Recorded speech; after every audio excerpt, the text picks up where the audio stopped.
This clash between Michael and Brian wasn't overlooked.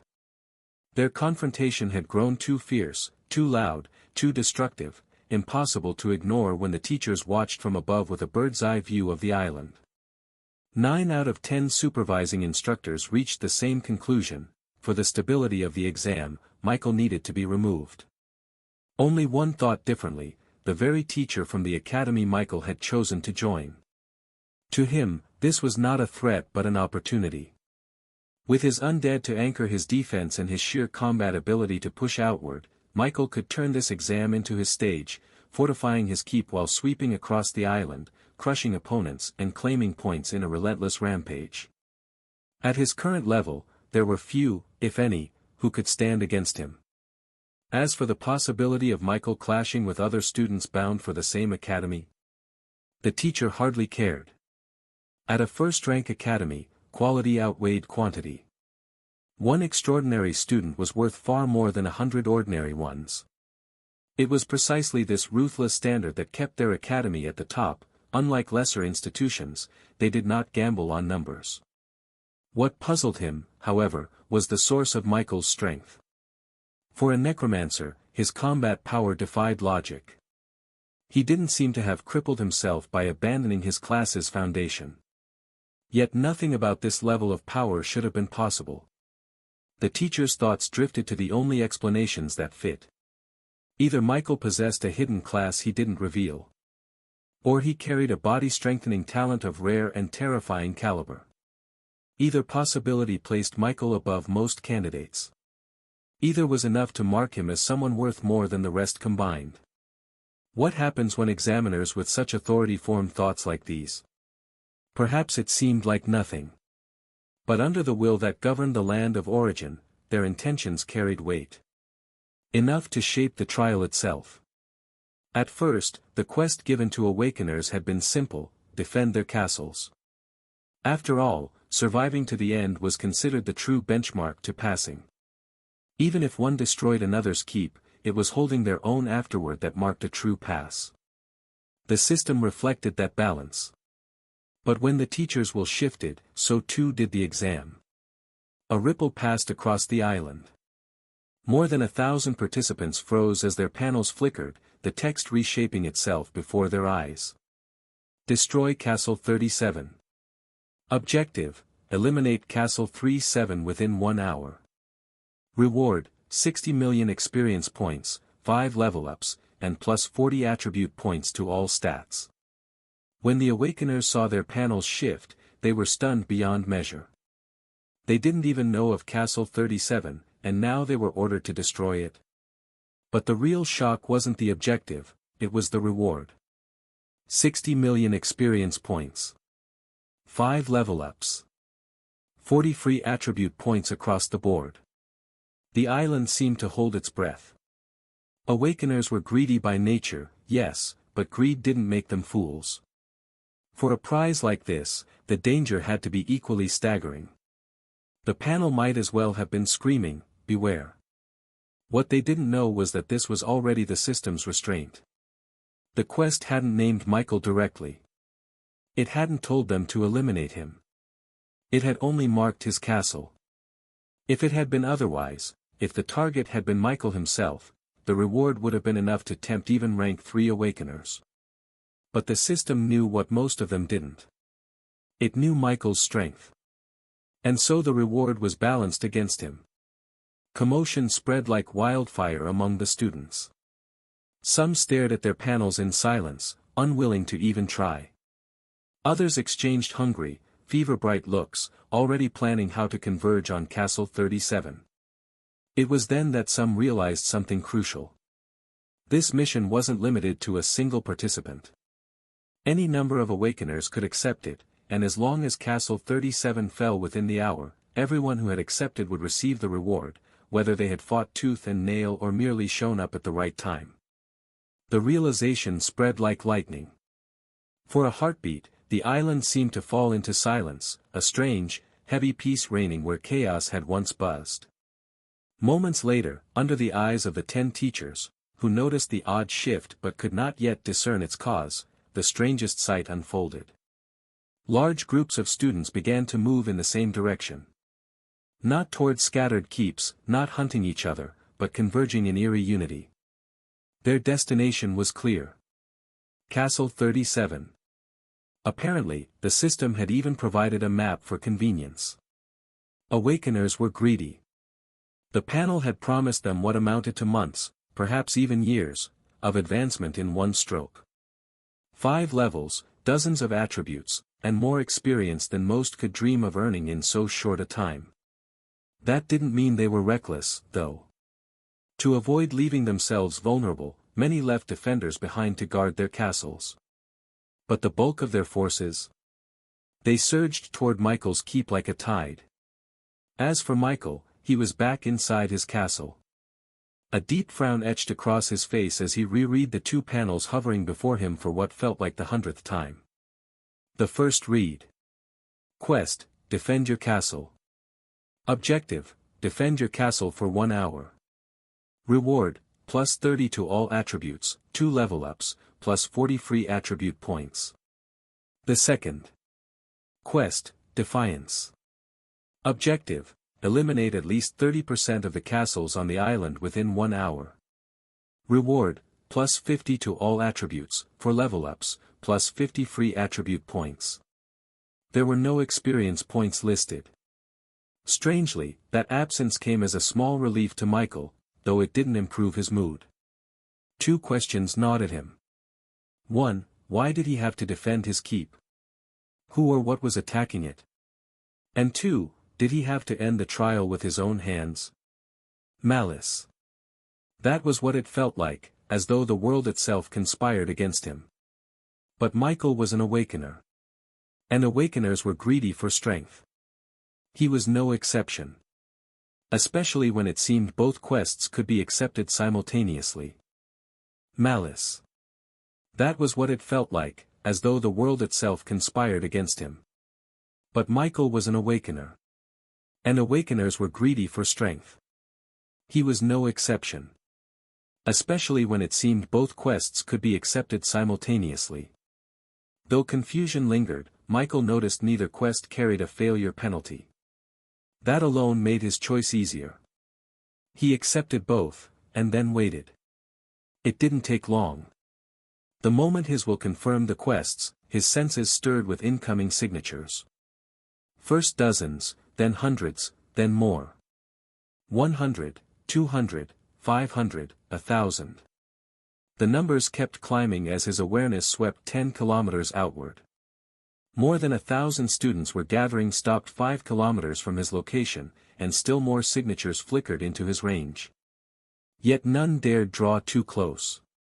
They lingered, circling, as though waiting for something. Michael's eyes narrowed. He wasn't a fool. Now he understood why the system had given him such quests, even if the root cause was still hidden from him. Unease stirred in his chest, but panic never came. Instead, he drew in a deep breath, infusing mana into his voice until it boomed like thunder across the land. Since you're already here, Michael's voice echoed for several kilometers, come and face me. Why hide? The sound of Michael's voice rolled over the treetops like a struck bell, thick with mana. Hundreds of awakeners flinched. Hearts lurched. Was that the target? Someone whispered. He sensed us from this far, another hissed. We stayed 5 kilometers out. A ripple of unease spread. For many, the shock wasn't just the force in the words, it was the voice itself. Young. Too young. A good number of them still didn't connect the quest to a fellow candidate. In their minds, the 10 first-rank academies had simply dropped some test objective with an absurd payout for anyone strong enough to claim it. But the call had exposed them. Hiding made no sense now. Then, in eerie, collective purpose, the tide moved. High above, the 10 instructors felt a throbbing sense of unease in them. They wanted to stop what was going on but when they had wanted to act, their vice principals told them to hold it. They had even been ordered to remove the flying restraint formation on the island. They didn't know why, but they felt something huge was about to happen. Inside Castle 37, Michael's lips pressed to a hard line. The sense net he'd cast pulsed, painting the outer ring of his awareness with a dense halo of signatures. 1,000, and counting. They were holding at the 5-kilometer mark no longer. Lines began to crawl forward. He breathed slowly. Though he was strong, he was only one man. The death of his undead also made him realize that he and his legion were still far from powerful. This quest also made him wonder what to do.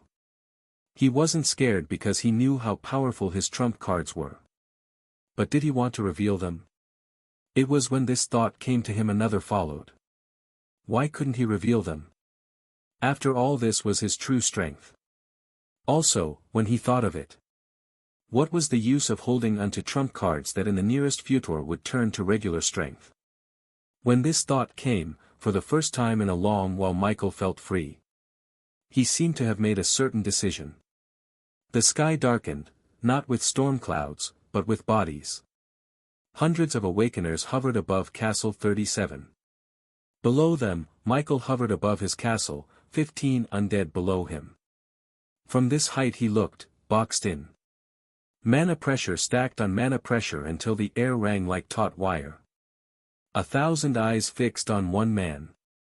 Michael's gaze drifted over them, unhurried. Any of you having second thoughts?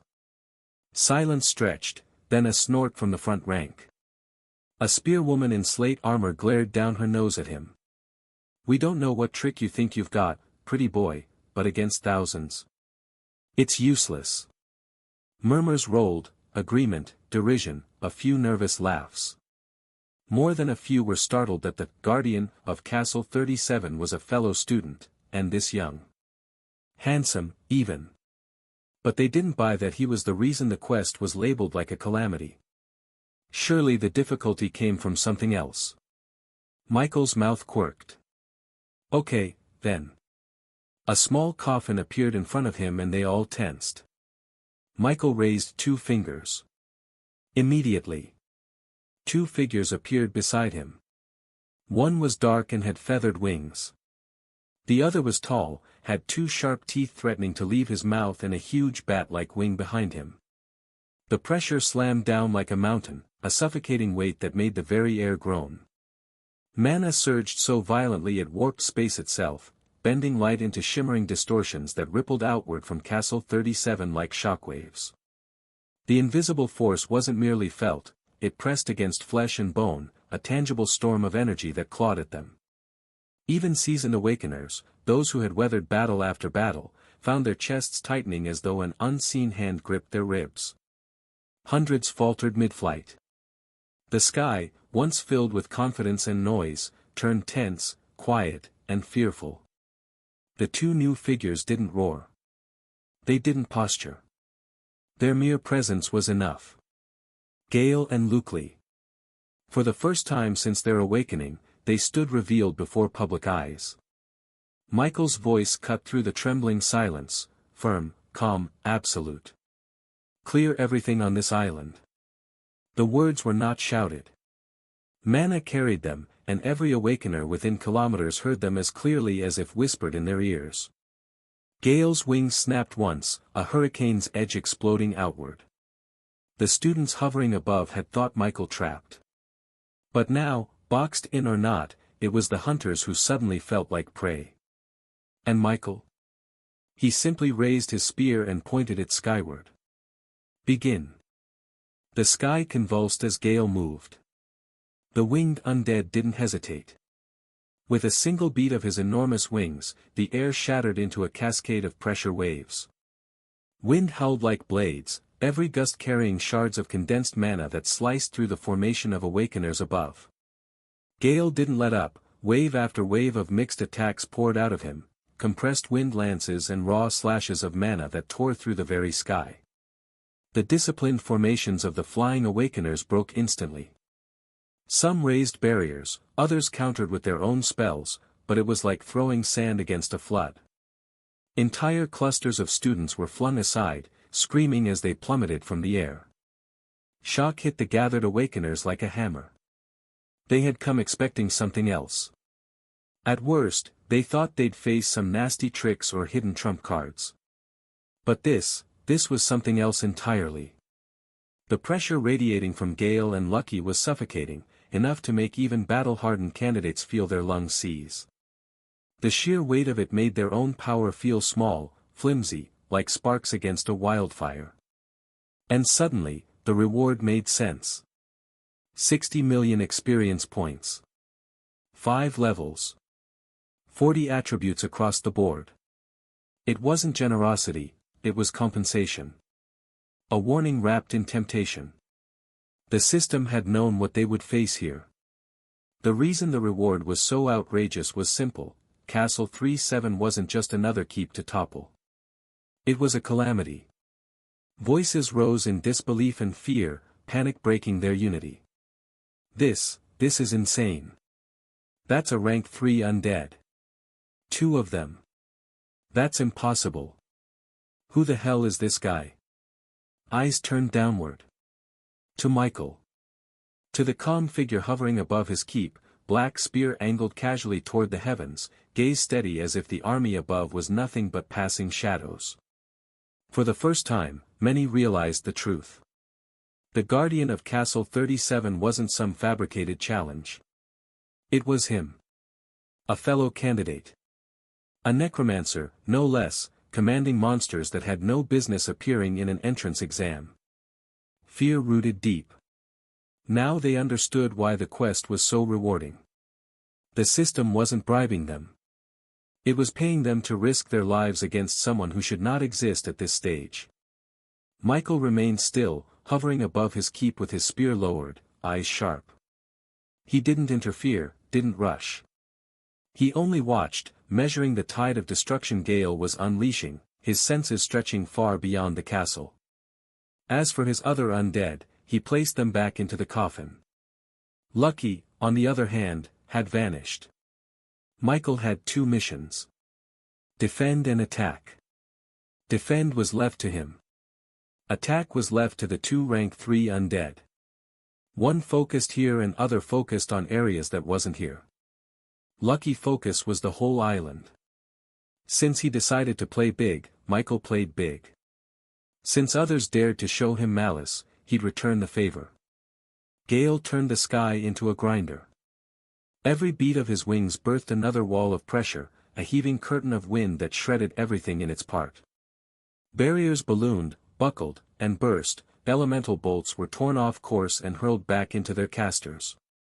A trio of knights tried to dive through the gale, feathers flicked, and a windlance stitched them from shoulder to hip, sending them spinning like broken kites.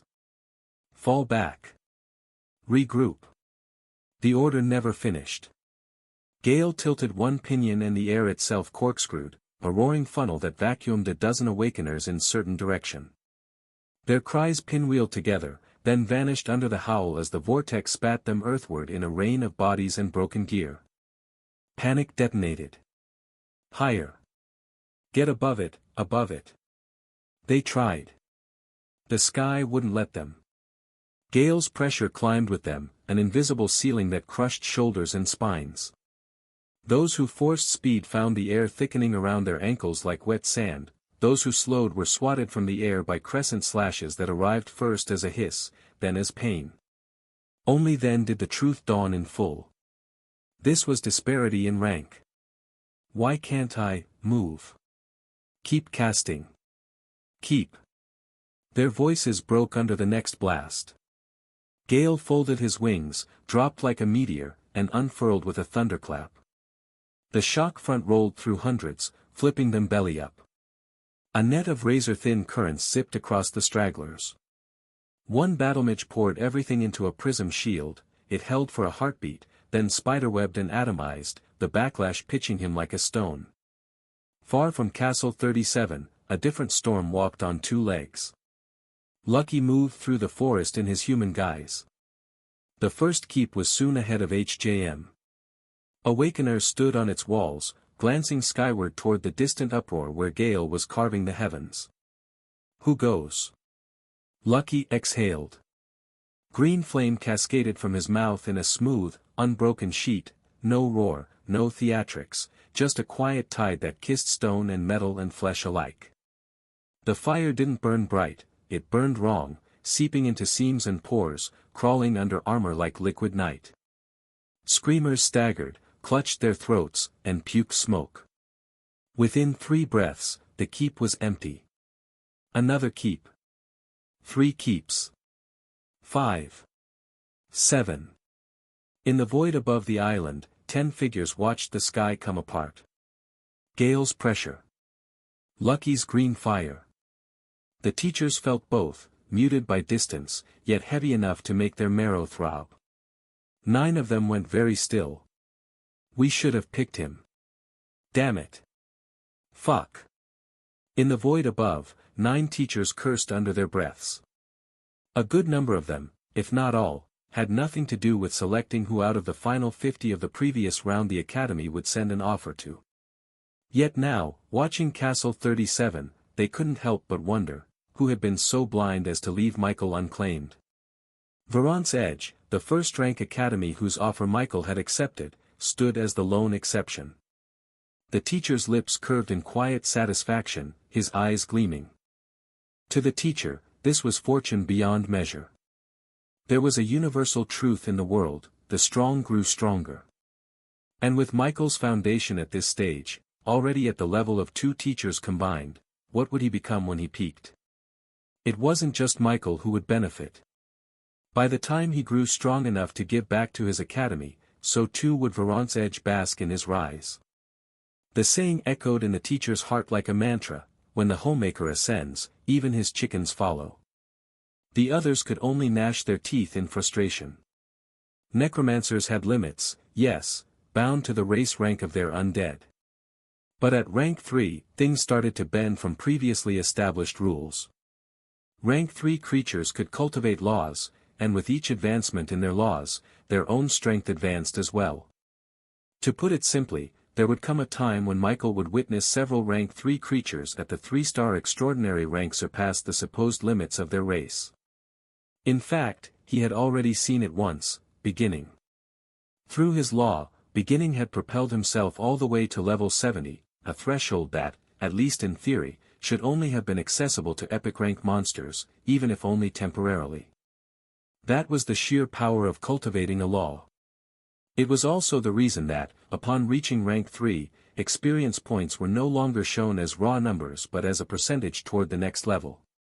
At the time, Michael assumed it was just a system update to the interface. He hadn't yet realized it signified something far more elusive, the shift away from relying solely on experience points to advance. Of course, experience farming still remained the quickest and most efficient path, but it was no longer the only one. More than that, if a creature advanced its law far enough, it could even raise its life level, improving its race rank as if undergoing a forced evolution. With the right conditions and suitable materials, pushing themselves to evolve wasn't just a possibility.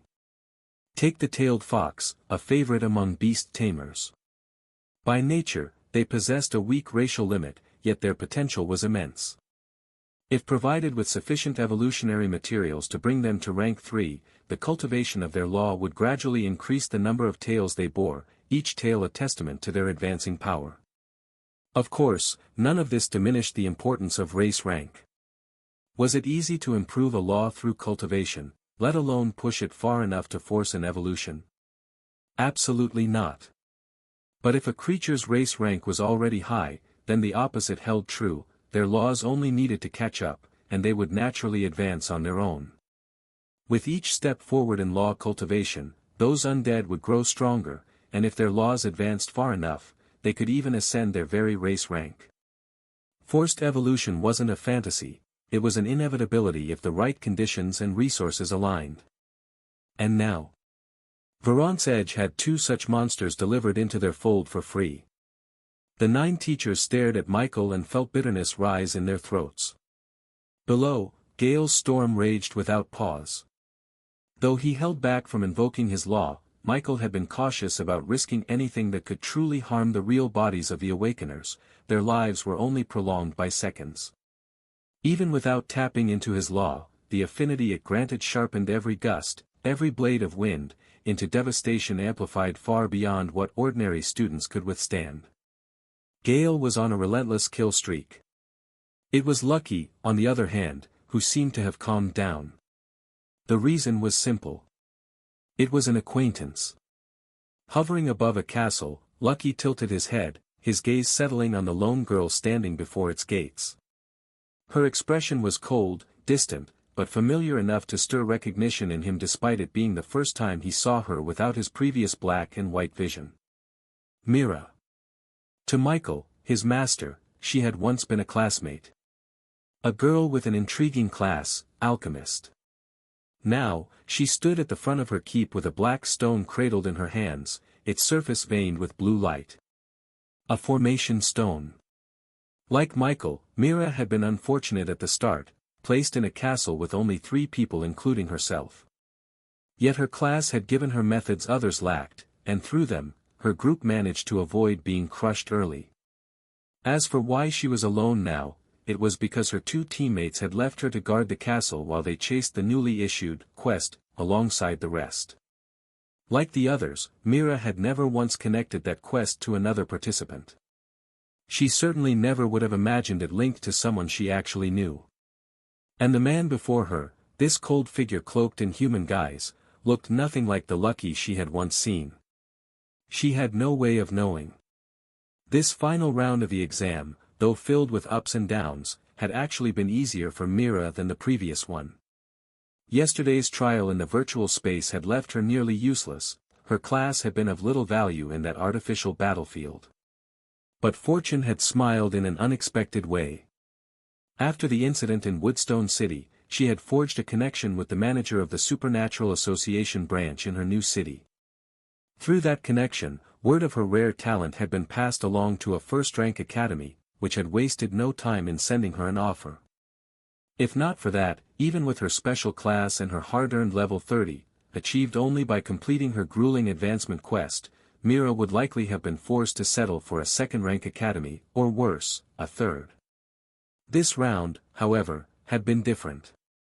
Here, she could finally lean into the true advantages of her alchemist class. Her concoctions, her tools, her formations, they all found their place in real combat. Yet now, standing before her castle with the formation stone pulsing in her hand, Mira felt something she had not even experienced during the demonic supernatural event in Woodstone City. She felt despair. Because the figure hovering above her keep was not some ordinary opponent. Mira felt something she had not even experienced during the demonic supernatural event in Woodstone City. She felt despair. Because the figure hovering above her keep was not some ordinary opponent. Lucky's presence was suffocating. It pressed down on Myra's chest like an iron weight. The mana around her warped in subtle tremors, bending toward him like the forest itself acknowledged his dominion.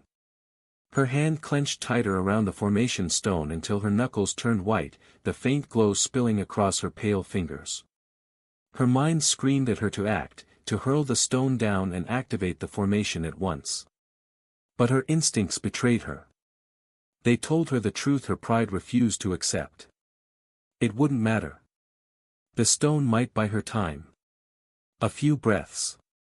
Maybe even a minute. But not victory. Lucky moved. Just a step forward, and the air screamed. The world seemed to tear as a lance of green fire streaked from his palm, thin as a spear yet wide enough that the castle gate behind Mira blistered at its passing. Reflex saved her, the stone flared and a translucent wall sprang up before her. The flame kissed it. Blue light warped. The barrier writhed like heated glass, its surface running in ripples as Lucky's fire crawled across it like a living thing. Myra's lips tightened, mana pouring into the stone as she forced the shield to hold. Sweat beaded instantly across her brow. Then came the sound. A low hiss that built into a shriek, as though the barrier itself was being peeled apart layer by layer. The fire didn't just burn, it corroded, eating at the formation like acid. Myra's teeth clenched. No. If only she knew Lucky was holding back due to a temporary delay in judgment due to her identity, who knows what she'll feel. Cracks spidered through the wall, every pulse of green forcing them wider. A heartbeat later, the shield exploded outward in shards of blue light. The blast threw Mira back across the courtyard. She rolled, coughing as her lungs filled with smoke that wasn't smoke, an acrid haze that clawed at her throat and stung her eyes. When she rose, Lucky was already descending. The keep itself groaned as fire licked across its walls, the stone darkening, bleeding light as if its life was being drawn away. Despair clawed at her chest. She had faced monsters before. She had faced horrors in Woodstone City. But this was different. Mira staggered, wiped her eyes, raised the stone again with shaking hands. "How?" she rasped. Lucky answered by closing his palm. Green radiance folded inward, then snapped outward in a tight cone. The beam punched through the rebuilt barrier as if it were paper, kissed the formation stone, and turned it to drifting ash. The recoil numbed Myra's arm to the shoulder. For a breath she simply stared at her empty palm. Mira looked up. "Sorry," Lucky said, quiet, almost gentle. A final streak of emerald light crossed her vision. The system caught her before the fire did. White latticework wrapped her body, and the exam's emergency extraction flared. She dissolved into motes, whisked out of the trial alive, but defeated. The courtyard fell silent except for the soft hiss of Lucky's flame eating its way into the stone. He turned to the keep itself.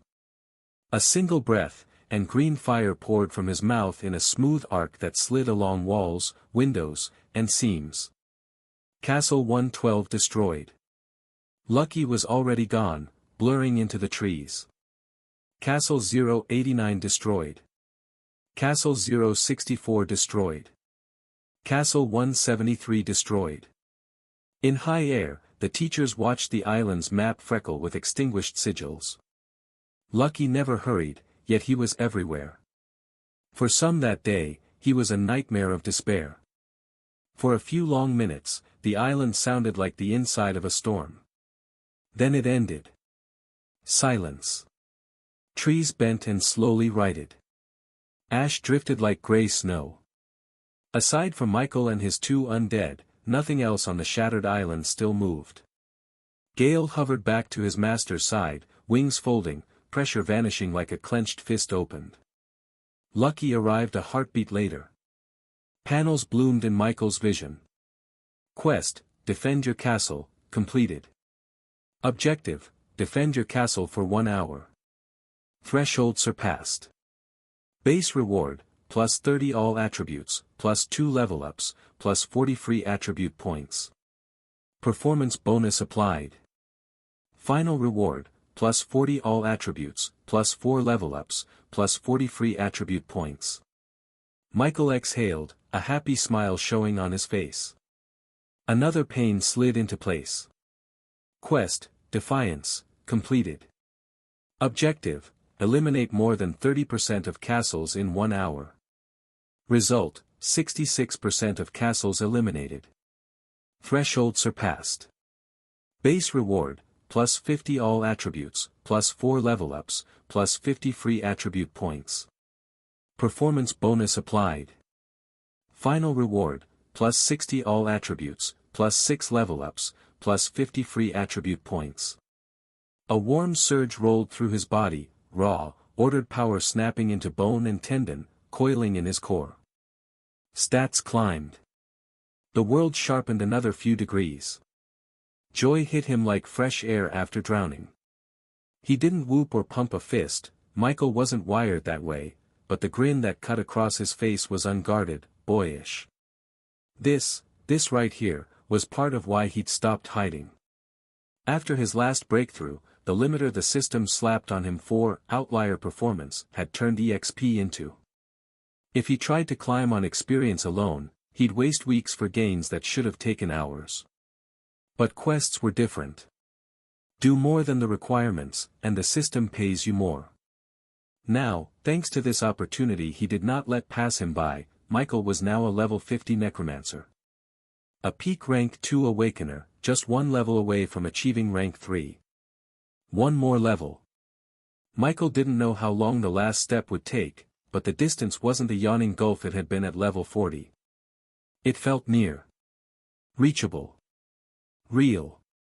Michael glanced at Gale and Lucky. "Good work," Michael said softly and summoned the two undead back to his coffin. But before he could turn to check the new panel that appeared, Michael felt his vision shift. The world blinked. Michael opened his eyes to a familiar place.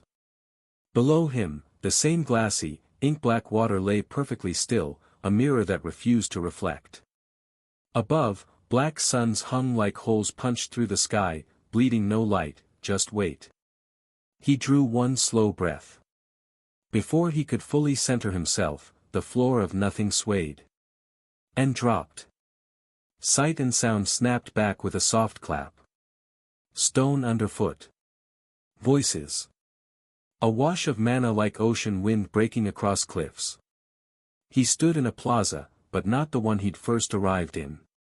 Michael had returned to the Academy's territory in the land of origin. He wasn't alone. Castle 37. That was him. 2 rank 3s. Shut up, look. Michael didn't care about the whispers. He was wondering what to do next when a pressure brushed his senses. Rank 3. His gaze lifted on instinct. A man stood near the edge of the plaza. Michael didn't recognize the face. But the man recognized him. Their eyes met. He dipped his chin in a small nod and offered a gentle smile before stepping to the rail. "Candidates," the man said, his voice rolling out on a steady thread of mana that brought the plaza to heel without ever turning harsh. "Welcome back to Verant's Edge Academy." The crowd settled. All around Michael, students stood in fresh Academy-issue garments. No blood, no soot, no torn sleeves. Only a few were pale around the mouth, and almost all of them avoided looking his way. The ones who didn't hold it long. "I am Instructor Salen of Verant's Edge," the man continued. "On behalf of the 10 academies, congratulations. You have concluded the last trial." Salen let the quiet breathe for a heartbeat longer, then his tone shifted, still even, but carrying a firmer edge. "Due to unforeseen variables in the final trial, many of you were prevented from completing your stated objectives." More than 100 heads turned, most of them, inevitably, toward Michael. He didn't bother returning the looks. Salen didn't rebuke them. He simply continued, "The academies will not pretend the field conditions were typical. Nor will we discard talent. Therefore, a temporary provision is in effect." Murmurs spiked, hope and dread braided together. After resumption, Salen said, "Those who did not meet the passing threshold will receive a probationary assignment. 1 task and a fixed window to complete it. If you succeed, your provisional admission converts to full standing. If you fail, you will be transferred to an appropriate partner institution." The word hung there, transferred. Not expelled. But a fall all the same. "What kind of task?" someone called, too loudly. "Varies by candidate," Salen replied. "You'll be measured against your class, your record, and the resources you'll have access to here. It will challenge you, but it will be achievable." Salen lifted his hand, silencing the whispers that wanted to spill into questions. His tone hardened. "Do not ask me about the specifics. You'll know when you resume. No sooner." The plaza quieted again, tension coiling. He let the stillness settle before shifting topics. "Now, resumption. Just as the Academy holds territory in the land of origin, we also do in the original world. In 2 weeks' time, all students will be required to report. You will receive the coordinates of your assigned campus soon. That will be your entry point in the real world."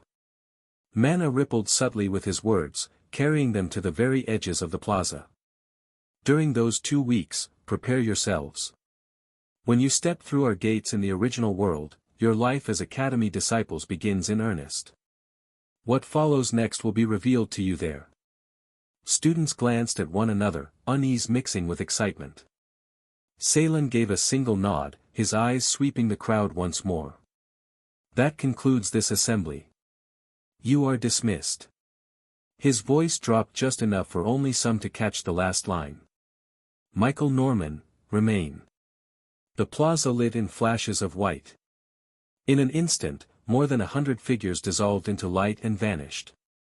When the brilliance faded, silence returned. Michael stood alone in the open plaza, with only Salen's calm gaze resting on him. Michael adjusted himself.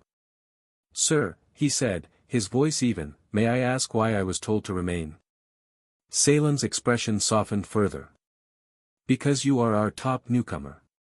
His smile lingered, warm in a way that made Michael shift his weight uncomfortably. The man's gaze carried no malice, yet something about it made the back of his neck itch. For a split second, Michael had to bite down on the impulse to blurt out, "I don't swing that way." He swallowed it, jaw tightening, and kept his silence. Salen continued smoothly, as if unaware of the awkwardness. "You've done something extraordinary. Few in the Academy's history have stood where you stand at your age, with what you command. Recognition is due, and others." Michael inclined his head. "Others?" "Yes." Salen clasped his hands behind his back, his tone measured but deliberate. "Though you have 2 weeks, I advise you to come at least a week earlier. Don't wait until the last day." Michael's brows drew together. "Why?" Salen's smile faded into something more serious. "Because the principal has requested to see you. Personally." The words fell into the silence between them like a stone into still water, sending ripples through Michael's thoughts. The principal, of a first-rank academy. Salen let the weight of it linger before adding, "That is not an honor given lightly. Don't waste it." Michael's heart paused for a beat. The principal of a first-rank academy. If the vice principal was a rank 5 awakener, then this person was at least in the same rank or higher. And they wanted to see him. Why? Only matters relating to rank 3 and above were worth Michael's attention now. Anything less felt less. Yet, Michael wasn't arrogant enough to ignore the truth. No matter how much potential or power he had now, the current him couldn't compare to a rank 5 awakener. Hell, even some rank 3s could probably suppress him. The fact that someone of that caliber wanted to see him made his skin prickle with unease. Salen seemed to catch the flicker of confusion in his eyes, though not the storm of his thoughts. His voice gentled. "Don't read too deeply into it. I too don't know the principal's exact reason for summoning you early." He paused, studying Michael. "I have my suspicions, but I wouldn't dare claim certainty." "The principal's mind." Salen shook his head faintly. "Isn't something even we, his instructors, presume to guess." Michael inhaled slowly, forcing the tension from his shoulders. "I understand." "Good." Salen's tone eased again. "Exercise patience. You'll have your answers soon enough. Until then, prepare. I hope to see you in real life soon." Michael gave a respectful nod, though inside his thoughts churned. Salen wasn't finished. His eyes lingered on Michael with a faint glimmer of intent before he added, "One more thing. Though it won't be immediate, in due time your access level in the Supers Forum will be raised by 1. Michael blinked. "Access level?" "Yes," Salen confirmed with a small nod. "Not your member level, don't mistake the two. Your membership level will still rise the usual way, through rank. What this does is grant you broader access to information." That caught him off guard. Michael had always assumed the only way to climb in the forum was through raw progression, his awakener rank dictating what information the system allowed him to see. That the Academy could adjust this directly, that was new. Michael didn't bother hiding the flicker of surprise across his face. Salen seemed to have expected it. "This is one of the benefits of joining an academy, Michael. Be it an Awakener Academy or a Cultivation Academy." Michael nodded faintly, but inwardly his thoughts wandered. Cultivation academies he could understand. Cultivators had techniques, methods, things naturally suited to institutions of learning. But Awakeners? They weren't bound to manual traditions. Their growth came from things like system quests and experience points. What need did they have for classrooms? That was why, from the start, Michael had suspected the term academy was misleading. For Awakeners, this place might function less like a school and more like an organization. A gathering point of power, resources, and connections, its true purpose veiled by the name. Maybe, with his forum access soon to rise, he'd finally glimpse the truth behind the academies. Michael inclined his head once more. Understood. Salen gave a nod, but then his eyes sharpened as if he'd remembered something. One last matter, he said. I am aware of the loss of your undead in the trial. Michael's expression didn't shift, though a small weight stirred inside his chest. Salen's tone lightened, almost casual. Don't trouble yourself over it. The academy will see to compensation. That is the norm. And in your case, given the performance you displayed, I imagine the package will be considerably more generous than usual. Michael's gaze flicked to him, caught between curiosity and caution. In fact, Salen went on, his lips curving in the faintest tease, if you tally the academy points you earned today and add them to whatever resources come as compensation, you may find this loss becomes a hidden opportunity. Michael didn't rise to the tease.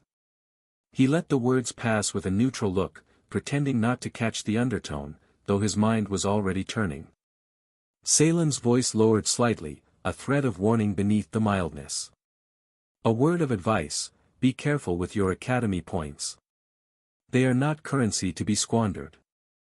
Their value runs deeper than you might yet understand. Michael inclined his head, masking his interest. Outwardly, he was calm, inwardly, the information both surprised and delighted him. He hadn't known the academies handled such matters directly, much less with this level of investment. He didn't know yet what form the compensation would take, but he had expectations. This was a first-rank organization. Whatever they provided, it wouldn't be something shady or useless. I'll keep that in mind, Michael said finally, his voice even but respectful. Thank you. Salen gave one final nod. Good. Then be on your way, Michael. Hopefully, we'll see one another in a few days. Michael straightened, meeting the man's gaze squarely. I'll make sure of it. That earned him a genuine smile from the instructor. Salen kept his eyes on Michael as his body blurred into radiance, then dissolved into strands of light that slipped out of the plaza. For a moment, Salen stood alone in silence, the smile still lingering. Then it faded. His brows furrowed, and the weight of unspoken thoughts pressed across his face. If every supernatural were as strong, or even close to Michael Norman, then the Thousand Race War wouldn't corner Aurora.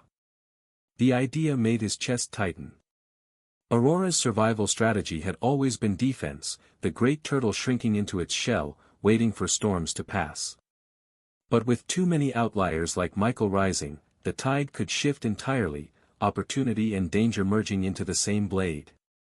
He exhaled through his nose, the frown easing into resignation.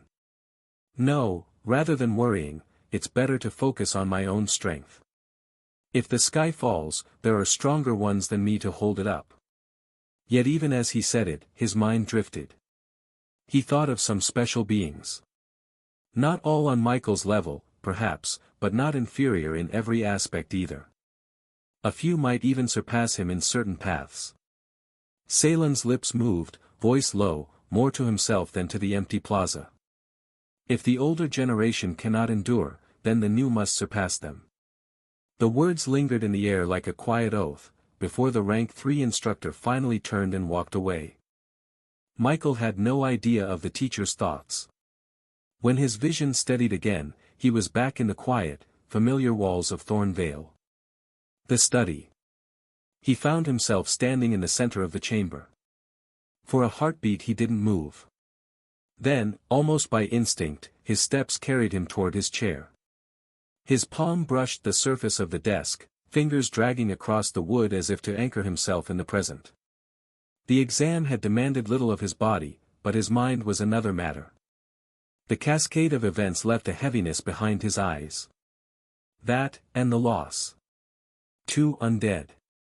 Michael let out a slow breath, lowering himself into the chair. The familiar creak of its frame grounded him. For a while he didn't move, his hands still on the desk, his eyes half closed. However, it didn't take long for Michael to sit up straighter with a faint smile tugging his lips.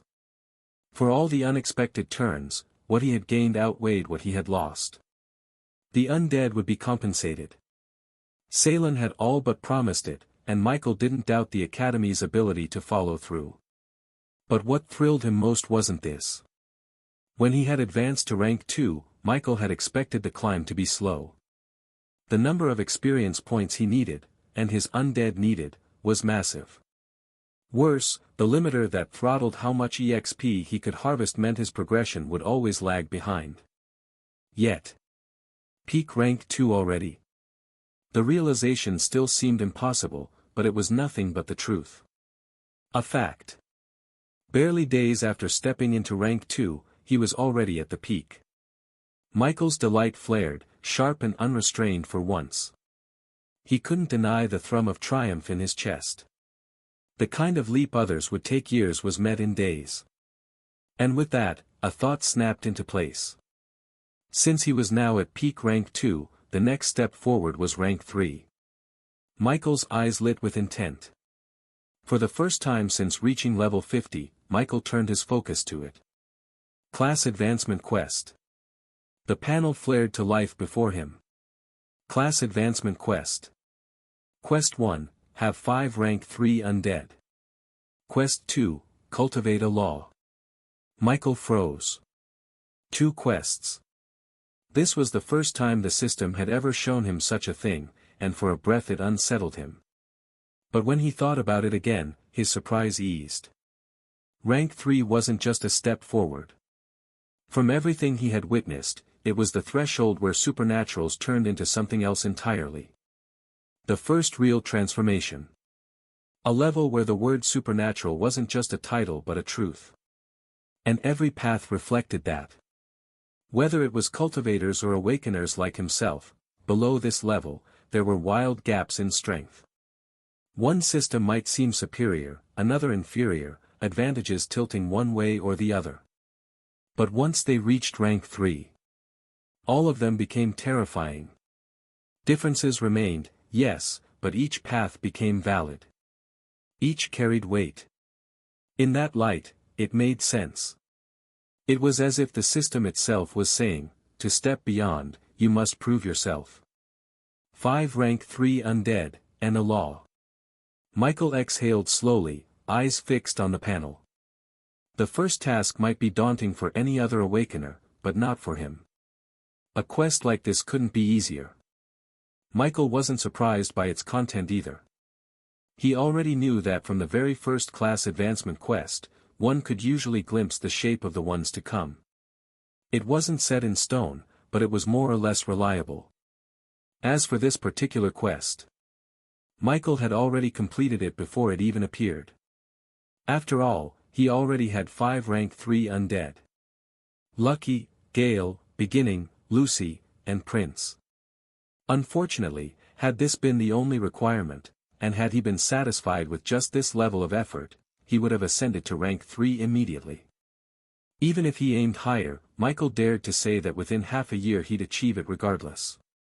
However, there was a second quest. Cultivate a law. That was another matter entirely. His mind flashed to Gale's storm, Lucky's crushing weight, Beginning's peculiar radiance. Michael leaned back in his chair, lips pressing into a thin line. Though Michael knew of the existence of laws, he also knew enough to understand how distant they were from him. From everything he'd seen, cultivating one wasn't something done casually. Just because 5 of his undead possessed laws didn't mean it was any easier for him. That was the cruel irony. Their laws were born of his cheat-like talent, not from his own cultivation. If not for infinite evolution, they wouldn't have touched such heights this early. Unfortunately, Michael couldn't advance in rank through evolution the same way he evolved his undead. If it were otherwise, if he could treat himself as one more subject of his talent, then he would have been assured, within half a year, rank 3 would be in his hands. The first step toward cultivating a law was far from Michael, a distant peak shrouded in mist. Yet he wasn't crushed by it. Though he had never considered himself special without his talent, he believed that if others could reach rank 3, then so could he. It would only be a matter of time, effort, and opportunity. Still, he knew that because of this requirement, his advance would not be swift. This wasn't a hurdle he could brute force. Michael exhaled, his gaze lingering on the panel. The system had laid out his road forward, and for the first time since he awakened, an advancement quest looked steep. But he didn't flinch. If rank 3 demanded more, then he would meet it. Michael let his concerns fade for now. His mind was already pulling him in another direction. His level had jumped by 10 during the exam. Not only had his stats climbed from the raw levels themselves, but with the completion of quests stacked on top, his attributes surged even higher. And then there were the free points, hundreds of them, sitting unused, waiting for him to decide where to pour them. Status, Michael murmured. The panel bloomed before his eyes in threads of blue light, neat lines of text rearranging themselves into order. Name, Michael Norman. Rank, 2, max. Level, 50. Talent, Infinite Evolution. Gift, Mark of Origin. Title, First in History, Outliner.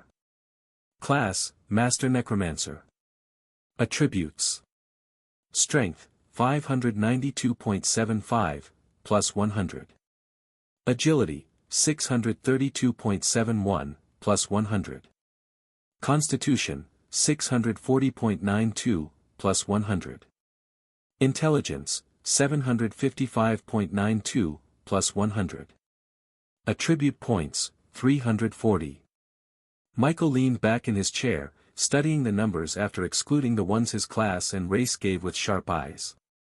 The jump was staggering, even to him. If not for his soul growing stronger, granting him finer control over his body, a perk Michael had only discovered after advancing to rank 2, who knew what chaos his unchecked strength might have caused.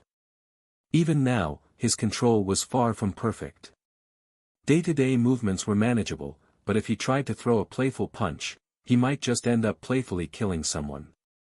Now, Michael knew his strength could contend with someone deeper into rank 3. However, without a law, raw physicality had its ceiling. Still, he wasn't about to complain. Who would ever say no to more? The higher his attributes climbed now, the more terrifying they'd become once he advanced to rank 3. Perhaps by then, his body would reach an extreme level even within that rank. What made him happier still were the free attribute points. He had started with 150 after his advancement to rank 2 due to advancing 15 levels, 10 points each. Add to that the 90 he earned through quests, and the fresh 100 gained from his recent climb, and the total was staggering. 340 free points. Michael let out a low exhale, lips curving slightly. For other awakeners, even if they hoarded their attribute points, it was rare for them to accumulate to this extent. It was only thanks to Michael's talent that he could afford to do so. Yet, staring at this many points stirred something within him. These points could instantly strengthen him, but what if they could do more? What if he used them in combination with something greater? Michael couldn't help but wonder, if he evolved himself now, and then invested these points, even without advancing to rank 3 yet, would he gain the strength to face rank 3 creatures without relying on his undead? He hadn't forgotten that a high human was comparable to an extraordinary rank creature. If he pushed further, was it possible that his next race might be comparable to an epic grade creature? The thought alone made his heartbeat quicken. And once it entered his mind, it refused to leave. Maybe, just maybe, this could even be the key to understanding and cultivating a law. Michael knew part of him was likely just searching for a justification. But no matter how he framed it, evolving himself meant gaining more strength. The only real concern was the attention it might draw. Still, after showing his fangs so openly in the exam, Michael found himself less concerned than before. However, he murmured to himself, if I do want to evolve, I need to do it before stepping into the academy. However, even if Michael wanted to evolve himself, he didn't have enough evolution points, nor enough spirit potions to create more. He would need at least a few days to prepare. With a faint exhale, Michael pressed the thought down and let it settle at the back of his mind. After resting for a while and trying out the new spell he got from his increased intelligence, Mana Hand, Michael lifted his hand and summoned forth an item from his soul space. The damaged coffin of the forgotten. The 3-star epic grade item emerged and Michael's fingers brushed across its surface before he willed himself inside. The coffin's spatial space enveloped him in silence. Michael wanted to use this opportunity to further increase his control over his increased power. He spent hours inside, pushing, adjusting, molding his control into something steadier. The wild surge of attributes that had once threatened to spill from his grasp began to bend to his will. By the time he emerged again, it was already night time in Thornvale. Knowing there was nothing else to do here, Michael decided to spend time with a certain taboo undead on his and increase his knowledge on what may and may not be useful to him later. 3 hours later, in Aurora that was just as dark as Thornvale in the land of origin, Michael received 2 new emails. He sat upright at once. From their headers alone, he knew where they came from. The Awakener Academy and the Supers Association. No surprise there. Michael wasted no time. His finger hovered only a moment before he opened the first one, the one bearing the Academy's seal. It was from the Academy itself. A crisp, formal header unfurled. From Verant's Edge Academy, Office of Admissions. Subject: Welcome to Verant's Edge. Dear Michael Norman. On behalf of the Council and Faculty of Verant's Edge Academy, congratulations on your successful completion of the entrance trials. You are hereby admitted to the incoming cohort. Please review the following. Reporting date. Campus coordinates. For questions, contact admissions at Verant's Edge. Welcome to Verant's Edge. We look forward to your continued growth. Office of Admissions. Verant's Edge Academy. It was the customary sort of letter. The only thing that gave Michael pause was the location. The campus coordinates placed Verant's Edge Academy directly in the capital of his country. A small surprise, yes, but nothing more than that. The capital meant little to him. At most, it was just an, "oh, so that's where it is," moment, not worth dwelling on. He dismissed the thought easily and turned to the next message. The Supers Association. As the pace of the world went forward for Michael, so did it for itself. Soon, 3 days passed. A lot had happened in these 3 days. On the land of origin's side, Michael had finally secured full control over Thornvale. The cleanup and repairs were no longer just ideas. They were already being set in motion. Roads were patched, walls reinforced, and the basics of governance reshaped under his hand. Yet Michael knew this was only the beginning. To truly ease the burden on his citizens, he would eventually need to purchase supplies from Aurora and funnel them into Thornvale. For now, though, his focus remained simple, and that was to strengthen the foundation first. If Thornvale's base was solid, then everything else would follow more easily. Even the wolves prowling outside his borders could wait until his house was in proper order. In Aurora, life was quieter, at least, in theory. The truth was, Michael could hardly step outside without being recognized. His sudden rise had turned him into a public figure, and the stares, whispers, and interruptions followed him wherever he went. His first taste of fame was complicated. Unpleasant in its intrusions, but pleasant in the way it affirmed his growth. Michael would never admit it out loud, but he couldn't deny that the recognition stirred something warm in his chest. Still, fame was the least of his concerns. In those days, he had achieved something far more important. Michael had secured another bulk of spirit potions. Not nearly as large as his last haul, which had boosted his evolution points past 8,000, but still enough. By his estimate, this batch would grant him around 2,000 points. And that was enough. Enough to evolve himself.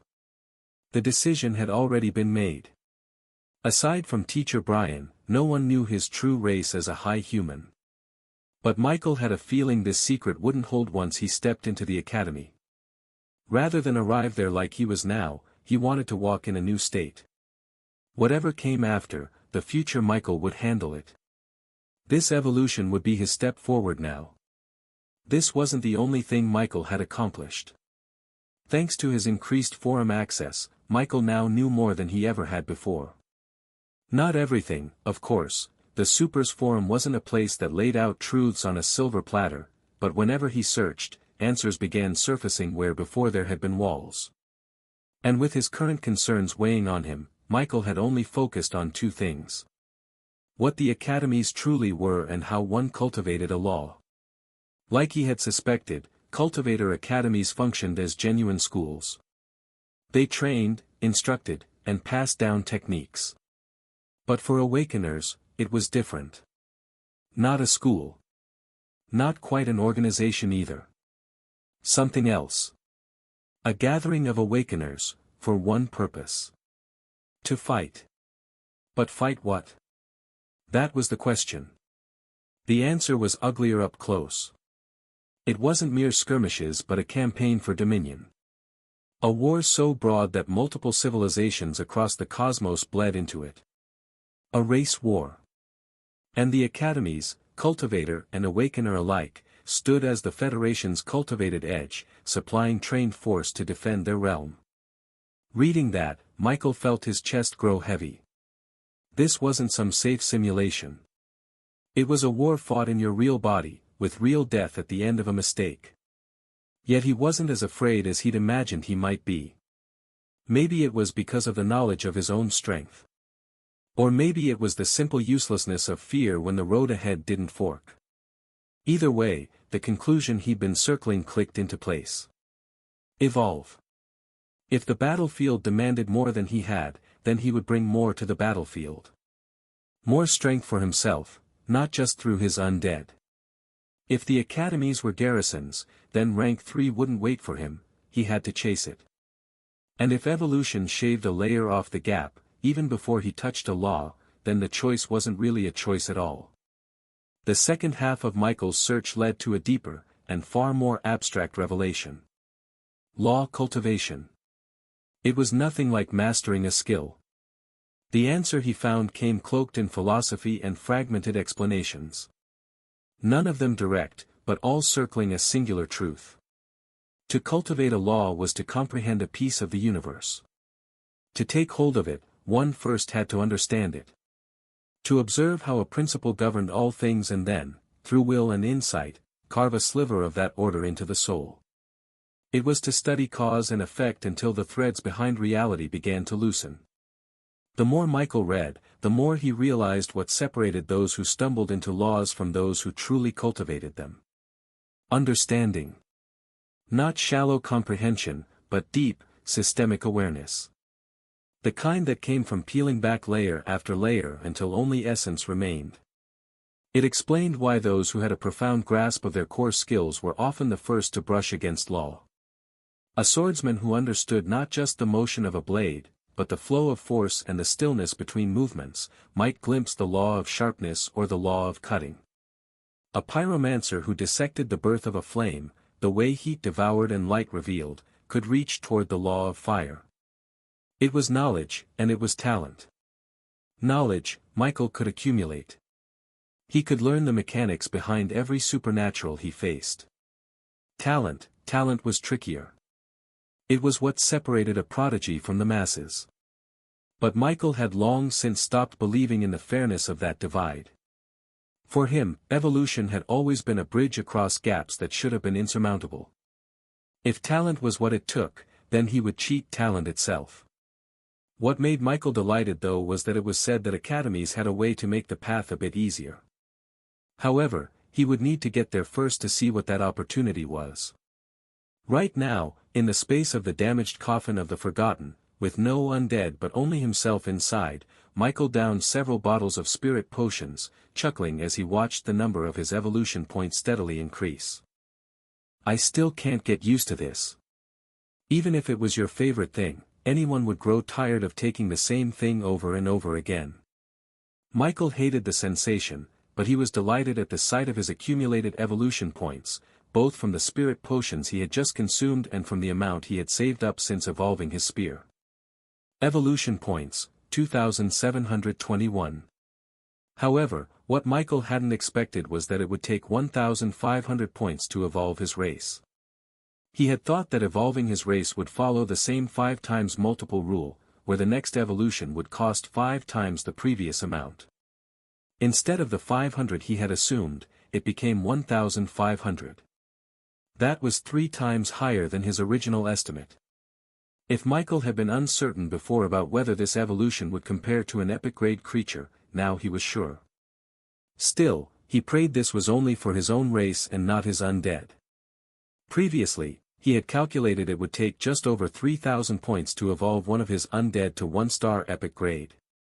If it actually required 10,000 points each, he felt he might go insane.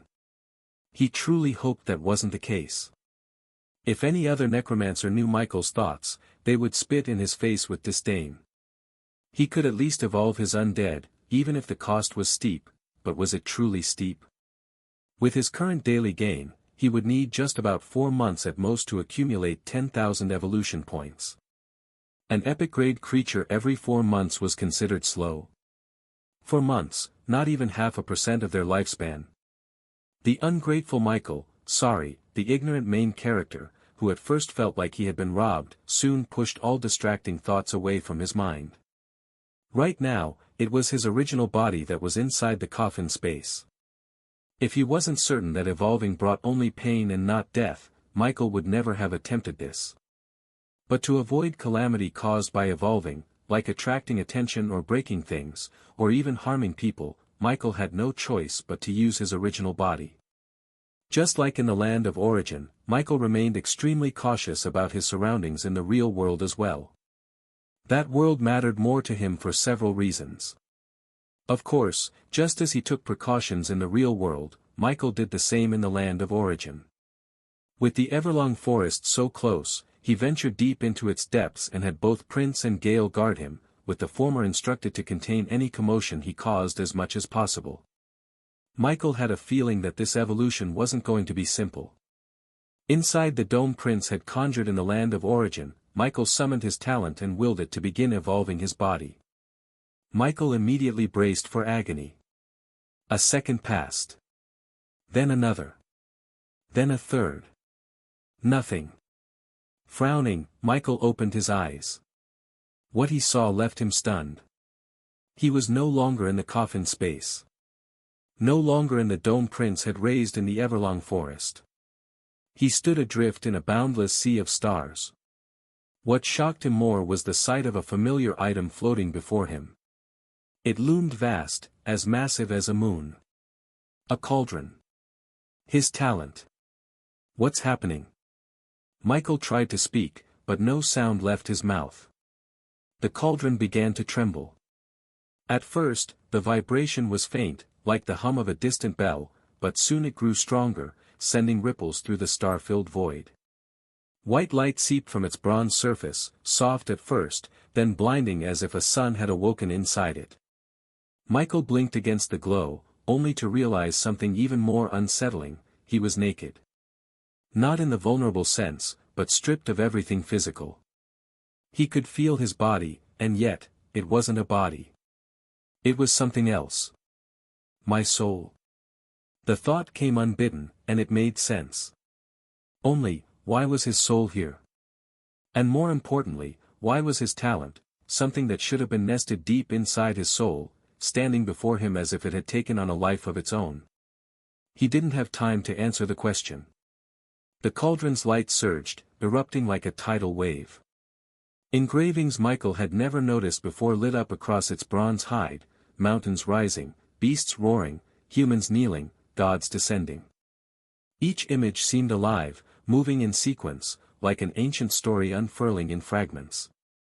Then, all at once, the light burst outward. It rushed into him. His consciousness buckled, his vision blurred. Soon Michael lost consciousness. Or rather, half-lost consciousness. And though his soul floated here, Michael could still feel his body. Then warmth spread through him. It wasn't the sharp tearing agony of every evolution he had seen and the one he endured. Warmth deepened into drowsiness. His eyelids grew heavy, not in body, but in soul. It wasn't his choice, it was an involuntary pull, a tide dragging him down into slumber. Michael struggled, tried to resist, but his will slipped like sand through an open palm.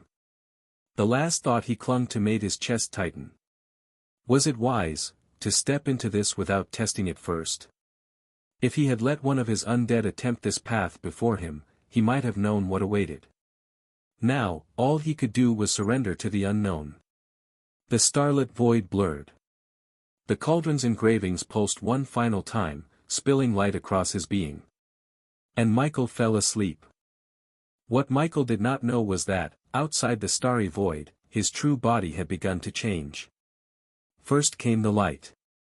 Not the blistering flare that once burned the eyes of anyone nearby, but a calm radiance that seeped from his skin, making his whole form look carved from dawn. Then the runes appeared. They rose one by one and started appearing in mid-air around him. The sight would have been peaceful if not for the mana. It came in quiet floods from every direction. Gale stood at a distance with arms folded and eyes narrowed. Prince kept his hands splayed, maintaining the dome, and let a second shell form inside the first to bleed off pressure. The barrier trembled as if listening. When the mana surge spiked, the dome embedded with hints if his law grew thicker by a hair and the forest quieted again. To those who could sense such things, the feeling it gave felt like an opportunity. One that normally only natural treasures gave. Hours slid by, and even Prince could no longer keep the surge fully contained. The dome held, but it hummed like a drum skin under a steady hand. The forest grew watchful. Shapes gathered in the dark. One by one, rank 3 beasts padded out of the trees and took up positions in a loose ring a kilometer out. They didn't do anything and simply watched the dome. If this had happened hours ago, Prince and Gale might not have understood what drew them, but now they did. They could not name the pattern of it, but they could feel it. Michael's change was tugging at the rules behind the world. Laws. By standing near him, both Prince and Gale felt their own paths sharpen. Insights that would have taken months to tease apart came forward like inked bold. It was as if the air around Michael had become a classroom and a shrine at once. The monsters felt it too. But to them, the current Michael was nothing less than a treasure that had not yet been harvested. This was the reason why none of them had attacked yet. They were waiting for him to bloom. Prince adjusted the inner shell and glanced at Gale. They have not moved yet. They will the instant he wakes, Gale said. Inside the dome, runes continued to circle Michael like slow stars.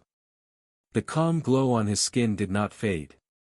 Mana streamed in from everywhere then vanished into him without a ripple. Like this, the first day passed. The dome still held, but the forest outside had grown heavy with eyes.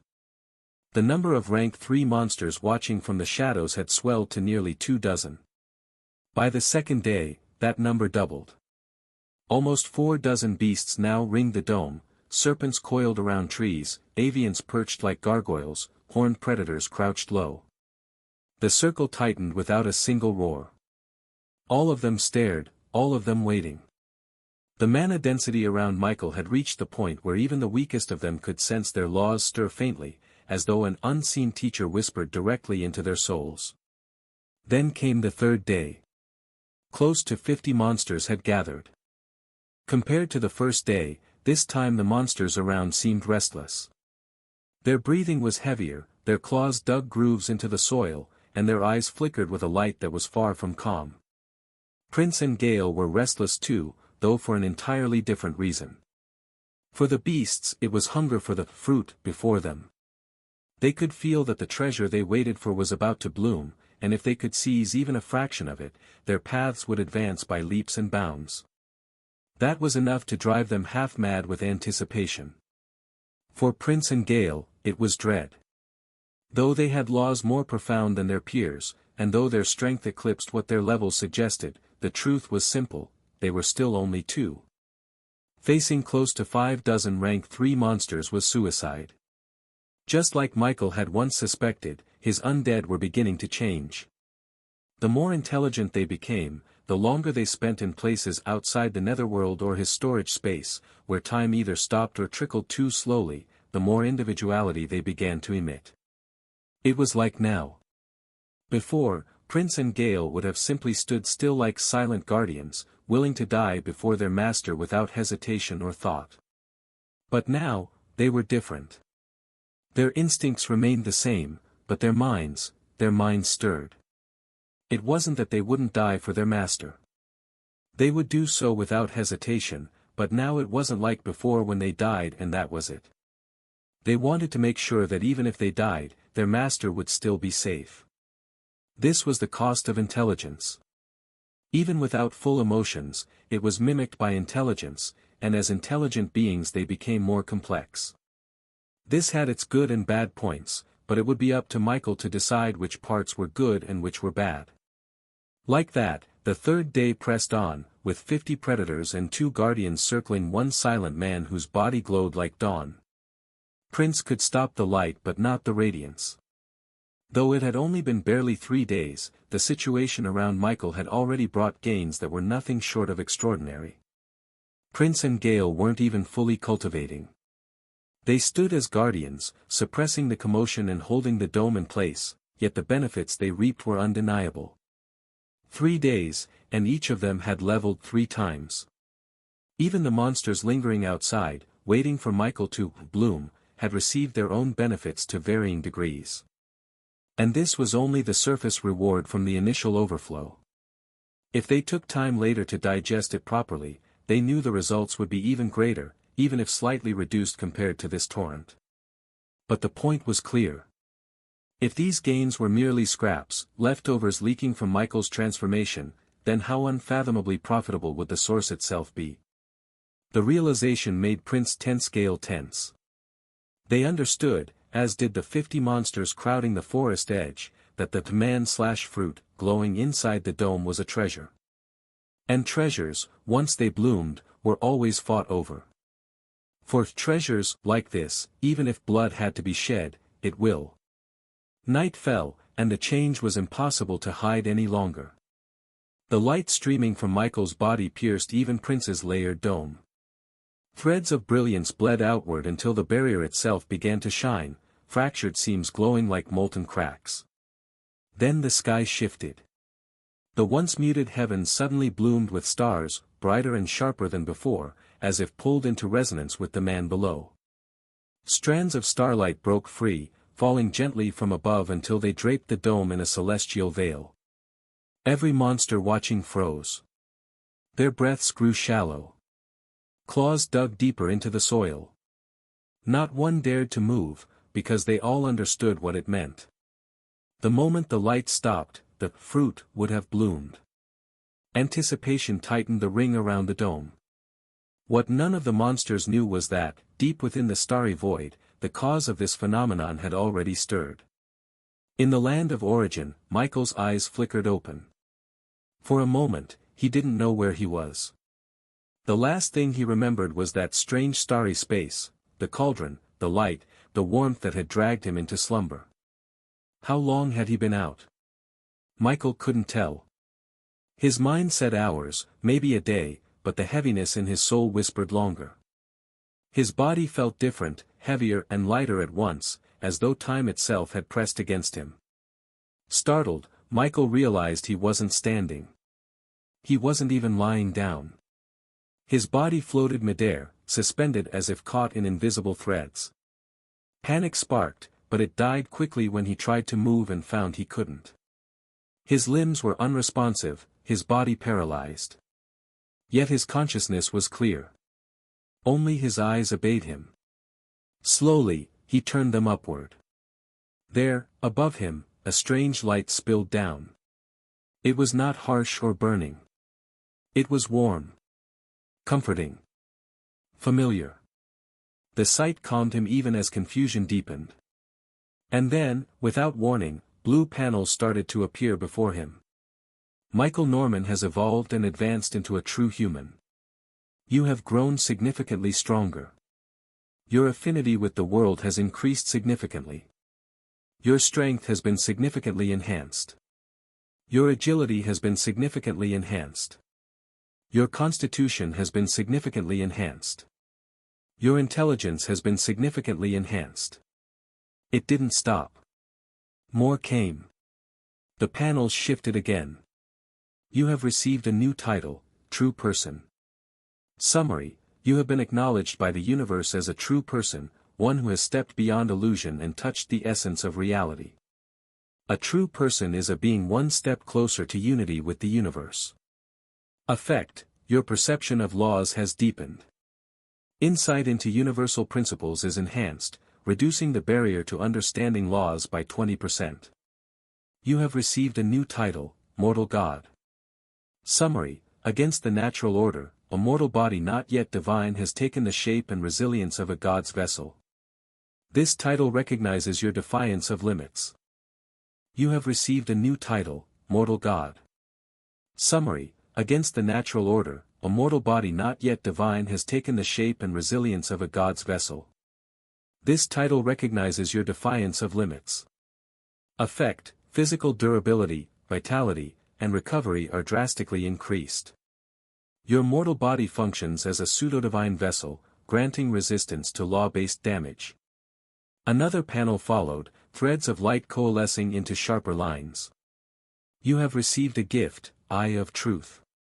Summary: the gaze of a divine person, bestowed by the universe as acknowledgement of divinity. Only beings who carry a trace of the divine, whether through realm, bloodline, or universal recognition, may awaken such eyes. The Eye of Truth strips away all deception and reveals the essence of existence. Effect: allows you to perceive hidden truths, pierce illusions, and glimpse the underlying structure of laws. Prolonged use may cause backlash upon the soul. Michael was shocked, but he barely had any time to react before the light from above ceased, and his body sank. Not fell, sank.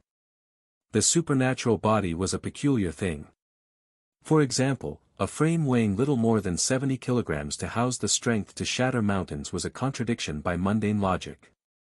Yet it was possible. How? Aurora had its own explanation. An acknowledged theory, expressed in different forms across the universe, described this phenomenon. Here, it was called supernatural cells. They functioned in a way oddly reminiscent of fat cells, countless, ever-present, storing and releasing energy in ways the ordinary eye could not perceive. They multiplied with cultivation and grew denser the further one progressed. Of course, there were contradictions to this theory. Yet even with its flaws, Aurora's interpretation still held its own merits. Supernatural cells explained why powerhouses could remain deceptively light, and why weight alone did not dictate might. In Michael's case, however, his sudden surge of strength and lack of control told a different story. His true weight, no, the pressure of his existence, was unleashed. The ground beneath him groaned. Cracks spiderwebbed outward from where his presence sank into the earth. At first it was faint, like soil shifting after rain, but within moments the dome itself quivered as the ground depressed by several meters. Dust lifted in waves, trees bent toward the collapsing heart, and stones tumbled inward as if drawn by an invisible tide. Outside the dome, the effect was immediate. The very air seemed to warp as Michael's uncontrolled pressure leaked through Prince's layered barriers, rattling the bones of all who lingered nearby. Rank 3 monsters that had watched in patience stiffened.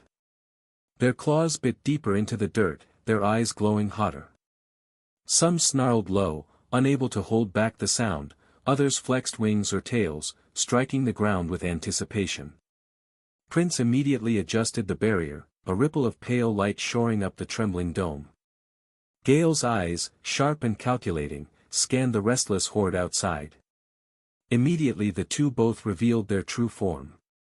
Their humanoid body seemed to wrap and they instantly got to their biggest size. A heavy silence gripped the forest. The first to break it was a wolf crouched low on the earth. Its massive form loomed, fur bristling, muscles coiled like a spring. Its fangs bared, and its growl rolled across the ground like thunder. The wolf lunged forward, claws tearing furrows through the earth. Prince reacted first. The dome's floor erupted with a storm of vines. They tore upward with crushing force, thick as towers, lashing and coiling in an instant to catch the wolf's charge. Each vine hummed faintly with his will, thrumming with the law comprehension he had forged in the shadow of Michael's transformation. Gale moved at the same time in mid-air. His first attack wasn't mere elemental infusion. No, it was a law skill.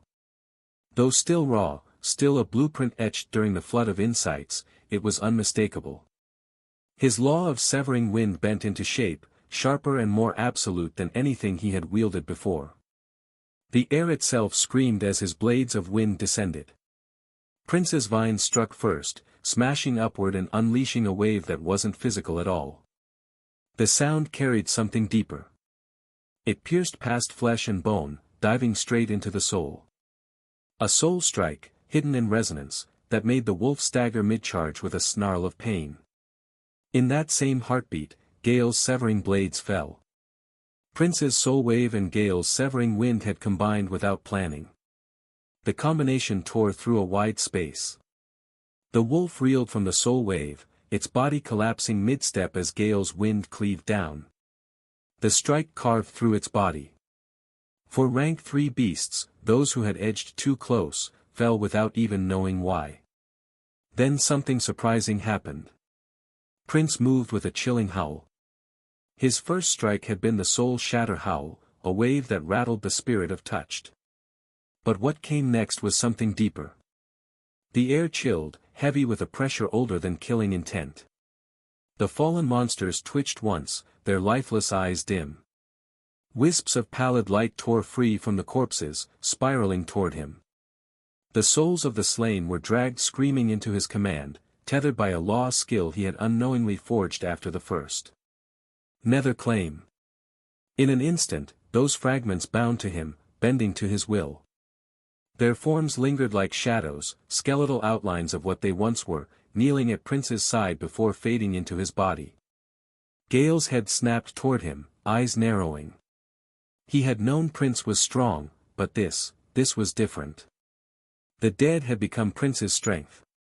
A wolf of vines and shadow stood in his place now. Prince howled again and it reverberated through the dome. Beside him, Gale did not falter. His severing winds twisted tighter, responding to Prince's soul quake like the second half of a symphony. Together, the two undead moved as one. The battle had truly begun. Sometimes one never truly knew what they were capable of until certain actions forced it out of them. Prince was a good example. He hadn't known his strike would be so devastating. Even with his awakening intelligence and instincts sharpening by the day, at the end of it all he was still only 3 months old as an undead, and barely more than a week into rank 3. Compared to the monsters outside, who had clawed through centuries of survival, Prince was young. He knew his law. He knew his skill couldn't be weak. But this exceeded his own expectations. The 6 soul shadows he had managed to wrench into being through Nether Claim were proof enough. Each one carried barely half the strength they'd possessed in life. The other half of their essence had been condensed into vessels capable of holding their souls. Yet even so, 50% of a rank 3 was still a rank 3, and standing beside Gale, their movements directed by instinct and reinforced by Prince's resonance, they made an impact. The horde shifted. Monsters growled and screeched, their frenzy deepening. They had waited too long. The fruit has ripened and these two guardians were no longer passive shields. Prince's shadows struck first, lashing out in jagged motions that sent beasts tumbling back. Gale followed, his severing winds weaving like invisible guillotines, shearing through horns and tails, carving open the sky itself. But then came the retaliation. The monsters outside could not afford to hesitate any longer. Laws flared in the dark like beacons. Flame that burned hotter than magma. Poison that wilted trees at a glance. Blades of earth and spears of water, wrapped in fragments of truth each beast had clawed for over decades. The forest roared alive. Prince staggered under the weight of it, his vines shredding and regrowing in frantic waves. Gale's wind screamed back, cutting through, yet every exchange cost them dearly. They weren't fools. The monsters weren't mad enough to throw themselves recklessly into the front just to open a path for others. Each strike was cautious, probing, every beast trying to edge a step closer without being the one to pay the price. Still, Prince and Gale knew the truth. Even with the shadows. Even with their law skills. Even with the insights Michael's transformation had gifted them, this storm of rank 3s could not be held forever. At most, they had minutes. Minutes before they would be drowned in a tide of laws. Minutes before their master, if something didn't change, was swallowed whole. And so, they fought, not just with strength, but with desperation. Michael's eyes, still hazy from the panels that had just appeared, twitched as the muffled echoes of battle reached him. Almost without realizing it, his senses spilled outward. What he saw nearly threw his soul out of his body. Around him, just beyond the dome Prince had raised, were monsters. Dozens of them. More than 4 dozen, each radiating the oppressive aura of rank 3. Wolves with eyes like molten coals. Birds whose wings tore the air apart with every beat. Hulking forms that bent trees just by shifting their weight. Some were stronger than others, but all carried the unmistakable power of law within their flesh and blood. And in the middle of it all were his undead, Prince and Gale, struggling like sparks in a storm. Vines as wide as pillars tore through the ground, snapping bones and scattering beasts, only to be burned by firestorms and cut down by blades of stone. Winds screamed overhead, shredding wings and carving trails of blood through scale and fur, but already fresh laws surged to counter them. So many. Michael's gaze snapped back to the wolf and the griffin who fought for him. Prince howled again, his shadowy soul soldiers leaping into the fray, their half-formed bodies grappling beasts twice their size. Gale's severing winds bent sharper, cutting in rhythm with the vines, as though the two were born to fight together. They were buying him time. Though Michael didn't know what was happening, hell, he didn't even understand what changes came with evolving yet, this didn't mean he could dally-daddle. He forced his limbs to obey. The first step was heavy, far heavier than it should have been. His foot sank into the soil with a crack, the ground caving as though unable to bear his weight.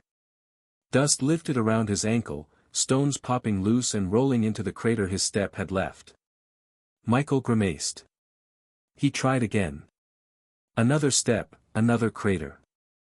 His body wasn't just heavy, it was oppressive, like dragging a mountain bound to his soul. Every motion drew the earth down with him. But he moved. One step. Then another. Every time his foot touched the ground, the dome trembled, quakes rippling outward as if the land itself was rebelling against his presence. Michael didn't stop. His breath came harsh, but his eyes locked on the wall of the dome ahead. Behind it, he could sense Prince's howl vibrating the air, Gale's wind trying to cut another monster down. Just a little more. Step after sinking step, his body pressed lower into the earth, his calves half buried now. He could feel his balance slipping, his control unsteady. And at last, fingers trembling, he touched the dome wall. The barrier shuddered at his contact. For a heartbeat, both Prince and Gale faltered in their movements, their gazes snapping toward the dome's heart. Michael had reached them. Immediately, a small hole split open in the dome's surface, and a hand thrust its way through. On the ground outside, 3 massive magic circles bloomed, each one pulsing with a power that shook the earth. The instant the hand appeared, every monster in the surroundings went mad with frenzy, fangs bared, wings flaring, laws surging wild. But then, just as suddenly, they froze for a single heartbeat. Because at some point, in the sky above, another beast had descended. Majestic, terrible, its aura eclipsed even the griffins. Its form was a fusion of wolf and dragon, a creature of impossible grace and savagery. Lucky. And on the ground, no, above it too, for their towering forms dwarfed the forest canopy, two colossal figures rose, each more than 20 meters tall. Their very presence dragged the air into silence and cast shadows that swallowed the battlefield. Beginning. Lily. Michael's two undead titans. Immediately, Lucky's wings spread wide, scales shimmering beneath the night sky. His eyes, wolfish yet draconic, burned with a light that felt older than the forest itself. Then, for the first time since his advancement, he released it. Skill activated, intimidation. A terrible aura rolled outward. It did not explode like fire or sweep like wind. It pressed. A suffocating, invisible weight that ground against every soul in range. The monsters froze again, their frenzy choking into silence.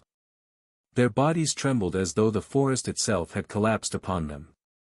Breathing turned ragged. Eyes of the weaker beasts went wide with primal fear and darted left and right, their instincts screaming to flee. But it was obvious this state wouldn't last for long. At least on the surface, Lucky's level was not so far removed from the other rank 3 beasts that they would remain frozen forever. Given enough time, they would shake off the fear clawing at their souls, and surge back into frenzy. Yet a pause was all that was needed. The other undead did not waste it. The two titans, Beginning and Lily, moved first. Rank 3 monsters weren't small, each one towered over men like moving fortresses of claw and scale. But beside Beginning and Lily, their frames looked like children hurling stones at giants. The titans dwarfed them, their sheer bulk blotting out the moonlight as their massive legs crashed down. Crack! The stomp didn't just shatter the ground. It rolled outward in a quake that sent monsters staggering, limbs buckling beneath the force. A dozen beasts closest to the impact howled, bones snapping, hides split open as the shockwaves rippled through flesh and law alike. Some were crushed outright, their bodies bursting into gore against the cratered earth. Others reeled back, maimed but alive. Beginning didn't hesitate. His colossal arm swept sideways, a strike wide enough to flatten boulders. It connected with a charging rank 3 beast, snapping its spine with a single blow and sending its corpse tumbling through 3 more behind it. Lily followed, her fists hammering down in a brutal rhythm that turned the battlefield into a war drum. Each strike gouged trenches into the ground and sent geysers of soil and shattered trees into the air. 2 more beasts were caught beneath her blows, their skulls crumpling like wet clay. Blood sprayed. Bones cracked. The titans were not graceful, they were calamities given form. Prince seized the moment. His vines writhed out like spears, latching onto the wounded rank 3's Lily had floored. The soul shatter howl ripped free again, staggering their spirits, before the writhing roots dragged their twitching bodies into his grasp. In the same instant, nether flame ignited, their souls torn screaming into shadows that fused with his frame. Gale's eyes flashed, his severing wind answering Prince's momentum. He targeted the monsters Beginning had injured, blades of absolute air slicing through their exposed wounds. Flesh parted cleanly, blood spraying in arcs as bodies collapsed under his merciless precision. Lucky descended at last, his wings folding in tight arcs of shadowed brilliance as his jaws parted. A green-black glow built in his throat, and the air warped with the sickly promise of venomous flame. But before he could release it. Stop! Prince's voice, sharp and guttural, tore across the battlefield like a lash. Lucky's glow flickered. For a heartbeat, his wolf draconic eyes wavered, confusion and instinct clashing. Then something clicked. His gaze darted to the dome. Master. Poison fire would scorch everything. Allies, enemies, it didn't matter. And in this storm, friendly fire was not allowed. The glow died in his throat with a crackling hiss, replaced instead by a roar so deep it rattled the stars above. His wings flared again, and the poison flame he had been about to spew turned inward, transmuted into pure elemental fury. Lucky dived. Instead of a venomous breath, he exhaled a torrent of crushing fire. The fire was no longer tainted with venom. It was pure, raw destruction, flames so hot the air warped and snapped around them. Lucky roared out in a sweeping arc, a dragon's breath-given form, and slammed into the forest floor. The blast carved a swath through the battlefield. Dozens of trees ignited at once, and the rank 3 monsters caught within the torrent were hurled back, their scales and hides blackening under the onslaught. The fire wasn't poison, but it didn't need to be, it carried Lucky's weight, his law, his will. The first rank of beasts shrieked in agony as the inferno engulfed them, wings reduced to brittle frames of ash, for burning away in streaks of black smoke. But they didn't fall alone. Prince and Gale moved in immediately, exploiting the devastation. Vines, sharper and faster now with the shadows he had bound, lashed through scorched beasts, piercing them like skewers. Their bodies convulsed as Nether Claim activated once more, their souls ripped into fragments before their corpses even hit the ground. At the same time, Gale's severing winds bent the blaze itself, weaving through the burning smoke like invisible guillotines. His blades carved deeper wounds into the staggering monsters, splitting their armor-like scales where the fire had already weakened them. The Titans did not wait either. Beginning barreled forward, each step quaking the battlefield. His colossal arm swung down, and a beast the size of a boulder was smashed flat against the earth, its body sinking into the crater as blood sprayed upward. Lily's fists thundered beside him, every strike breaking bones and caving bodies as though she were crushing clay dolls. The 5 undead moved like a single organism. The first clash ended in slaughter, not of the undead, but of the rank 3 monsters. Dozens had surrounded the dome. Now, in the wake of that first exchange, at least 10 corpses lay broken, charred, or dismembered across the forest floor. Their blood hissed in Lucky's flames, their souls screaming as Prince devoured them into shadows. The horde, once boiling with frenzy, staggered back. But it was far from over. The surviving rank 3 steadied themselves, their laws igniting one after another. Out of the nearly 6 monsters, only 30 remained. As if following some unspoken order, the 30 split evenly into groups of 6, each set claiming a single undead as their opponent. The monsters didn't want the aftermath of their clash to spill over and damage the treasure at the dome's center. So, without hesitation, they pulled apart, opening space for their chosen battles. Rank 3 monsters were all capable of flight and stepping into the void. With a surge of power, the battlefield fractured as they vanished, dragging their duels into the first layer of the void, an eerie realm where the world itself looked like an illusion. There, they existed in 2 places at once, still in the world, yet also hidden in the veil of the void. Michael's breath hitched as the battlefield split apart. He had known rank 3s were destructive. But knowing and seeing were 2 different things. When rank 3 monsters went all out, it wasn't a battle anymore, it was a calamity show. The sky itself had changed. Threads of light and shadow bled through the heavens, distorted by laws clashing in the first layer of the void. Each strike painted the horizon. For a heartbeat, a thought came, run. If he fled now, the void battles would rage on. His undead, bound by contract, would return to him eventually. All he had to do was slip away in the chaos and escape the eyes of the monsters. But the thought died as quickly as it came. Because he felt them. All 30 of the monster gazes. Michael's chest rose and fell, heavy, as his eyes darted across the colorful sky. Michael knew his undead weren't weak.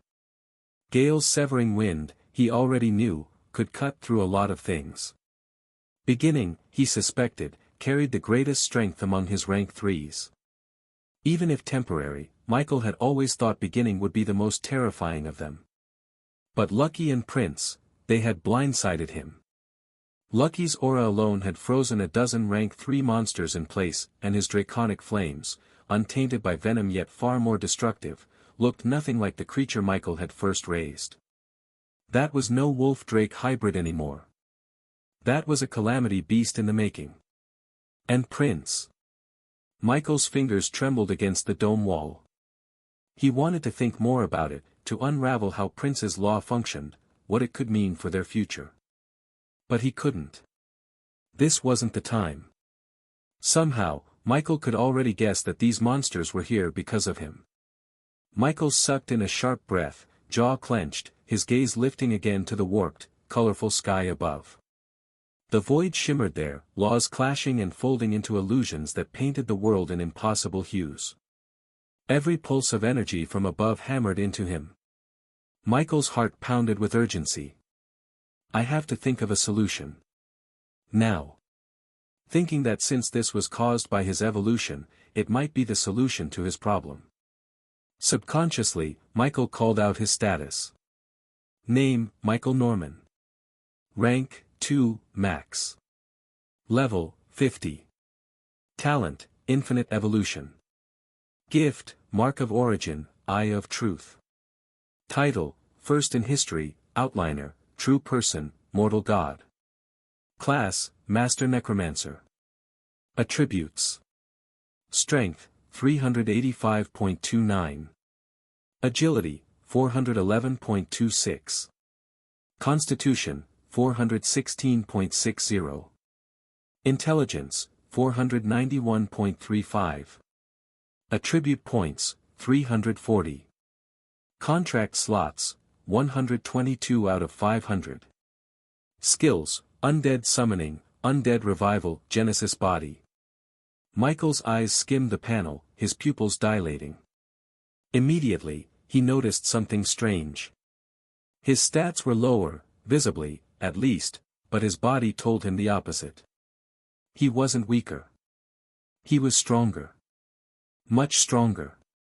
His mind, sharpened by his heightened intelligence, pieced it together in an instant. His race had changed. True human. The difference wasn't in numbers, it was in substance.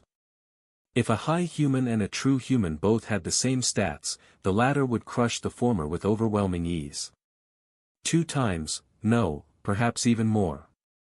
Michael could feel it in his bones. The system's numbers hadn't lessened him, they had redefined him. And yet, as monumental as that was, he knew this wasn't the most shocking part of his status. The gifts, the titles, the shift of his entire existence, they were matters too vast to contemplate right now. He forced the thought down. His lips pressed into a grim line. Because the battlefield outside did not pause for his realizations. The sky above writhed with color, laws tearing into each other in the first layer of the void. Each clash bled through the veil. Michael focused on his status, and there was one thing that immediately caught his attention due to the current situation. A title. Title, Mortal God. Summary, against the natural order, a mortal body not yet divine has taken the shape and resilience of a god's vessel. This title recognizes your defiance of limits. Effect, physical durability, vitality, and recovery are drastically increased. Your mortal body functions as a pseudo-divine vessel, granting resistance to law-based damage. There was one thing Michael had wondered about the result of his evolution, and that was if it would finally give him the strength to face a rank 3 in a true fight. Physically, he knew he could. His body, even before this evolution, could crush ordinary rank 3 creatures if it came down to brute force. But the moment they used their laws, the tide turned. Laws twisted the battlefield itself, made flesh and bone meaningless. Against that, even he had been helpless. Yet now, staring at the new title glowing on his panel, Michael felt something stir deep in his core. Title, Mortal God. Michael's chest tightened as he read. Resistance to law-based damage. Was this it? The answer to the question he had been asking all along. The bridge between body and law. The numbers on the panel might have fallen, but the feeling in his blood told another story. Each breath filled him with force. Michael flexed his fingers, the dome wall trembling at his touch. Taking a deep breath and floating up in mid-air to avoid causing a commotion with his strength, Michael returned his senses to the sky. Rank 3 creatures. A part of him now felt he could face them. Michael was quite cautious in nature, but when the time came to be decisive, he often did so with surprising resolve. As he couldn't enter the void, Michael couldn't join his undead there. But he knew that as long as he made a movement, those monsters would descend. And so he did. Michael made a move. Michael drew back his arm, and shoved. The dome wall screamed under his push, light fracturing into jagged seams before tearing apart with a thunderous crack. The ground quaked as Michael's body surged upward, bursting free of the barrier in a rush of displaced air. For the first time since his evolution, he stood fully outside, his presence no longer hidden. The forest reacted instantly. Every monster's head snapped toward him. One of them, a boar-like beast the size of a fortress, broke from the void first. Its tusks jutted like mountain peaks, its bulk shaking the air as it launched forward with terrifying speed. But Michael didn't feel fear. If anything, he felt strange. His eyes locked on the charging mass, and to his surprise, the creature's movements looked sluggish. Michael's fingers rose, mana surging. The first thought that came to his mind was to halt the beast's charge. The first spell that came to mind was Magic Arrow. A simple attack. One he had cast 1,000 times and was already nearing advanced mastery. Michael's hand moved on reflex, fingers sketching the familiar circle in the air. But halfway through the motion, something clicked. His instincts shifted. Reasoning that wasn't his, yet was, slid into place. And before his circle could fully form, the mana moved on its own. A spear of condensed light ripped itself into existence before him, humming with power. He hadn't finished drawing. He hadn't even focused. It was just, there. Michael's eyes widened. The arrow shimmered with raw mana, but before he could even release it, something stirred in his chest. Almost on instinct, another reasoning flowed into his mind, alien yet natural, as if it had always been there waiting for this moment. Without conscious thought, he channeled it. The arrow twisted. Mana bled darker, the radiant spear dimming until its surface turned pitch black. It didn't lose its brilliance, instead, it carried a suffocating sharpness that made the air itself recoil. If Gale had been there to witness it, the griffin would have stared in shock. Because threaded through that arrow wasn't just mana anymore, it was a trace of law. And not just any trace, but one frighteningly close to his own severing wind. The black arrow vibrated, its edge humming with a resonance that bent the air. Each flicker across its surface carried a promise of division, of cutting through not just flesh but the very essence of the target. What was even more shocking was the sheer size of the arrow. Michael had used no more mana than usual, about the same amount he had always funneled into the spell. Yet the result was utterly different. This was no slim projectile of condensed force, but a spear-like arrow, longer than he was tall and as wide as a man's torso, its edges jagged with black light. It wasn't more mana. It was purer mana. Michael didn't hesitate. He hurled the spell towards its intended target. The black arrow screamed through the air. It didn't whistle like ordinary projectiles, it tore space apart, a low, keening shriek following its path. The charging boar monster bellowed, tusks lowering to meet the strike head-on. Its body glowed with law, a crust of hardened earth forming over its hide. But when the arrow struck, the world split. The beast's law shield fractured like glass, shattering into shards of dim light. The arrow did not slow, it sheared straight through flesh, bone, and soul alike, the boar's massive body skewered from snout to spine. For an instant, silence. Then the boar toppled with a thunderous crash, its bulk smashing through trees, tusks gouging trenches into the ground before it stilled. Its body convulsed once, and then fell lifeless. Michael's chest rose and fell, his expression unreadable. A simple spell. One he had cast countless times.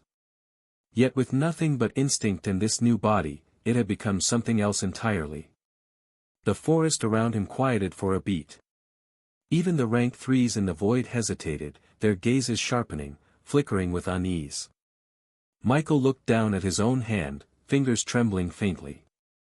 "So this is what it means," he murmured, his voice low, "to defy the natural order. Your understanding of a magic arrow has increased significantly. Magic arrow has reached advanced mastery. Through refinement of mana and a flash of enlightenment, you have comprehended a new skill, Death Arrow. Michael felt overwhelmed, but he didn't have time to think as two other monsters emerged from the void by his side in a coordinated sneak attack. A serpent beast with scales darker than midnight slithered from the tier, its fangs dripping poison that hissed against the very air. To his left, a lion-shaped abomination burst forth, its mane a crown of flame that twisted into spears with every movement. Both struck in unison, one lunging for his upper body and the other for his lower body. It was like the two just wanted a bite of him. Michael's body moved before his mind caught up. His fist clenched and he swung. The punch didn't strike the serpent or the lion directly, it struck the air itself. Boom! The world shuddered. Space rippled outward like shattered glass, and both monsters froze mid-attack. The serpent's body convulsed violently, scales cracking as invisible force ruptured its insides. The lion's paw halted halfway, bones in its limbs snapping like twigs before its entire frame was hurled backward. Then, crack! Both monsters exploded in unison, their bodies torn apart in a storm of blood and fragments. The shockwave rolled across the battlefield, uprooting trees and rattling the air, as if Michael's punch had demanded the world yield before him. Michael blinked, staring at his trembling fist. He hadn't cast a spell. He hadn't summoned a circle. He had simply punched. Michael was shocked. Before his evolution, he knew he was strong enough to defeat rank 3 monsters physically, at least the weaker ones, in their early stages. But never in his wildest thoughts did he imagine he could blow 2 apart with a single punch each. What kind of power was this? Michael's chest rose and fell sharply, his heart pounding against his ribs. His mind spun. He clenched his fist again, staring at the faint tremor in his knuckles. Michael was in intense shock. But the battlefield didn't stop. In the first layer of the void, more than 24 monsters also stared at the scene in shock. It wasn't only them, even Michael's undead themselves were taken aback. Even as genuine rank 3 creatures, none of them could punch a fellow rank 3 to death with a single blow. What sort of strength was that? Some of the monsters wavered, shaken by the sight. But not all. Among them, 3 stood apart. These 3 didn't flinch. The weakest of them radiated at level 63, while the strongest pressed at level 67. At least in terms of levels, they surpassed Michael's undead. Like his own evolved creatures, these 3 weren't mere beasts. They were intelligent, if not more so, having survived for decades as leaders among monsters. And just as their intelligence had carried them this far, it also made them cautious. They did not throw themselves recklessly into the fray, nor did they attempt to overshadow one another in a power struggle. Because in battles of this scale, sacrifice meant nothing if it only benefited others. This was the reason why, even though they were powerful enough to put pressure on Michael Undead, they didn't do more than a certain level as they watched out for opportunities to be the ultimate winner in this struggle. However, seeing Michael's display of power, even these 3 monsters felt their composure waver. For the first time, panic flickered across their gazes. This fruit was not weak. On the contrary, it might run away before they could claim it. That thought terrified them. Like the other rank 3 monsters, they had all benefited just from waiting here, each of their laws had sharpened, their cultivation inching forward simply from the ripening aura spilling off Michael's transformation. And that was only the scraps. Their foundations were deep, their accumulations profound, and they could feel it clearly, this wasn't ordinary fortune. If the mere aftermath of this fruit ripening could bring such gains, then what would happen if they devoured the fruit itself? They didn't believe they would ever again be stuck at their current level. No, with this fruit, the barrier to the next stage would crumble. The path that had been sealed before them for decades, centuries, would finally open. Yes, though they were intelligent, cautious, and cunning as humans, they still called Michael fruit. That was the essence of their thoughts. Whether or not Michael had any opinion on this wasn't their concern. The 3 monsters finally broke their silence. Their voices rolled across the battlefield, searing into the minds of every creature present. "You should all know the situation," a serpent-like one hissed, its tone both commanding and cold. "Among us, only we three have the chance to seize this fruit." The lion-shaped abomination growled, its mane flaring into burning spears. "But do not fear, you will not be left with nothing. Hold back the undead. Do not let them intervene. Do this, and you will share in the benefits once the fruit is consumed. We'll compensate you. The fruit might not be enough for us all, but it would give us strength to return back to you. The human kingdoms around us, for example. They have strong people that prevent us from devouring to our satisfaction. With more strength, if 1,000,000 ants is not enough, we'll give you 10,000,000. The third, a hulking beast with crystalline horns, let out a low, grinding laugh. "Yes," suppressed the guardians. "The fruit belongs to us, but its overflow will be enough for all. Stand in our way, and you will only die for nothing." Their words carried the weight of authority, but also greed so raw it twisted the air. To be honest, the other monsters knew they also didn't stand much chance. Even if they were able to take fruit, keeping it might be beyond them. The other monsters faltered. Their gazes flickered, hesitation tugging at their instincts. To obey the three was tempting. But to the undead who heard this proclamation, it was nothing short of blasphemy. Prince's growl rolled like thunder, his vines thrashing against the void as if they could strangle the voices themselves. Gale's wings beat once, severing winds screaming sharp enough to split mountains. Beginning and Lily snarled in unison, their titan forms looming like calamities waiting to strike. Lucky's draconic eyes burned, his roar vibrating the first layer of the void itself. They were furious. Furious that anyone dared reduce their master to a fruit. Furious that these monsters believed they could carve him open and divide him like carrion. In that instant, a terrible intent boiled from Michael's undead, 5 voices, 5 wills, converging into a storm that shook the void. Their fury was not blind rage. It was sharp, cold, and vengeful. The message was clear. Touch our master, and we will bury you here. The air in the first layer of the void grew heavy.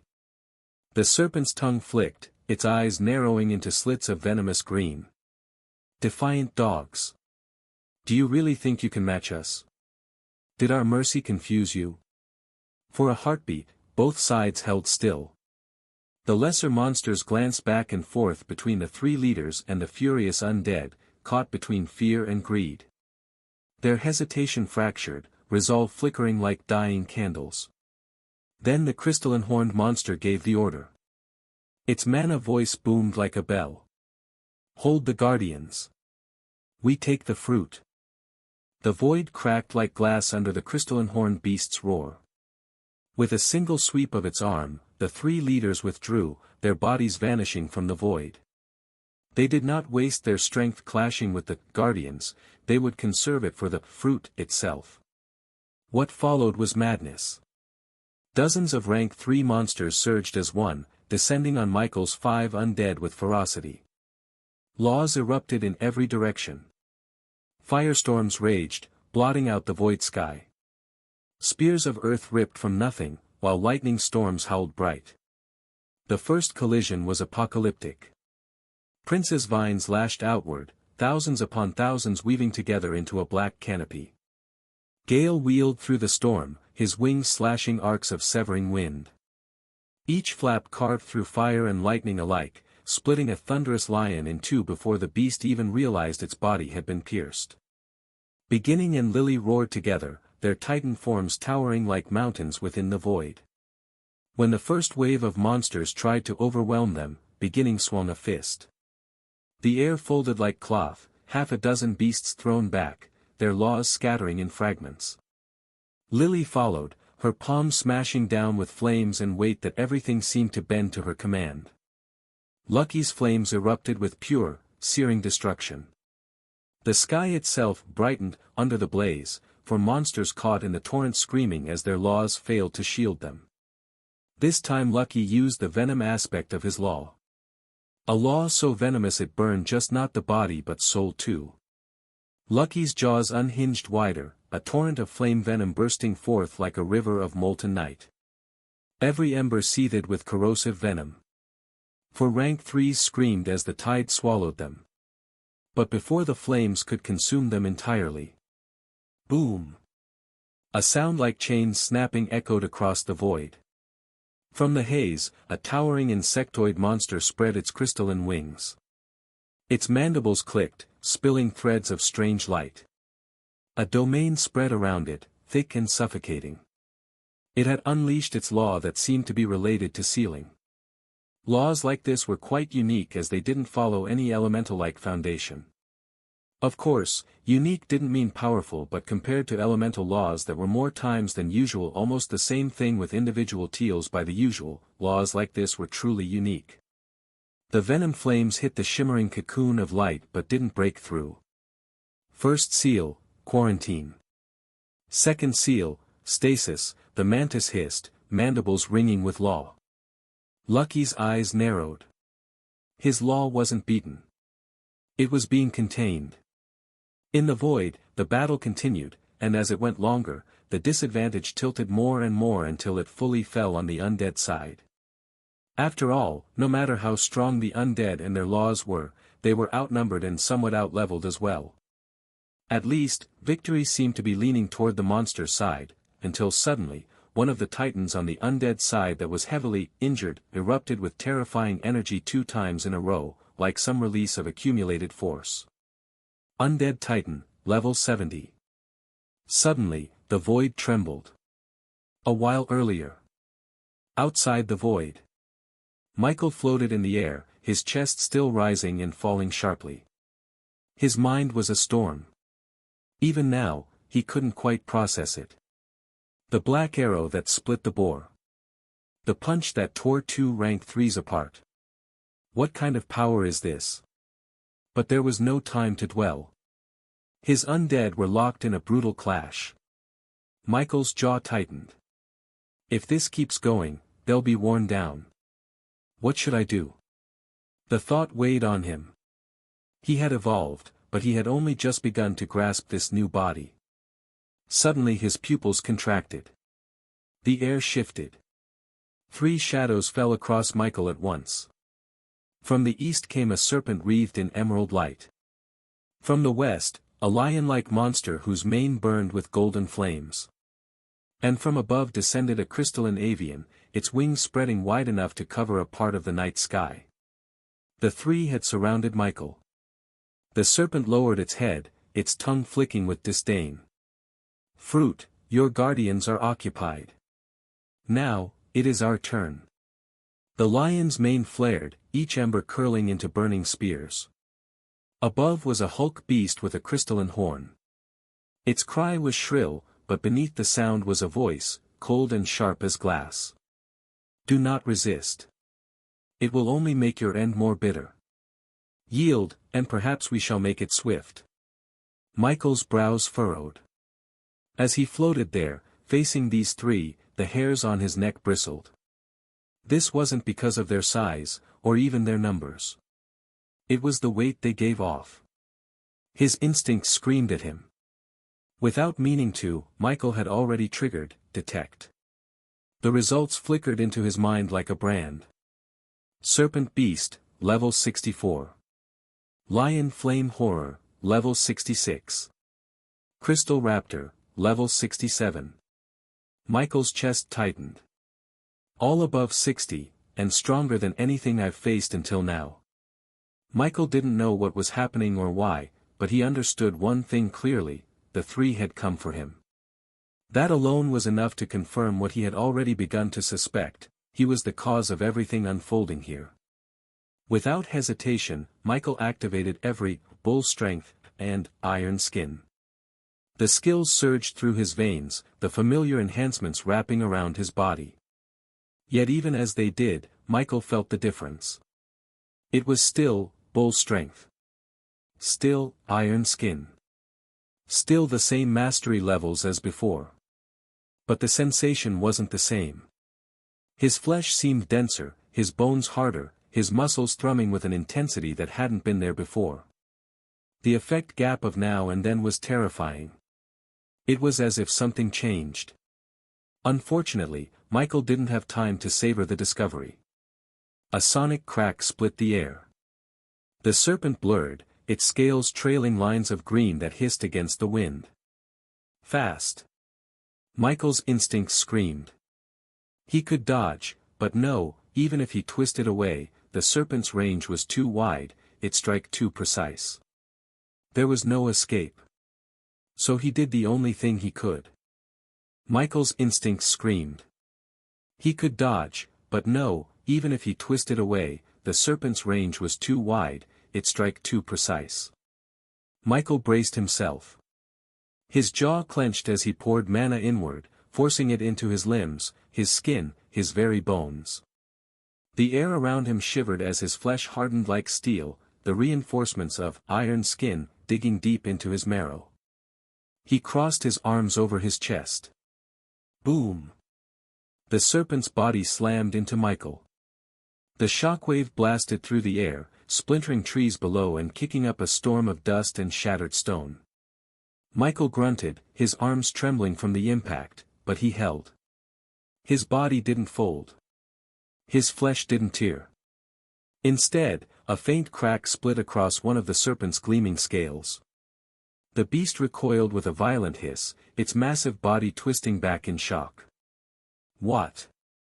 The lion's burning mane flared brighter, its molten eyes narrowing. The crystalline raptor above tilted its head, its gaze sharp as blades. All three of them had expected this fruit to resist.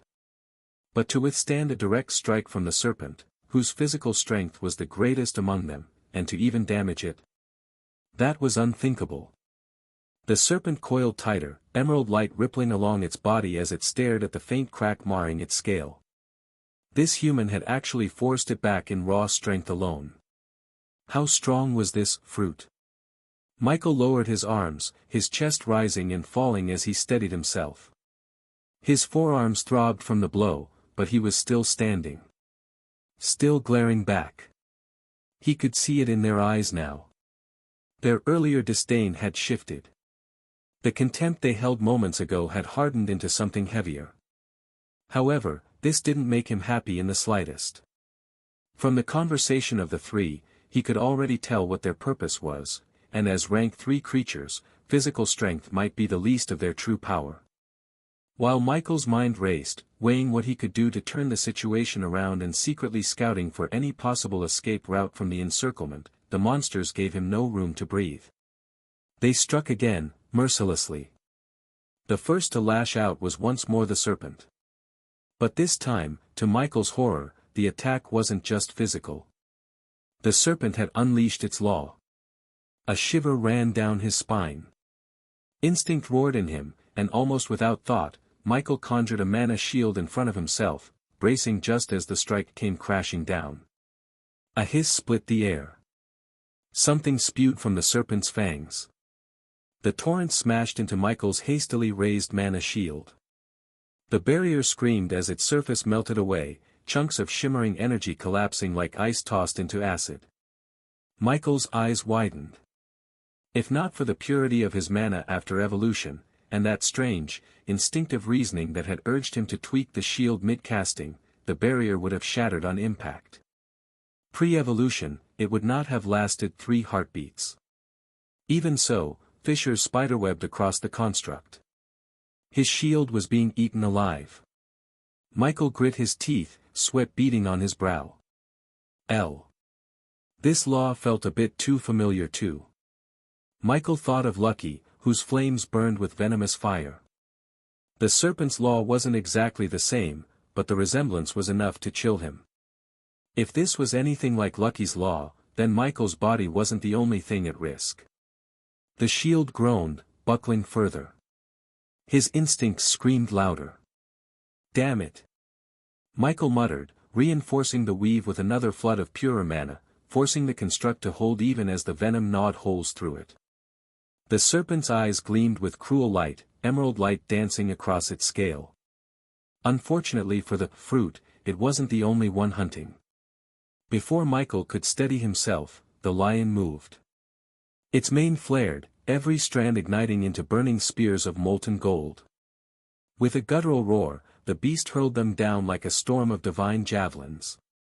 The air shrieked as the spears fell, each one carrying not just heat but the weight of the lion's law. Michael's stomach dropped.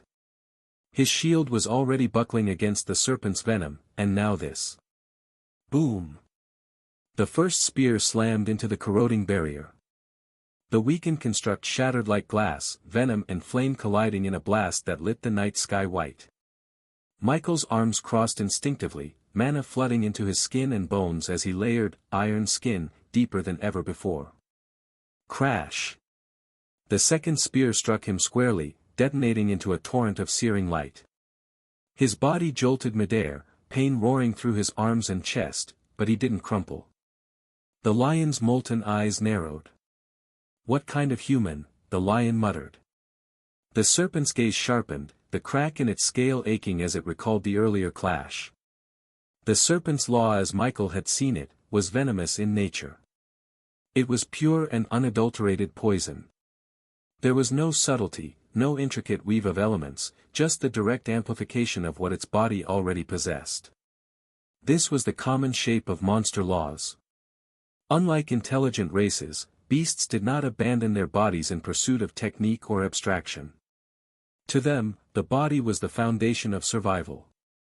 Their claws, fangs, scales, and venom were already weapons honed by nature, and when such traits deepened into law, they retained their raw, primal simplicity. It was not weakness, it was focus. And in that focus lay a terrible edge. For other intelligent races, except for those steadfast in physical prowess, even those who started with this path ended up abandoning their body to a certain extent. The lion's law followed the same path as the serpent. Its law was not a complex or extraordinary law, but its sheer intensity made it lethal. Against such heat, even those of equal rank would hesitate to take a direct hit. Compared to the serpent's corrosion and the lion's solar fire, both were straightforward, yet all the more dangerous because of it. Yet, this human seemed to be doing just fine. Of course, Michael wasn't fine. His body hissed where the venom had splashed across his skin, as though acid clung to him. Angry welts smoldered across his arms and shoulders, faint smoke curling from the wounds. The lion's spears had burned him deeply, leaving patches of skin blackened and seared. Every movement sent shocks of pain through his frame. And yet, amidst that pain, there was shock. Michael had been braced to be torn apart. Against the venom of the serpent and the lion's blazing spears, he expected his body to crumble. Instead, though scorched and battered, he still stood. His body had not been reduced to ash or dissolved to nothing. What startled him more was not that he survived but how his body was responding. The wounds were not spreading, not festering as they should have been. Instead, the charred flesh twitched faintly as if stitching itself back together. Blood seeped for a moment, then thickened, hardening into something like blackened crust before flaking away to reveal new skin beneath. Michael blinked, chest rising and falling as he tried to steady his thoughts. This, healing. He hadn't cast regeneration, nor had he taken any potion, so why? One should not forget that these attacks had traces of law in them. Also before this, he couldn't handle Gale's law for a heartbeat, but now he could for monsters stronger than him. A flash of light flared across Michael's vision as he seemed to have remembered something. But there was no time to dwell. The serpent hissed and its mouth seemed to drip with fresh venom. The lion's mane burned brighter, molten spears forming once more. The crystalline above still spread its wings but didn't look like it planned to attack soon. The other two on the other hand weren't going to give him space to breathe. The serpent lunged again, coils whipping forward, fangs bared. Michael's fists clenched, mana surging along his arm. He didn't think and simply acted. Boom! His punch ripped through the serpent's strike, shockwaves cracking the air. The impact rocked the beast's skull aside, forcing it to recoil with a bellow of frustration. Venom scattered into the air, sizzling as it touched stone, but Michael had already twisted free, sliding past the serpent's flank. The lion roared, its flaming spears falling like meteors. Michael's fingers rose in the air, instinct sketching a circle before his mind caught up. Mana flooded outward, condensing into a jagged spear of black light. Death arrow. The spell screamed from his hand, a streak of black light tearing through the night sky. It clashed head-on with one of the lion's flaming spears. Darkness and fire ground met in mid-air, but the arrow fractured and was swallowed by the blaze. The spear kept going, its heat searing Michael's skin even before it reached him. Michael twisted aside, the projectile grazing his shoulder. His flesh hissed, the wound smoldering as if molten iron had brushed him. His jaw clenched against the pain. A part of Michael wasn't surprised at the outcome, though he had also expected a bit more.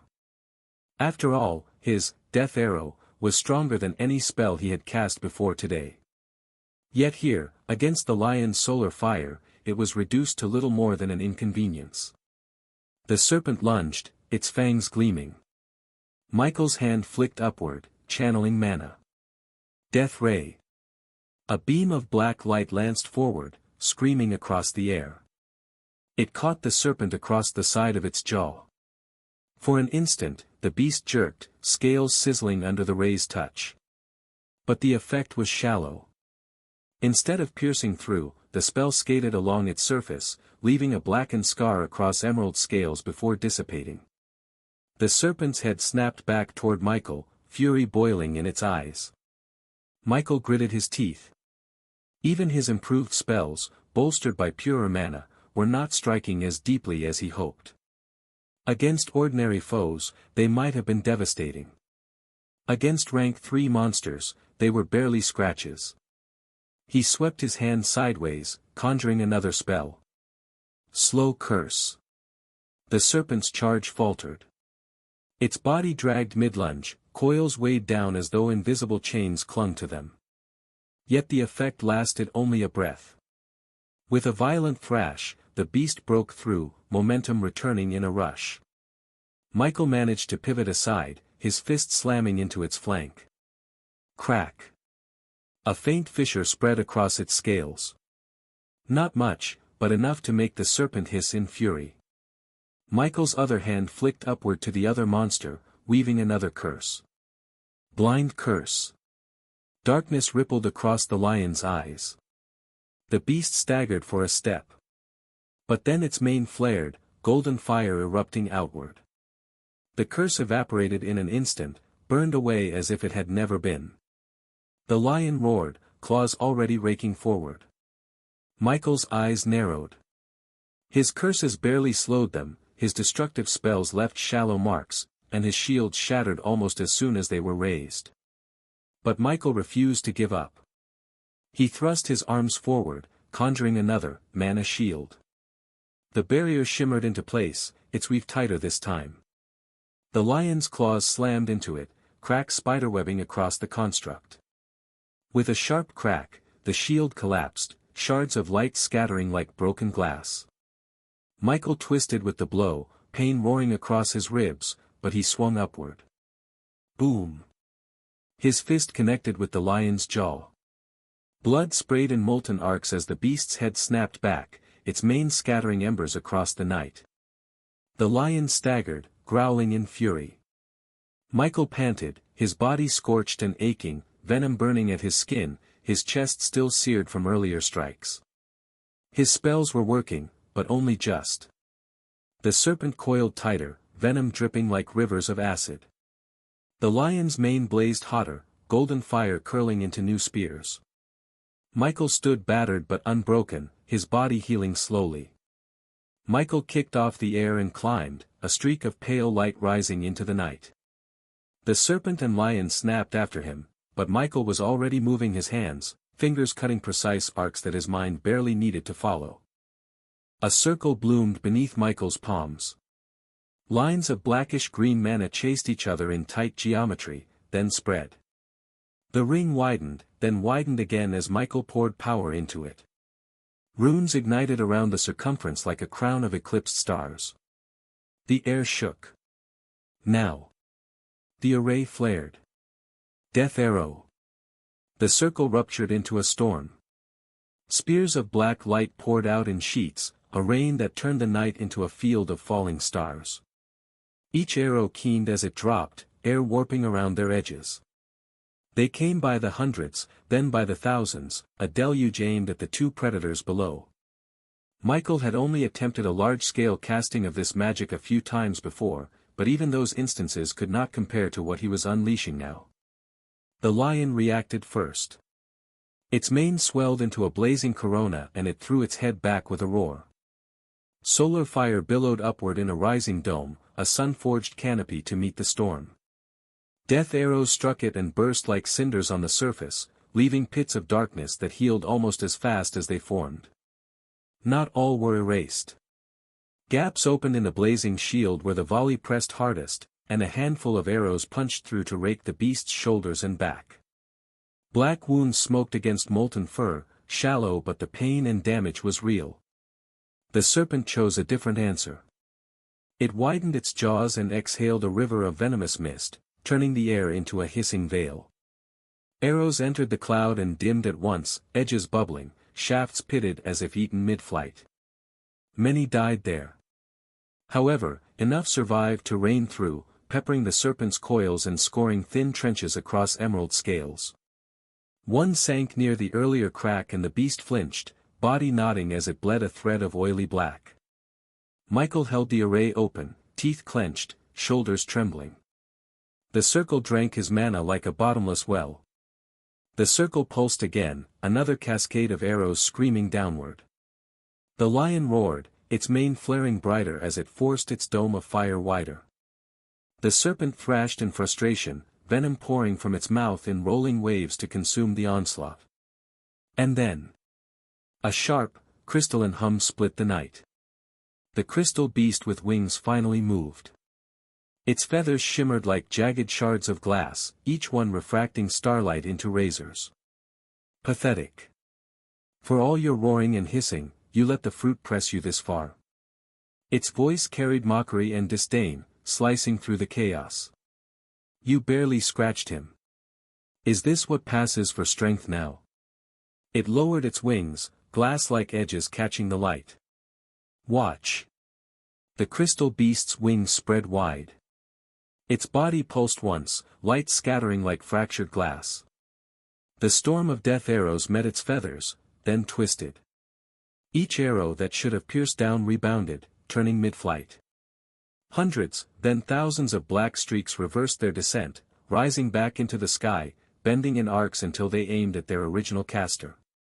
Michael's pupils shrank. The world filled with his own magic. For the first time, Michael understood what it meant to face his own attack head-on. Arrows tore at him from every angle. He whipped his arms up, layering a mana shield, in desperation. The first volley struck. Boom. Boom. Boom. The shield shuddered violently. Each arrow slammed against it like a hammer, and though the construct held for a moment, cracks burst outward with every impact. One arrow pierced through, grazing his side, another ripped past his shoulder, a third scored his thigh. Michael hissed, his body jerking as pain lanced through him. What sort of ability is this? His teeth clenched as his gaze locked on the crystal beast, wings glittering like a hall of mirrors. The crystal beast's laughter rang out. Its wings spread wider. I love it, the creature said, voice thrumming through the void. That attack of yours. It is beautiful. Its eyes narrowed, a glint of cruelty flashing through their crystalline depths. But unfortunately, it is one without the blessing of the world. Powerful, yes, but incomplete. Michael's shield cracked again. The crystal beast tilted its head, as if savoring the sight. Still, it continued, for the first time in centuries, you have made me appreciate something. To honor that, I shall reward you.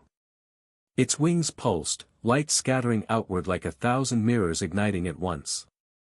Michael watched in shock as mirrors, condensed from what seemed to be light, appeared in mid-air. But what shocked him was what came out of these mirrors. A death arrow. Allow me to show you what your creation could be capable of, had you been given more time. A taste of its true potential. And as thanks for amusing me, I will even grant you the sight before you die. Michael's breath hitched. The beast's voice slithered back into his ears. So, obediently allow yourself to be swallowed. Become my strength, fruit. Do not fight. Struggle only diminishes your worth.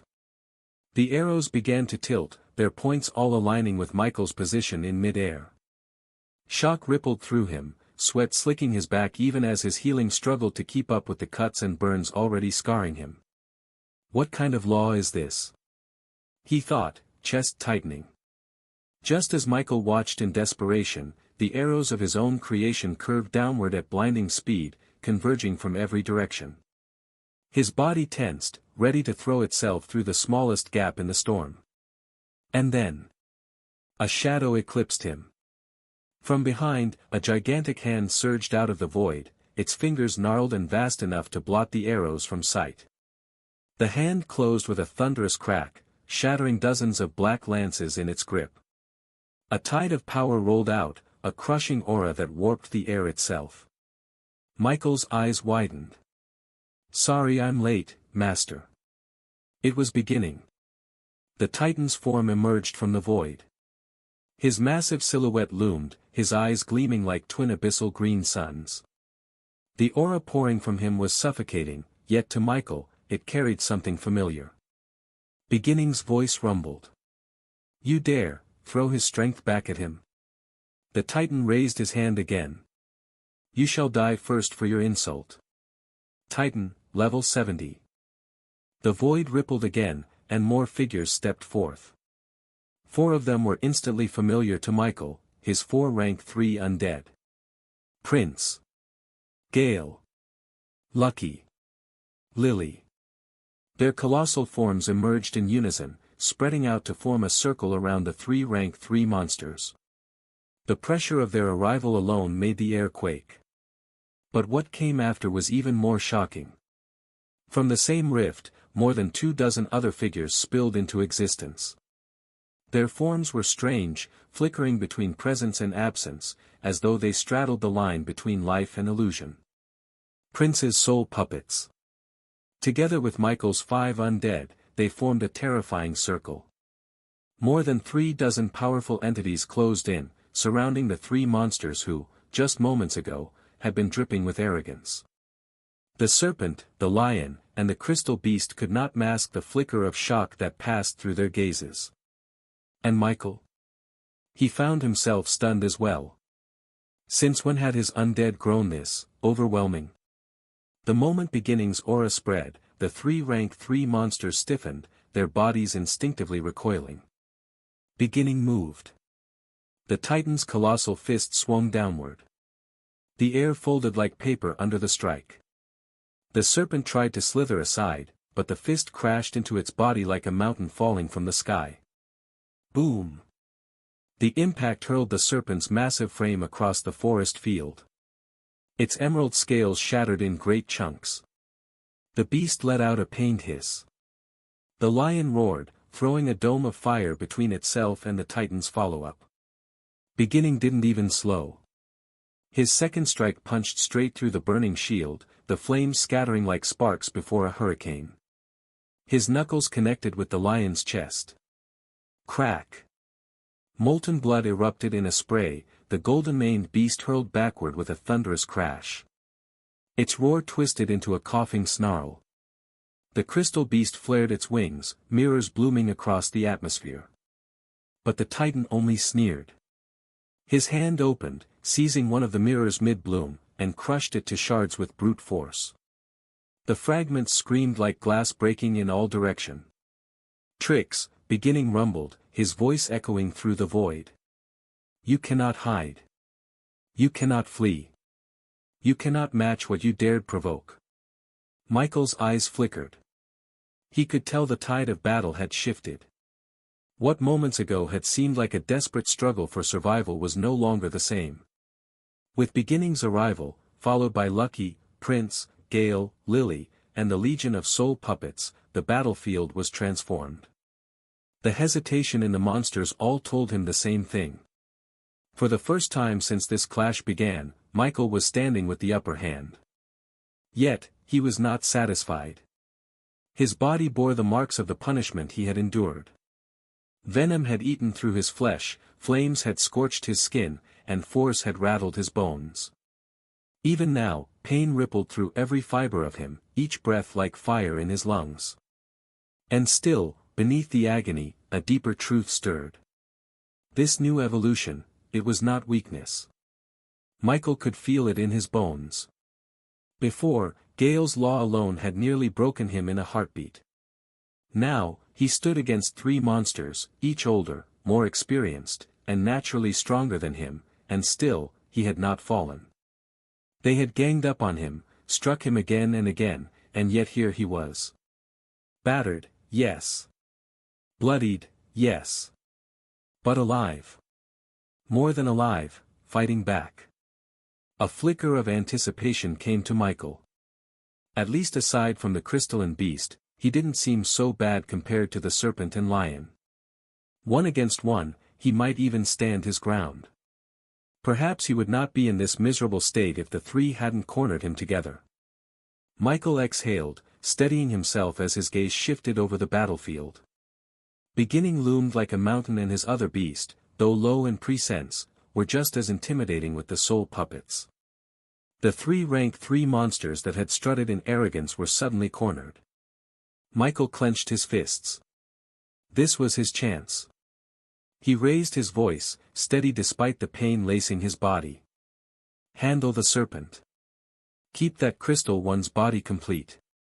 I'll take the lion. The command snapped through the link, and his undead moved at once. Beginning's titanic shadow pressed toward the crystalline beast. Prince's gaze flickered, his puppets swarming toward the serpent like a tide of phantoms. Michael's eyes locked onto the lion. The reason was simple. The crystal beast was strange, dangerous in a way that whispered of traps. Its mirrors unsettled even beginning, and Michael knew better than to gamble with a foe that could twist his own attacks back at him. As for the serpent, its venom was an unknown.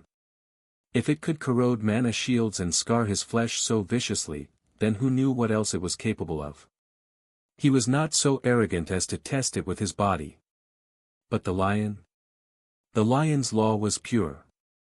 Solar fire burned with intensity, but intensity could be endured, resisted, even overpowered. Against this foe, Michael could vent his fury. Against this foe, he could prove that his evolution had not been in vain. His breathing steadied. His chest rose and fell with measured rhythm as he pushed the pain deeper, burying it beneath resolve. He could already feel the faint twitch of his wounds knitting together, his body mending itself even without his spells. Compared to before, he was no longer fragile against laws. Even when struck, his body did not crumble. Given time, given space, he would recover as if brand new. And so, he would not cower. Michael's jaw tightened, his teeth gritting as his eyes blazed. Michael Norman wanted to vent. With a sudden burst, Michael shot forward, his body streaking through the void like a bolt of pale light. The lion snarled, its mane flaring into a corona of molten fire, golden spears taking shape and raining downward in a storm. The heat seared the air, each spear a sun-forged javelin that could have reduced buildings to ash. Michael's arms crossed before him, mana flooding into his skin and bones. His flesh hardened, the reinforcement of iron skin digging into his marrow. The first spear slammed into him. Pain burst across his ribs, but he did not falter. The second spear burned his shoulder, leaving blackened flesh that already twitched with faint healing. And then Michael roared. He surged through the storm, his fist punching upward. The void itself cracked around his knuckles. Boom! His strike smashed into one of the spears mid-flight, shattering it into fragments of golden fire. He punched again, and another spear disintegrated into molten sparks. Each blow shook the air, his fists weaving destruction through the lion's barrage. The lion's eyes widened as its solar storm faltered. For the first time, the beast seemed to hesitate. Michael's lips curled into a grim smile. "You thought I was prey?" His voice rang like iron. Michael gathered mana, the black-green energy swirling into a jagged spear of darkness. The runes flared along his arm as he thrust it forward. Death arrow. The projectile screamed across the void, sharper and faster than before. It slammed into the lion's chest, punching through the blazing mane. For a heartbeat, the beast's roar turned into a strangled cry as blackened smoke erupted from its fur. Michael pressed forward. Bull's strength had never been turned off. It rumbled in Michael's tendons like chained thunder and packed his muscles tight as steel cables. The lion's mane swelled, throwing out fresh sheets of solar fire to bar Michael's advance. Michael punched through the wall of heat. The lion slashed. Michael slipped inside the arc. Their bodies collided. The impact cracked the air like a fallen tree. The next exchange was brutal and close. The lion hammered at him with claws wrapped in blazing light. Michael answered with forearms raised and elbows tight, letting the reinforced bones of iron skin take the scraping bursts, then countering with short, cruel hooks that dug into ribs beneath the molten fur. Each blow from the beast sent tremors through his frame. Each counter from Michael sank deeper than the last. The beast tried to create distance, mouth parting for a point-blank beam of solar heat. Michael slammed a palm into its lower jaw and wrenched the muzzle aside. The beam went wide, scything into the night sky. Michael drove his knee up. Bone met bone with a sound like a drum. The lion staggered, and Michael did not let it breathe. He stepped with his left, hips turning, spine snapping forward like a whip. His right fist crashed into the lion's breastplate of fire. He hit the same spot again. He hit it a third time. A wet crack answered. Then, seemingly pausing, as if he finally remembered something after all this while, Michael reached out into his soul and brought out an item.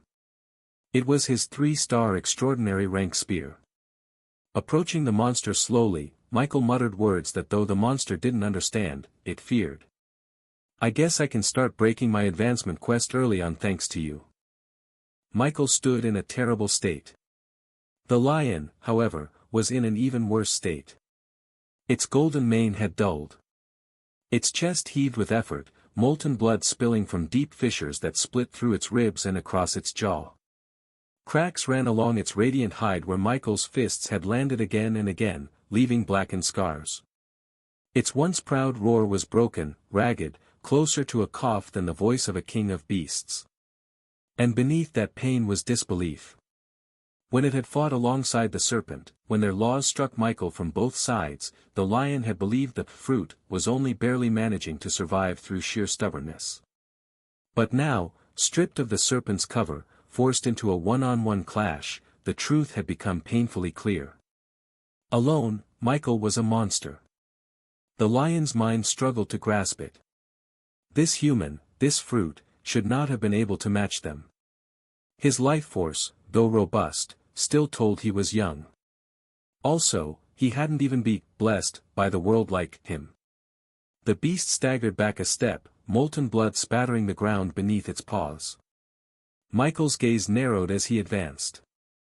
The ground shook beneath his stride, his presence swelling larger with every motion. At least, to the beast that was what it felt like. The lion's heart pounded. Its mane flared desperately.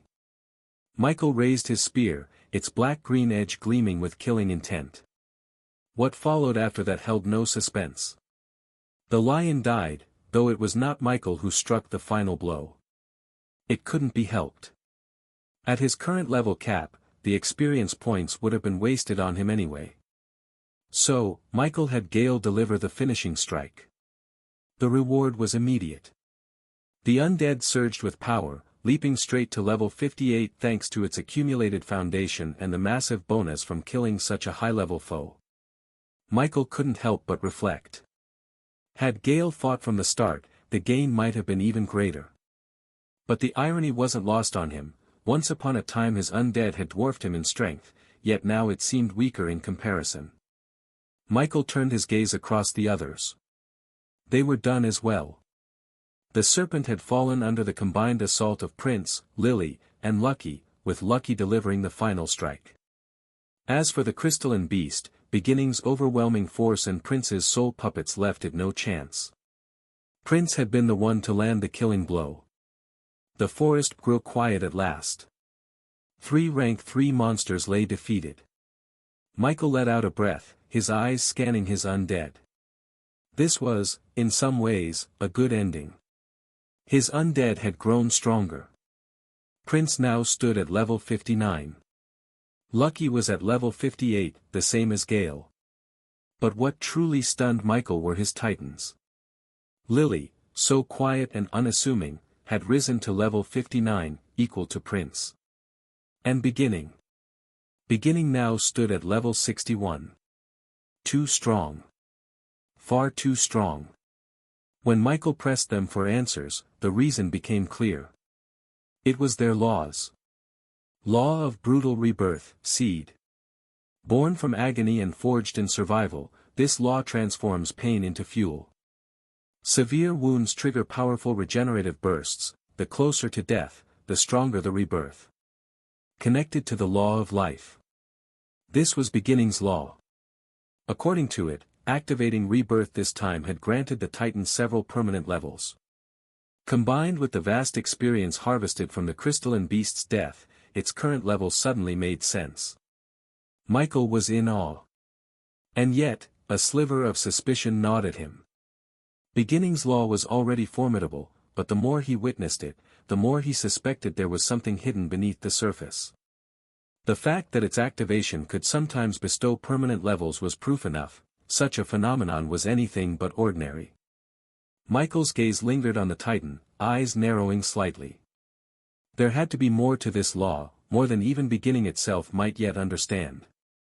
In the end, it was up to him, and his undead, to unravel its depths. Then Lily's law. Law of devouring bloom, seed. All beauty conceals hunger. This law allows the host to absorb essence from what it consumes, turning it into healing, strength, or even temporary traits. The description of Beginning's law matched too closely with what Lily had told him about her own sudden surge in strength. She had grown stronger because she had devoured something. But what exactly could she have consumed in such a short span to gain so much power? Surely it wasn't the corpses of the monsters, right? It wasn't. What Lily had devoured were not bodies, but something far more profound, law seeds. A mysterious object Michael was only just learning about. According to Lily, law seeds grew inside the bodies of rank 3 monsters. She had only discovered them because her own law seemed to draw her toward them. She hadn't known what they were, but when she ate them, she grew stronger. Those words alone had driven Michael into despair. At the time, he hadn't even understood what these things were, but the unease in his chest had told him enough. Anything that could benefit Lily in such a terrifying way could not be ordinary. His despair had only deepened when he collected the 24 law seeds Lily hadn't consumed and cast, detect, on them. Law seed. This is the physical seed of law formed within creatures that have drawn closer to the existence of the universal. That was all the description revealed. Every seed carried the same explanation, yet that simplicity did nothing to lessen their value. Michael didn't fully understand what they truly were, but he could tell enough. These seeds were part of what made rank 3 monsters rank 3 monsters. Perhaps not the only reason, but certainly one of the pillars. And Lily had already digested more than 5 of them. Michael's heart bled at the loss. Fortunately, he still didn't know the other possible functions of these law seeds. If he had, even he wasn't sure how he would have reacted. Michael's heart bled at the loss. Fortunately, he still didn't know the other possible functions of these law seeds. If he had, even he wasn't sure how he would have reacted. Michael figured that even if these law seeds didn't prove to have much use in the end, it was fine to keep them for Lily. Her law was truly strange and interesting. It hadn't revealed any offensive or defensive applications yet, but the simple ability to level up was already astonishing enough. When he asked why she hadn't devoured the rest of the seeds, her answer was simple: she was full and still needed to digest. The response left Michael conflicted. He didn't know whether to be relieved or unsettled. Still, he forced his thoughts away from that uncertainty and turned to more practical matters. Now that he knew about the existence of law seeds, he immediately harvested those from the 3 strongest monsters that had attacked him. At the same time, he had his undead drag the rest of the monster corpses from the void into the physical world. It was only then that Michael discovered another change from his evolution: his storage space had expanded significantly. Normally, storage space only grew with level or rank advancement, not with evolution itself. That this increase had occurred now was rare. It almost felt that his evolution made not only him feel like he had gone through something similar to a rebirth but everything related to him. It was good news, but even with the new capacity, he could only fit the massive bodies of the 3 rank 3 monsters and a few more. The nearly 3 dozen other corpses were simply too many. They would fit into the damaged coffin of the Forgotten, but that artifact's physical form remained in Aurora. There was no way to access it from the land of origin, not unless his original body within the coffin space emerged and returned the coffin back into its soul-bound state. At the moment, however, his original body was seated within that very space, quietly adapting and learning about the changes brought by his new evolution. Which left Michael here, in the land of origin, cleaning up the aftermath. He coordinated his undead as they stripped the battlefield, stacking corpses and gathering resources while also briefing him on everything that had happened during the brief period he had been unable to be with them. Unknown to Michael, his actions had once again stolen sleep from some of the strongest figures in the kingdom. Princess Priscilla was the one most affected, though not in ways that could be called beneficial. What she received were not blessings but burdens. It had first begun 2 weeks earlier, during Michael's rank advancement.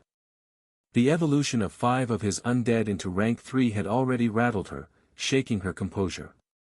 Yet that disturbance was nothing compared to the commotion caused by Michael's own evolution. It had not started with Michael directly. The commotion was not born from his presence alone, but from the ripple effects he set loose. The Everlong Forest was infamous for its strangeness.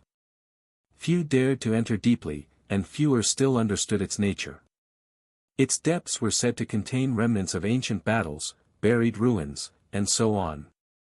Because of this, the kingdom had tagged it as a place of importance, a strategic resource, but even then, not many truly knew what went on inside. The forest swallowed secrets whole. But no forest, not even Everlong, could conceal the movement of nearly 5 dozen rank 3 monsters. Their sudden gathering was too blatant, their pressure too heavy. It rolled across the land in waves that no one with sense could ignore. That was what had sparked the unrest. For days, reports had flooded into the capital. Scouts, mercenaries, and adventurers alike brought trembling accounts. The Everlong Forest was stirring. Creatures of a level they could barely imagine were converging, one after another, drawn to something in its heart. But the strongest in the kingdom were forced to stand back and watch. That was the frustration, especially for Princess Priscilla. It was not that she lacked interest, on the contrary, her interest had never been sharper. No, the problem was that none of them dared get close enough to see what it was that pulled the monsters in. Because monsters did not behave this way for nothing. Everyone knew it. Whenever such abnormal gatherings occurred, it was because of a treasure. The world itself scattered blessings, fragments of power, resources born from heaven and earth. And the higher the value, the greater the frenzy of beasts. That was why so many assumed a treasure was blooming in the depths of Everlong. Something rare, maybe even unprecedented. And that was why the frustration turned to obsession. Priscilla, like many others, wanted it desperately. But even she, armed with knowledge, cultivation, and status, did not dare push through when dozens of rank 3 monsters blocked the way. It was suicide. Even a peak kingdom force would have been torn apart, let alone her alone. So, they all waited. They watched. And they speculated. The first day passed with nothing but the roars of monsters. The second day stretched longer, as reports from the outskirts confirmed more and more monsters streaming inward. And then, on the third day, it happened. At night, when the stars hung high over Everlong, the sky itself seemed to react. The stars glowed brighter, unnaturally so, like 100 eyes watching. Then, beams of light descended, spilling across the treetops until they converged on a single point within the forest's depths. Something was happening. From her vantage, Priscilla had felt it. Her heart hammered, her fingers clenched tight against the balcony railing as she stared toward the direction of Everlong.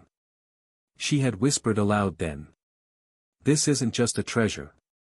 Because treasures, no matter how valuable, did not make the stars themselves bow. Of course, it was also possible that what stirred the forest was indeed a nature's treasure. In this world, nothing was impossible. Just because she had not seen such a case did not mean this had nothing to do with it. After all, even resources that worked for someone at her current stage had higher-ranked counterparts meant for beings far beyond her. To dismiss the idea outright would be ignorant. Yet the thought brought the princess no relief. The kingdom was already facing enough turmoil. There was the legendary ruin that the old king still guarded, the subtle yet constant pressure from the empire, and the covetous eyes of other kingdoms who wanted a share in its discovery. These matters alone were heavy enough to occupy her sleepless nights. And then there was the Everlong forest. Barely 2 weeks ago, she had sensed 5 beings no weaker than herself wandering too close to the kingdom's borders. That alone had unsettled her. But in the past few days, even greater powers than she had anticipated were appearing inside the forest. If what lured them was truly a nature's treasure, and one capable of amplifying strength, it was far from good news for the kingdom. One more powerful opponent rising so close to their borders was never a blessing. For a ruler, it was a nightmare. Priscilla's lips moved faintly, her voice almost lost to the silence of her chamber. Is this, the tribulation of our kingdom? The thought chilled her. With all that was happening, the stirring in Everlong, the looming empire, the unrest among nobles, her heart tightened with weight.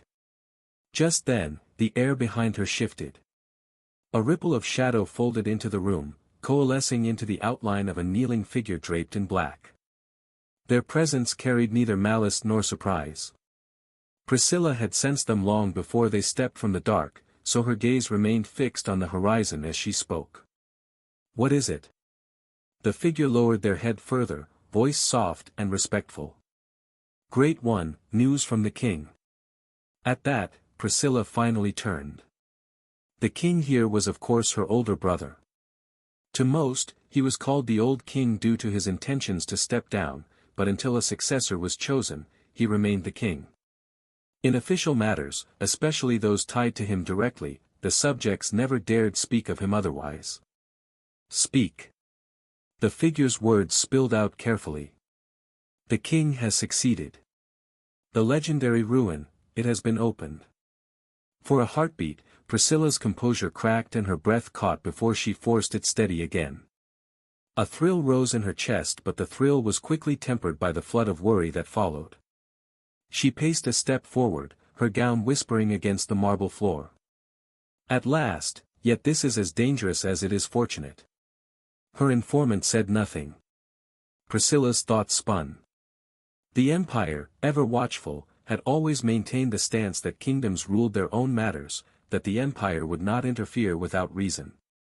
It was a doctrine crafted to soothe, to make subjects feel autonomous. But she knew better. For a treasure born of a legendary being. For the ruin of someone who had surpassed even her own stage, someone whose very existence once rivaled the highest beings of the empire itself. No doctrine would hold. The empire had rules, yes, but rules could be bent. Loopholes could be exploited. For something like this, no emperor, no council of ancestors, no royal court would hesitate to stretch their claws if they smelled opportunity. Priscilla exhaled slowly, eyes narrowing toward the forest once more. A legendary ruin, a being above me. If we are not careful, this kingdom will not ascend, it will shatter. Priscilla imagined the possibilities. Should fortune favor them, their kingdom could rise higher than ever before. Treasures of that caliber could propel them to the forefront of power, perhaps even balance the subtle pressure from the empire and the surrounding kingdoms. It could solidify them into a force unshakable for centuries. But if misfortune struck, if the empire decided that this treasure was too valuable to leave in the hands of a smaller kingdom, then it could all end here. The shadowed figure remained kneeling, their heads still bowed. After a pause, they continued, voice carrying a note of hesitation as though the weight of the next message pressed heavily upon their tongue. Great One, there is more. The king said this ruin is not a common one. It is a restricted ruin. Priscilla's brows furrowed. She drew herself upright, her voice steady but cold. Restricted. The figure inclined his head lower. As we know, restricted ruins are those that impose conditions upon those who enter.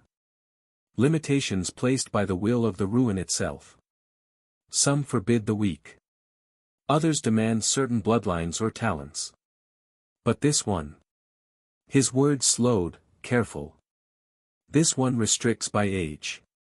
Only those under 40, or at the very limit of 40, may enter. A hush filled the space. Priscilla's frown deepened. Age restricted. She muttered. Such ruins were rare. Usually, ruins like this suggested it was an inheritance type. Priscilla's gaze sharpened, and her heart sank. If this was truly an inheritance-type ruin, then the value was no longer simply resources or treasures. It was legacy. It was the knowledge, strength, and perhaps even the path of a being who had already reached the legendary rank. A rank that stood above even her. Her lips thinned. An inheritance. Her pulse quickened. She was strong, one of the strongest within their kingdom, but even she had not reached the legendary rank. She knew the gulf between her current strength and that step was like the distance between earth and sky. She wondered if this ruin was an opportunity. Or maybe it was a calamity. Perhaps both. The shadowed figure did not lift their head as they continued, voice steady despite the weight of the message they carried. The king said, "In the past, we could attempt to monopolize such a place. Perhaps, if luck favored us, we might succeed. But now," they paused, drawing in a slow breath. "Now it is no longer possible. Too many eyes have already turned toward the ruin. Too many powers are aware. To struggle for it alone is no longer merely difficult, it is impossible." Priscilla's jaw tightened. She could hear the weight in those words. She could imagine her brother's voice behind them. The figure continued. "The king has chosen a different path. He has decided to let others take a piece. The ruin has 50 slots, but each activation devours an ocean of resources. To open it again once closed would drain even more. Thus, to reopen, to secure it fully, would bleed the kingdom dry. He will not risk calamity for greed. Instead, he has decreed that we share." Their words seemed to dim the room further. Share. To give away what was once theirs alone. Yet Priscilla listened. The division has already been settled. The empire is granted 7 slots, a concession our king himself made. To deny them would have invited war, not simply pressure. Our kingdom will retain 10. The surrounding kingdoms, each, 3 apiece. That leaves the rest, slots that may be sold. Priscilla's brow furrowed. Sold. The figure inclined their head. Yes. To secure benefits. Perhaps even to purchase time. His Majesty believes that by offering these remaining slots, we may draw strength rather than enemies. A heavy silence filled the chamber. The logic was sound, yet Priscilla's pride rebelled. For centuries, their kingdom had held guardianship over this land, and now, because of circumstance, they were reduced to bargaining away what was rightfully theirs. She exhaled slowly, forcing the frustration down. "And his command for me?" The black-coated figure finally raised their eyes. In them glinted something faint, almost reverent. The king advises that you prepare. These 50 slots, ours must be filled with the strongest youths we possess.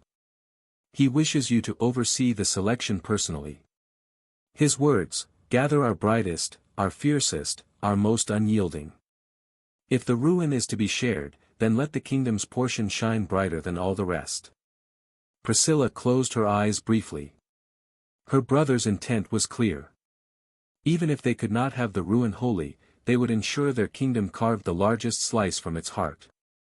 And if fortune favored them, those 10 chosen youths could bring back enough legacy to alter the kingdom's destiny. Priscilla closed her eyes briefly. Her breath steadied, and when she opened them again the light in her gaze had cooled to something precise. "Do we know the owner of the ruin?" she asked. The black-coated figure shifted, then bowed more deeply. "Fragments only, Great One. The ruin appears to belong to a mage. More precisely, a mage who also practiced the art of binding and partnering with beasts." "Beast taming?" "Yes," the figure replied. Back to Michael. After taking some time to evaluate himself, Michael now understood far more about his evolution than he had when he first woke and faced that terrible crisis. As he had suspected, this evolution was bound to be more significant than the others. What he had not expected, however, was just how vast the change would turn out to be. Now, Michael could say with confidence that this new race of his was likely rated epic grade by the system. If it was not, then perhaps he needed to rethink what epic even meant. Thanks to the evolution, his race had shifted from high human to true human. On the surface, his stats appeared to have been cut nearly in half, yet in reality, his strength had more than doubled. Just as high human had been roughly twice as strong as the common human race, this true human form stood in equal superiority over the high human. The specifics still confused Michael. The term, true human, did not feel like a race in the conventional sense. That doubt stemmed from the 2 titles he had received upon evolving. True person.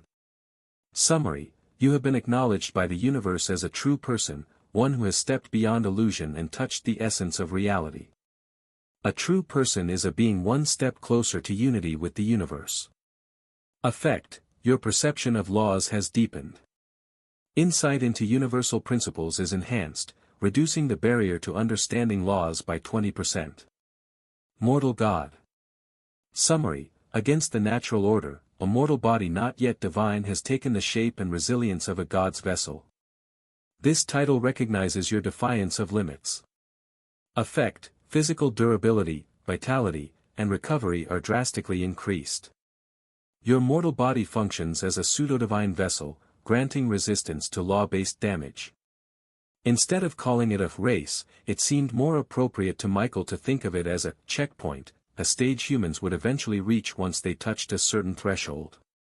His mortal god title seemed to hint at this, and the true in his true person title was unlikely to be mere coincidence. But if that was the case, did it mean all humans were actually incomplete? Michael felt this was far beyond his current understanding. The lack of knowledge alone frustrated him, but he couldn't deny the many surprises and strengths that had come with his evolution. Even setting aside his stats, the sheer strengthening of his soul was enough to frighten him. 2 weeks ago, after his rank advancement, his contract slots had risen to 250. Then, after completing the quests in the exam space a few days ago, the number had climbed to 300. And now, just from evolution alone, Michael had gained another 200 contract slots. This meant his panel now displayed an incredible 500 slots. That was only what could be directly measured. He could feel there were deeper, subtler enhancements to his soul as well. Looking at the sheer number, Michael couldn't help but wonder what his new contract slot growth per level had become. He didn't dare to assume it was 10 per level, even though that would already be extraordinary. After all, the first time he had advanced in rank, the system had given him 10 extra slots, but his evolution into high human seemed to have consumed that boon to empower his body rather than leave it as a direct gift.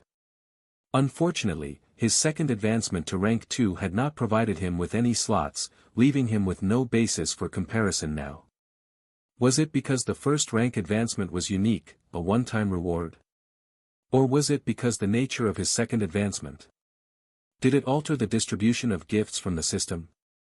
Michael didn't know. Whatever the truth, one thing was undeniable: he now possessed a staggering number of contract slots. Even if he could not yet determine the exact increase per level, he was certain the growth rate had risen significantly. What remained unknown, however, was how many attribute points he would now gain per level, and how many free points the system would grant him to allocate. But with his level already at the peak of rank 2, that mystery would have to wait until his next advancement. For now, what mattered were the immediate rewards. Along with his boosted stats, Michael had also gained new skills.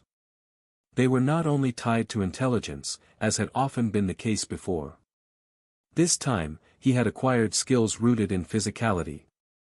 There were 4 of them: Iron Body, Overdrive, Burst Step and Fortify. Iron Body was the most striking among them. It resembled his old Iron Skin skill, yet the moment Michael studied it, he realized it wasn't the same. Also, Iron Skin had vanished entirely from his skill bar, replaced by this higher version. The difference was obvious: while most new skills started at basic mastery, Iron Body already carried a mastery percentage far higher than the others, as though the system itself acknowledged his past progress and built upon it. Overdrive was a strength-focused ability, somewhat reminiscent of the Berserk state but without the side effects of madness, frenzy, or irritability. It consumed vitality and stamina to forcibly increase his physical strength for a short duration. Unlike Berserk, this skill seemed more controlled. Burst Step fell under agility. It was not a continuous enhancement but a single explosive movement. The system's description made it clear this was designed to close distance or evade in an instant, condensing power into one decisive step. Fortify was another defensive skill, but unlike Iron Body, it required considerate mana expenditure. By channeling energy outward, Michael could coat the surface of his body in a thin, hardened layer of force. It reminded him of a crude form of aura. Then came the skills granted by his intelligence attribute, mana skills. This time, however, there was a surprise.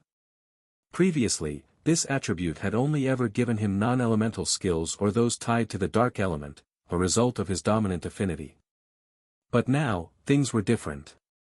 Michael had been lucky enough to gain 6 new skills. Yet when he looked closer, they felt unusual. The 6 skills were Wind Blade, Fireball, Water Wall, Earth Spike, Ice Blade, and Life Drain. Yes, Michael now possessed skills from multiple elements, not just darkness.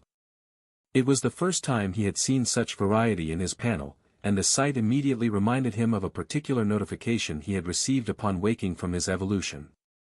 Your affinity with the world has increased significantly. Your affinity with the world has increased significantly. Previously, it had been about elements, now it was the world. Obviously, this wasn't a simple statement. Does that mean I can use any element now? It was a truly fascinating thought. A necromancer wielding multiple elements did sound strange. His new race seemed to have inherited talent in magic from the old ones. The ability to use any element was indeed remarkable, yet it wasn't Michael's greatest gain from this evolution. That honor belonged to the 2 titles and a mysterious gift. Titles were something he had received before, so they no longer surprised him. The gift, however, was new, so new that Michael's body trembled with excitement and shock the moment he first laid eyes on it. Eye of Truth. Summary: the gaze of a divine person, bestowed by the universe as acknowledgement of divinity. Only beings who carry a trace of the divine, whether through realm, bloodline, or universal recognition, may awaken such eyes. The Eye of Truth strips away all deception and reveals the essence of existence. Effect: allows you to perceive hidden truths, pierce illusions, and glimpse the underlying structure of laws. Prolonged use may cause backlash upon the soul. Like the 2 new titles, this too seemed to have been gained from becoming a true human, making Michael even more certain that this was indeed a kind of checkpoint. Eye of Truth, Michael muttered. One glance at its description made it clear this was no ordinary ability. It didn't draw on mana, but on soul energy. That alone spoke volumes. Together with the two titles, a pattern began to emerge. Each of them shared one common thread, their relation to laws. Since the only thing holding him back from advancing to rank 3 was his comprehension of a law, Michael paid close attention to anything tied to them. The Eye of Truth granted him the ability to perceive the underlying structure of laws. The True Person title deepened his perception, enhancing his insight into universal principles and lowering the barrier to understanding laws by 20%. Meanwhile, Mortal God transformed his body into a pseudo-divine vessel, granting resistance to law-based damage. That title, Michael realized, was likely the reason he had managed to finally contend with a genuine rank 3 creature. His abnormal body, including his enhanced healing, must also be tied to it. Regardless of their individual functions, or perhaps precisely because of them, these three were unmistakably linked to laws. Among them, the True Person title and the Eye of Truth stood out as the keys that could aid him in true comprehension. Michael sank into thought for a long moment before reaching into his storage space and retrieving a law seed. It was a random pick. All law seeds looked similar, transparent, teardrop-shaped crystals as dark as glass, with countless tiny lights flickering inside. The one in his hand shimmered with a faint blue glow and felt cool to the touch. After studying it for a while, Michael activated the Eye of Truth. The world shifted. The moment the Eye of Truth activated, the familiar space around him rippled. Colors inverted, and light bled into complex patterns. Everything he looked at seemed woven from threads, delicate filaments of existence layered one atop another. But around the law seed in his palm, the change was far deeper. The cool, glass-like teardrop expanded in his vision. His gaze seemed to fall inward, drawn through its surface. Then, with a soundless pull, Michael's perception plunged into the seed itself. It felt like stepping into a small illusion space, yet this place was far more vast than its vessel suggested. All around him hung countless dots of light, suspended in an endless void.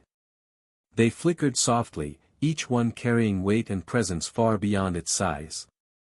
When he focused on a single speck, it was as though he stood before an ocean compressed into a grain of sand. Michael didn't understand what he was seeing. Not truly. And yet, he did. The contradiction was maddening. His mind grasped fragments of meaning without language. Time slipped away. Whether moments or hours passed, he couldn't tell. Eventually, through a flicker of insight, he began to recognize patterns. Among the countless specks, a rhythm emerged, a flow that tugged at his soul.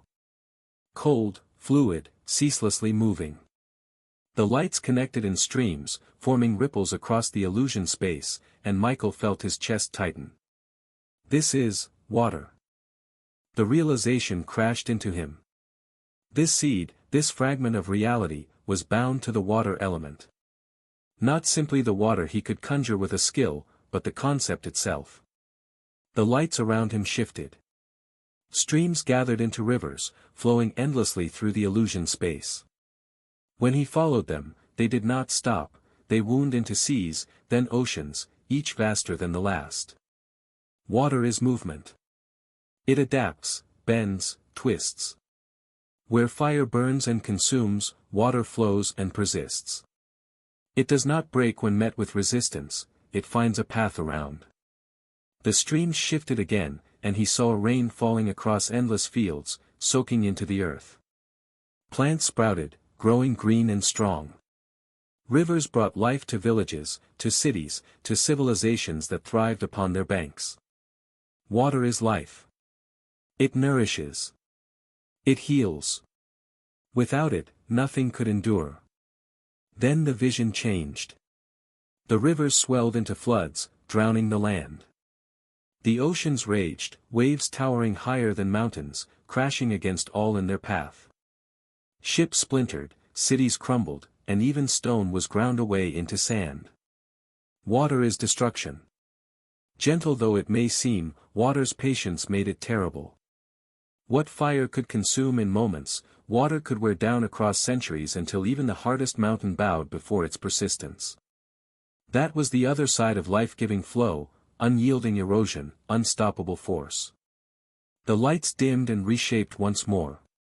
He saw mirrors of still lakes under moonlight, their surfaces calm, hiding immeasurable depth. Water is depth. Its surface can deceive, hiding quiet strength below. Its stillness is not weakness. As the vision spiraled, he realized something else. Water is change. Solid as ice. Fluid as liquid. Untouchable as vapor. It shifted between forms without ever ceasing to be the same. Michael's mind trembled on the edge of understanding, and each time he brushed against it, more sparks ignited. Bit by bit, knowledge sank into him. Unbeknownst to Michael, his panel was reacting. Skill advancement, water wall to intermediate mastery. Skill advancement, water wall to advanced mastery. The notifications flickered unseen, his skill advancing at terrifying speed under the eye of truth's influence. Then the progress stalled, halting as though the system itself needed time to catch up. A long silence followed. Then new panels appeared. New skill acquired, water blade. New skill acquired, aqua bind. A while later, the visions faded. Michael found himself sitting utterly still, the law seed resting cold and silent in his palm once again. His breathing was steady, but his heart pounded with the weight of what he had just witnessed. For the first time, he felt as though the fog that had always veiled the concept of laws had been pulled back. Not entirely, but enough to grant him clarity. If before his thoughts had been little more than speculation, fragments gathered from observation or hints gained in battle, now he possessed something real. A truth. The seed in his hand belonged to the water element. That much he knew. More than that, he understood what that truly meant. It wasn't about summoning a wall of water, or casting a blade of it to strike an enemy. Those were mere applications. What the seed had shown him was far deeper. It had revealed that laws were not abilities. They were the very concepts that the universe itself was built upon. A law was not something to be learned, but something to be recognized. In that recognition, one brushed against the very foundation of existence. Water was more than liquid. It was movement, life, destruction, depth, and change. It was a principle that shaped rivers, carved valleys, fed civilizations, drowned them, hid strength beneath stillness, and shifted endlessly between forms. That was the essence the seed had unveiled to him. Michael's fingers tightened around it, his chest rising with a long breath. So this is what a law really is. The words felt strange on his tongue, as though saying them made the realization firmer, etched deeper into his soul. His mind turned toward advancement. He had always known, vaguely, that to reach rank 3 wasn't going to be easy. Now, however, he understood why. To rise beyond the rank 2, a term he could now more or less call the mortal stage, one needed more than accumulation. One had to grasp a truth of the world itself, then condense it into their own understanding until even the universe acknowledged it. That act of resonance was what pulled a being across the boundary. It explained why monsters of rank 3 radiated such overwhelming presence. They were not merely powerful creatures but embodiments of some truth. Their existence resonated with the universe, and it had accepted them. Michael let out a low breath, a shiver running through him. For all his strength, for all his growth, the path before him was far steeper than he had realized. To reach the next rank, he would have to confront the world itself and declare that he, too, had understood one of its secrets. The thought was humbling. And yet, it filled him with a strange exhilaration. Because for the first time, the path was no longer shrouded. It was difficult, yes, but it was visible. A thought settled into Michael's mind as he stared at the law seed glowing faintly in his palm. The insight it had shown him was profound, but what lingered most was the quiet temptation behind it. Through this seed, he realized there was a path, one that seemed far easier than what he had just glimpsed. If a law was the foundation of existence, then these seeds, condensed fragments of universal truth, could serve as borrowed foundations. By resonating with a seed, by molding himself around the truth already captured within it, he could step directly into rank 3. The realization made his breath catch. The method was almost straightforward in comparison to what he had expected. Use another's foundation. Borrow the road already paved. Stand on the shoulders of truths unearthed by others. With a seed in his grasp, it felt as if the door to rank 3 was within reach. Yet, almost as quickly as the idea formed, Michael felt an instinctive resistance flare within him. His very soul recoiled. He understood the allure, power, advancement, progress without fumbling blindly in the dark.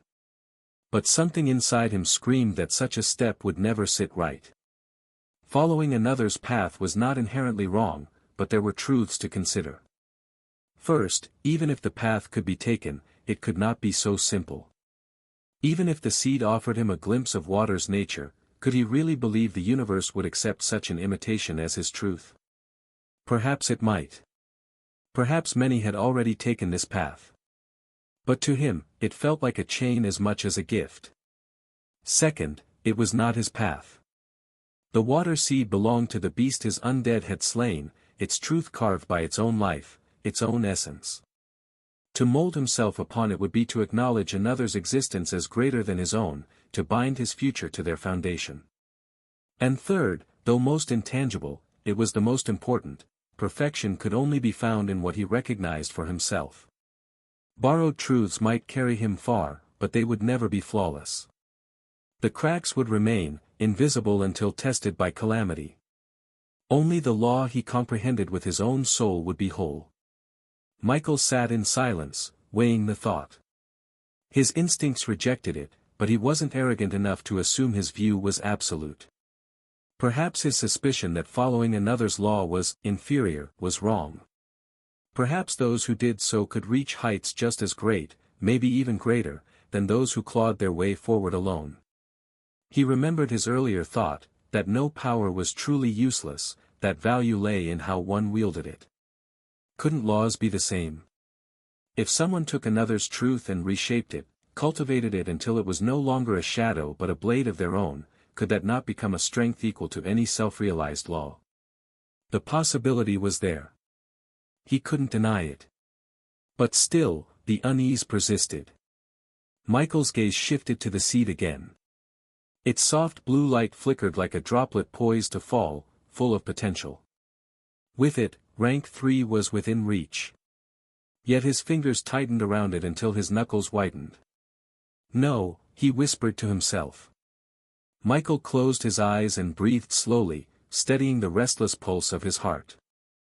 In the land of origin, before Michael had used the law seed, he had his undead drag back the bodies of the monsters that had fallen in the void. What he hadn't expected, however, was that alongside the corpses came loot. Spirit crystals. All of them from rank 3 monsters. There were 9 in total. Pitifully few, perhaps, but not too bad considering that nearly 6 monsters had been involved to get this much. Michael wondered when a new loot would appear though. Michael didn't rush to refine the crystals.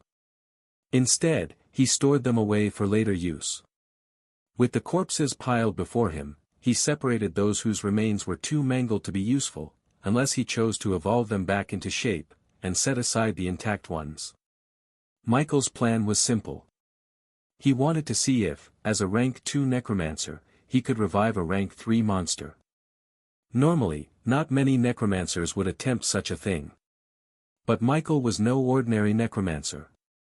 To him, rank was merely a measure of division, not an absolute barrier. His current power made him confident he was not weaker than the average rank 3 necromancer. What he just didn't have was the rank and the law. In his mind, there was no reason for failure. Yet, unlike what he had imagined, the attempt didn't even reach the point of failure. The process collapsed before it had truly begun. The problem, however, wasn't with him, or even with his undead revival skill. The issue lay in the corpses themselves. To raise a monster as undead, a necromancer needed two things, a fragment of their own soul, and the lingering soul of the fallen creature. Through this bond, life was forced into death, and a new contract was formed. But when Michael reached for the lingering souls within these bodies, he found nothing. The corpses were empty husks. How? His confusion lasted only a moment before the answer became obvious. Prince. Prince's soul puppets didn't emerge from nowhere, their origin was these very same monster souls. Prince had taken them all, leaving only lifeless shells behind. Michael felt a twinge of disappointment, but it faded quickly. Even if he had managed to raise rank 3 monsters, he had never planned to revive a lot of them. At least not now. The reason was simple, feedback. If his undead began at rank 3, he would lose the growth feedback that came from pushing rank 2 creatures into rank 3. That feedback was invaluable, and Michael had no intention of wasting it. Only when advancement ceased to provide meaningful gains would he abandon that strategy and begin raising rank 3 undead from the start. And that day, he believed, wasn't far off. His new race made his stats so absurdly high that increasing them through feedback would eventually hit a ceiling. Michael doubted he'd get more than 50 feedbacks from rank 2 to 3 advancement before the benefits dwindled into insignificance. At that point, only then, would he start raising undead that were already rank 3. For now, however, the corpses Prince had drained were useless to him or any necromancer. At best, they could be sold off for profit.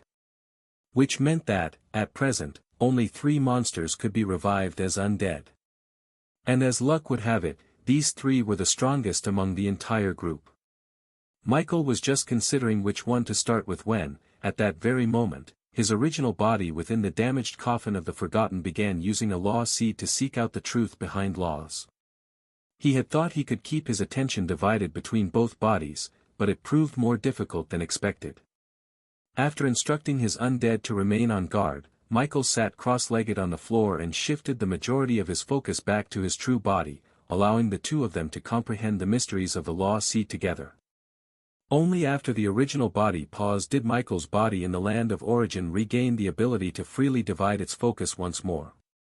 When Michael and his original body finally withdrew from the depths of the law seed's illusion, both were left trembling in silence. The visions of rivers, storms, floods, and oceans still echoed through their minds like the crashing of waves. For a long moment, they could only sit in stillness, trying to steady their souls after brushing against a truth too vast to fully grasp. It was then their gazes finally shifted to the series of glowing panels they had left unattended. Skill advancement, water wall to intermediate mastery. Skill advancement, water wall to advanced mastery. Michael blinked. The jump alone would have been shocking, but the notifications hadn't stopped there. New skill acquired, water blade. New skill acquired, aqua bind. New skill acquired, frost shards. New skill acquired, ice armor. New skill acquired, ice ball. New skill acquired, frozen lance. 6 new skills. Every single one water or ice related. And none of them at basic level, every one already stood at least at intermediate mastery. Michael's lips parted in disbelief. So this, he whispered. Michael's mind thought back to the effect of his true person title and his gift, the Eye of Truth. When one thought of it, the two gave him an advantage in terms of comprehension. The Eye of Truth had let him glimpse the essence of water and he had managed to carve out skills rooted in that very comprehension. Michael quickly skimmed the descriptions. Water blade, condenses water essence into a sharpened edge.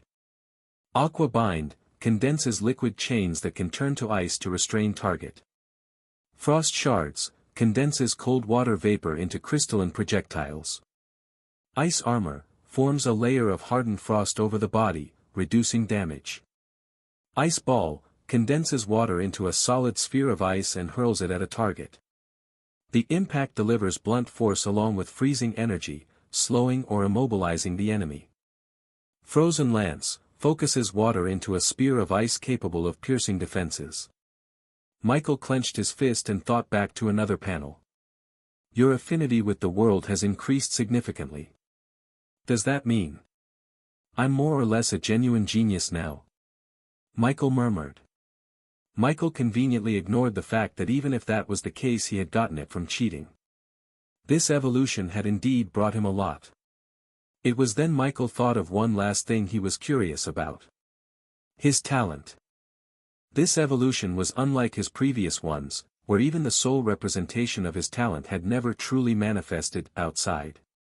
The change reminded Michael of something he had once read on the Supers forum. Talent mutation. It was said that if one was fortunate, during advancement to rank 3, their talent could undergo mutation and become strengthened. The phenomenon was common enough that when it didn't occur, people often considered it simply bad luck instead of seeing it being seen as the normal outcome.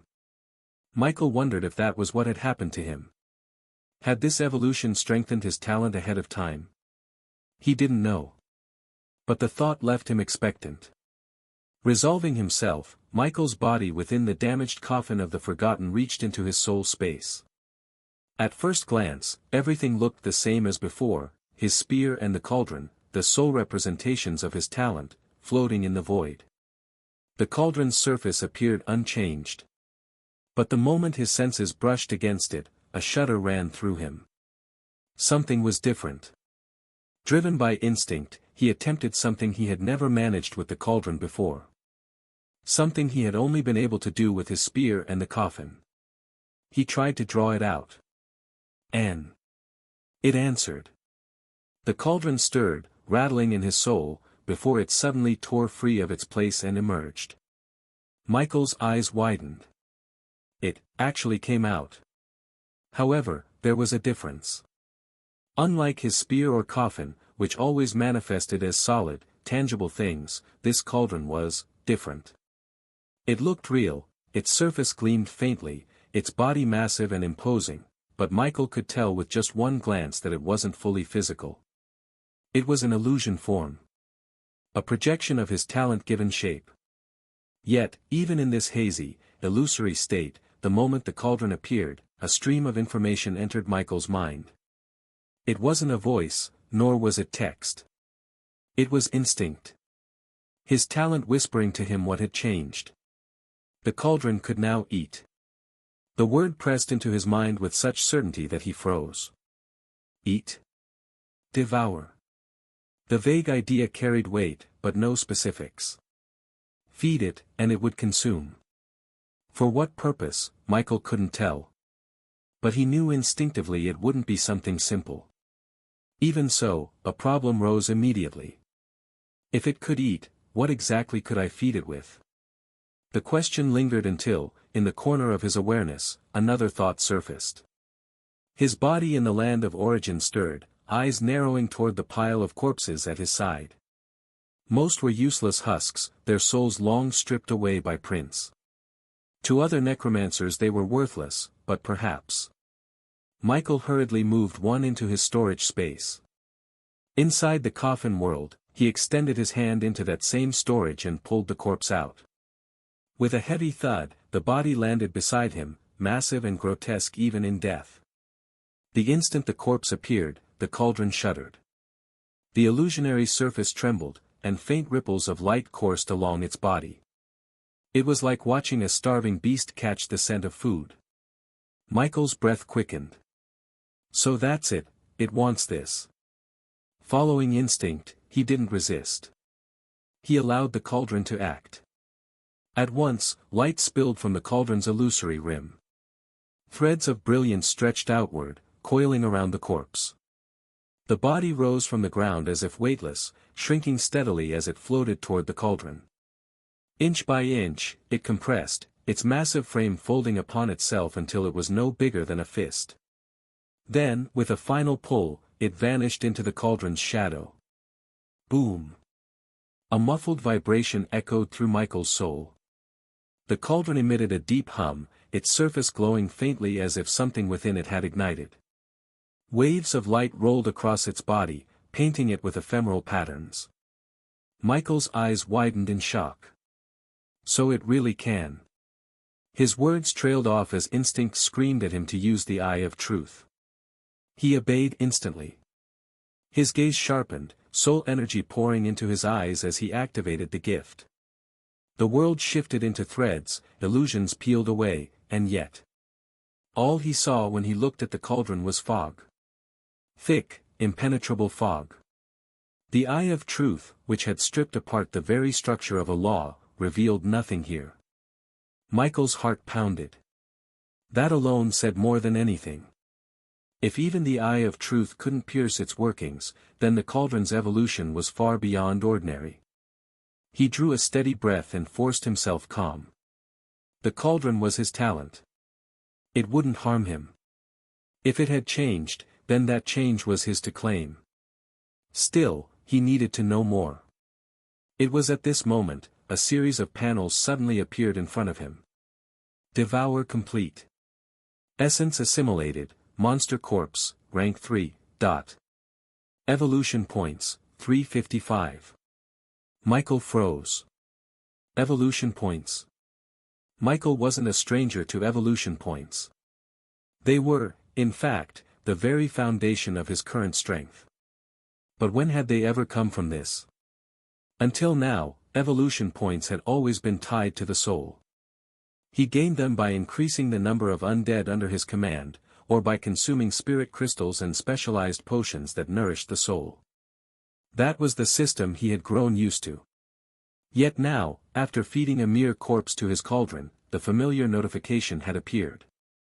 Evolution points, from direct devouring. The realization struck him like lightning. If corpses could truly be converted into evolution points, then this changed everything. Monster corpses were something he never lacked, not if he put his mind to it. If the cauldron could turn them into usable essence, then as long as he had a steady supply of bodies, he would never run short of points again. His lips tightened, a tremor of excitement running through him. This wasn't just a small change. This overturned the foundation of his progression. This changed everything. Questions piled up as the last glow faded from the cauldron's skin. How does this devouring actually scale? Was it only corpses, or could items count too? Would the cauldron accept them? Michael gut said yes, but there had to be limits. Ordinary junk wouldn't move something that even the eye of truth couldn't pry open. If it could eat anything, then rarity, integrity, and concept density would surely matter. He glanced again at the panel in the air. Devour complete. Essence assimilated, monster corpse, rank 3, dot. Evolution points, 355. 355. Michael murmured, frowning. For a rank 3. It felt low, insultingly low, given the pressure a genuine rank 3 could exert. If this was all he'd get per corpse, then increasing his undead would still be more efficient in the long run. 500 undead meant 500 steady evolution points per day, without burning resources. The cauldron's devouring was powerful, but perhaps it was a burst tool. Short-term spikes, like chugging spirit potions. Michael rubbed his chin, replaying the corpse's condition. Incomplete, no soul, and the law seed was harvested. The more he thought about it, the more obvious the deduction became. These bodies were husks. The souls had been stripped to make princes' puppets, and the law seeds, which he now understood as one of the main pillars separating rank 2 from rank 3, had already been taken out. He'd fed the cauldron a shell. It had eaten, yes, but the meal had been flavorless. Michael's gaze drifted to his storage. A dozen seeds pulsed there like sleeping stars. Could the law seeds themselves be consumed? The thought made his chest tighten. Now that he knew what they were, condensed fragments of universal truth, the idea of tossing one into the cauldron felt like a waste. Or investment. He grimaced, recalling Lily's appetite. The little glutton had devoured more than 5. His heart ached anew. Am I starting to have troublesome undead? Michael thought of his other undead too before refocusing on the matter at hand. Still, if he kept hunting rank 3s, seeds wouldn't stay scarce for long. Michael let out a slow breath. Test carefully.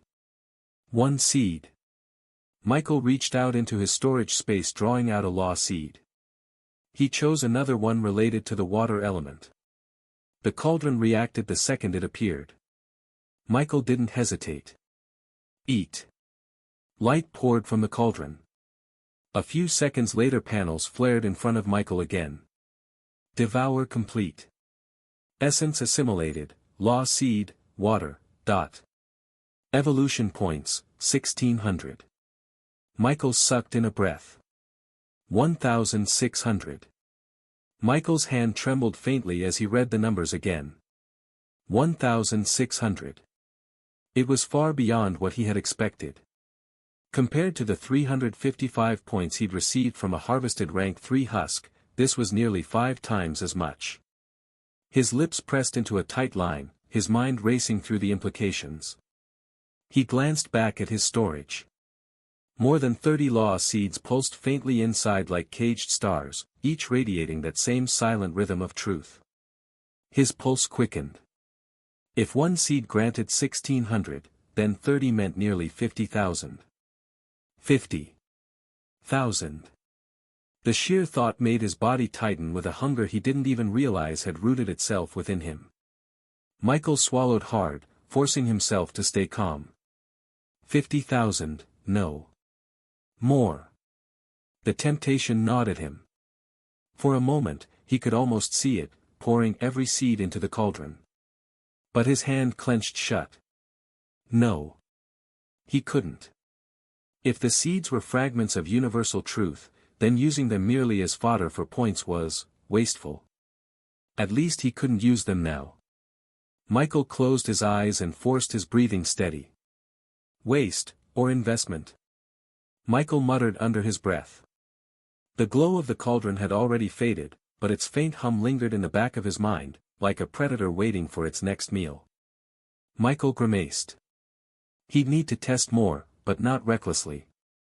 Michael turned to the corpses stacked neatly in the land of origin. Nearly 40, stripped of seeds and souls, their massive frames sprawled like broken mountains. Though he couldn't use the law seeds now, he could use these ones. Michael shifted, his 2 bodies working together. Soon, nearly 40 bodies were in the coffin space. Eat, Michael commanded. One after another, the rank 3 remains were fed into the cauldron. Each time, a flare of light burst, panels rising before Michael's eyes. Devour complete. Essence assimilated, monster corpse, rank 3, incomplete, dot. Evolution points, 322. Devour complete. Essence assimilated, monster corpse, rank 3, incomplete, dot. Evolution points, 403. Devour complete. Essence assimilated, monster corpse, rank 3, incomplete, dot. Evolution points, 289. The numbers varied. Some were higher, some lower, but none broke 400. Michael's expression darkened as the last glow faded. He rubbed his chin thoughtfully. So it really depends on what is being devoured. The deduction matched his earlier suspicions. These weren't full rank 3 corpses anymore. Their souls had been ripped away to fuel Prince's puppets. Their seeds had been stripped. What was left were battered shells of flesh and bone, heavy with lingering power but hollow at their core. It was like feeding the cauldron bones without marrow. By the time the final body was consumed, the panel displayed a new total. Evolution points, 13440. Michael's heart raced in excitement. Even stripped, 40 corpses had still given him more than 13,000 points. His gaze drifted once more to the seeds in storage. 13,000 from 40 corpses. 1,600 from a single seed. The scale was terrifying. The corpses were useful, yes, but they had also answered his immediate question. Scaling. He murmured. The cauldron wasn't devouring flesh alone. It was devouring essence, the totality of what made something significant. That meant ordinary junk, as he'd guessed, would be worthless. His gut told him it was true. Michael stared into the cauldron. He shivered slightly, then forced a thought down. Later, he whispered. For now, he had enough. Michael stepped back, dismissing the panels. With so many evolution points at hand, Michael couldn't help but wonder how many it would take to evolve his 3-star extraordinary undead of epic grade. Of course, it was only curiosity, he had no intention of doing anything reckless. The last event alone had been enough to teach him what he needed to know, anything crossing into the realm of epic grade was far from simple. With that thought set aside, Michael's body within the coffin space began testing its physical strength, attempting to control it well enough to return to the real world. A strange unease gnawed at him. For some reason, he felt as though an unreasonable amount of time might have already passed since he had separated from everyone else. In the land of origin, Michael did not immediately leave. There was still one last task he had been putting off, something that gnawed at the back of his mind since the battle's end. The corpses of the 3 strongest monsters, the golden-maned lion, the serpent, and the crystalline beast, remained untouched. Unlike the others, their bodies were intact. More importantly, Prince had not harvested their souls into puppets. They were still whole, in a way that the other husks weren't. Michael extended his hand. Black-green light coiled from his palm as he invoked undead revival. The air shuddered. A while later. The first to stir was the lion, molten cracks glowing faintly across its chest before being extinguished in the pale fire of undeath. Its once proud mane lost its luster entirely, strands dulling to ash-gray as its eyes opened, no longer golden, but a chilling green. The serpent followed next, scales that once shimmered now carrying a dark sheen. Last came the crystal beast. 3 rank 3 monsters, reborn. Or so he thought. The panels confirmed otherwise. Michael's eyes narrowed. Rank 2. It wasn't his own rank holding them back, his connection with them instantly told him the real reason. The seeds were gone. Without their law seeds, they had lost the very pillars that pushed them beyond rank 2. Their foundations had collapsed, reducing their race rank from 3-star extraordinary to 2-star. He clicked his tongue softly. So that's it. The seed really is everything. Still, disappointment didn't last long. Even as rank 2 undead, they were formidable. Their size and natural abilities remained. They lacked the authority of law, but their physical power hadn't vanished. They were far stronger than ordinary rank 2s and could even still transform. Michael studied them, silent for a long while. A thought crept into his mind. If they could be evolved, if he used his points to raise them, what would happen? Would they recover their previous laws? Would new ones emerge in their place? The possibility was too valuable to ignore. He didn't dare touch anything epic grade yet. But these 3 were below that threshold now. He could do whatever he liked a bit. Michael's lips curved slightly, almost imperceptibly. Let's see. With a thought, his body within the coffin space stopped its training routine. Soon Michael had 3 new rank 2 undead in front of him. Without hesitation, he evolved all 3 at the same time, consuming almost 2,000 evolution points at once. The familiar scream rang out, putting Michael's heart at ease. After what felt like a long while, 3 new rank 3 monsters stood before him once again. When he turned to examine their laws, the answer to his earlier question became clear. They hadn't gained new laws at all, they had reclaimed their old ones. Panels shimmered before Michael's eyes. Law of venomous corrosion, seed. Greater law connection, destruction.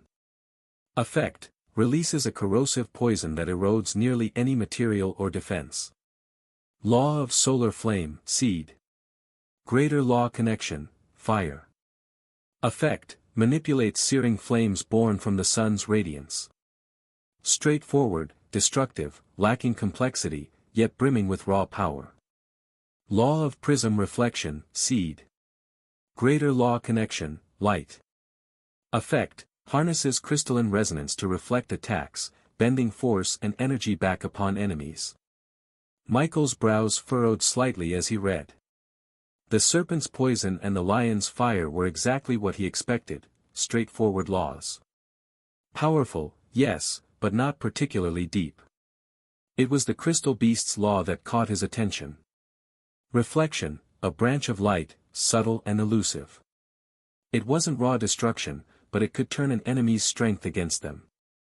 In some ways, that made it far more dangerous. Michael recalled some painful memories.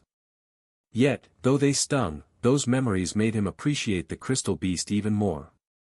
The three monsters stood in silence in their beast forms. Remembering that they could also assume humanoid shapes, Michael found himself curious about their appearances. With a thought, he ordered them to transform. The air shifted as his command rang out. Dark light rippled over the three towering forms, bones cracking, flesh twisting, scales and crystal plates shuddering as their shapes bent unnaturally. The lion moved first. Its massive mane receded, collapsing inward as fur shortened into thick, wild strands of red hair. A burly frame emerged with broad shoulders and muscled like carved stone. When the transformation ended, a middle-aged man stood before Michael, his beard thick and bushy. His green eyes glowed faintly. His chest was bare, muscles corded like steel cables, every movement radiating raw power. The serpent followed, its coils unraveling violently. Black scales melted away into pale skin, leaving streaks of reptilian texture clinging to his shoulders and neck. When the light dimmed, a tall, semi-old man stood where the serpent had been. His features were sharp, almost cruelly handsome, with lines of age that gave him a weathered, dangerous allure. The scales that remained along his jaw and neck glistened faintly, and his eyes, narrow and slitted, retained their venomous gleam. He radiated malice. Michael was but taken back by his appearance. He looked like the kind of man he wouldn't let close to Aunt Mia for any reason at all. Finally, Michael's gaze turned to the crystal beast. It was actually a female. No wonder it was particularly vicious. The crystal beast stood there in silence. Her hair was long and pure white, cascading down her back like a river of snow-lit glass. Her eyes glowed with the same eerie green as the rest of Michael's rank 3 undead. Her skin was pale, faintly luminous with a crystalline sheen. Every movement made her seem fragile and delicate, like glass that could shatter at a touch. Michael's lips pressed into a thin line as he studied her. Unlike the others, her appearance was deceiving. Also, among all his rank 3 undead, she was the one who could pass off as human with the least effort. If her hair was dyed and her strange aura concealed, no one would suspect what she truly was. The 3 undead now stood complete in their humanoid forms. The lion, a broad, red-haired middle-aged man with a thick beard. The serpent, a vicious-looking, handsome semi-old man.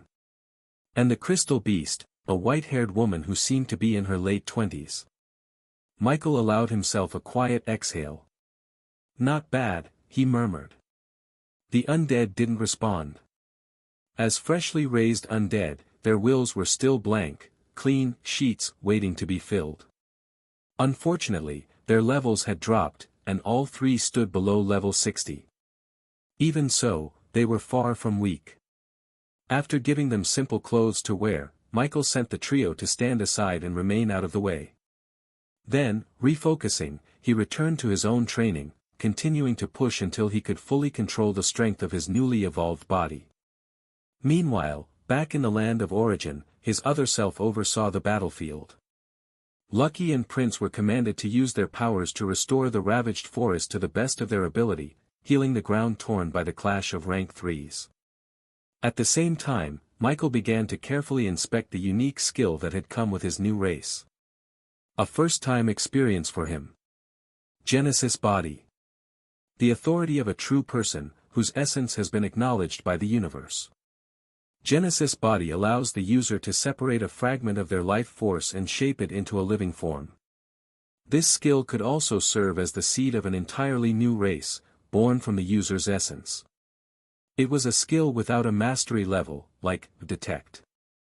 Only after reading it again did Michael realize the skill hadn't come simply because of his new race, but because of what that race signified. The description tied together fragments of his earlier speculations. True human was not a race in the conventional sense. It was a stage. A threshold. Something humanity might one day become if they climbed high enough. And at that stage, they would be called true persons, existences most likely akin to the so-called gods. If not for his talent, such a realm should have been unimaginably distant from him. Yet because of his gift, he had taken a shortcut. Even so, his mortal god title made it clear this form was not perfect. It was incomplete. These thoughts flashed through Michael's mind in an instant. But then the weight of the skill's implication struck him fully. His breath hitched. What? Michael's eyes stayed locked on the floating words. The seed of an entirely new race, born from his essence. His throat went dry. For a long moment, he could only stare, his mind caught between disbelief and a storm of speculation. Create, a race, he whispered under his breath, the word sounding ridiculous even to his own ears. The thought alone was overwhelming. Raising undead was already enough responsibility. But this? This was creation. Michael forced himself to think it through carefully. Clones, yes. The skill's description made that much clear. Genesis bodies were extensions of himself, shaped from his own essence. That much he could understand, and even accept. But the second part, the hidden potential, implied something different. If a Genesis body could one day... Michael's lips pressed into a hard line. If that's true, then doesn't that make me? He didn't finish the thought. He didn't want to. The panel called him a true person. A title of recognition, something the universe itself had acknowledged. If such a stage truly was the realm of gods, then maybe this was what defined them, not just strength, not just mastery of laws, but the ability to create, to leave behind a lineage born of their own being. Michael wasn't arrogant enough to think himself a god. He was still fumbling in the dark, trying to grasp scraps of truth, barely managing to fight against creatures stronger than himself. But at the same time, the thought carried an odd allure. What would a race born of his essence look like? Would they be like undead, tied to him in loyalty, or independent beings walking their own path? If they were truly born of him, would their growth feed back to him somehow, like his undead legion did? Michael shook his head sharply, dispelling the cascade of wild possibilities. No. I can't think like that right now. Still, the question lingered like a thorn in his chest. What if one day, when he was stronger, when he truly reached the level of a true person, the system forced the issue? What if the act of creation wasn't an option, but a requirement? The more he thought about it, the more the pieces aligned with his other realizations. True human wasn't a race, it was a stage, a checkpoint. And Genesis body might be the test of that stage.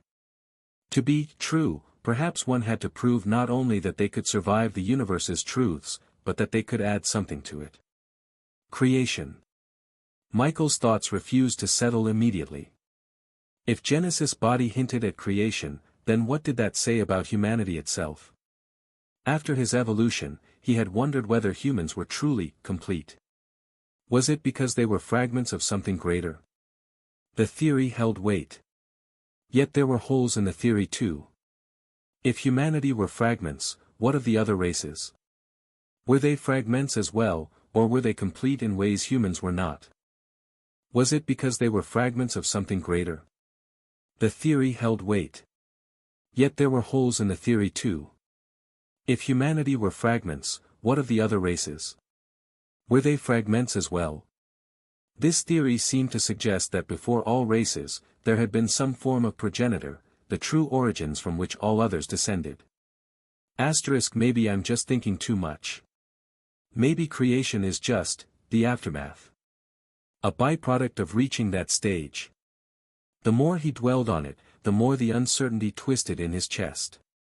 Perhaps becoming a true person meant aligning closely with the universe's essence. A journey. An ascension. That made sense too. Still, the idea nagged at him. If anyone could give him an answer, it would be that vast, unknowable presence. Tell me, he said quietly. Is humanity incomplete, L? For a moment, silence stretched. Then, before his eyes, a single panel shimmered into being. When you reach that level, you will understand. Michael's face remained expressionless. The origin was as vague as ever.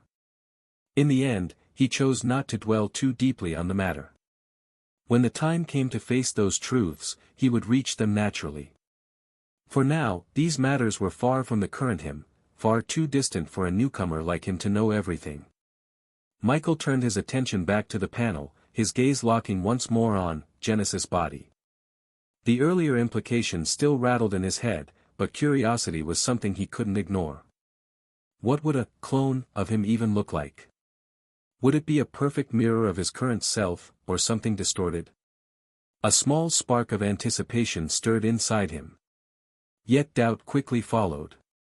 Though he had the title, he actually wasn't a god. He bore the title, Mortal God, which itself was proof that his form was incomplete. Trying to force out something reserved for existences beyond him could be reckless. Still, the temptation lingered. He rubbed the back of his hand, his eyes narrowing.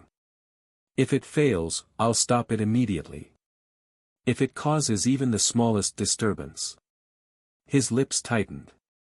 I'll stop it before it spreads. The decision was made. Michael exhaled slowly and willed the skill to activate.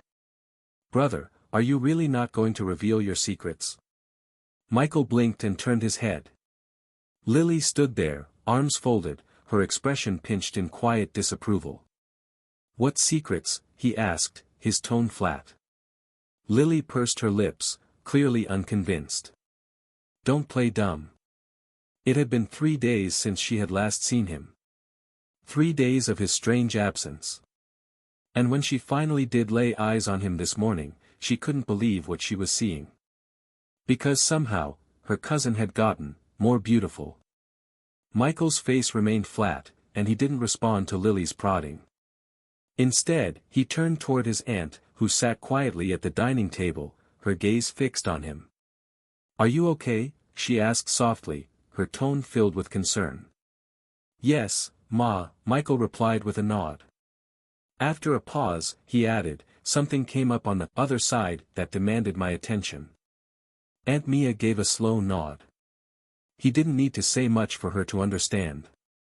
She had already grown used to these vague explanations, and she knew better than to press for details. But then, her expression shifted, turning faintly sorrowful. It's today you're leaving, isn't it? Michael's own expression turned a little strange at her words. After finally managing to stabilize and control the strength of his new body, he had returned to Aurora without delay. It had been late at night, and rather than wake anyone, he had pulled out his phone to catch up on what he had missed. That was when he discovered the truth: he had been gone for 3 whole days. The realization had left him unsettled. For him, it hadn't felt that long, but the world outside had moved on without him. It was uncomfortable to accept at first, but there was nothing to do except accept it. Fortunately, nothing major had happened in his absence. As for Aunt Mia's words about him leaving, she was right. Today was the day. Michael had already prepared to depart for the academy campus. A week had passed since the conclusion of the 3rd round of exams, and now it was time to move on to the next stage. He would travel to the academy site in Aurora to officially register as a new student, and to meet the principal, who had specifically requested a private meeting with him. His bags were already packed. Even the human undead stationed around the house had been recalled into his coffin. Of course, Michael had other arrangements in mind for them. Don't worry, Aunt Mia. I'll try my best to visit when I can, Michael said with a serious expression, though he made no promises. The truth was, though he had only been a supernatural for barely 4 months, he was no longer naive. He didn't believe for a second that he could spend as much time with his family as the original owner of his body had before his transmigration. That kind of life was already getting far away from him as his powers got stronger. What he could do, however, was, one day, he would find a way to extend their lifespan and grant them power of their own. But now was not the time. Aunt Mia nodded, though her expression did not improve. She lowered her eyes back to her food, assuming the conversation had ended. But before she could resume eating, Michael spoke again. Also, I have something I need to leave in your care. Both Aunt Mia and Lily looked up at him in confusion. Michael didn't keep them waiting. You both know about Beginning, and Lily, right? At the mention of the last name, Lily rolled her eyes at her cousin, but didn't interrupt. Of course they knew about his undead, how could they not? A few minutes ago, over a dozen had been stationed around the house like silent guardians. As for Beginning and the undead titan also named Lily, the impression they left on both Aunt Mia and her daughter was even deeper.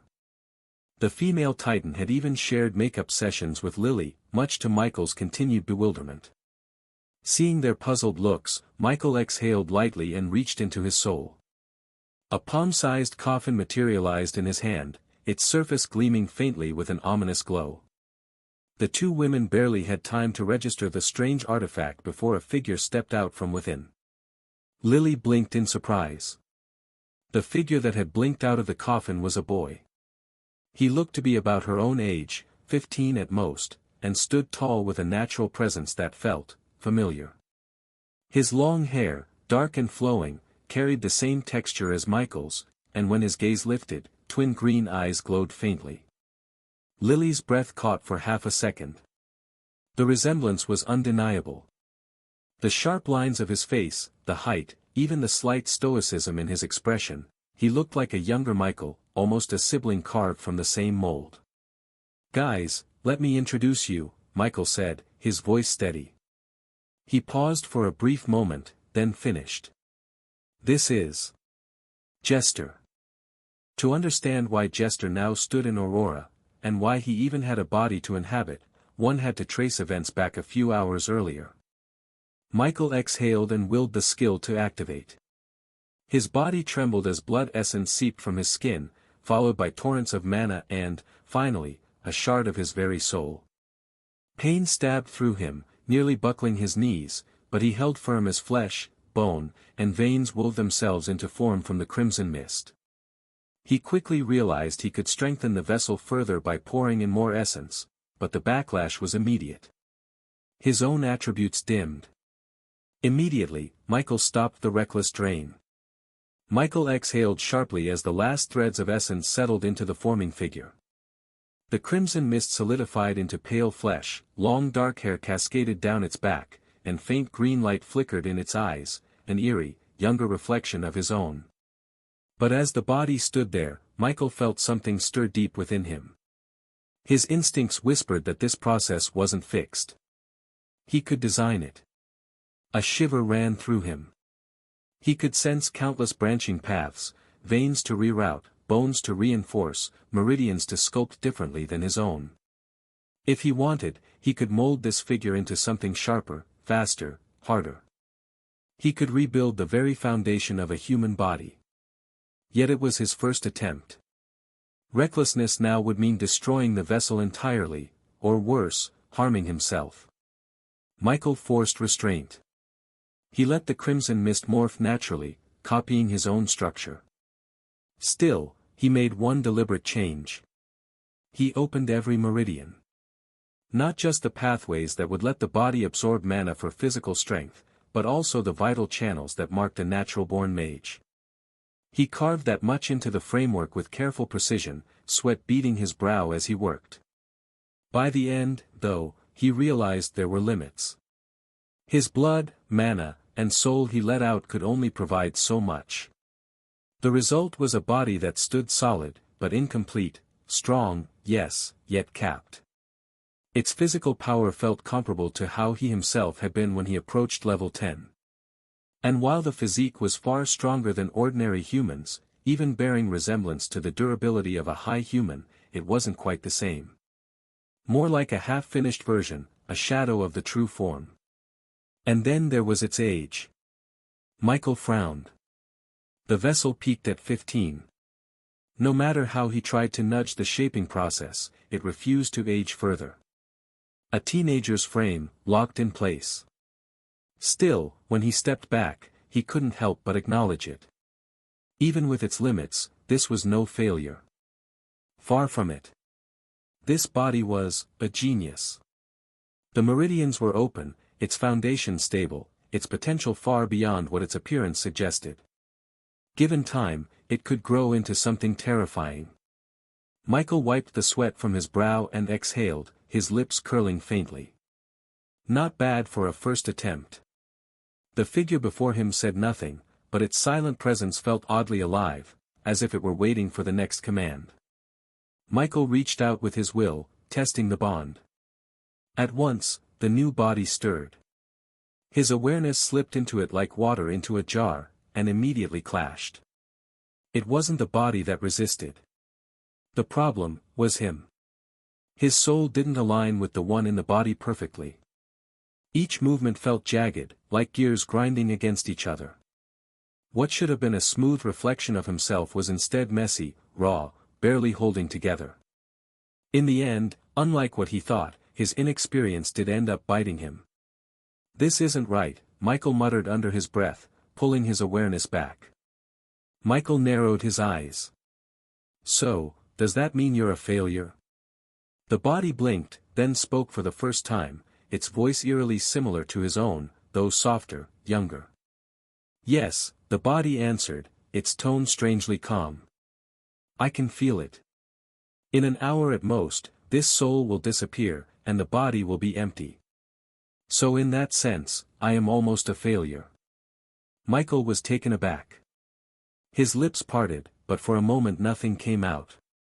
The boy speaking so clearly shook him, he hadn't expected words at all. His chest tightened in a brief surge of panic, but he forced it down, suppressing the reaction as best he could. What can we do, then? He asked after steadying his breath. His mind moved quickly, already weighing options. Though I didn't sacrifice much and will recover what I've lost, it feels like a waste to leave such a good vessel to collapse. The boy tilted his head, faint amusement flashing in his faint green eyes. Then why not let Jester inhabit it? Hasn't he been begging for a body all these days? Let this one's fading soul be cleared, and using its last fragments as an anchor, allow Jester to take hold. Michael's expression froze. And that was basically what happened. When Jester was summoned out of the netherworld, and heard his master's idea before scanning Michael's body, he nearly died from excitement. Among Michael's undead, Jester was not only the most intelligent but also the most expressive when he wished to be. Yet his greatest trait, the one that defined him above all else, was his innate evil. Jester's presence slithered across their bond, and his voice followed. Magnificent. This body, Jester hissed with awe, the sound oddly mechanical. Its physique could almost rival certain innate constitutions in the cultivation world. Michael stiffened, still unused to hearing praise from the creature that usually only dripped with malice. But the words didn't stop there. When Jester's awareness brushed against the vessel's core, it faltered. For the first time since their bond, Michael felt something that almost resembled genuine emotion slip through their connection, a sharp, raw current of shock. Spirit roots. Jester whispered. His tone was soft, yet it rang in Michael's head with an intensity that made his temples throb. Multi-rooted, dark and water. Ha! The dark root is heaven grade, and the water root, earth grade. This is absurd. To cultivate, one required a spirit root, those hidden channels of affinity that determined whether a body could absorb and wield the world's energy.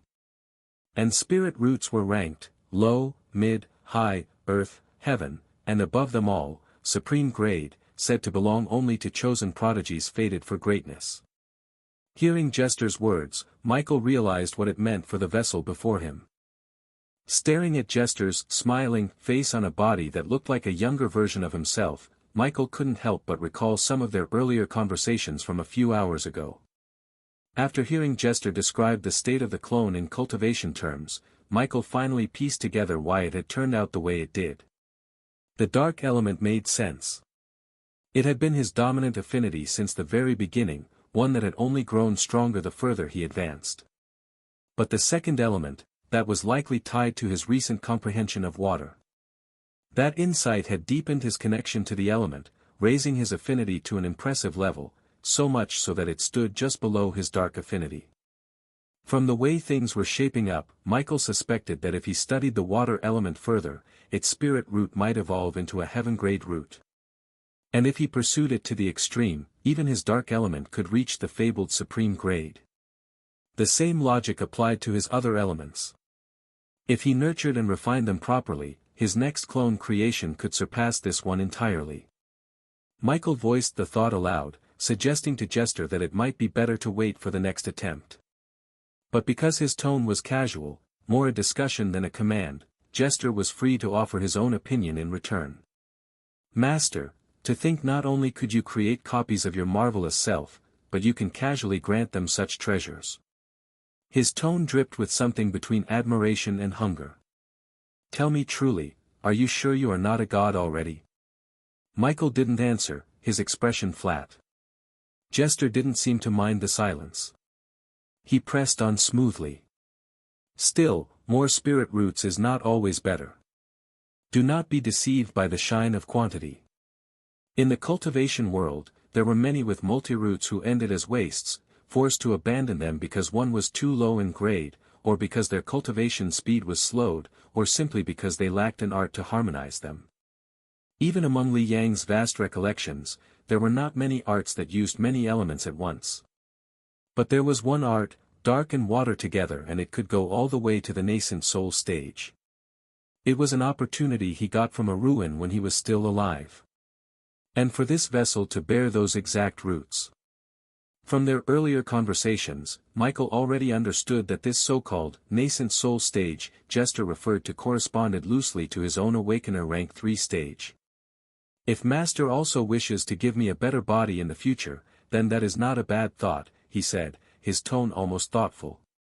But to me, this vessel feels correct. A body with too many elemental roots is not exactly perfect at times. This one, with only 2 elements, carries harmony. It is not excessive, it is balanced. That is why I believe it is the perfect body for me. Michael arched his brows slightly. Such a bold undead. Perhaps it is because I'm following the path of cultivation, Jester continued, his words smooth and deliberate. For those of us on this system, the grade of the spirit root matters more than the number.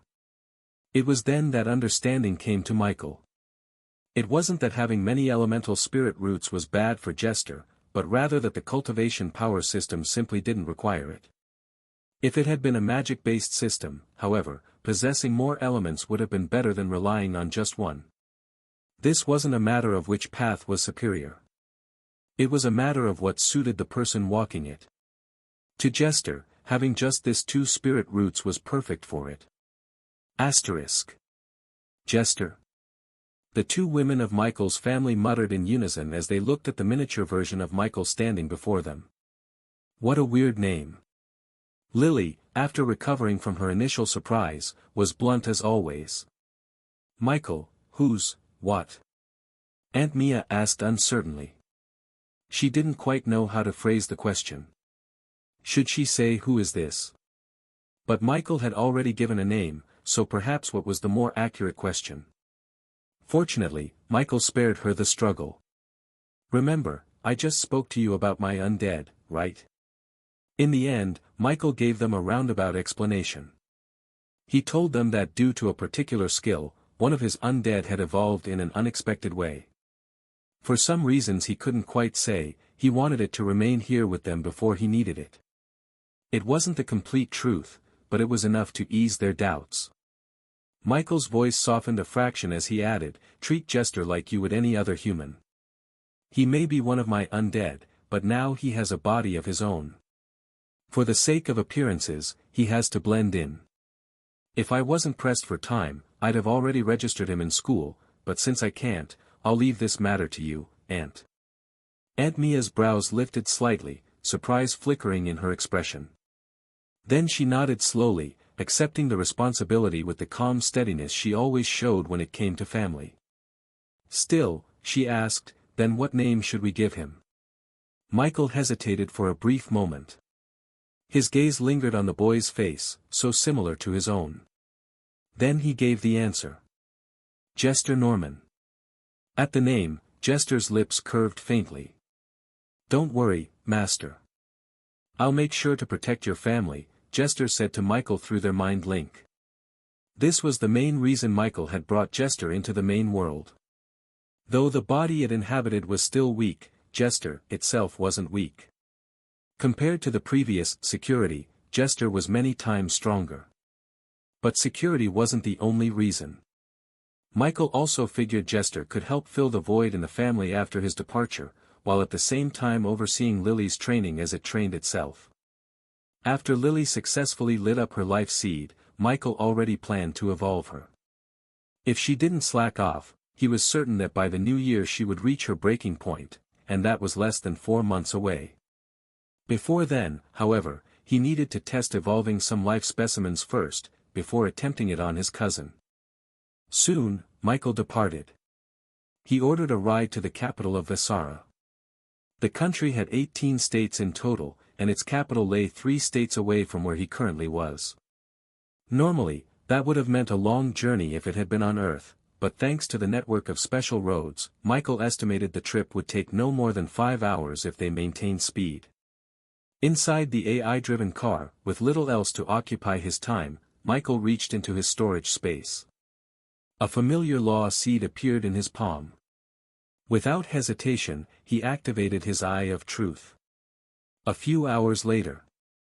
In Thornvale, the sun had risen and the residents were already stirring for a new day. Since the new Viscount had taken power, not much had changed on the surface, but the people could feel a subtle improvement in their daily lives. At the very least, the guards had started acting like proper guards, no longer bullying them. There were even times when the manor shared food with the homeless. These days, the people of Thornvale carried a bit more hope, their faces showing more smiles than before. But while life outside the manor was beginning to look brighter, the Lord's estate itself was as silent as a ghost house. The reason was simple. Their Lord had been missing for 3 days. Panic had spread quickly, especially with the Everlong Forest showing strange signs again. Even those staff members who had never cared for their Lord found themselves worried, if not out of loyalty, then out of fear that his disappearance might implicate them. The twist came when, that very morning, they saw their Lord seated in his office as though nothing had happened. And though many wanted to ask questions, a single word from Michael silenced them all. They had no choice but to swallow their doubts. Captain Rohan. Michael muttered softly as he watched the man leave his study, closing the door behind him. Though Rohan hadn't asked a thing aside from giving him a very deep subtle look, Michael was certain the man had his suspicions. After the uproar in the forest and his own disappearance, it would have been strange if Rohan hadn't. In the past, Michael might have worried about such things, he disliked anything that could draw unwanted attention. But now, with 8 rank 3 undead under his command and the ability to fight a genuine rank 3 himself, he found he cared far less. His thoughts shifted quickly. Since you're here already, why are you still hiding? Michael said aloud without turning toward any particular corner of the room. A second passed. 2. Then, from the shadows, a figure emerged. It was Lyra. Good morning, the dark elf greeted with respect. Michael ignored the subtle tone in her voice and only gave a casual nod. Seeing as you're here this early, I doubt it's because you were worried about me. Lyra remained silent, powerless to respond. Not only had her most prized concealment skill failed against this youth yet again, but he also controlled her life and death through the contract that bound them. Michael knew well there was no way she was worried for him. If anything, the only thing that might have concerned her was whether he'd return alive. And even that was not for his sake, but for her own. The contract binding her soul could only be undone in 3 ways. 1. If a being stronger than Michael forcibly broke it, though that risked a backlash. 2. if Michael himself chose to release her. 3. If Michael died, causing the bond to dissolve naturally. Unfortunately for her, none of those paths seemed remotely within reach. Worst part was, she could sense he had gotten stronger. Lyra finally broke the silence. "I've sensed several figures lurking in the dark around the territory," she said quietly, her eyes narrowing. "Their attention is fixed on the manor."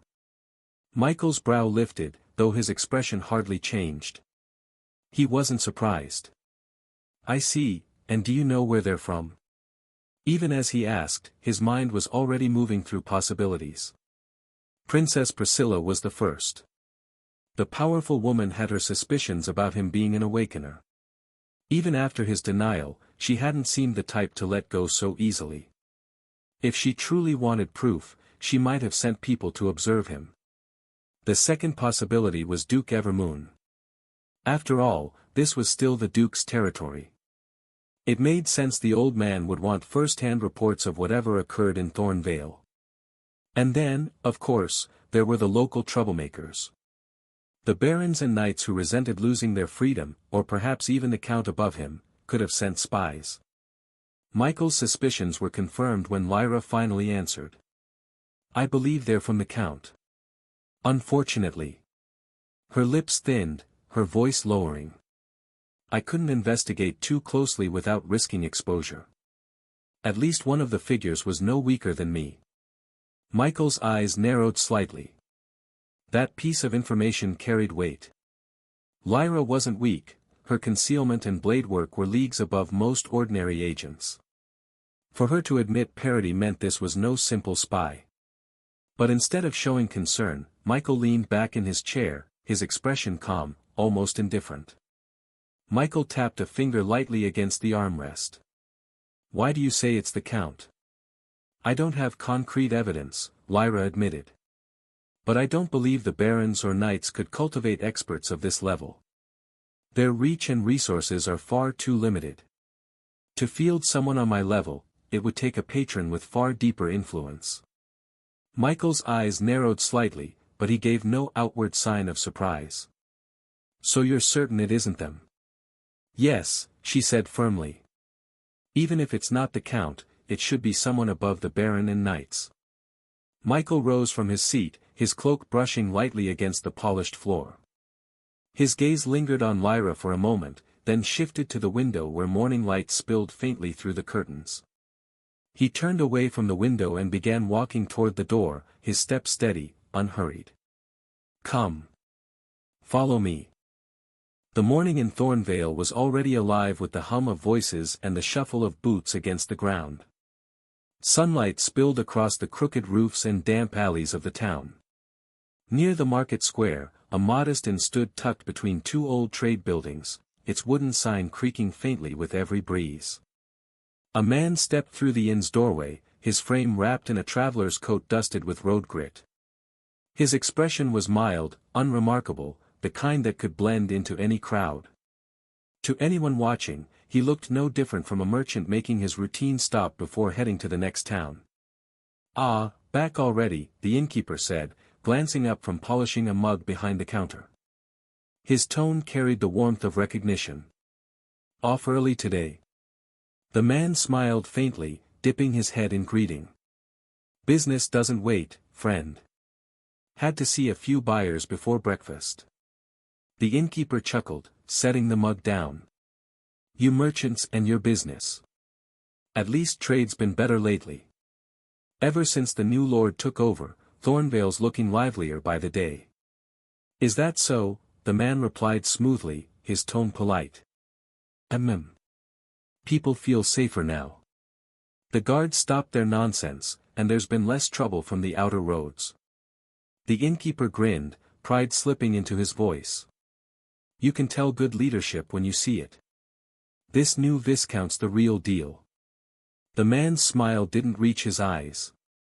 "Seems so." The innkeeper mistook the mild tone for agreement and kept going, warmth in his words. "You can't imagine what a relief it's been for folks like us.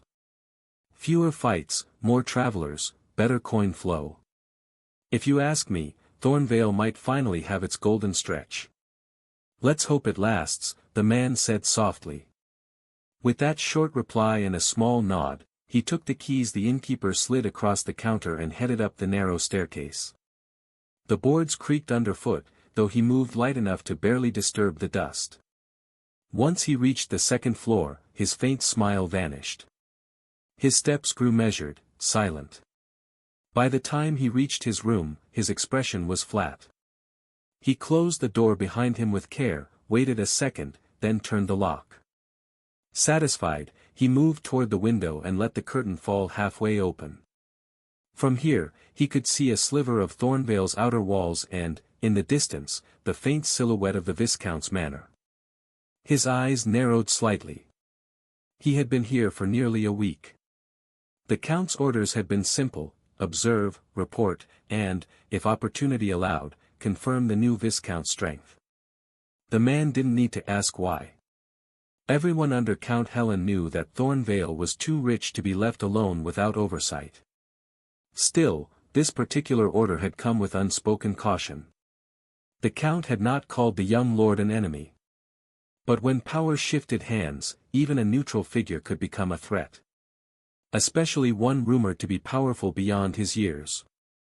The man exhaled quietly and sank onto the edge of the bed.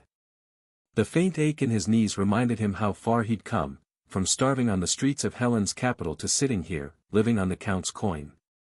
He remembered being 7 when they found him, scrounging behind a butcher's stall for scraps. He hadn't cared who they were then, he just wanted to eat. But that day had marked the start of a different hunger, the kind that replaced innocence with obedience. He and others like him had been trained for the Count's darker errands: theft, silence, and death. Those who couldn't adapt died quickly. He had survived. Barely. A small, humorless smile tugged at his lips. Among his set, only 4 remained alive. And now here he was again, another mission, another name, another face. His gaze returned to the manor's direction. He hadn't yet seen the Viscount, not even from afar. The young lord stayed mostly within his estate, surrounded by people who were anything but ordinary. He'd seen glimpses of 2 of them, a cloaked figure who moved like a shadow, and a knight captain whose presence he couldn't quite read. The aura they carried made even his trained instincts bristle. It wasn't fear that held him back, though. Fear had been beaten out of him years ago. It was calculation. If he made a move too early and failed, the consequences would echo far beyond Thornvale. So, he waited. For now, he would stay the quiet merchant who smiled at innkeepers and bought bread from local vendors. He would keep his reports coded and his steps light. When the time came, and the Viscount lowered his guard, then he would act. Until then, Thornvale would know him only as another face passing through. Or so he thought. Knock knock. He froze before the second knock. His weight shifted off the bed without a sound. One hand slipped beneath the mattress, fingers closing around the thin blade hidden there. "Who's there?" he asked, voice mild, almost bored. A beat of silence. Then a young, amused voice through the wood. "Mike Nor, haven't you been paying attention to me lately?" His grip tightened. Mike Nor. Why did that name sound familiar? Wait. Wasn't that the name of the young lord he was tasked to watch? He knew instantly, he'd been found. No cover. No escape. He lunged for the window, but his body froze mid-motion. A crushing weight pinned him where he stood, as though gravity itself had turned against him. Sweat trickled down his face as panic clawed at his chest. Move. Nothing. The air thickened, cold and absolute, squeezing his lungs until his thoughts blurred. The Count, he picked the wrong one to provoke, flashed through his mind, right before darkness claimed him, before he lost full consciousness, he thought he heard a voice. "Your tracking skills are good." I had my doubts, but the way he ran when he heard my name says a lot. Tie him up. Yes. That day, the Thornvale prison received several new inmates, keeping Knight Captain Rohan busy for most of the morning. He couldn't help the flicker of resentment that rose each time he remembered how their young lord had left the manor without an escort, as if guards were mere decoration. As for the young lord and his elf, after personally delivering the captured spies, they vanished once again, leaving behind no trace of where they'd gone. Their disappearance only deepened Rohan's irritation, though by now, he was beginning to accept that his lord's movements would forever be a mystery to those meant to protect him. Inside the dim confines of a massive coffin, a youth trembled uncontrollably. His eyes darted about before settling on the calm figure standing before him, a young human whose mere presence filled him with both terror and awe. That human, of course, was Michael. The youth on the other end was none other than Ace. After rounding up the spies that had been lurking around Thornvale, Michael had originally planned to return to his study. Multitasking between his main body and the one in Aurora had proven inefficient when it came to comprehending the mysteries within a lost seed, but it wasn't impossible either. Even so, while one body continued studying, the other could still handle daily affairs. Just as he was about to shift his focus, however, Ace had requested an audience. Curious about what the boy wanted, and assuming it would be brief, Michael agreed. The reason for the meeting turned out to be far more intriguing than expected. Ace had become a cultivator. Michael's eyes had gleamed with interest. Thanks to Jester's knowledge, he had long been fascinated by the cultivation path. Unfortunately, thanks to his well-advanced path, there was no use branching out again. There were no benefits to him as an awakener. Compared to the Knight and Mage systems of Aurora and the Lionheart Kingdom, the cultivation system was superior in nearly every way. He had even considered having Lily take that path one day. But she was so close to officially becoming a knight that he didn't want her to give up halfway. Besides, Michael wasn't entirely certain if becoming a cultivator would interfere with her knight's path. Jester had reassured him it wouldn't, perhaps even claiming it might help, but Michael preferred to see for himself. His plan was simple: once Lily became a knight, they'd then try cultivation. Unfortunately, earlier this morning, Jester had confirmed that neither Aunt Mia nor Lily possessed spirit roots. It was a disappointment, though not a fatal one.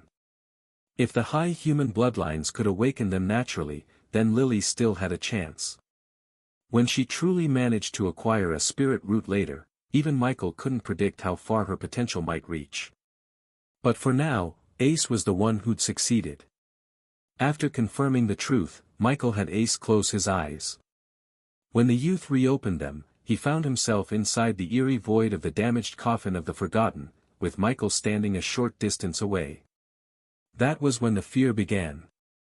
All around him loomed monstrous figures, more than 100 undead beings, each exuding a pressure that made the air heavy and the blood in his veins run cold.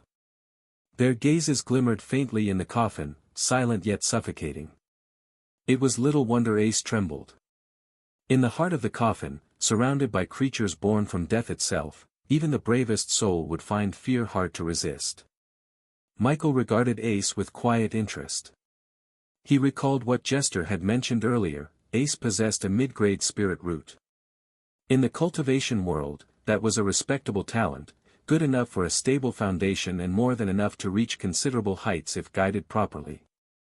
Considering it had taken Ace barely 3 weeks to form his foundation and step into true cultivation, the boy's progress was remarkable.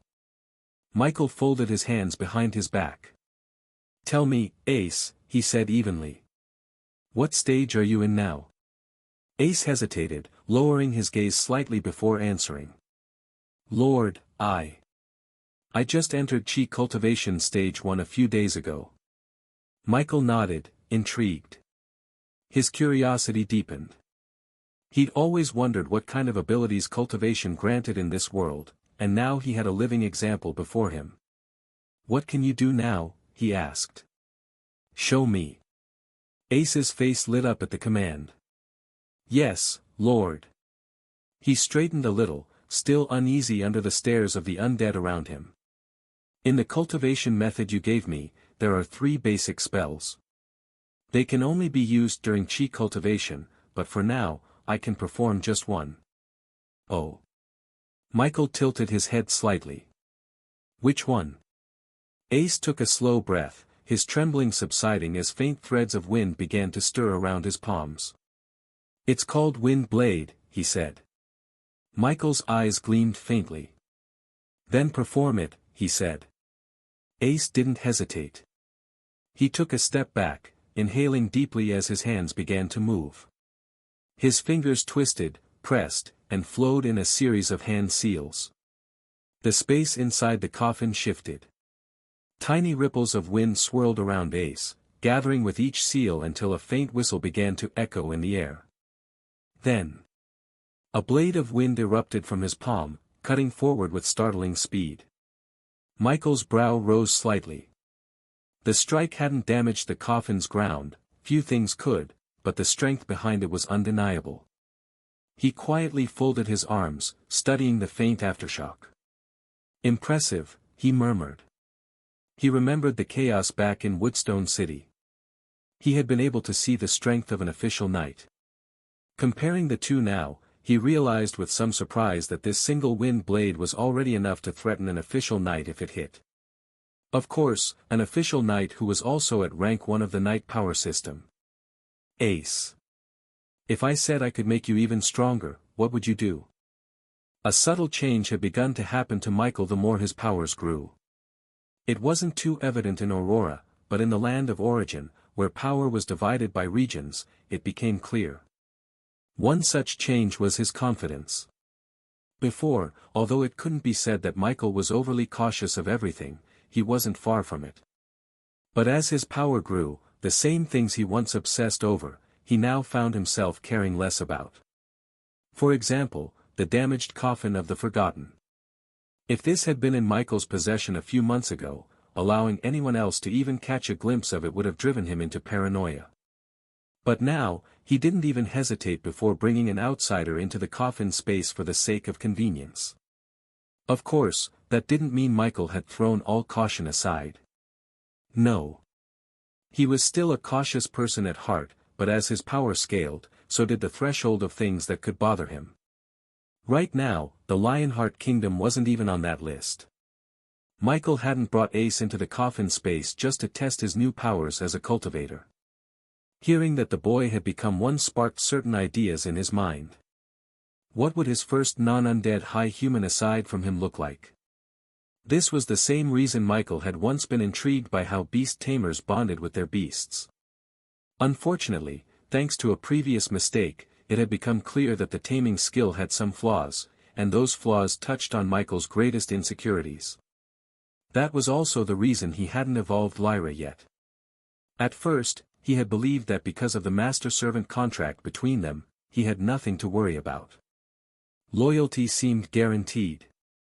But over time, even though that was still largely the case, Michael no longer saw it as simple as he once did. There were quite a few problems with Lyra. For one, her background. Putting aside her race, everything about her hinted at a background and a lack of information surrounding that made Michael wary. What if someone could take Lyra away from him? Any force capable of contending with him now would have to be a massive one, and such a power would also have the means to pose a serious threat. If someone could sever her contract or influence her, then Lyra became a risky investment. Yes, Michael could silence her through the contract if needed, but that wasn't a line he was sure he was okay crossing. He didn't feel like it was impossible for him to do, but if he didn't have to do, Michael didn't want to do it. At least that was how he currently felt. But Michael no longer believed the contract was entirely unbreakable. Lyra herself might not dare have thoughts of betraying him thanks to the contract, but others could still find ways to interfere. After learning more about the mysteries of law, Michael had grown increasingly insecure about relying on the master-servant bond alone. There was also the practical issue: if he evolved Lyra without the taming skill, she wouldn't be as useful to him as she wouldn't be able to level up. And beyond that, Lyra wasn't someone who could be easily deceived. Elves were long-lived beings. Michael doubted that Lyra was as young as she appeared. For all he knew, she could be as old as his aunt, or even older. Ace, however, was different. That wasn't to say Ace was easy to handle, but he was more controllable in Michael's eyes. He and Leah both felt like ideal specimens to work with compared to Lyra. If Michael viewed this like a business venture, this was simply risk management. Ace froze at the question. For a moment, his mind went blank, and then, like a ripple through calm water, memory struck. This scene, it felt familiar.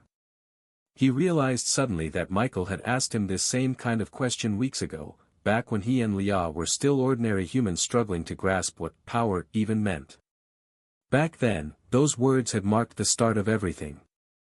And now, hearing that same tone, that same unshakable confidence from Michael again, Ace instinctively understood. This was another opportunity. His heart began to race. Ace remembered how it had felt when he first succeeded in drawing breath as a cultivator, when the wind had obeyed him for the first time. He found a sense of clarity and purpose. Now, standing before Michael, surrounded by the oppressive might of countless undead, that same feeling returned stronger than ever. If there was even a chance he could rise higher. Ace clenched his fists, his voice trembling with excitement but steady with resolve. "I'll do anything, Lord," he said. Michael's lips curved faintly, almost imperceptibly. His gaze lingered on the boy. "Good," he said softly. "Then let's begin. Stay put." It didn't take long for a master-servant contract to be formed between the two. Michael used one of the contract scrolls he still had in his possession, part of the reward given to him by the auction manager back in the capital for saving everyone during the incident. Yes. Though he trusted his ability to control Ace, Michael wasn't taking any chances. There was also a specific reason he chose to use this contract instead of the taming skill. Michael already had something particular in mind for after Ace's evolution. Without wasting time, after seeing Ace's name appear on the list of evolvable entities, Michael got ready for business, but not without trying something new. Since extraordinary materials could be used during evolution to influence the final outcome, he remembered his Genesis body, skill and Mortal God title. That made him wonder, would his own blood count as one? And what would happen if he used it during evolution? Willing a tiny bit of his blood essence to emerge through his skill, Michael placed a droplet on Ace's forehead before initiating the process. However, what he hadn't expected was that instead of the familiar notification asking if he wanted to use extraordinary materials in the evolution, a completely new panel appeared. "Do you wish to merge cultivator with pseudo-divine blood?" Merge? It was just one word different, but who knew what kind of consequence that single change could bring? While wondering what it might mean, Michael checked the cost, and his eyebrow shot up in surprise. This action would consume 1,000 evolution points. That wasn't normal. Even when using extraordinary materials, the evolution cost had never changed before. Ace, being an ordinary human, shouldn't have cost more than 100 points to evolve. Michael looked at the boy with a slightly apologetic expression. It seemed devouring things wasn't the only aspect that had changed after his own evolution, and Ace had just become the first test subject. "Evolve," he commanded softly. Hopefully, this option didn't bring much pain. The moment Michael gave the command, Ace's body began to glow. At first, it was the usual white radiance that accompanied most evolutions, but this time, it was different. The light wasn't blinding. It was translucent, almost ethereal, allowing Michael to see the faint silhouette of Ace's body through it.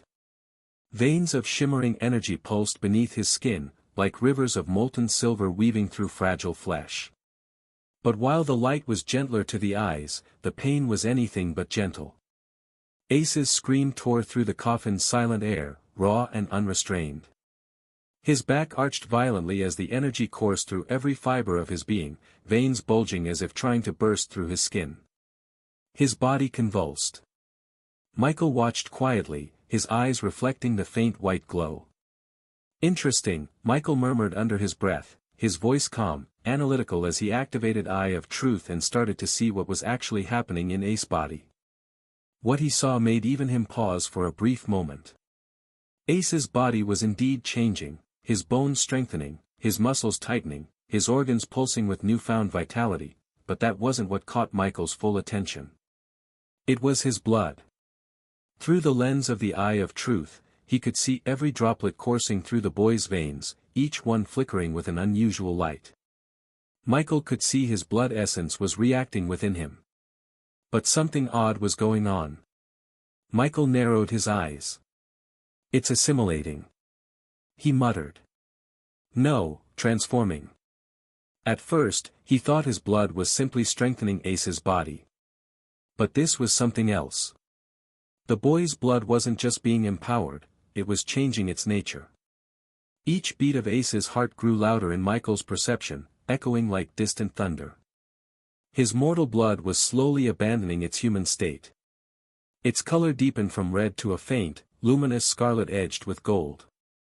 "This isn't normal," Michael whispered, his eyes sharpening.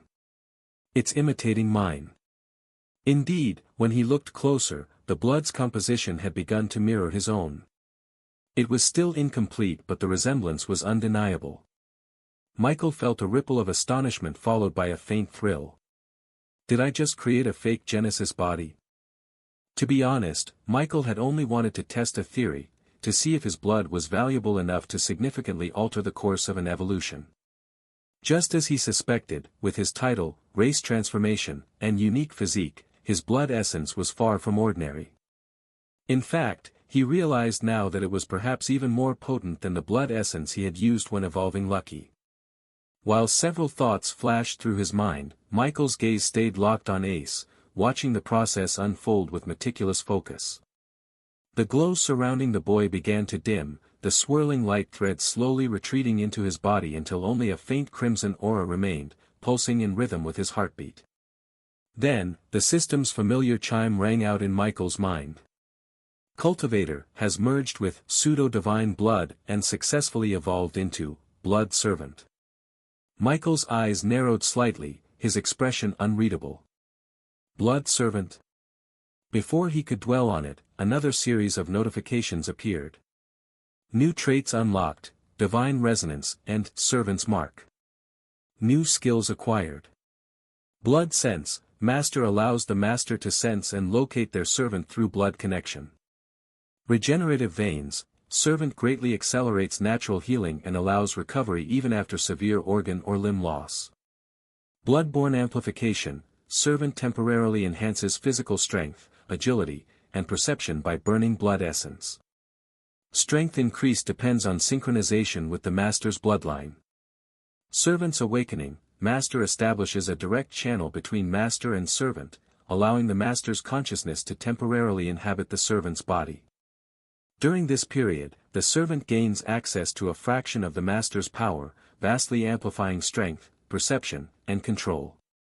Prolonged possession, however, risks severe strain on the servant's body and mind, potentially leading to collapse or loss of identity. Michael blinked once, eyes reflecting the faint glow of the system panel still hovering before him. What he had assumed would be a simple experiment had become something else entirely. This was no minor enhancement. Michael's fingers tapped slowly against his arm as he processed what the system had just described. This isn't a fake Genesis body. Can't really call it an imitation either. Rather than call it a copy of him, Michael seemed to have created something akin to an offspring. The realization struck him with quiet weight. He tilted his head slightly, voice laced with faint curiosity. Have I just created a lesser version of myself, or something entirely new? The difference mattered. A Genesis body was an extension of him, a part of his existence. But this blood servant was its own being, bonded not only by loyalty but by shared essence. There was a reason why loyalty was mentioned. This was because Michael quickly realized something. Even without the master-servant contract, he could feel it. With just a single thought, he could end Ace's life. That was the extreme side of their connection. The gentler side, however, was far more intriguing, and dangerous in its own way. Through a few tests and careful observation of the link between them, Michael discovered that he could subtly influence Ace's thoughts. If he truly wished, he could make the boy revere him, not merely as a master, but as a god. All it would take was a single command, a deliberate set of instructions woven into the shared bloodline flowing through them both. The realization carried weight. This revelation meant a great deal to Michael for many reasons, opening many possibilities to him. However, now wasn't the time to dwell on them. He still had matters to attend to, and right now, that meant focusing on Ace. Ace groaned softly. His body trembled, then stilled, the echoes of pain still etched into every breath he took. Slowly, almost cautiously, he pushed himself up from the gray sand of the coffin space, his movements weak but deliberate. Michael's gaze sharpened as he watched. The transformation wasn't just internal. Ace's once short, blonde hair had grown longer, brushing past his shoulders, and interwoven among the yellow strands were streaks of black, thin at first, but unmistakably spreading through the color like creeping ink. His skin had grown fairer. It wasn't the soft beauty of a woman's complexion, yet it was far removed from the rough, weathered texture of someone who had known hardship. Michael's eyes flicked down, noting the slight change in Ace's height as well. He had grown, barely an inch, but enough to notice. His body now carried a faint balance, something almost regal in how it stood. But it wasn't these changes that made Michael pause. It was Ace's eyes. When the boy finally lifted his gaze, the moment their eyes met, Michael froze for a fraction of a second. Ace's irises had turned green, brilliant and deep, the exact same hue that burned within Michael himself and his rank 3 undead. Green, Michael murmured under his breath, studying him closely. Just like mine. Michael's expression softened slightly, though his gaze remained analytical. There was something else he noticed, something subtle yet strangely disarming. He felt close to Ace. It wasn't the type of connection born from trust. The longer he looked at Ace, the more he realized that faint warmth he felt toward him wasn't natural. It was inherent. Michael exhaled softly. So that's how it is, he muttered. He could tell immediately what was causing it, the shared blood. The thread that tied them wasn't just spiritual or symbolic, it was biological on a higher level. Their essences resonated, and that resonance created a flicker of goodwill within him. Fortunately, it wasn't strong enough to affect his mind. His will was far beyond something like that now. Still, he made a mental note, if I can feel this, then the same must apply to him. He raised his hand slightly, his eyes glowing faintly green as he reactivated, Eye of Truth. He wanted to see how deep this transformation had gone. Lines of radiant information poured into his mind as his gaze swept over Ace. Using the gift was a draining task, but as his proficiency with it increased considerably, each use refined his control, his understanding, and his endurance. Michael raised his hand slightly, his eyes glowing faintly green as he reactivated, Eye of Truth. He wanted to see how deep this transformation had gone. Just as he suspected, Ace's cultivation aptitude had undergone a drastic change. Michael's brows arched slightly. His spirit roots increased. Before the evolution, Ace had only possessed one, a wind spirit root. But now, 3 distinct roots glimmered in Michael's vision, each with its own color and pulse. Alongside the familiar azure strand of wind, there now existed a deep hue representing darkness, and a serene light blue thread that embodied water. Wind and darkness, both high-grade. Water, mid-grade. Michael wasn't surprised. In fact, part of him had already expected this outcome. He studied the spiritual diagram further, tracing the flow of energy that spiraled through Ace's meridians. They weren't just wider, they were cleaner, reinforced, refined. The difference between his previous self and this new version was like comparing a wooden flute to a steel pipe. However, it was now, observing the complex network of roots and channels, that Michael truly understood Jester's earlier words. More spirit roots don't always mean better, Michael murmured to himself. He could see it clearly. It's a double-edged gift, Michael said softly. For cultivators, balance and purity of energy mattered more than quantity. Having multiple spirit roots was a blessing only if one could utilize them all in harmony. Otherwise, the surplus became a burden. To a cultivator, too many roots can cripple you, he thought. But to a mage. His lips curved faintly. It's the opposite. In a mage's world, variety was strength. The more elements one could command, the greater their versatility and potential. Between the two systems, cultivation and magic, each had its own logic, its own truth. Michael let the eye of truth dim and weighed the result with a nod. Ace had changed, but at his core, he was still human. Just refined. His physique didn't touch a high human's brutal baseline, but against ordinary people he now stood far above the curve. Physical strength, though, was only one pillar of the high human race. What Ace lacked in raw frame, he had gained back in talent. He had inherited a surprising portion of the soft advantages, cleaner meridians, faster recovery, heightened sensitivity to elements, and so on. It was, by every metric, an upgrade. And the conclusion revealed something else to Michael, a door he hadn't noticed until now.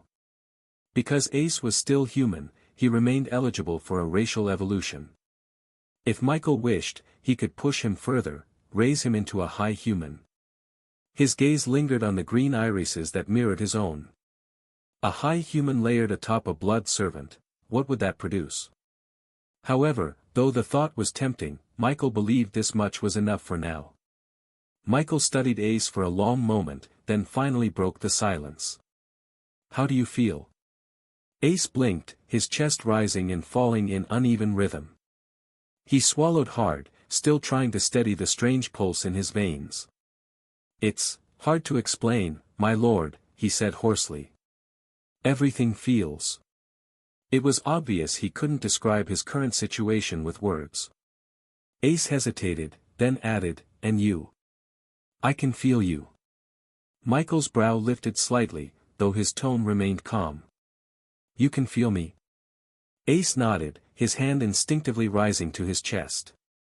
I can't describe it well, but it's not painful. Michael's expression didn't change, but the faint light in his eyes deepened. It's an after effect. Don't worry about it. Ace didn't fully understand what that meant, but he nodded weakly, still trembling from exhaustion. Merging seemed to be different in many ways from evolving. Michael observed the boy in silence for a few seconds more.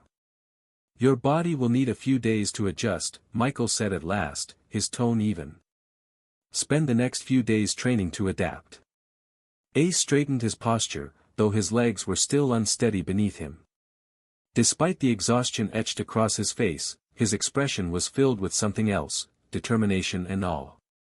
He bowed deeply, both hands clenched tightly. Yes, my lord. I understand. His voice trembled slightly. I won't disappoint you. I'll train until I can fully control this power. And I'll keep everything that happened here a secret. Not a word will leave my mouth. Michael regarded him quietly, his expression unreadable. He didn't need the boy's verbal reassurance, the bond between them already made deceit impossible. But still, hearing those words had its own satisfaction. A faint smile tugged at the corner of his lips. Good. Michael didn't exchange much words with Ace before bringing him out of the coffin space. After Ace was gone, Michael returned. The current situation brought a new idea to him he couldn't wait to try. Without hesitating much, Michael summoned Spartan. It had been a long time since he'd called for Spartan. The undead warrior had served him loyally since the early days, but as his power grew, the frequency of their interactions diminished. It wasn't that Spartan had become irrelevant, far from it. The issue was simple, Michael's strength had long surpassed what the undead could offer. Strengthening Spartan demanded vast amounts of experience points, and unlike other undead, evolving didn't improve its level. Now, however, things were different. With the second mutation of his infinite evolution talent, Michael had discovered an entirely new dimension to control. Michael reached out into his storage space and brought out a law seed.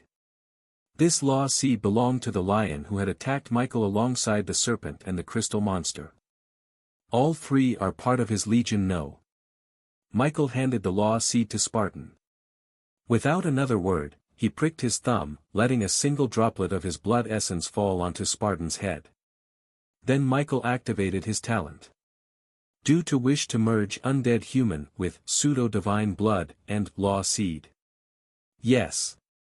The moment Michael gave his approval, the coffin space trembled.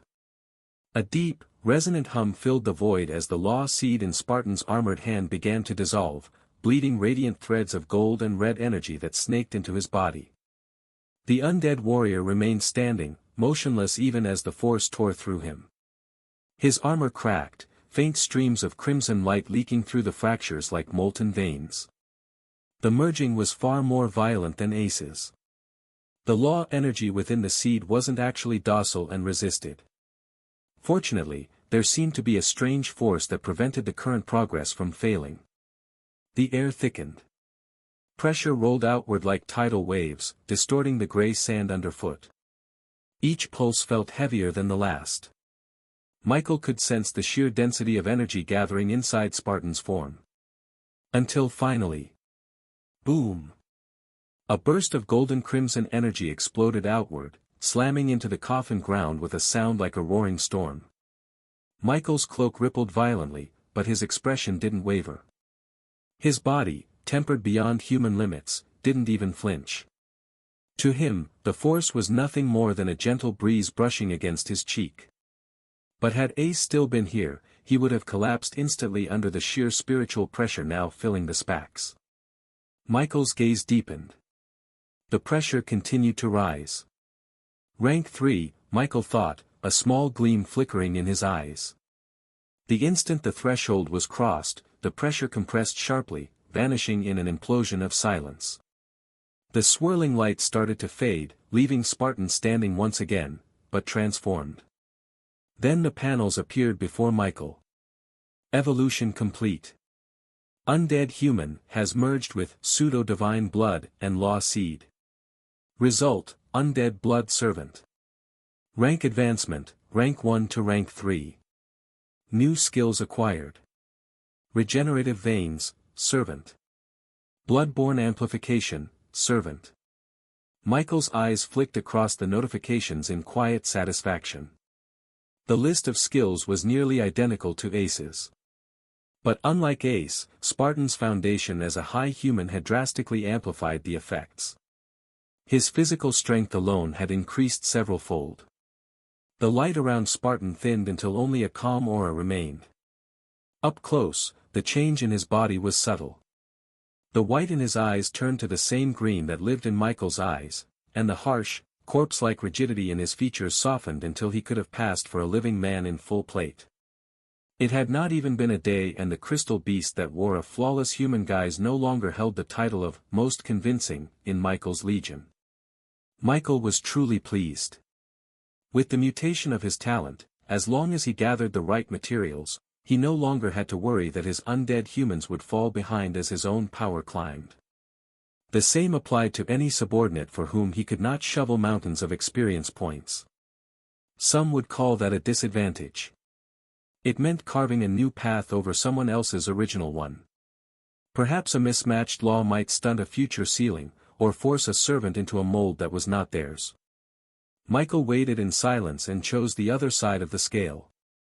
In this case, the advantages were better. Michael turned his attention back to Spartan. He wanted to see it, what law had taken root inside the undead. Law, Abyssal Pyre. A tri-elemental fusion born from the union of fire, water, and darkness. It corrodes and purifies simultaneously.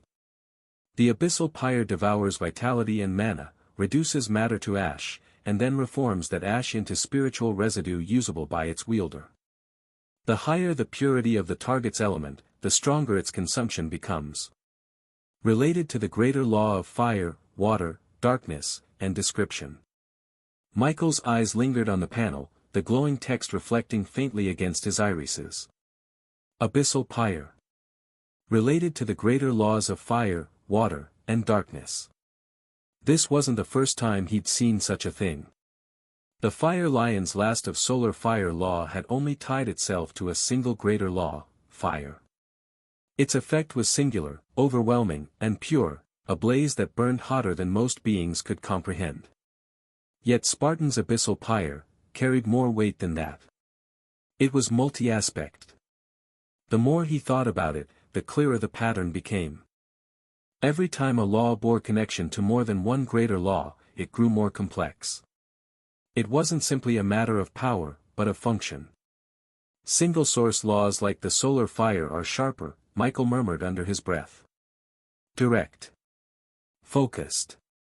But those tied to multiple greater laws, they're broader. Flexible. Capable of doing more than one thing. It wasn't to say one side was stronger than the other though. Like always, most times it depended on the wielder. Michael gestured toward Spartan. Manifest your law. The armored undead obeyed instantly. In the next breath, a black flame flickered into existence above Spartan's palm. It wasn't an ordinary fire. The flame rippled like liquid. Yet, despite its water-like form, the heat it released distorted the air around it. Michael narrowed his eyes. So that's the abyssal pyre. The visual contradiction was almost poetic, water-shaped flame that burned hotter than magma. At first, a few ideas flashed through his mind but he quickly dismissed them. Laws like this, ones he couldn't fully grasp, weren't meant to be played with recklessly. For such experiments, a scapegoat was always better than self-testing. Still, as he looked at Spartan standing motionless beneath the shifting light, other thoughts began to take root. He knew now that leveling wasn't strictly tied to experience points at rank 3. His recent discoveries had proven as much. But if that was the case... If I merged another law into you, Michael murmured, his eyes glinting faintly, would it advance your level further? Or would it give you a second law, or worse, overwrite the first? It was a dangerous line of thought, but curiosity pressed him forward. Rather than continue guessing, he decided to test whether another merge was even possible. Required cost, 2,000 evolution points. Michael's brows rose slightly. So it is possible, he murmured. But the cost doubled. 2,000 evolution points. He let out a quiet sigh, dismissing the screen with a flick of thought. Not now. Michael wasn't a fool. He might be daring, even reckless when the situation demanded it, but he knew where to draw his limits. For one, he didn't have many law seeds left to gamble with. Rank 3 monsters weren't exactly common prey. And those that emerged from the dimensional cracks. His gaze darkened slightly. They're not normal. Something is definitely going to be off about those creatures. Michael decided he would wait. When he had more seeds, or when he successfully comprehended one and didn't need it again, then he'd try again. As Michael in the land of origin went about his own work, the Michael in Aurora, now having finally brought the lingering feedback from Spartan's advancement under control, slowly turned his gaze to his surroundings. Currently, the AI-driven car Michael was in had already entered the capital state, where his academy was located, and was now cruising through the very city said to house the prestigious institution.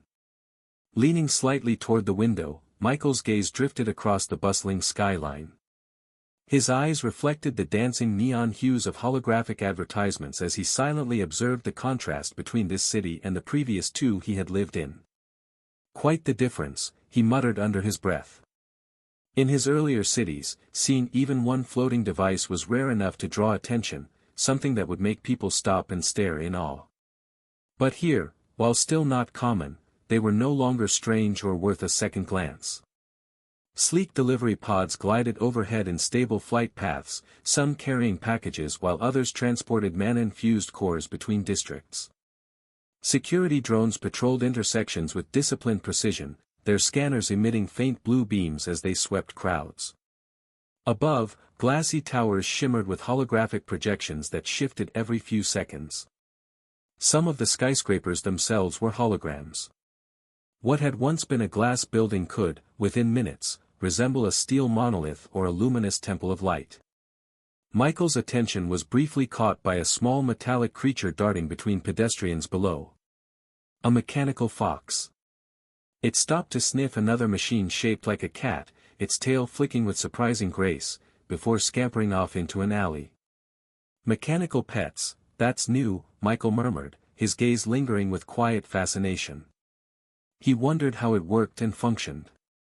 Putting the thought aside, he leaned back in his seat, eyes half closed as his perception spread subtly through the city. It wasn't just the technology that felt different here, it was the supernatural presence itself. Mana saturation was far denser. He could sense multiple energy signatures in every direction, some faint like candlelight, others sharp and condensed like spears. Knights, actual knights, walked openly on the streets.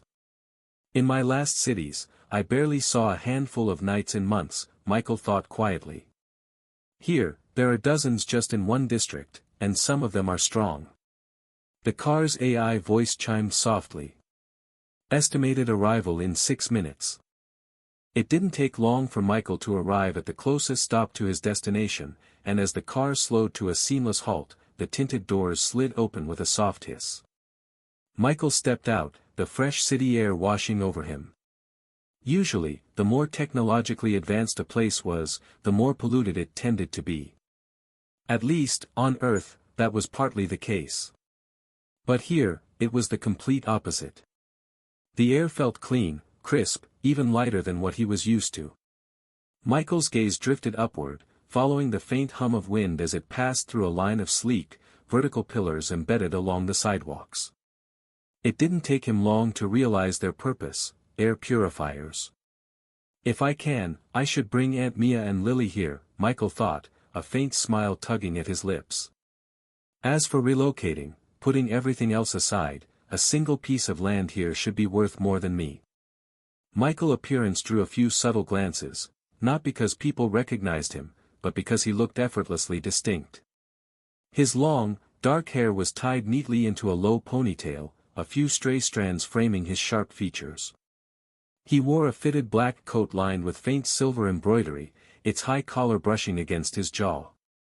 The coat was paired with dark trousers and polished boots, giving him the appearance of someone who blended refinement with quiet dominance. A pair of tinted sunglasses rested on his face, hiding the emerald glow of his eyes. It was a last-minute disguise, a habit he had picked up since his fame began spreading faster than he would have liked. It didn't take long for Michael to make his way toward his destination. He followed the route displayed on his phone until the navigation mark blinked green, indicating arrival. Michael slowed to a stop, lifting his gaze to the building before him, and blinked in quiet disbelief.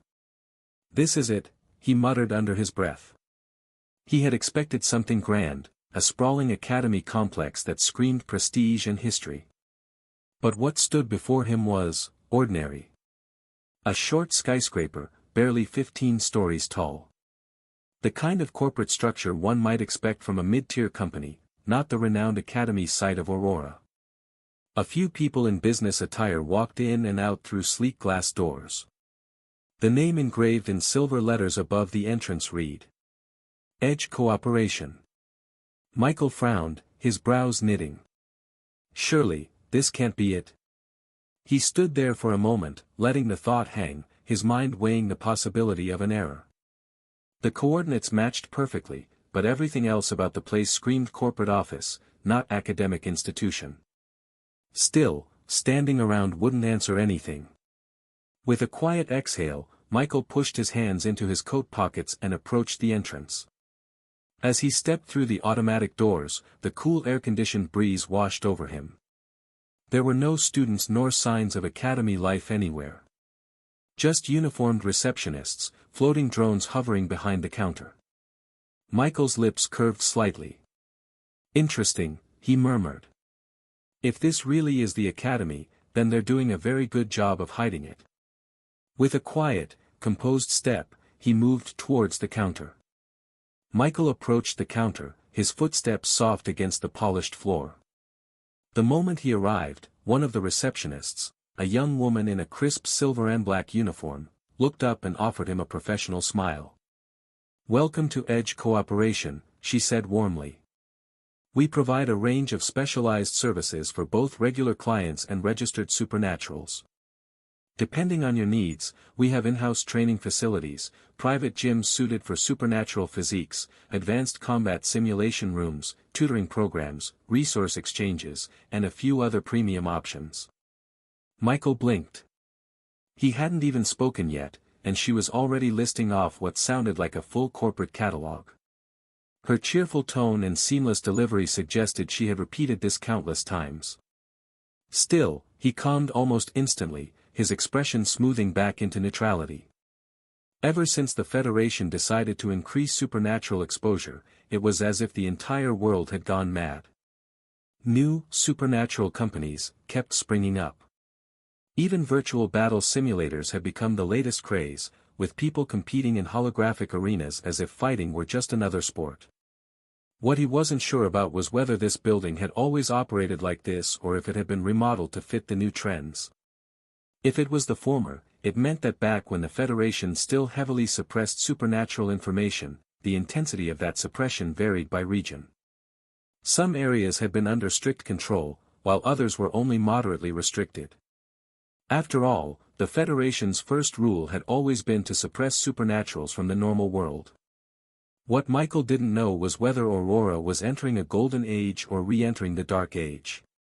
The former meant the realm was advancing, knowledge spreading, research deepening, and society evolving as the lines between normal and supernatural life blurred. Knowledge equaled power, and power, when properly managed, could uplift an entire civilization. But the latter possibility was far less ideal. More power always bred more corruption. It hadn't even been long since the Federation lifted its suppression, yet cases of low-tier supernaturals causing trouble were already on the rise. It wasn't rampant now, but only the heavens knew what the future held. In any case, Michael reasoned that if he could see the signs, the higher-ups surely could too. It wasn't his turn to worry about the direction the world was heading. His task was simpler, to grow stronger, to continue evolving. Michael gave a small, polite smile and said quietly, "No, I'm not here for any of your services. But thank you." The receptionist tilted her head slightly, her bright expression not fading. "Oh. Then may I know what brings you to Edge Cooperation today, sir?" Michael hesitated for a brief moment, his words carefully measured. "I'm here to complete my academy application," he said. Michael spoke subtly. In times like these, it was best not to reveal too much. The fact that this company's name contained Edge and that it stood at the exact coordinates the Academy email had provided was already suspicious enough. Whether it was a coincidence or intentional, he couldn't yet say. For a moment, the woman blinked in surprise before her eyes softened with understanding. "Ah, so you're one of the new students," she said, her professional smile returning. "My apologies. Since the official start date is still a week away, we haven't fully arranged the reception schedules for early arrivals. Most new students usually come around that time." Michael nodded slightly, understanding her words. However, she continued, glancing toward a floating display that flickered to life beside her, "You're not the first to arrive early. A few new students came in the past few days, and even one earlier today." Her gaze returned to him as she smiled again. "Please wait a moment, Mr. Michael. I'll call someone to take over from here." "Thank you," Michael replied softly. As he spoke, he reached up and removed his tinted glasses, revealing the faint emerald glow in his eyes. The receptionist froze mid-motion. For a moment, her professionalism faltered. Her lips parted slightly as if she'd forgotten what she was about to say. It wasn't her fault. Michael's appearance had that effect on people. There was something almost unreal about him, an aura that carried quiet authority rather than arrogance. When paired with his voice, smooth and low, it became disarming. Putting aside the various changes in his body, what Michael was also unaware of was that his act of pretending to be a noble back in the land of origin had left its mark on him. The lady recovered quickly, blinking herself back into composure. I'll call someone now," she said, her tone a bit stiffer than before. A faint confusion flickered across Michael's face, but he didn't comment. A few minutes later, a young woman entered the lobby through one of the side corridors. She looked to be in her early 20s, with light brown hair tied into a neat bun. Spotting Michael, she approached with an easy stride, her eyes carrying both curiosity and confidence. "Hello," she said with a bright smile, extending her hand. "I'm Lyra, a second-year student at Vermont's Edge. My instructor asked me to help with early arrivals." Michael nodded, shaking her hand briefly. "Michael Norman," he said simply. Her expression shifted the moment she heard the name. "Norman?" she repeated, blinking before her eyes widened slightly. "Wait, you're that Michael?" Her tone carried surprise and disbelief, drawing faint attention from the nearby drones. She covered her mouth for a second, as if catching herself. "Sorry. It's just, everyone's been talking about you." "Why wouldn't they?" Putting aside the students who had been accepted early and didn't need to participate in the college exams, most others did. And in the unified exams of the top 10 first-rank academies, Michael alone was responsible for more than 60% of the total casualties. It was a new record. Not that there hadn't been impressive figures in the history of the 10 academies, but just as they stood in a league of their own, so did Michael. Michael was also surprised that someone would actually recognize him. Then, remembering what he had done during the exam trial a week ago, he couldn't help but let out a small, bitter smile. Hopefully, this wouldn't affect his school life. Lyra soon calmed down, though a faint excitement still lingered in her expression. Michael wondered if this was how a senior was supposed to act toward a junior. She seemed far too cheerful. What Michael didn't think of was that not every junior was like him and not every senior was a powerhouse. After reaching rank 2, leveling up became exponentially harder for most and there were many factors involved. As supernaturals, their focus wasn't only on combat or strength. Learning new techniques, studying different mana applications, and participating in specialized crafts all took immense time and effort. Building a solid foundation for future advancement mattered more than rushing to increase levels. Just because someone was awakened didn't mean they were a powerhouse. Freaks like Michael were rare. But even so, he wasn't perfect. Power alone didn't make someone complete, and Michael knew better than anyone that compared to others, his strength came with missing pieces. Aside from raw strength, he lacked substance in almost every other thing. In a strange way, it was proof that the world still had balance. Michael eventually decided to steer the conversation elsewhere. "So," he said, his tone calm, "is the academy really just this building?" Lyra blinked, then let out a short laugh. "Of course not," she replied, amusement flickering in her eyes. "This is only the main checkpoint." "Checkpoint?" Michael repeated, raising a brow. Her smile turned slightly mysterious. "You'll understand soon enough," she said, turning toward the corridor. "Follow me." Michael followed her, his steps echoing softly across the polished floor. The further they walked, the quieter the building became, the faint hum of drones and reception chatter fading into distant murmurs. Eventually, they stopped before a set of sleek, metal-paneled doors. He noticed then that they were standing before an elevator. Lyra placed her palm against the glowing panel beside the door. A soft chime echoed, and a holographic display appeared, scanning her identity before granting access. "After you," she said with a light smile as the doors slid open. Michael stepped in, his eyes instinctively scanning the interior. It was larger than a normal elevator, built to hold several people comfortably. When Lyra entered beside him, she pressed the last button on the display, B12. The furthest and final floor. Michael blinked. "An underground floor?" She hummed, her lips curving slightly. "That's right." The elevator began its descent, smooth and silent. The lights along the walls dimmed, replaced by faint blue illumination as the floors ticked by one after another, B1, B2, B3. Michael watched quietly, his reflection faintly visible on the metallic walls. "So the real academy isn't on the surface." Lyra gave a small, knowing smile. "You could say that." The elevator continued its smooth descent. Do you know the main difference between our academy and most cultivation academies? Lyra asked. Michael looked at her, brow slightly furrowed. Difference? Michael tilted his head, intrigued. How? You'll see soon, she said, not elaborating further. The elevator finally slowed. The metallic doors slid open with a hiss. What awaited them made Michael blink. Directly before him stood a massive portal. A swirling oval-shaped gateway. Welcome to the real Verant's Edge, Lyra said softly. This is the Academy's entrance, or more accurately, the gate to its realm. Michael's eyes widened slightly. Realm? Lyra nodded, finally glancing back at him with a grin. Every top-tier supernatural academy has its own pocket world, an independent realm created and stabilized by space-folding technology and high-tier formation masters. Ours is no different. Without another word, Lyra stepped into the portal. Her form dissolved into ripples of light and vanished. Michael stood there for a moment, silent.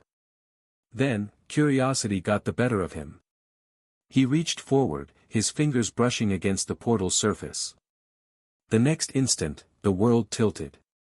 Colors bled and reformed, light stretching and folding until. A low hum filled his ears as the distortion faded, and the first thing Michael felt was a faint breeze brushing against his face. When his vision cleared, he found himself standing on a wide, circular platform made of pale metal that glowed softly beneath his feet. In front of him stretched an expanse that made Michael's breath still for a moment. The space was massive. A sprawling city-like landscape spread across the horizon, filled with towering structures that blended modern aesthetics with a kind of ancient grace. The two styles shouldn't have matched well, but somehow they did perfectly. Above him, the sky stretched wide and endless, painted in shades of deep indigo. Stars glittered brightly. Above was a tranquil night that felt both real and unreal. But what drew his attention most wasn't the scenery, it was the colossus floating high above the city. A massive construct hovered silently in the air, shaped like an enormous circular citadel. The sheer amount of mana gathering there made Michael's instincts flare. His sensitivity to energy almost worked against him, a chill ran down his spine as his skin prickled. It felt volatile, as if the entire floating citadel was a restrained bomb of pure mana, capable of leveling everything below if disturbed. His breath hitched slightly, and a faint layer of sweat formed along his temples. Fortunately, Lyra beside him didn't notice. She was smiling, her tone bright and casual, as if the scene before them was nothing out of the ordinary. Welcome to the real academy, she said, turning to him with a hint of pride. Verant's Edge. Michael didn't respond immediately. His eyes lingered on the floating citadel, the steady pulse of power it emitted, before he finally exhaled a quiet breath. I never thought the Academy's location would turn out to be an artificial dimensional crack, Michael said at last, eyes still on the floating citadel. Lyra shook her head. Not a crack. Dimensional cracks are semi-feral systems.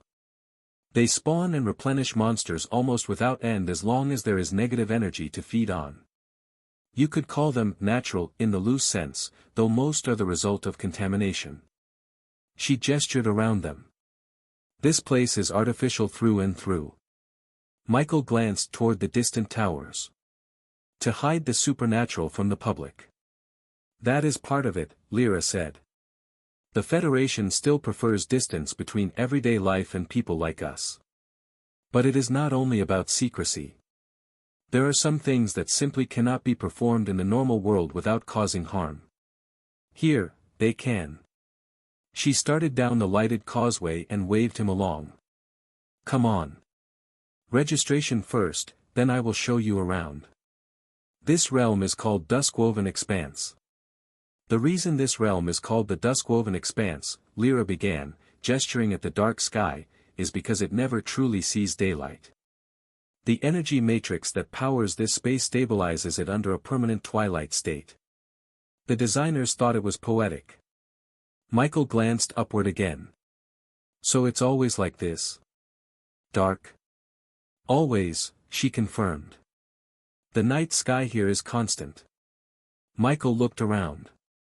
His gaze returned to the colossal citadel floating high above the city.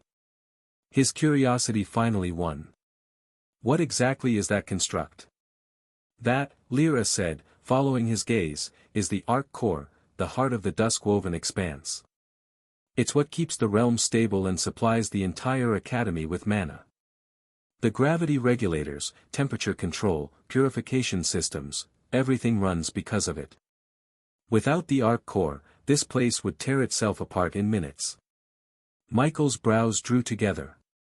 If it's that important, why isn't it guarded? Lyra chuckled softly. Who said it isn't?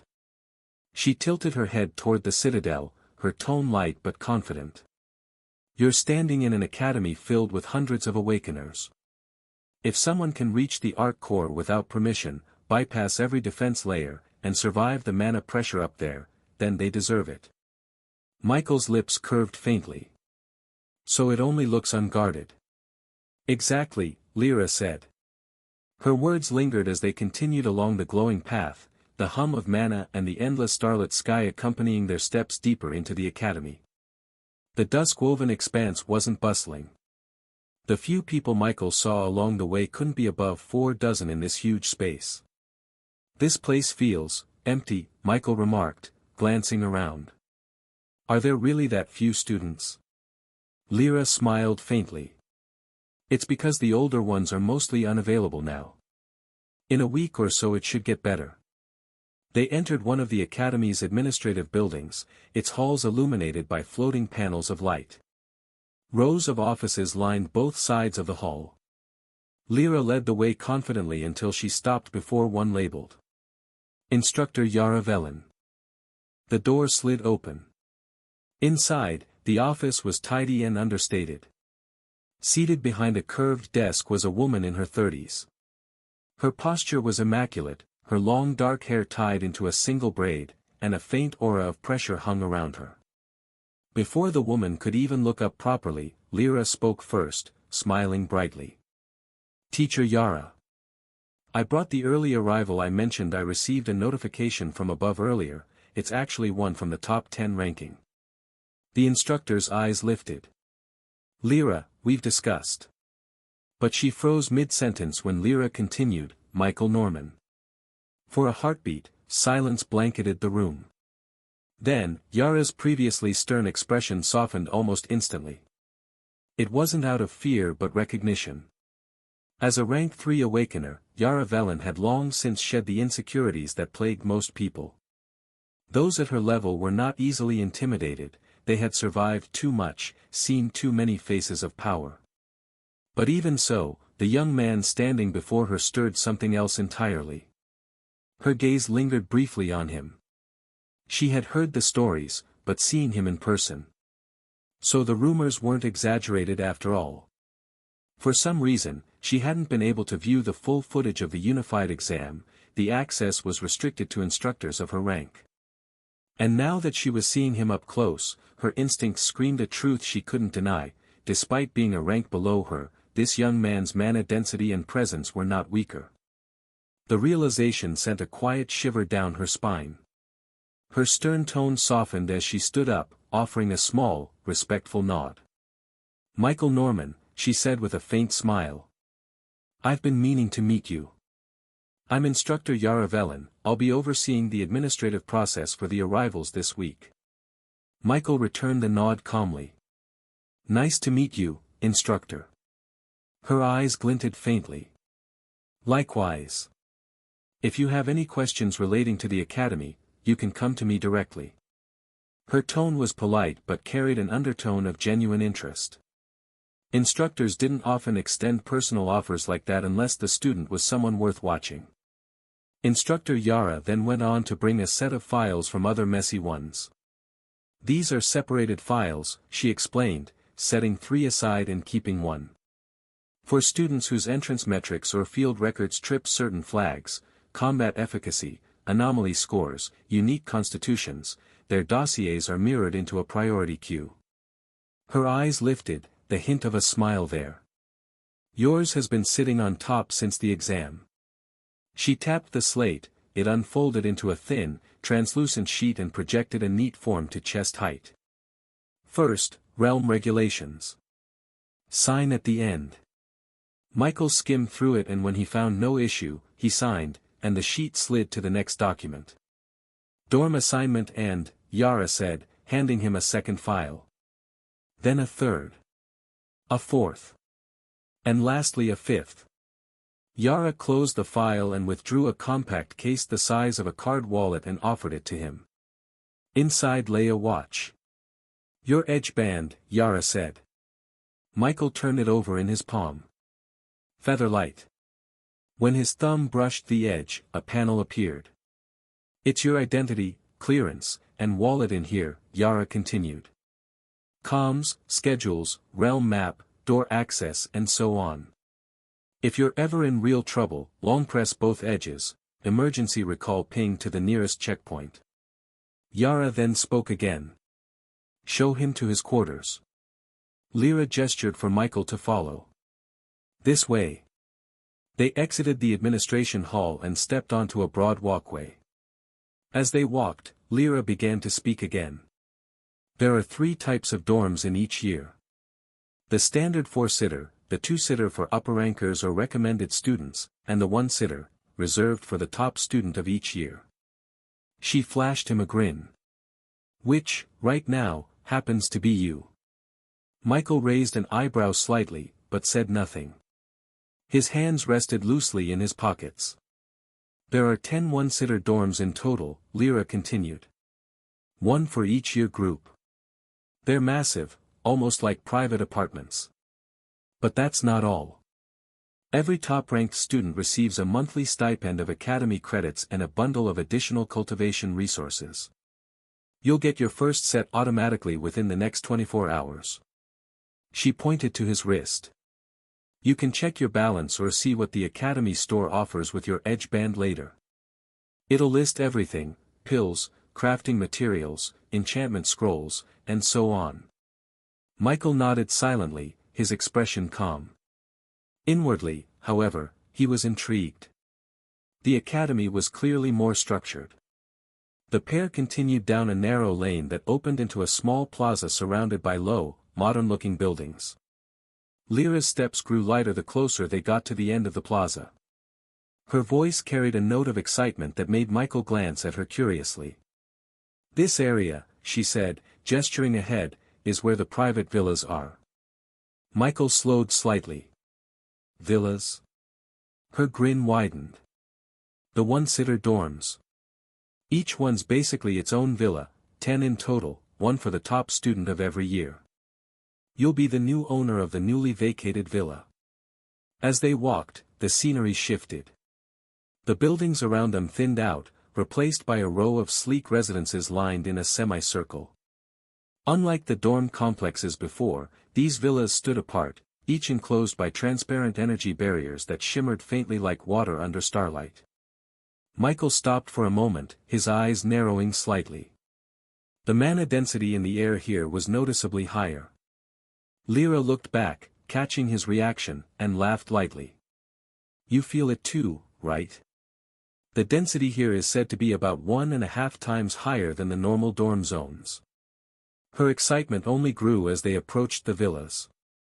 Can you believe it? She said, practically bouncing on her heels. I've been in this academy for 2 years, and this might be my first time entering one of this villa. Michael gave her a questioning look. You've never been here before? Not once. Lyra's eyes gleamed as she turned back toward the line of villas. The top 1 area is restricted. Even staff and instructors don't wander in without reason.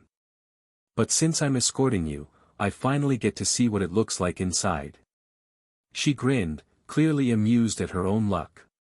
So, thank you for that. Michael's lips twitched faintly. I'm glad I could be of help. Lyra stopped before the barrier that ringed the villa and gestured toward Michael's edge band. She turned to him with a knowing smile. The edge bands also work like access cards, she explained. They're keyed to each student's identification and clearance level. If I'm not mistaken, yours should already be registered, try holding it up to the post. As he raised his hand toward the pillar beside the gate, the air in front of him gave a barely visible ripple. A thin, luminous line traced itself across the barrier like a hairline seam, before slowly parting down the center. The edges peeled back in silence, widening until the opening was just large enough for a person to pass through. They passed through. The seam closed behind them without a sound. Inside, the villa ground stretched farther than he expected. A straight path, paved in pale stone, led to a residence that could have been sketched from an old painting. It had clean walls the color of cream, high rectangular windows with dark trim, and a roof of muted slate that looked heavy but immaculate. A wide set of steps climbed to a shallow porch with square pillars, thick and simple, holding a modest balcony above. The core campus is older than people think, Lyra said, noticing where he was looking. Vermont's Edge has been around for about a century. These villas weren't the first set, but they've stood a long time. It shows, he said. The grounds were quiet. The only movement came from the breeze through trees that lined the sides of the property. There were no one in sight, yet nothing looked neglected. Grass was trimmed. Paths were clear. The windows had the faint polish of recent cleaning. We have people who maintain the academy daily, Lyra explained as they walked toward the door. Michael raised an eyebrow. People? You mean there are normal staff working here? Lyra glanced at him over her shoulder, an amused smile tugging at her lips. Not exactly normal, she said. Awakeners wouldn't do menial work like this, but that doesn't mean these things don't get done. Michael frowned slightly, his curiosity piqued. Then who handles it?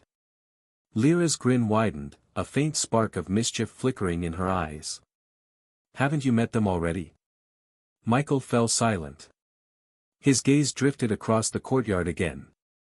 Though there was no one visible, the atmosphere wasn't lifeless. He could feel movement, faint, flickering presences brushing against his senses like ripples in still water. They weren't human, yet they carried life. The odd part was the texture of their existence.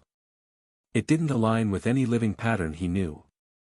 He resisted the urge to activate Eye of Truth. As tempting as it was to find out what these things were, he had just arrived at the academy. Discovering something he shouldn't on his first day didn't sound wise. Fortunately, Lyra spoke up again, breaking his train of thought.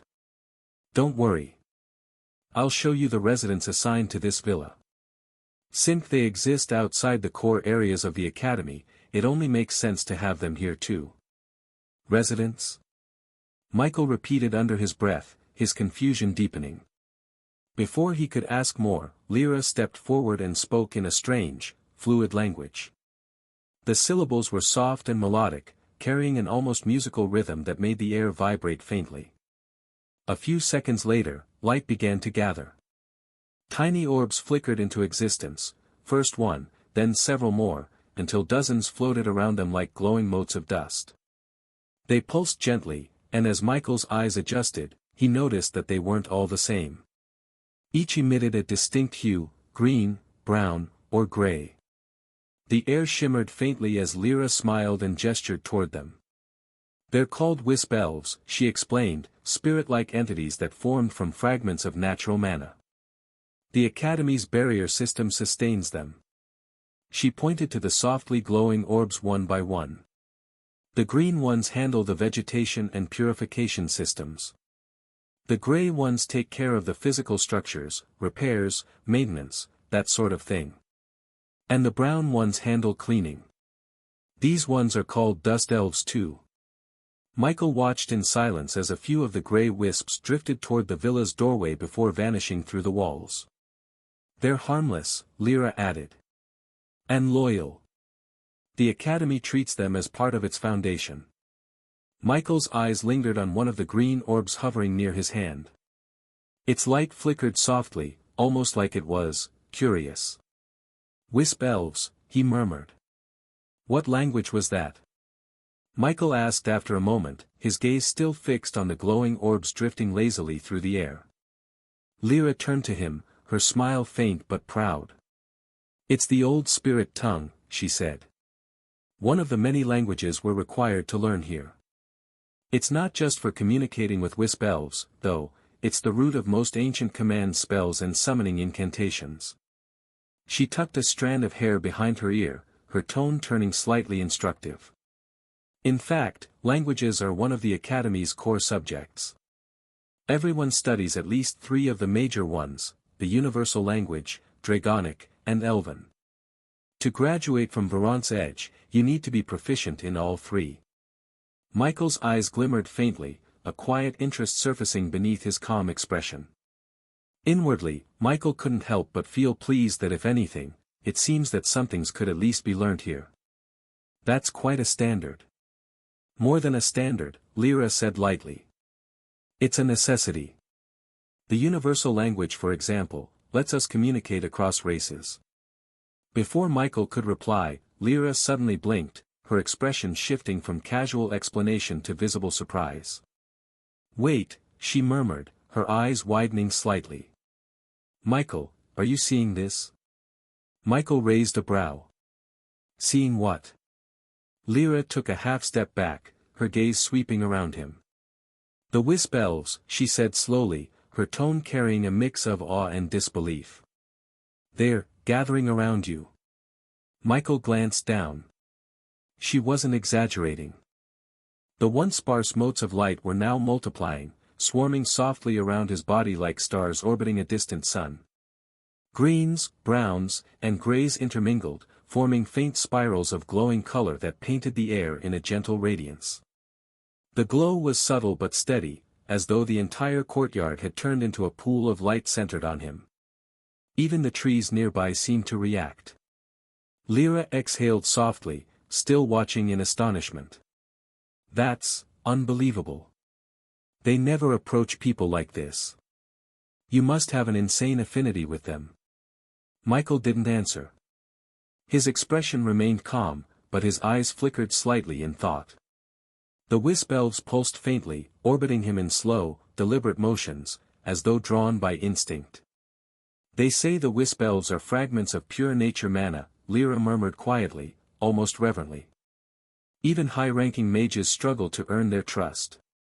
For them to respond like this, you're practically glowing, Michael. He lifted his hand, watching as a cluster of green and gray wisps circled his wrist before dissolving into faint trails of light. So it seems, he said simply.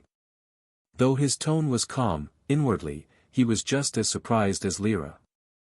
Thanks to his race, his affinity toward natural forces had always been strong, but this was the first time it had ever manifested so openly. It also seemed to be beyond just attraction.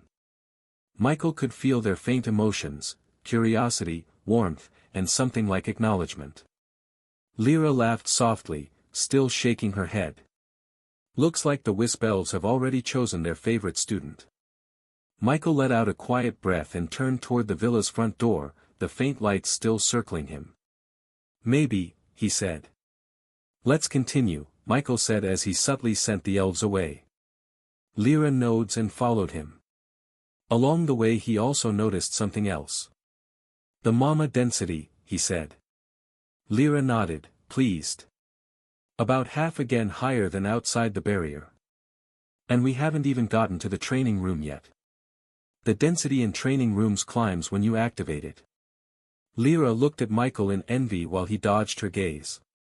The villa door opened smoothly, and cool air brushed against them as they stepped inside. For both Michael and Lyra, it was their first time entering one of the Academy's one-sitter villas, and curiosity guided their steps more than anything else. The interior was surprisingly vast. They explored the ground floor first. A lounge occupied the center, furnished simply but tastefully with dark couches, pale stone tables, and shelves lined with glowing crystals. Lyra explained that the crystals contained materials, lecture recordings, mana manipulation diagrams, and archives that updated monthly for students. To one side, a transparent wall revealed the training chamber, where a rune array pulsed steadily on the floor. It adjusts to your needs, Lyra said, her tone half excited, half envious. Gravity, mana flow, even elemental simulation, all based on your edge band clearance. Top rankers like you get full access. Michael nodded, inspecting the structure briefly before they moved on. Near the stairs, Lyra showed him a small meditation chamber designed around the ley line running beneath the villa. The two ascended to the second floor next. It was quieter and more personal, bedroom, study, and a private bath arranged seamlessly.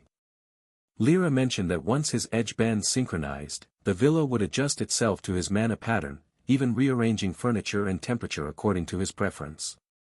"You want to see the principal?" Lyra asked in surprise, her brows lifting. Then, with a touch of regret, she added, "I'm afraid that's above my clearance. You can go through Instructor Yara for that though, I think." Michael nodded in understanding. It would have been odd if just any student could request an audience with the Academy's head. Still, curiosity tugged at him, especially after everything he'd seen so far. Unfortunately, when they found Instructor Yara and he made his request, her response wasn't what he hoped for. "The principal?" Yara repeated before exhaling softly. "I don't know why he wanted to meet you so soon, but I'm afraid you'll have to wait. Something came up today that required both his and the vice principal's direct attention." Her expression was composed but apologetic. "Until they're done, there's nothing we can do." Michael gave a slight nod, masking the faint disappointment that flickered across his face. "Understood." He didn't linger. There was no point pressing further. After thanking her, he turned to leave. Michael found himself walking aimlessly for a moment, considering whether to just retire to his villa and rest. That was when Lyra, who had been trailing behind, spoke up suddenly, her tone bright again. "Hey, since we can't see the principal right now, how about we check out the Academy eatery instead?" Michael raised a brow at her suggestion. "The eatery?" She grinned. "You've seen the dorms already. Might as well see what the Academy serves its students. Trust me, it's worth it." He paused for a moment, then chuckled quietly. Though he was a true human now, a trace of his old self lingered, and that self had always appreciated good food. "Fine," he said, a faint smile forming on his lips. "Lead the way." Lyra's grin widened. And so, the two turned away from the administrative wing and headed down the path toward the dining sector of the Academy, where, according to Lyra, the real test of taste awaited. As they were on their way, a sharp voice suddenly cut through the quiet path. "You too." Both Michael and Lyra stopped and turned toward the source. A group of people stood a short distance away. The one at the front, clearly the leader, looked to be in his mid-20s. His dark hair was tied loosely behind his head, his posture confident. He had a certain refined aura around him. Lyra's face immediately paled when she recognized him. Her earlier ease vanished, replaced by a tension that made her grip her sleeve subconsciously. Michael noticed her reaction first and frowned slightly, turning his attention to the youth who was now approaching them with measured steps. The young man's eyes fixed on him. "You're Michael, right?" he asked, voice calm. Michael blinked once, momentarily thrown off by the abrupt question. Still, he replied evenly, "Yes." At the same time, his gaze sharpened slightly as he observed the man before him. The youth's presence was powerful. At least he was undoubtedly stronger than the assistant teacher Arlen, the level 47 archer Michael had met during the third round of the college exams in the Academy territory in the land of origin. Michael couldn't tell if this strength came from a higher level or simply from a better foundation. There was power in the man's energy, but not the crushing pressure of a rank 3 awakener. So he hasn't crossed into the next rank yet, Michael thought. Still, he's close. The man's confidence wasn't baseless, but it wasn't enough to make Michael take him seriously either. "Why?" Michael asked quietly. "Do you need something?" The youth's lips curved faintly, though it wasn't quite a smile. Before he could answer, Michael suddenly felt it, a faint but unmistakable gaze brushing against his body like invisible fingers. A probing force. Someone was using a detection skill on him. Michael's expression cooled immediately. The feeling was all too familiar, the distinct sense of a foreign gaze prying into his information. So he actually used detect on me directly. The more he grew, the more Michael started to feel irritated about this gesture. On the other hand, the other party's previously calm gaze became serious. Lyra's heart sank. Cold sweat formed on her forehead as she stepped slightly closer to Michael, her voice barely above a whisper. "Michael, let's leave," she muttered under her breath. Michael turned to look at her. He was really confused at the moment. For one, he wondered who this person was that could instantly change Lyra's demeanor. What was his status? Lyra recognized him at once. That was Rin Halvain, a fifth-year student this semester and a level 50 magic swordsman, holder of a special grade class. 2 years ago, he had already reached the ceiling of rank 2 at level 50 and begun comprehending a law. Since then, he had refined himself to an almost unnatural degree. While his advancement had halted at the precipice of rank 3, no one at the academy thought him stagnant. That step away from ascension was the kind of step that separated the merely strong from the truly terrifying. His mana density, spirit synchronization, and law comprehension were said to be at a level that even some rank 3s could not match. Among fifth years, he was ranked at least within the top 20, though if one considered only those below rank 3, he was easily among the top 5. He had represented the Academy twice in the Intercontinental Awakener tournaments, earning recognition everywhere. Lyra's stomach tightened the longer she looked at him. Someone of his standing did not stop first years, or even third years, without reason. His kind rarely wasted breath on trivial matters. For a fifth year at the peak of rank 2 to appear here, in person, and call out to them so casually. It meant something. She ran through the possibilities quickly. Was it the principal's doing? Or perhaps something tied to Michael himself? Every option she considered made her pulse quicken. It was then Lyra remembered something else, something about Rin Halvain. Rin had a younger sister. She was also an awakener. It was the sort of occurrence that caused both admiration and envy. Awakeners were not born through lineage, their emergence followed no predictable pattern. Having a powerful parent or sibling might provide a faint advantage, exposure to mana-rich environments, perhaps a bit of inherited affinity, but it was far from a guarantee. Some children of awakeners lived and died as ordinary humans, never once sensing mana. Others were less fortunate, awakening to abilities so unstable or contradictory that they burned out their life force in their youth. For someone from the Halvain family to produce 2 successful awakeners in 1 generation was a miracle. Lyra's thoughts darkened as she remembered the rumors. Rin's sister, Rin Halvain, had vanished from public view shortly after her awakening. A year ago, there was a rumor that said she was also accepted early into the academy due to a special talent. Lyra's eyes flicked to Rin again. His expression wasn't openly hostile, but there was something taut in his gaze. She swallowed. Could this meeting have something to do with his sister? Did Michael do something without realizing it? No, that didn't make sense. Michael had only just arrived at the academy today. He couldn't possibly have any connection to the Halvain family, and yet, Rin's presence here felt anything but random. Her hands clenched at her sides. Rin didn't look exactly friendly right now. Lyra's suspicion was spot on.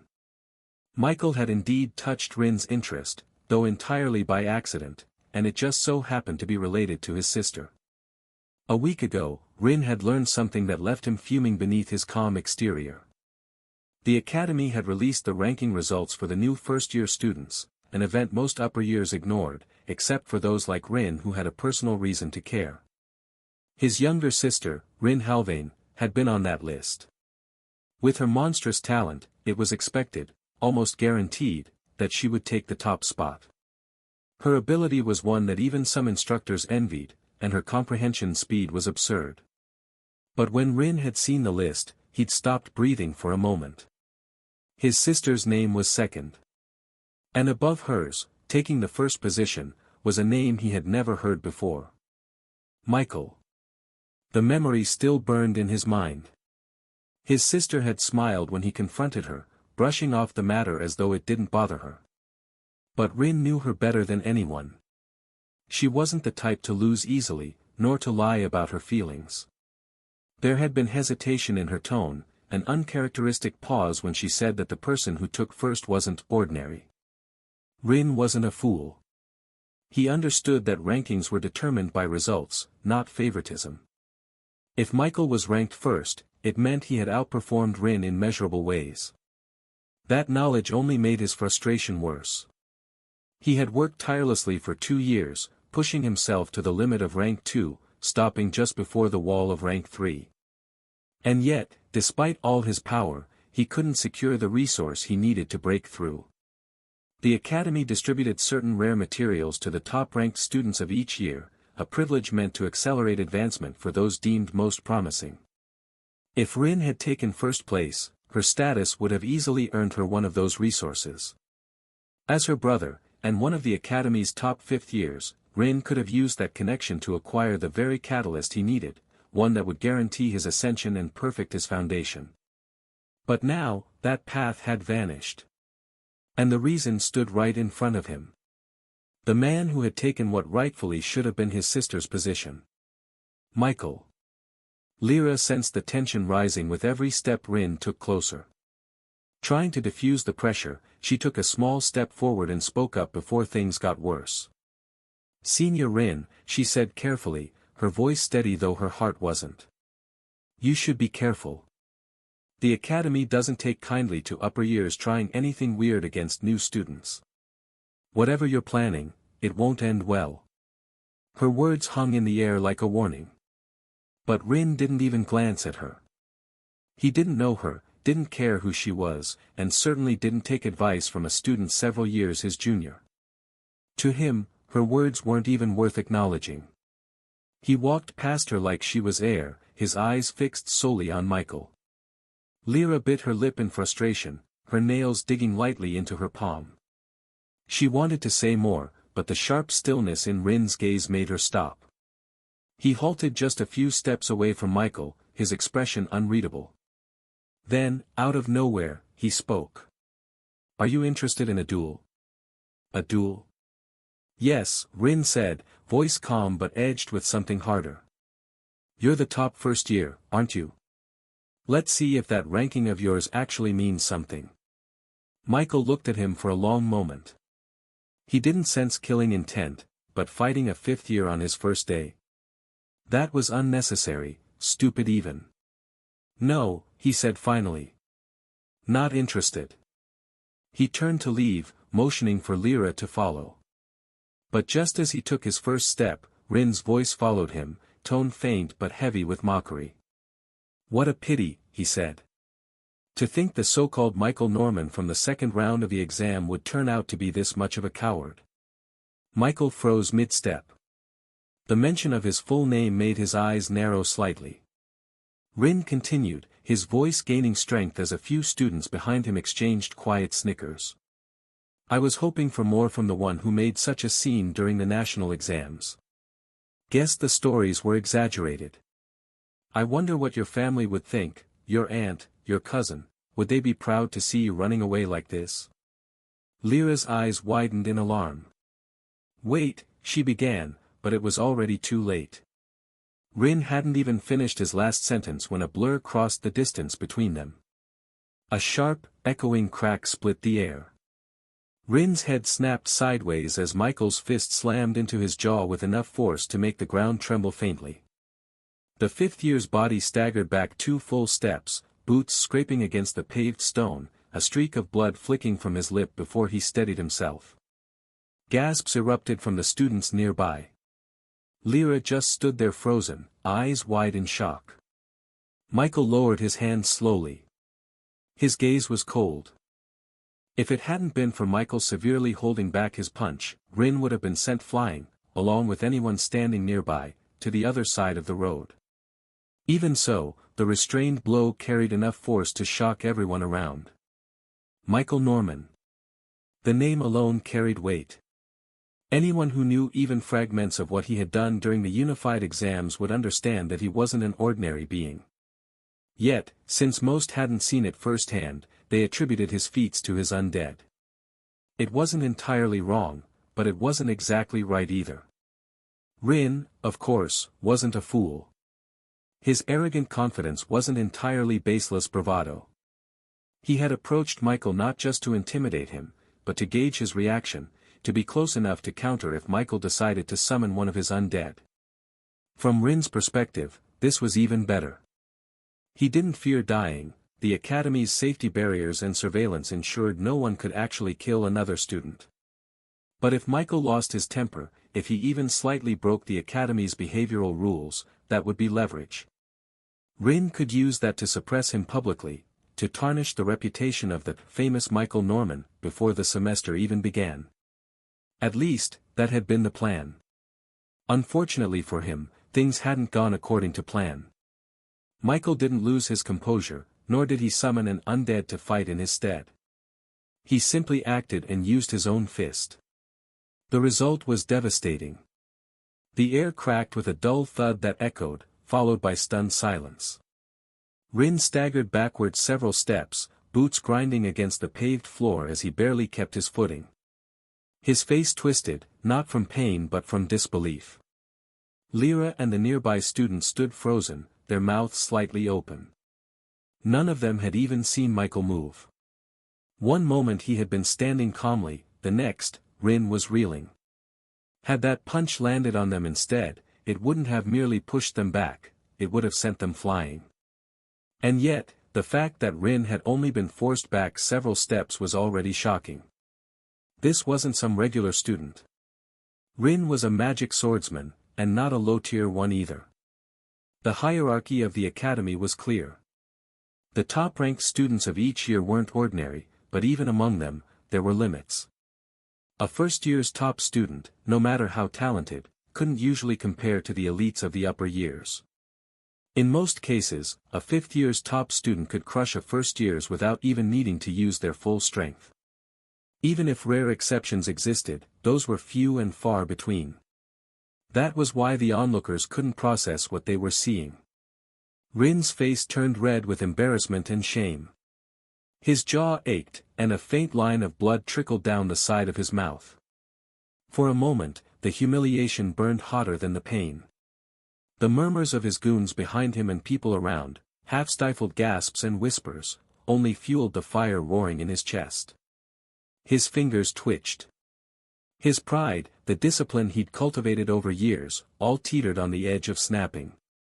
A mere first year had struck him. Also, what was this strength? Wasn't he a necromancer? Necromancers were never known for physical strength. Even among mages, they ranked near the bottom in terms of direct combat power.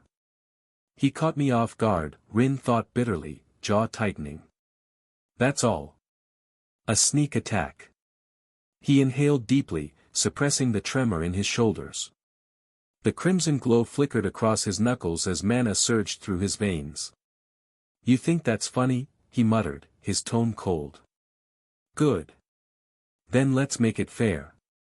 Without another word, he stepped forward and threw a straight punch of his own, mana flaring across his arm like faint lightning. The ground beneath his boots cracked slightly from the force of his stance, the air rippling as he swung. But before the blow could land, Michael moved, almost lazily. He raised a hand and caught Rin's punch in midair. The impact made a sharp, heavy thump, and the ground beneath Michael's feet quivered from the pressure. Yet, he didn't budge. His expression remained calm, even indifferent, as if he were holding a training dummy instead of the fist of a fifth-year magic swordsman. The veins on Rin's arm bulged. He tried to pull back, but Michael's grip was steady and immovable, as though his hand were made of steel. The silence that followed was deafening. You're kidding me, Rin breathed, his eyes widening in disbelief. He pushed harder, pouring more mana into his arm, but Michael didn't flinch. Lyra's eyes were wide, her breath caught in her throat. He caught Rin's strike. She thought in disbelief. Just like that?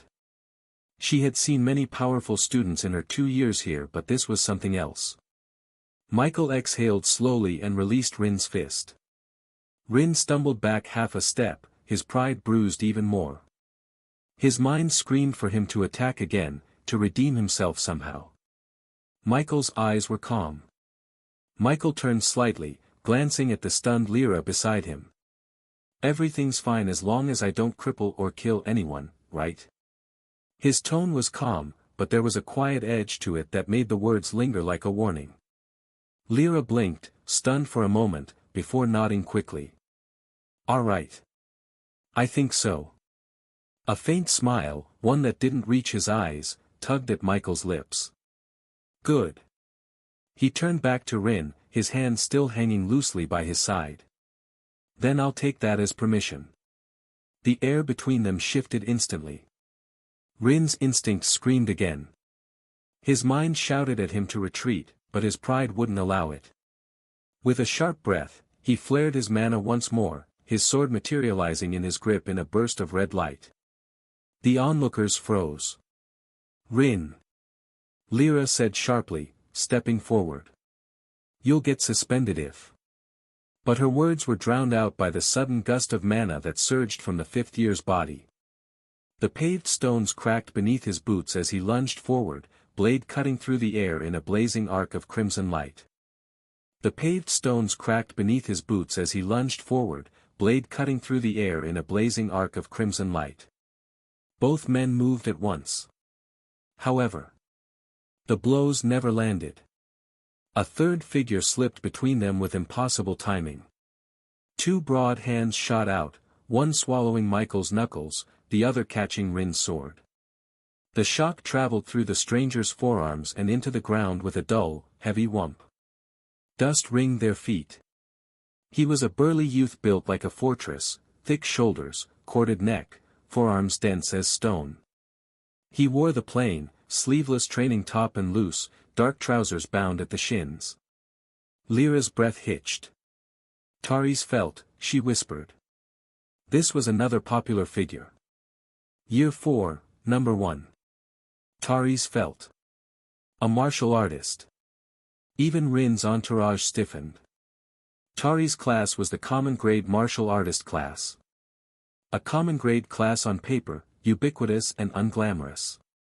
In Tari's hands, it had become something else entirely. Rumor also had it he was already brushing the ceiling of rank 3 and would breach rank 4 in a handful of years. Michael's gaze sharpened. He felt the instant feedback in his wrist and shoulder. There was given a grip, but not much, just enough to protect joints, not so much as to be called soft. Whoever this was, he hadn't simply interposed, he had bled the force cleanly into the floor. Rin's eyes flared. "Tari's," he started. "Enough," Tari's said. He released both fists and let his hands drop to his sides. "Academy rules need to be held. You both broke the first," he said to Michael, then turned to Rin, "and your next moves were going to break the rest." Rin's jaw worked, pride warring with caution. "He started." Tari's cut in mildly. "You baited." "Same weight." The fifth year's mouth flattened. He didn't argue further. Tari's shifted his attention to Michael. Michael gave the barest nod and said nothing. He turned, set his hands back into his coat pockets, and began to walk. "Michael," Lyra snapped out of her daze and hurried after him, casting one last wary look at Rin, then at Tari's. She dipped her head to the fourth year out of reflexive respect. "Thank you," she said under her breath. Tari's didn't answer. He stood where he was until the space between the groups widened, then glanced once at Rin. "If you want a match," he said, calm as ever, "book a ring." Rin's fingers flexed, the knuckles widening, but he said nothing. The students around him found new places to put their eyes. Michael walked in silence for a while, the sound of his boots echoing faintly against the paved path. The anger that had been simmering moments ago was gone, replaced by a quiet, curious calm. Finally, he turned slightly toward Lyra. "Who were those two seniors?" he asked. His tone wasn't sharp or emotional, just steady, like someone sorting pieces of a puzzle. Lyra exhaled softly, still shaken from what had just happened. The one you fought was Rin Halvain, a fifth-year student, she began. He's a magic swordsman, level 50. Peak of rank 2. He's been stuck there for a while but, most people think he'll break through soon. When he does, he'll probably reach rank 3 with a perfect foundation. Michael nodded slightly, absorbing the information. And the other? Lyra hesitated for a moment, as though speaking his name demanded respect. That was Tari's Felt, Year 4's top student. His class is martial artist. Martial artist? Michael glanced at her. That's a common grade class, isn't it? Normally, yes, she said with a half-smile. But in his hands, it's anything but common. Tari's is different. He's the kind of person who makes even instructors cautious. He doesn't rely on magic or flashy techniques, just his body, his control, and an absurd sense of timing. He's already close to the peak of rank 3, and some people say he'll reach its peak before graduation. Michael's brows lifted slightly at that. Impressive. More than impressive, Lyra said with a wry laugh. He's terrifying when he fights seriously. People say he once took down a rank 3 instructor during a spar, without using mana, just pure technique. Michael glanced back briefly. I see. Lyra thought that was the end of it, but Michael's next question made her blink. Do you know why he was so hostile toward me? He asked quietly. Lyra hesitated. She'd been wondering the same thing. Michael's gaze lingered ahead, expression unreadable. He didn't just come to provoke me. He knew who I was, and more than that. That's not normal for a first meeting. Michael was wary. After all, Rin had not only known his full name, he had even mentioned his family. That level of familiarity didn't happen by chance. Lyra bit her lip, uncertain whether to say what she was thinking. You're not wrong, she said slowly. It's not normal at all. She looked down briefly, sorting through her thoughts before continuing. If I had to guess, I'd say you probably touched his interest, without meaning to. Michael turned his head slightly, giving her a sidelong look. Touched his interest? She nodded, though her voice dropped lower. You're the top 1 student of this year, right? Before the results were announced, everyone assumed that position was guaranteed to go to his younger sister, Rin Halvain. She's ridiculously talented, even compared to most prodigies. I heard she was already accepted into the academy early, but the ranking still mattered for recognition and privileges. Lyra sighed softly. But when the results came out, her name was second. Yours was first. That might be the reason for all this. Michael frowned slightly.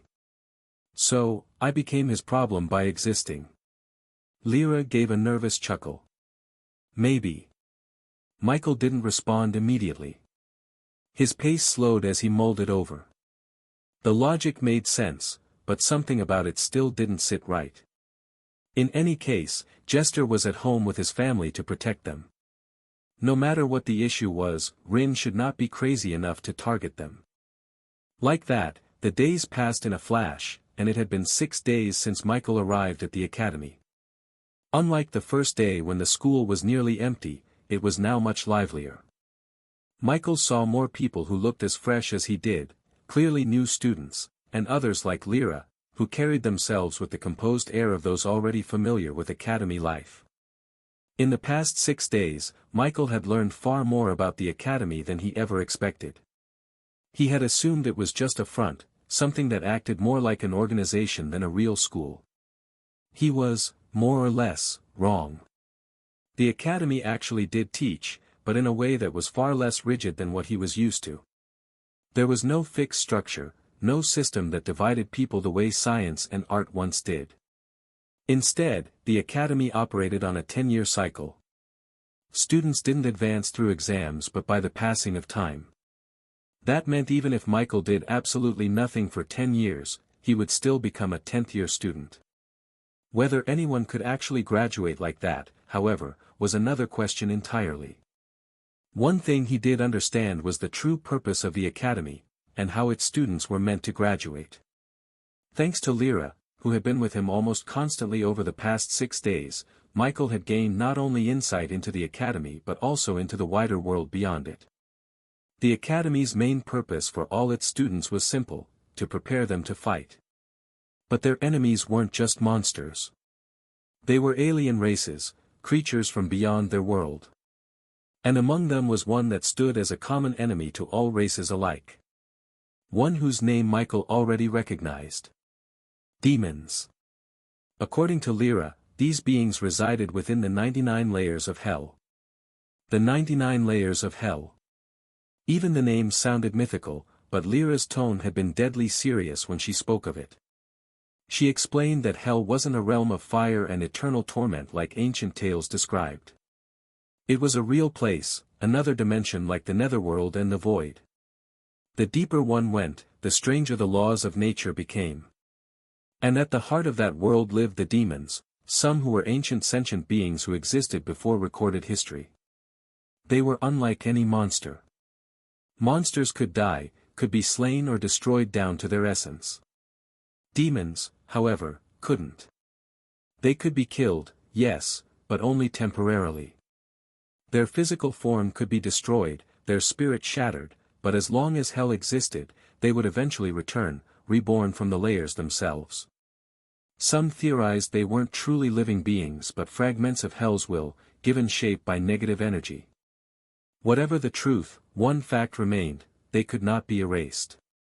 If it were just that, humanity and the other races might have tolerated them, sealed them off, and ignored their existence. But the demons weren't passive. They acted like parasites, clawing through the barrier between realms to reach living worlds. Once they found one, they would feed. They drained mana from the planet, absorbing its essence to strengthen themselves, leaving only lifeless wastelands behind. Entire civilizations had fallen that way. It was this relentless hunger that had earned them another name across the galaxies. The destroyers of life. They didn't invade for conquest or dominance, they invaded to consume. A single demon incursion could end centuries of civilization. They did not need to kill their victims, simply existing near them for too long was enough to siphon vitality and spiritual energy. People think demons are evil, Lyra had said. But they're not evil in the human sense. They're just natural disasters with intent. According to Lyra, the 99 layers of hell mirrored the complexity of the cosmos. The higher layers birthed lesser demons. The mid-layers birthed true demon lords. Vardok, the devourer of suns. Lyris, queen of shadows. Zevran, sloth king. And below them all, beyond the reach of comprehension, dwelled the oldest of them, the archdemons. Some claimed they gods. This was the main purpose of the academies. Whether it was the cultivation academies for knights and mages, or the ones that catered to awakeners like Michael, their existence all served a single, unified goal: preparation for conflict. Not all battles were fought against monsters or demons, but every student was raised in the shadow of one truth: the universe was not at peace. Hell and its denizens were a threat that existed beyond measure, but they were not the only danger the world of Aurora faced. In fact, Lyra had said plainly that if the demons were to ever breach the veil completely, all of creation would unite against them. But until that day came, Aurora's most pressing threat came not from them, but from others. The other races. Hell was distant, and though feared, its influence was limited as it wasn't easy for demons to leave hell. The same could not be said of the countless intelligent races that drifted among the stars, civilizations born on other worlds. Some were peaceful, others were opportunistic, and a few were predators in every sense of the word. Lyra had said that it was arrogance for any race to believe itself alone. Aurora was just one among many mana-bearing worlds, and each had evolved differently. The moment contact was made, so too was competition born. And so, even though the academies were created in part to prepare against a demonic resurgence, that was only half the reason they existed. The other half, the truer, more immediate reason, was to strengthen Aurora's people so they would not be enslaved, devoured, or erased by the other races. Demons destroy, Lyra had said once, but the other races, they conquer. If the demons desired to consume life itself, then the others desired to control it. Michael had been silent when she explained this. He could understand the reasoning. The world was vast, power was scarce, and resources were finite. To those who ruled worlds beyond, conquest was merely another form of survival. But to those on the weaker side of that conquest, it was no different from annihilation. The difference between demons and intelligent races was intent. Demons consumed without reason, feeding like beasts. The others calculated, plotted, and waged wars for gain. Some wanted Aurora's mana-rich atmosphere. And a few, far more sinister races, simply desired servants, vassal species to use as soldiers, researchers, or worse, breeding stock to expand their own bloodlines. Each academy was more than a school, it was a forge. A place to refine strength, discipline, and willpower into weapons capable of defending civilization itself. The cultivation academies trained the knights and mages. The Awakener academies, like the one Michael was in, trained those blessed by the universal. The two paths differed in method but converged in purpose, survival. Lyra had told him that every student in the world, knowingly or not, was part of a system that fed into the same goal, to produce elites capable of standing on the cosmic battlefield. Graduating from the academy wasn't just a formality, it meant earning recognition from the council as a capable defender of the realm. "Do you mean everyone's expected to fight?" Michael had asked her, his tone unreadable. Lyra had nodded. "Eventually. Whether as soldiers, explorers, or researchers, everyone contributes. The strong protect the weak, and the weak support the strong. That's how we've survived this long." "Seems like a world that doesn't stop fighting," Michael had murmured. She had smiled faintly at that. "That's because it can't afford to." Even now, Aurora was under watch. Some races traded peacefully with them, like the Alvarin, the so-called starborn scholars. Others maintained fragile treaties, such as the Drakians, who once tried to subjugate humanity and failed.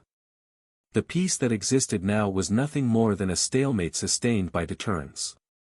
The academies and federation ensured that deterrence remained credible. "Strength is the only currency the universe respects," Lyra had said, her tone firm. "As long as Aurora can produce strong people, it remains free. The day we stop, someone will come to remind us of our place." Michael had thought about that long after she stopped speaking. It reminded him of his old world, in a strange, distorted way. There too, nations built armies for deterrence. But here, the stakes were immeasurably higher. If a war came and Aurora lost, it wouldn't just mean occupation, it would mean assimilation.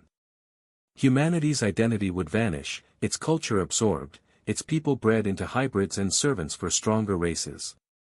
It was a kind of death far worse than extinction. The faculty didn't hide this either. Every instructor taught with one truth in mind: the strong live freely, the weak are ruled. Michael could now see why Lyra had said the academy wasn't really a school. Of course this future was still far from the current Michael. Power, wars between worlds, archdemons, all of it felt like a distant storm on the horizon. In any case, according to Lyra, even if he stepped into hell right now, as long as he did not go too deep, there was basically no danger. Lyra's eyes slipped away for half a second, and that was answer enough. He did not press. Aside from absorbing grim history and bigger pictures, Michael spent the previous days on something more immediate. He had to pick what to study. The academy was not strict in the ordinary school sense, but it did not allow idleness. Freedom only meant you chose your own grind. There was still a framework, there were still credits, thresholds, and minimums per term. Language and interracial studies were mandatory. Then there were courses like combat practice, array craft, potion making, bloodline studies, puppet engineering, artifact forging, beast taming, spirit communication, and so on. Michael was conflicted. There were far too many choices, and each one sounded like a door to something entirely new. In the end, he chose spell crafting, puppet engineering, and bloodline studies. The first would help him understand the nature of mana and structure behind magic itself. The second, he felt could achieve something miraculous under his hands. And the third felt almost necessary. Ever since his last evolution, his race and abilities had grown stranger with each change. If bloodline studies could offer even a fragment of clarity, it was worth the effort. He could have picked more, many did, but Michael didn't want to overextend himself. There was no sense in doing above himself for now. The academy's pace was deceptive, freedom didn't mean ease. He knew spreading his focus too thin would only waste time he could spend mastering what mattered. Though some other things happen in these 6 days, these were the significant ones. Today was special, so Michael left his villa early. Today was the orientation day for new students. Outside the villa barrier, Michael saw Lyra waiting. She was dressed in the same academy robes as him. It was said that when the academy was officially active, wearing the robes was mandatory for all students within its grounds. Even though the rules weren't always enforced with an iron hand, few ever broke them. The uniform carried both pride and belonging. Lyra waved lightly when she spotted him. "Morning," she called out, her tone bright despite the faint chill in the air. Michael stepped through the barrier. Lyra smiled. "Orientation day is always noisy. The halls will be packed with new students and some old students, and you'll probably meet the entire faculty lineup today." He gave a small nod. "You're coming along?" "Of course," she said as if it were obvious. "I'm technically still responsible for you until the first week ends." Michael gave her a sideways glance. "Responsible, huh? I thought you said that ended 2 days ago." Lyra grinned. "That's what I said. Doesn't mean I have to listen to myself. Then again, even without you I still need to go, haha." He couldn't help the faint chuckle that escaped him. It was strange, how easily they had fallen into a rhythm these past few days. When he first arrived, Lyra had simply been another upper-year student assigned to help him settle in.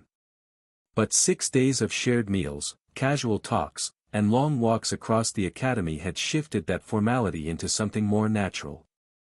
Somewhere along the line, they had become friends. As Michael started to fit into the academy, he also wasn't idle in the land of origin. After catching the spies around his territory, he had Rohan begin a round of interrogation on them. Though he and Lyra already had a prime suspect in mind, having that suspicion confirmed was naturally better. However, even after 6 days of interrogation, none of the spies revealed a thing. A/N, it's 6 days and not 3 days. Today's the 7th day, making it 2 weeks since the last round of the college exams. If before they were suspected and were actually innocent, this sort of resolve could not belong to ordinary people. At this moment, Rohan was in front of Michael in his study with a troubled expression on his face. Rohan, aside from being a bit unsatisfied with his new lord, was even more dissatisfied with himself. The feeling gnawed at him quietly from a bruised sense of pride. Though this young lord had the habit of vanishing at the most suspicious moments, always right before or after strange occurrences, he had, surprisingly, never once failed in his official duties. For someone who seemed new to ruling, that was baffling. In fact, it was almost irritating how smoothly he handled everything. He didn't command with arrogance, nor did he rely heavily on subordinates. If anything, Michael seemed to prefer doing things on his own. If menial tasks didn't exist, Rohan was certain the young lord would never have use for them at all. The guard's protection of him, in truth, was almost redundant. Michael didn't need them. It had taken Rohan only a few days to accept that reality. Instead of dwelling on the uselessness of their protection, he turned his focus to other matters, places where his lord's reach did not extend, or perhaps, where he simply chose not to bother. Administration, order, training, discipline. For a while, he believed he was doing well. Things were moving in a good direction, or so he thought. Then came the issue with the spies. Rohan still felt the sting of that revelation. Spies. Hidden among them for who knows how long, moving freely under their very noses. And who had discovered them? Not the guards. No, it was the Lord himself. Michael had gone out alone and dragged those traitors out, while the ones who should have been responsible for that task hadn't even noticed there was a problem. It was humiliating. A lord who didn't need protecting. A noble who didn't delegate power to maintain authority. A man who worked like he'd spent a lifetime in command yet wore no sign of privilege. Rohan couldn't decide whether to respect him or to feel useless. In the end, he chose both. That matter, Michael spoke again, leave it be. Rohan looked up, startled. My lord. The spies, Michael clarified. You've done enough. If they won't speak, forcing them further won't change that. There are other ways to make them useful. For now, let them rest. You should focus on the current issue instead. Rohan straightened instinctively, masking his frustration. The current issue? Transportation, Michael said. Is it ready? Rohan nodded quickly. Yes, my lord. Good, Michael said quietly. We'll depart by noon. Rohan hesitated, his brows furrowing. You're still intent on visiting them yourself? Michael gave him a faint, humorless smile. Ruling for nearly a month and not one of the lords below me has come to pay their respects. If they won't come to me then I'll go to them. The words hung in the air. Rohan bowed his head, the answer leaving no room for debate. Understood, my lord. I'll prepare the escort. Michael and Lyra slipped into the stream of robed figures heading toward the grand hall. I'm confused about something, Michael said, watching a pair of third-years usher a nervous group of first-years along. I can understand why the new students are being called. Why the old ones? It doubles as a greeting for everyone and a formal introduction of notable first-years, Lyra answered and added, when the academy takes no new students, the whole event changes into a welcome for returning years and a reminder of goals. However, thanks to a certain someone, the people entering the academy this year are a lot. Michael glanced at her and said nothing. It wasn't his fault the exam ended up the way it did. Things just happened and he just happened to have been mixed into the mess. Soon, Michael and Lyra reached the grand hall and separated. Michael moved right. The new student section roiled with nervous energy and curiosity. The seniors on the other hand, though composed, were little in number. Lyra had mentioned not all could attend, seeing it made the statement real. A breath of hush followed Michael. One was because his presence drew the eye. Another came from recognition. Michael Norman. That's him. The third round. The reason it's 200. Gratitude did not ride those words. If anything, the opposite. Michael had tried to quietly hide himself in the crowd but he found himself quickly isolated as none of the new students wanted to be close to him. They avoided him like a plague. Michael let it be. Just as Michael found a quiet spot to wait, a subtle disturbance rippled through the hall. Two new figures walked through the wide doors at the back. To Michael, one was immediately familiar. Rin. The other figure beside him, however, wasn't someone Michael had ever seen before.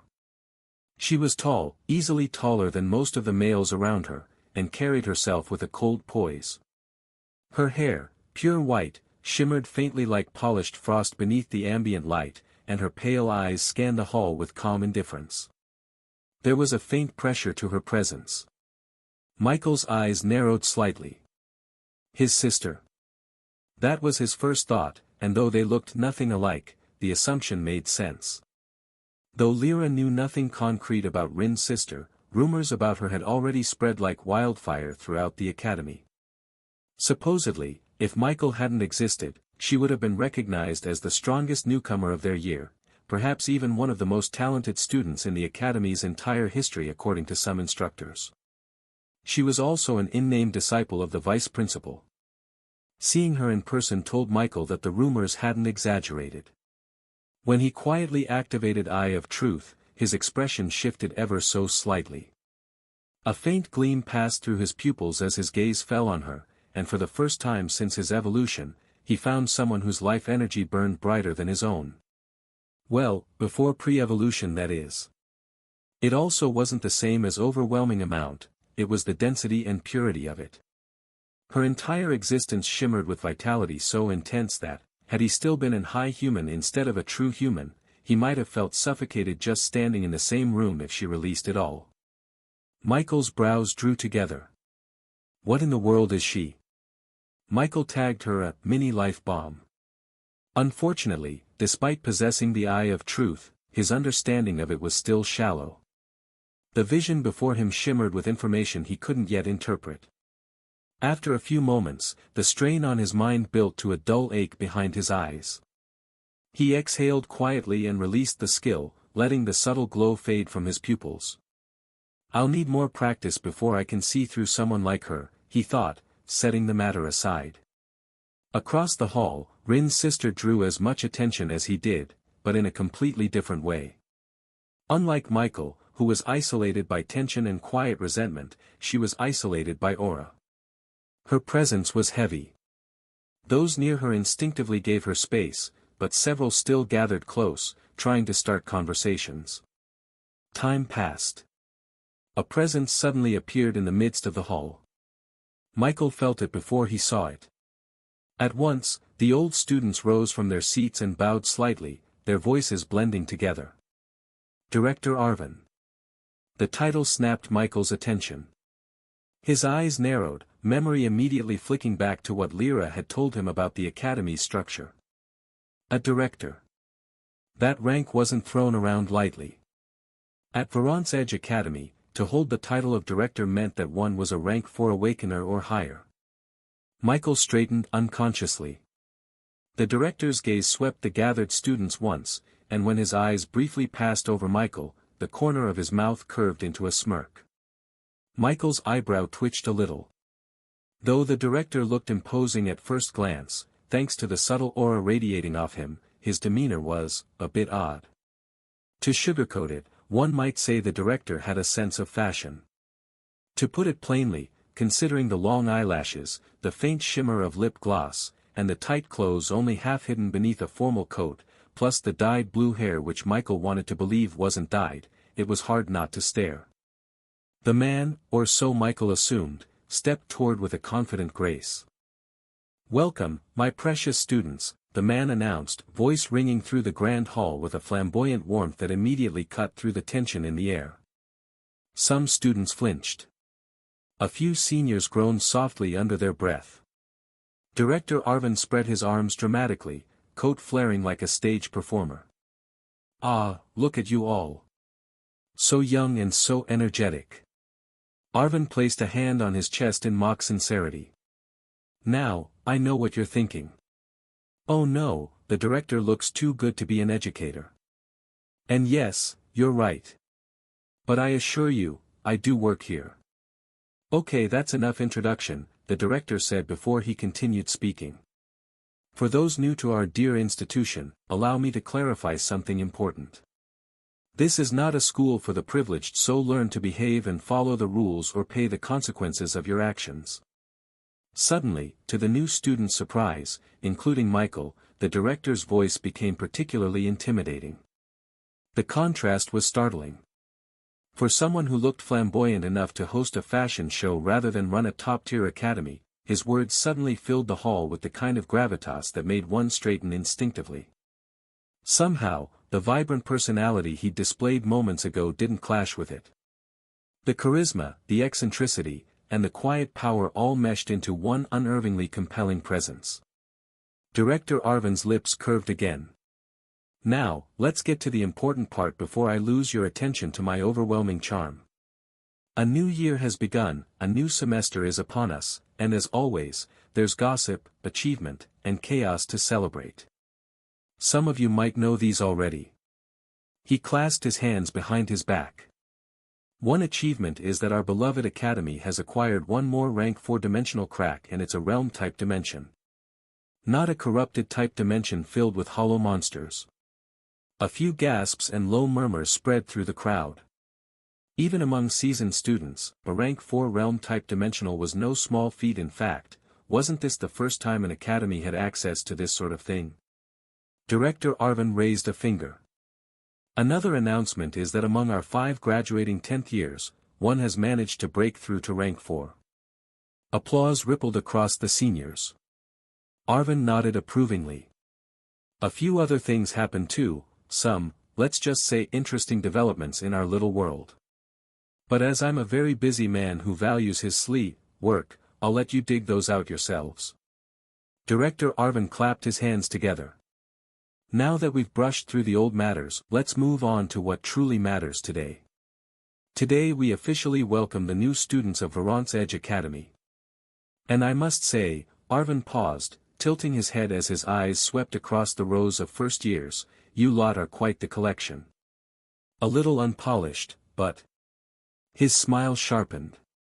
Outside the crowd, the strong ones among you are stronger than last year's batch. And definitely stronger than the year before that. That earned a few surprised murmurs.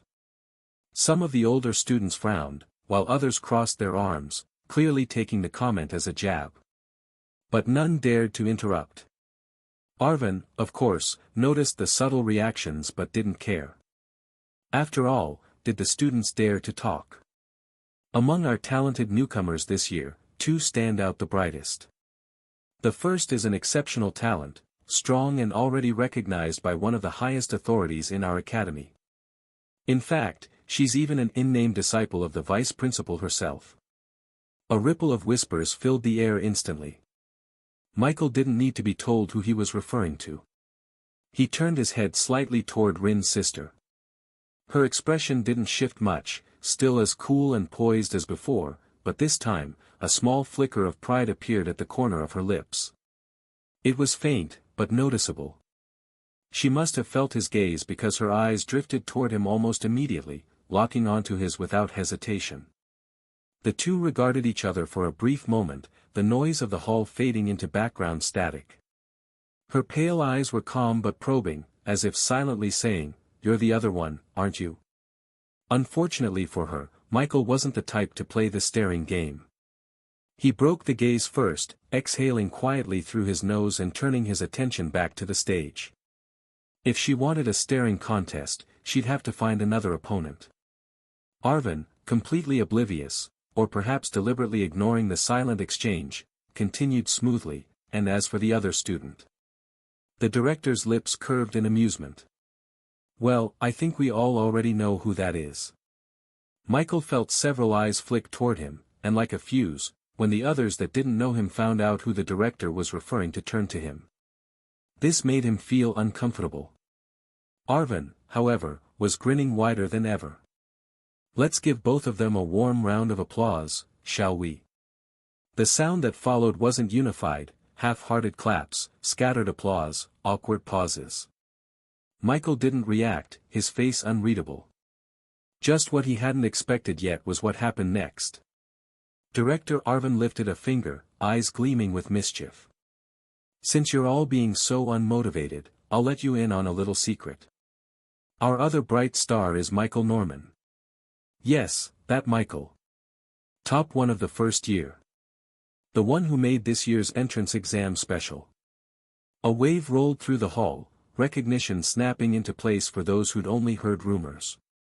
Arvin didn't give them time to digest it.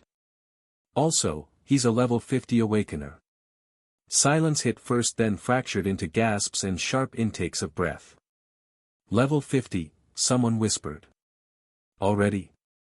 That's 3rd to 5th year territory. The shift was almost visible. Curiosity hardened into wary respect, jealousy calcified around the edges. Some felt they were starting to understand why someone was above even the vice principal disciple. If the rumors were true, it was a deserved rank. Arvin, happy by the change, added lightly, but that's not even the most interesting part. The noise dimmed as quickly as it had risen. The most exciting thing about Michael, the director said, savoring the pause, is the year he awakened. A murmur rippled, speculation flared. 17 last year. If it was last year and he sprinted to 50. Arvin cut the guesses in half. 4 months. The words landed like a dropped weight. 4 months? You're joking. No way. Even the seniors went still. The hall seemed to hold its breath. In the stunned quiet, Michael felt several gazes on him. For no particular reason, his attention slid sideways, to Rin's sister. The frost-still composure she wore like armor had cracked, shock flashed bright and unhidden across her features. In the land of origin, Michael's expression remained unreadable as he shook his head faintly. Whatever was happening in Aurora, right now, none of that mattered. He had other matters to attend to. The crisp scent of cold wind brushed across his face as he stepped down from the carriage. The guards who had traveled with him stood behind, tense and silent, their gazes locked on a single kneeling figure before them. Captain Rohan. The man's armor clinked faintly as his fists tightened against the dirt road, his body trembling from fury. Michael's calm voice broke the silence. So, let me get this straight, he said calmly. You're telling me a guard was sent ahead to inform Knight Darius of our arrival, minutes before we reached his lands, and yet no one came to receive us? Rohan's head bowed lower, his jaw visibly clenched. Yes, my lord. And still, Michael said softly, not a single soul appeared. Yes, my lord. Rohan's voice shook now, heavy with restrained rage. If you would just give the order, I'll have his head mounted before dusk. Allow me to set an example. An example? Michael cut in gently, almost amused. Of what? That we kill everyone who forgets their manners. Rohan flinched but didn't rise. Michael's lips curved faintly. No. There's no need for blood. His gaze shifted toward the horizon, where the distant silhouette of Darius's small stronghold sat. Let's take a look around first. Rohan looked up, confusion flickering briefly. My lord? Michael said nothing. Rohan's teeth ground audibly, but he bowed low again. As you command, my lord. Michael turned slightly, his cloak brushing the ground. Good. Let's move. As you wish, Rohan said hoarsely, motioning the guards to move. Inside the small stone castle, a man in his late 50s stood behind a narrow window slit. His pale eyes caught the distant gleam of carriages, banners, and armored riders moving in a disciplined line. The moment his gaze brushed across the black-cloaked figure at the front, something instinctual inside him recoiled. He stepped back sharply, his breathing uneven for an instant. A strange chill ran up his spine, as though the young man below had sensed his watchful eyes. The old knight's fingers tightened. Ridiculous. He muttered, exhaling heavily and forcing his heartbeat to slow. He's just a boy. He smoothed down his graying hair, straightened his tunic, and laughed quietly to himself, a dry, bitter chuckle that didn't reach his eyes. A boy who's been a lord for less than a month. He's too wet behind the ears to expect my loyalty. Knight Darius Velen had served the Evermoon dukedom for decades. To be honest, the idea of a viscount wasn't that bad to him. The issue was the type of viscount it was, and unfortunately, it had to be someone who didn't seem to understand the times. The whole territory under Thornvale was rich and full of potential. The Count, the 5 barons, he and his fellow knight had profited massively from it for years. However, what was illegal was still illegal. Aside from hoarding a few special resources, the way they handled those resources was enough for the kingdom to strip them of their titles if anyone ever found out. Let the boy come, he whispered, turning away from the window. He'll learn soon enough that loyalty isn't bought with fancy titles. He walked to his desk and poured himself a cup of dark liquor from a crystal bottle, his hands steady now. If he thinks he can win me over with his reputation, he's mistaken. He took a slow sip, letting the burn slide down his throat before setting the cup aside. To be honest, the knight was actually a bit scared. While he absolutely couldn't let go of the riches in his hand, he didn't want to be on the bad side of the new lord either, even if he didn't approve of him. Unfortunately, his fellow knight and the 5 barons had already reached an agreement about what they wanted to do: suppress the new lord.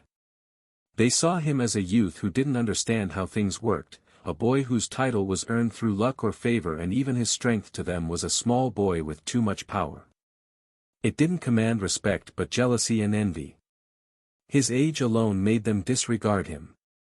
They also figured out that even if he became difficult to deal with the count behind them, they shouldn't be harmed much. Darius sighed, rubbing his temples slowly. If he acted differently from his peers, it could end badly for him, on both sides. The barons would see him as a traitor, and if the young lord failed, he'd be dragged down with him. He took another sip of his drink, the warmth doing little to ease the tightness in his chest. Following the new lord isn't worth it, he muttered under his breath. Still, a small, uneasy thought lingered at the back of his mind, one that he couldn't quite silence. That boy's presence, it had felt wrong somehow. He glanced back toward the window but didn't step closer this time. Outside, hooves struck against the dirt path as Michael's small group entered the town center that was in actuality just a gathering of several villages. The territory of the knight seemed, at first glance, rather prosperous. The roads were clean, the houses were built sturdier than what Michael had expected, and the people did not appear oppressed or starving. There was laughter here and there, farmers working without visible fear, and children running barefoot near the fences. It wasn't a bad sight. Compared to the mess he had inherited in Thornvale, this place almost looked disciplined. At least on the surface. Michael walked slowly through the street, his eyes calmly observing. So he doesn't bully his people, he thought. Thinking back to the steward he had met when he first arrived in Thornvale, he couldn't help but smile lightly. That old fool had nearly gotten himself killed out of greed and stupidity. For some reason, Michael murmured quietly, half to himself, the higher-ups under my command always seem to have a few screws loose when it comes to dealing with me. Captain Rohan, who had been walking a few steps behind, stiffened slightly, unsure whether his lord was joking or genuinely irritated. Michael stopped, turning his head slightly. "Rohan," he called. "Yes, my lord," Rohan replied immediately, lowering his head. "What does Knight Darius's territory gain its wealth from?" Michael asked, his tone even, eyes still scanning the surroundings. Rohan responded immediately, "On paper, it's farming, my lord." Michael arched a brow. "On paper?" Rohan cleared his throat.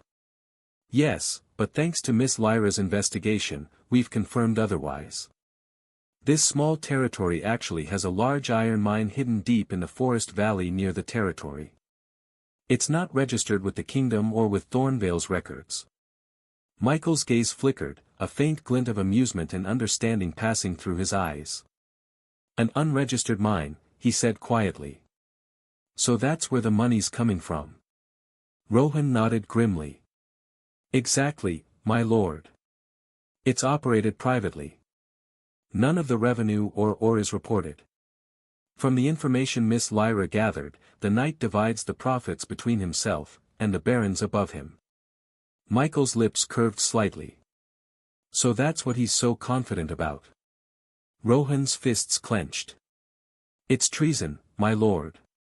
If we expose it." Michael lifted a hand, cutting him off without looking back. "Not yet." He took a few steps forward, his cloak swaying lightly behind him. "First, let's see how long it takes before the good knight decides to greet his lord properly."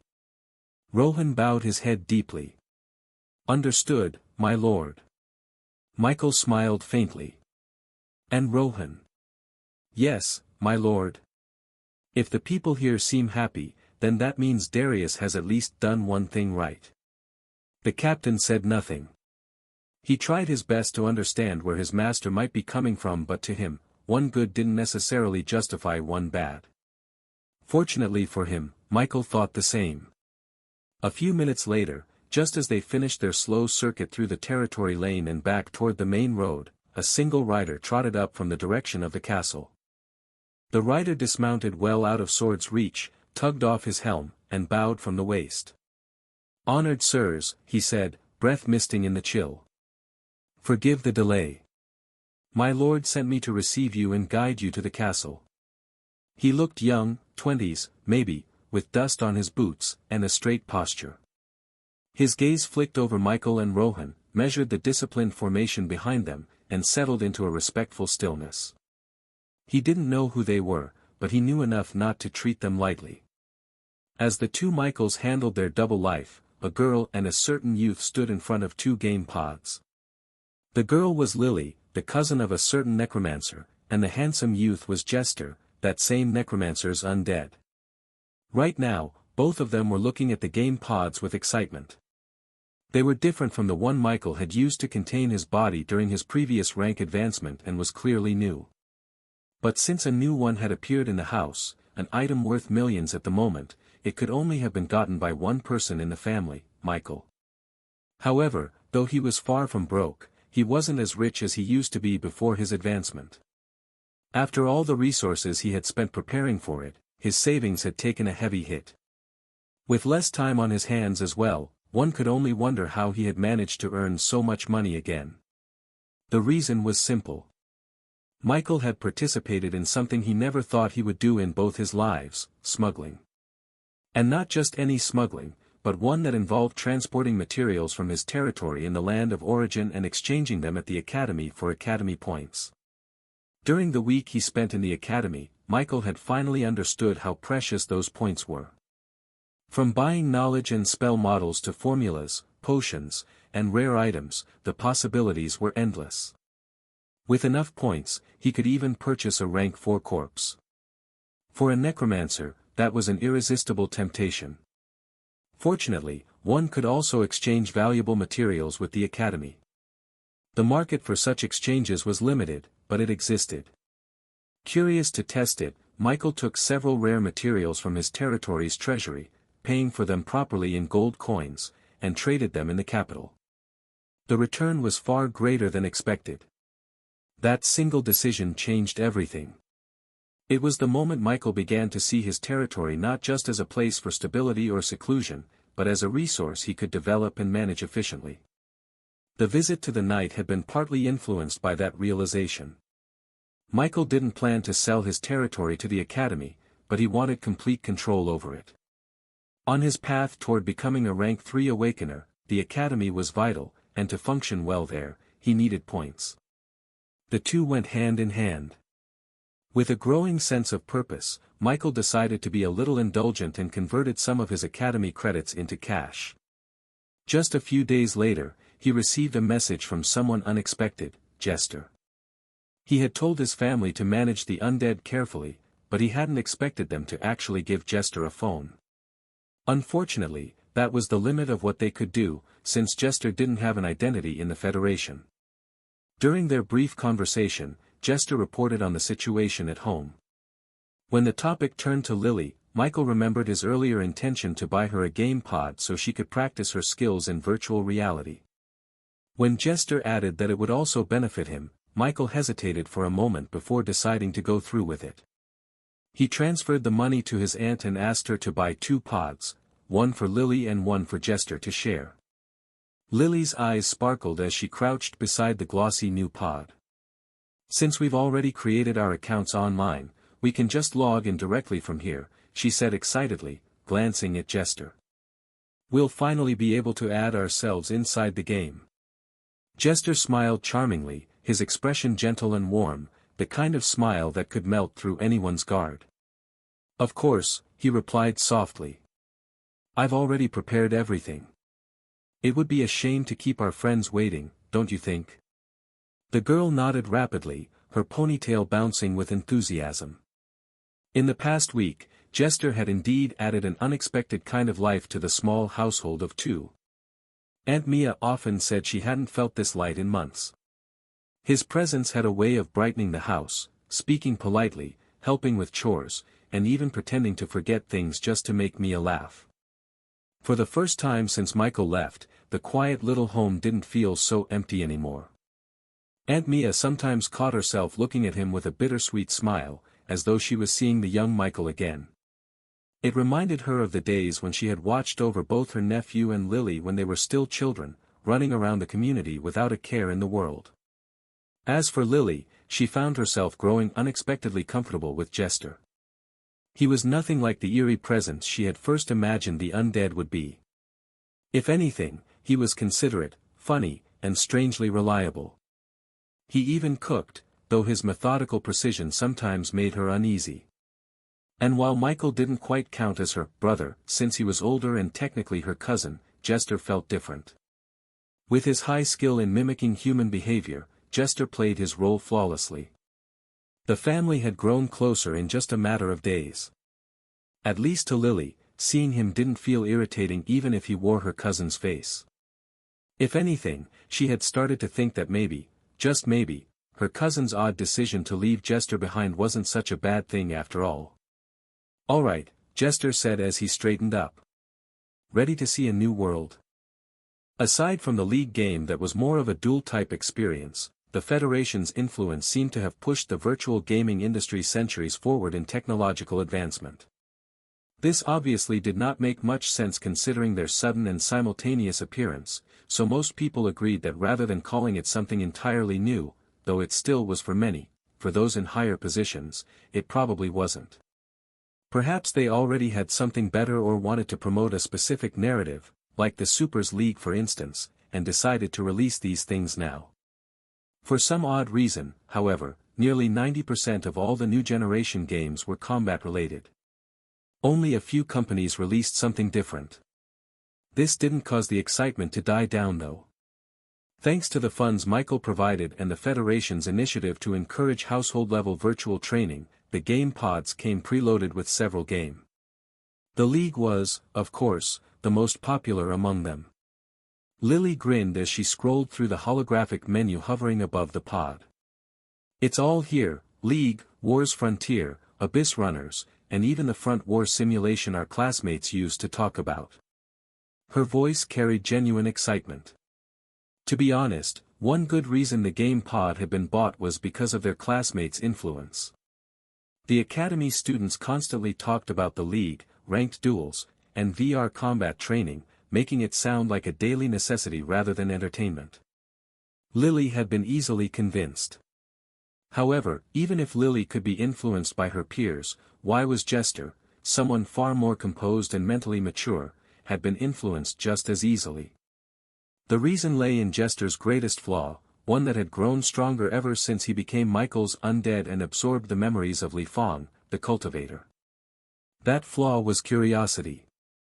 It wasn't a bad trait by itself. Curiosity had always been part of human progress. Yet, as history had proven, some of the world's most terrible events had also begun with curiosity: scientists crossing ethical lines in medicine, mages performing forbidden experiments, rulers seeking knowledge that should have been left untouched. Curiosity opened doors, but not all doors should be opened. Michael, who understood Jester's nature better than most, had warned him to handle himself well while he was away. Still, he would never have guessed that the undead he considered wise enough to be called an elder would have a childlike curiosity bubbling under the surface. Of course, Jester wouldn't deceive his master over something like this. His reasoning was simple: Lily needed the pod for faster growth and training, so there was no harm in him participating too. Yet, just as he followed his master's orders, he also tended to interpret them in his own way. In the same manner that he obeyed Michael yet still roamed the neighborhood, subtly using his abilities to absorb the memories of a few elderly people to understand this new world better, Jester once again found a way to benefit from the rules without breaking them. It was clear now that this undead wasn't ordinary. He was learning, adapting, and evolving, not only as a weapon or servant but as something far more complex. Lily, of course, didn't notice any of this. To her, Jester was just an oddly charming, overly polite boy with her cousin's face. Which was honestly weird but might have helped in building their relationship. After all, unlike her look-crazed friends, she saw him as a housemate. Jester turned toward Lily's pod, his voice calm but teasing. "We shouldn't play League yet. With our current skills, we'll probably be beaten left and right." Inside the other pod, Lily froze. Since they had already added each other as friends in the system, his words echoed directly into her earpiece. Her face flushed immediately, and she sank slightly into her seat. He said our skills, but she knew he was just being kind. Jester might have phrased it as a collective issue, but Lily was painfully aware that she was the real problem. In their practice matches, it had become very clear that Jester was a natural fighter. His precision, reflexes, and situational awareness were on another level entirely. He might not be as overwhelming as her cousin Michael, but he wasn't far behind either. Still, she said nothing.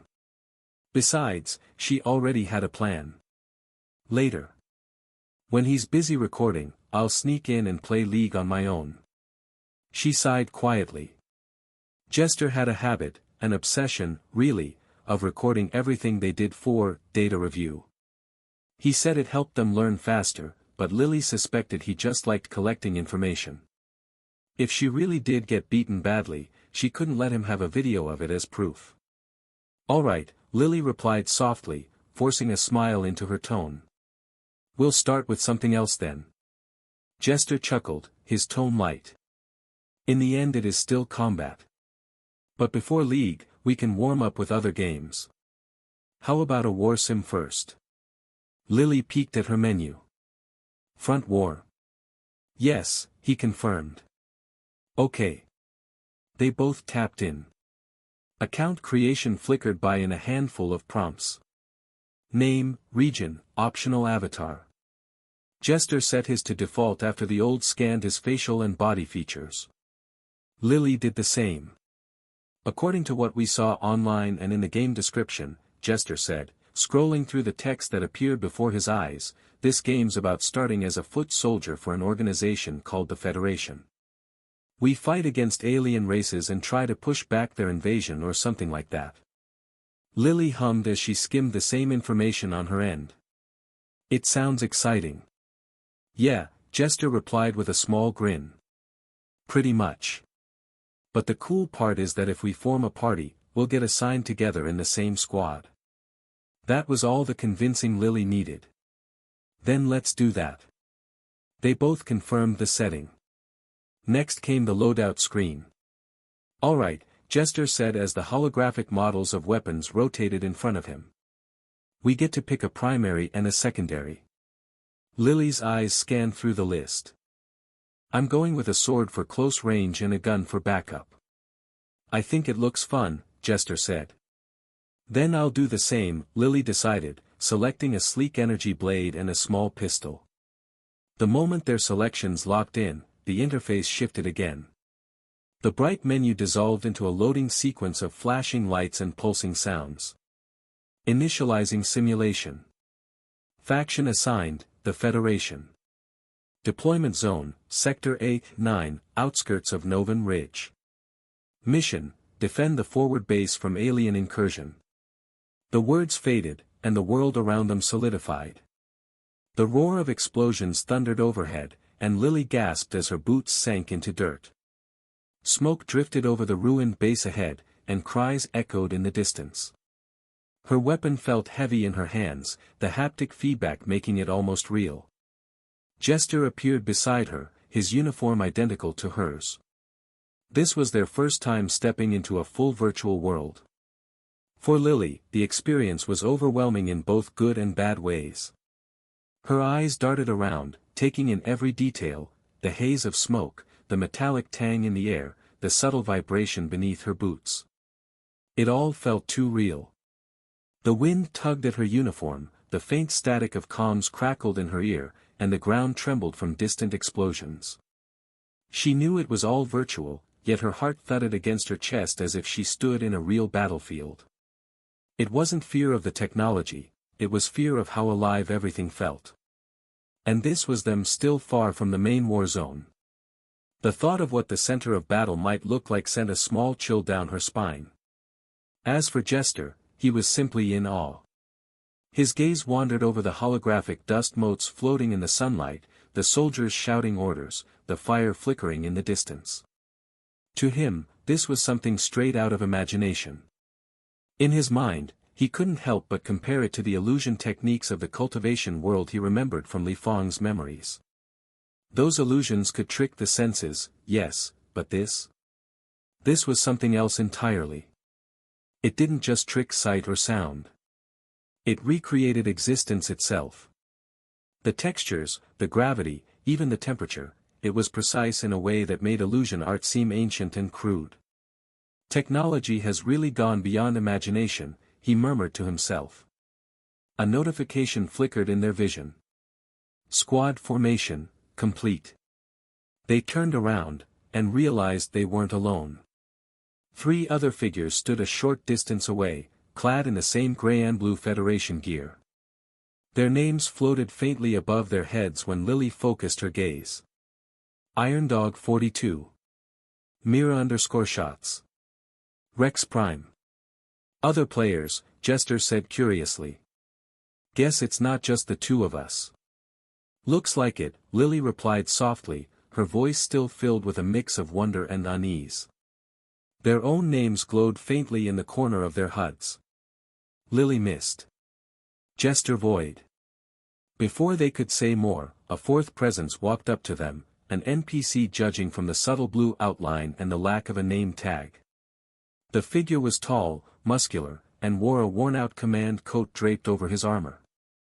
His face was scarred, eyes sharp and cold, but his tone was steady and commanding.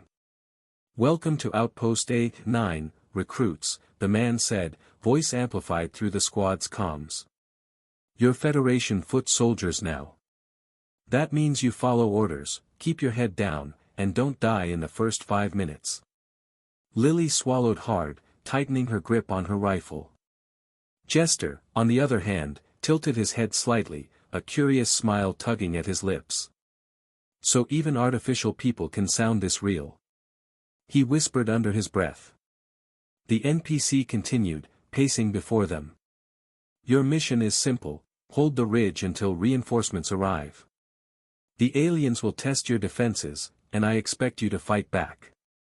Fail, and the outpost falls. Survive, and maybe you'll live long enough to see the stars again. Then, without warning, the sound of sirens blared again. The ground shook, and red lights flashed across the base. Alert, enemy forces inbound. The squad leader's gaze hardened. Positions. Move it, rookies. Lily flinched at the command but obeyed immediately, sprinting toward the sandbag line. Jester followed right behind, his grin widening as the simulated adrenaline began to kick in. Around them, the once quiet base came alive. Dozens of soldiers ran across the camp, some clearly NPCs following precise routines, others players, their movements clumsy or erratic in comparison. It was a chaotic blend of human unpredictability and programmed precision. Jester and Lily weren't the only newcomers. Squads were forming all across the outer field, and Lily could see groups assembling near other barricades, shouting, laughing, or testing out their weapons before the battle began. Holographic drones hovered overhead.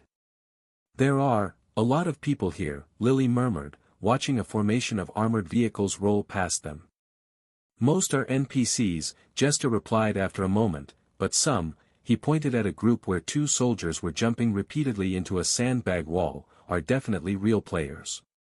Lily laughed softly despite herself. The mixture of real and fake made the place feel more alive than it should have. Unknown to either of them, however, someone else had already noticed their presence. Or rather, noticed him.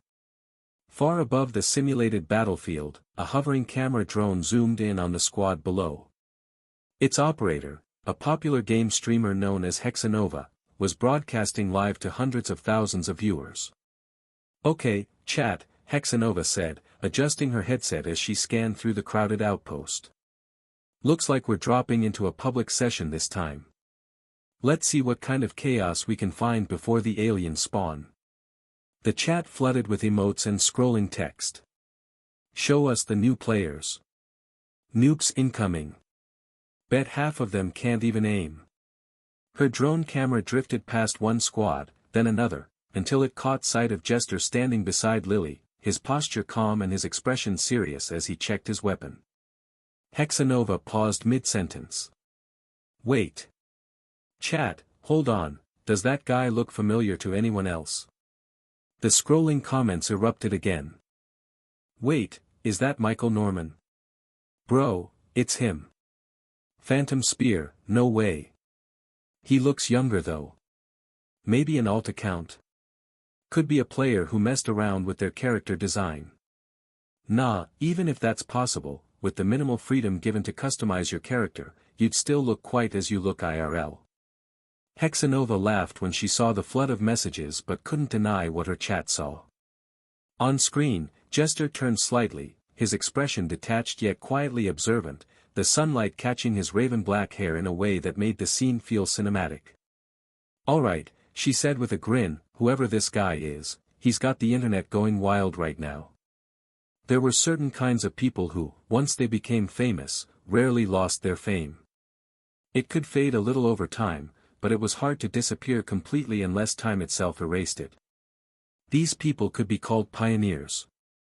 Thanks to the Federation, the recent trend in Aurora was the gradual transformation of modern society into a fully supernatural one. To achieve this, a few individuals were deliberately placed in the public eye to drive the narrative forward. The first major step had been the broadcast of the college exam's second round, an event that became one of the most influential moments in society's recent history. Among the participants, a few stood out more than the rest.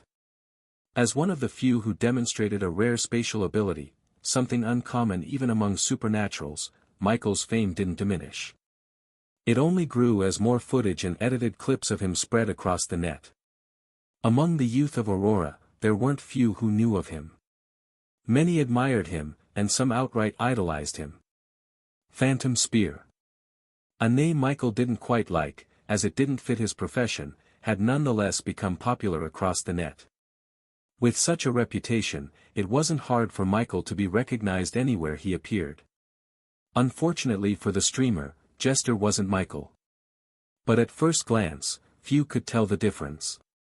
Only after the initial commotion settled did viewers begin to notice the subtle age difference. Jester looked everything like Michael on the surface, except he appeared at least 3 years younger. At this time, Jester was checking the gun in his hands. The design was sleek yet heavy, its metallic texture cold against his palm.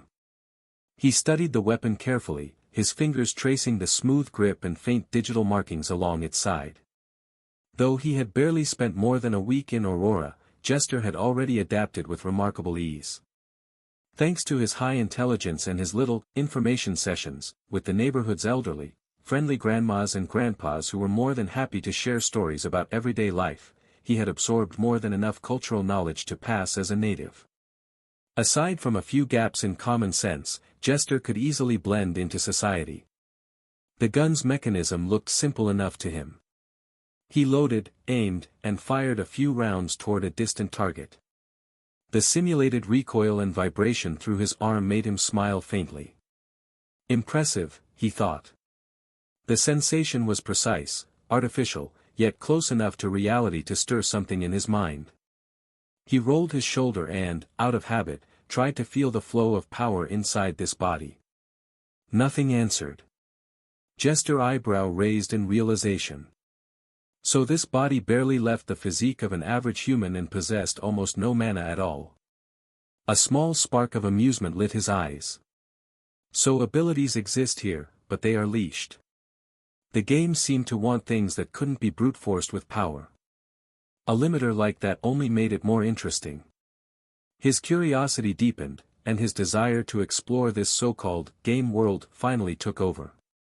Without thinking twice, Jester began to move forward, scanning the surroundings and experimenting with the game's interface.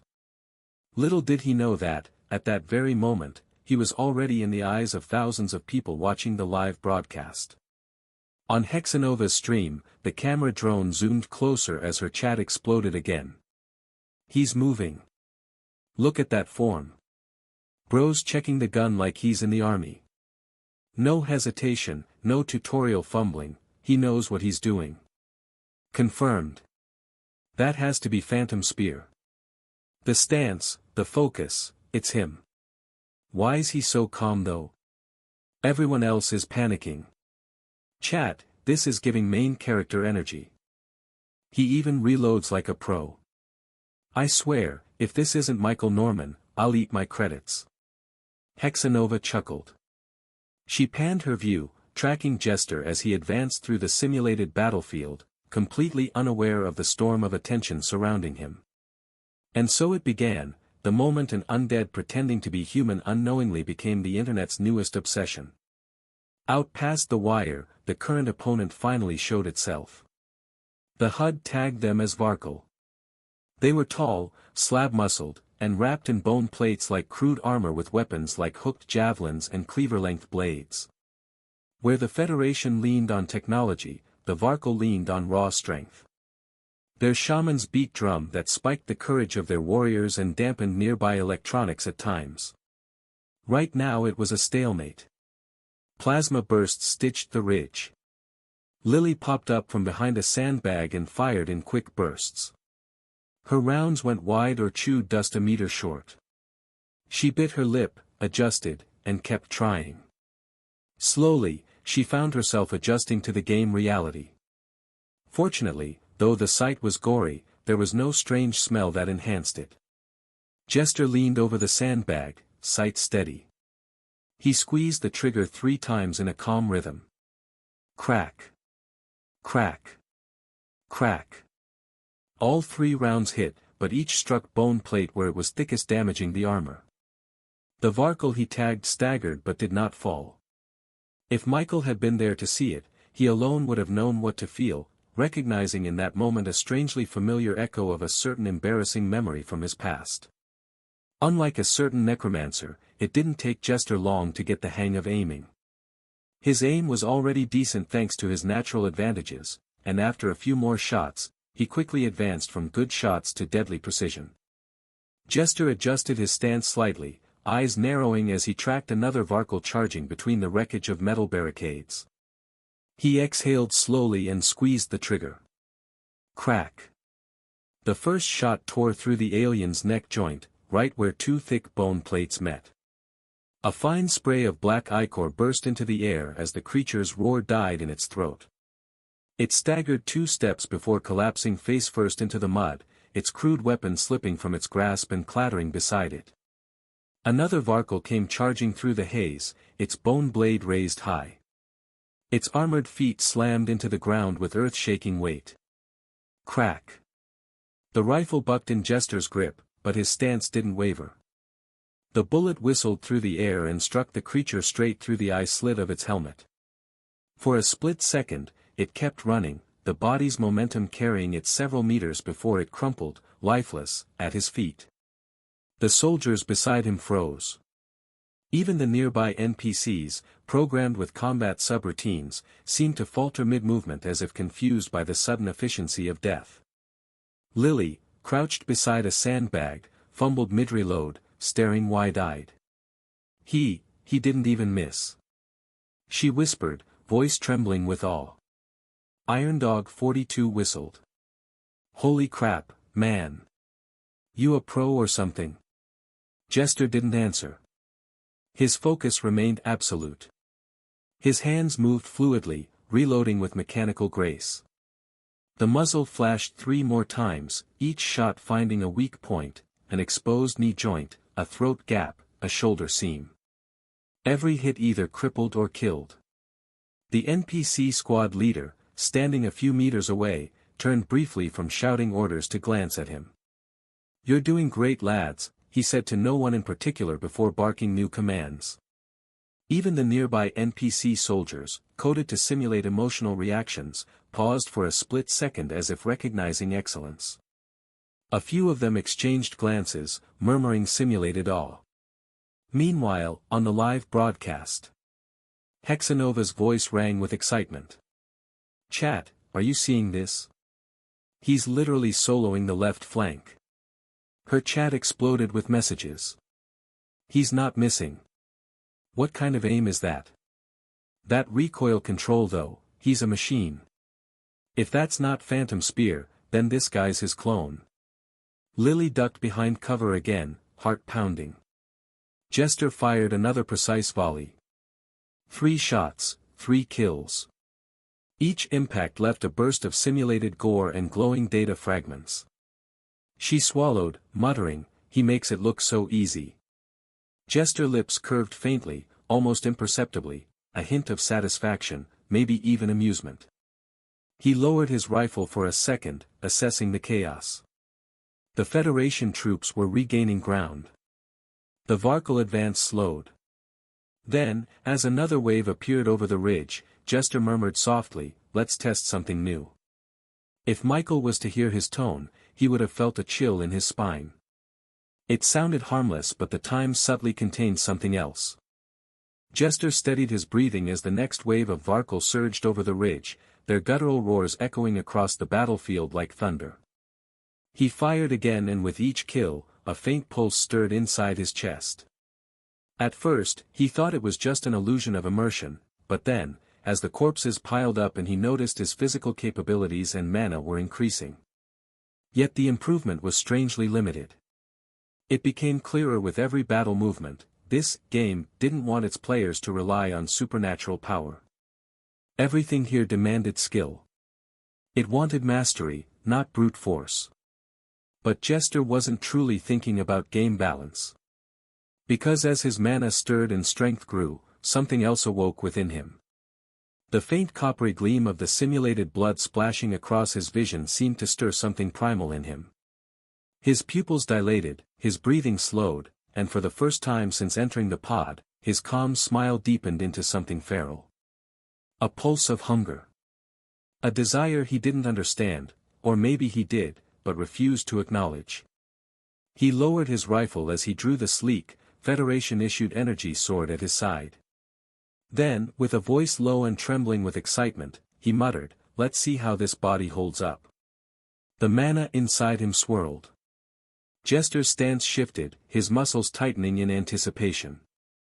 A familiar flow coursed through him, the same pattern used in his real body's night technique.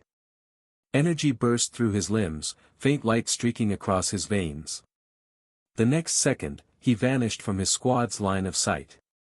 The air cracked. Where'd he? Iron Dog 42 started, but his words were cut off by the echo of metal clashing bone. Jester was already in the enemy ranks. He landed among the Varkle like a dark storm, his sword carving a half-circle through the air. The blade cleaved cleanly through the neck of one warrior, bisected another across the torso, and spun in a reverse arc that sent 3 more staggering back. Simulated blood sprayed across his visor.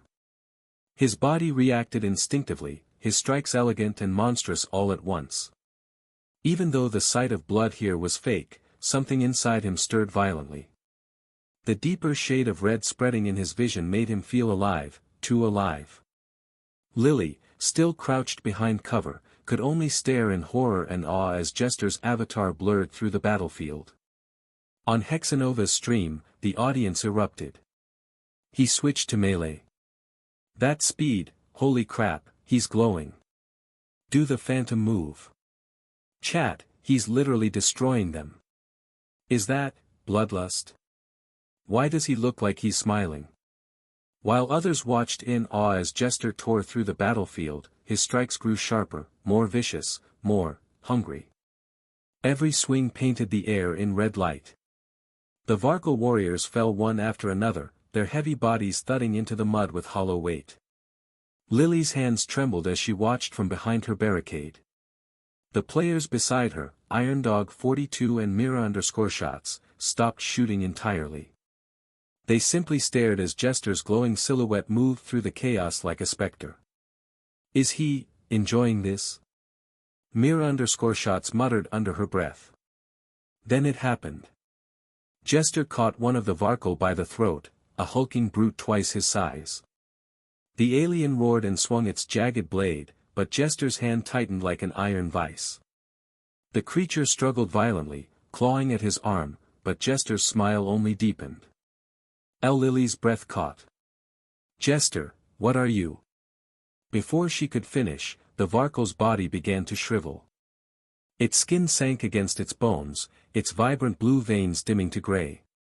Within seconds, the massive warrior crumpled like paper, its body reduced to a brittle husk. Jester exhaled softly. The fatigue that had been showing on his face moments ago vanished completely. His back straightened. His stance steadied. He looked rejuvenated. What the hell? Iron Dog 42 whispered, stepping back in alarm. The live stream chat exploded. What did he just do? Bro just absorbed that thing. It was at that exact moment that the system alert rang through every player's comms. Mission complete, Sector A-9 secured. Simulation terminated, end of session. The world around them dissolved into cascading light. The blood-soaked dirt, the fire, the corpses, all gone in an instant. Unknown to most players, inside a quiet operations room in the company that partnered with the Federation to launch Front War, a supervisor watched a red banner crawl across his console. Demonic pattern detected. He clicked the alert, scrubbed the replay twice, and frowned. Who is foolish enough to try that in a monitored sim, he muttered. The detection module had been added at the Federation's request. It was a net thrown into the water to see what it might catch. In the first few days it had snagged a handful of reckless strays who tried to replicate some special dark arts inside the game. Even so, the supervisor still felt a jolt of surprise each time the red banner appeared. Protocol 12, he said to the room. Forward the packet. Keep our hands off. His team moved without fuss. They bundled everything, including the location trace from the home network with an auto-generated note attached to the file.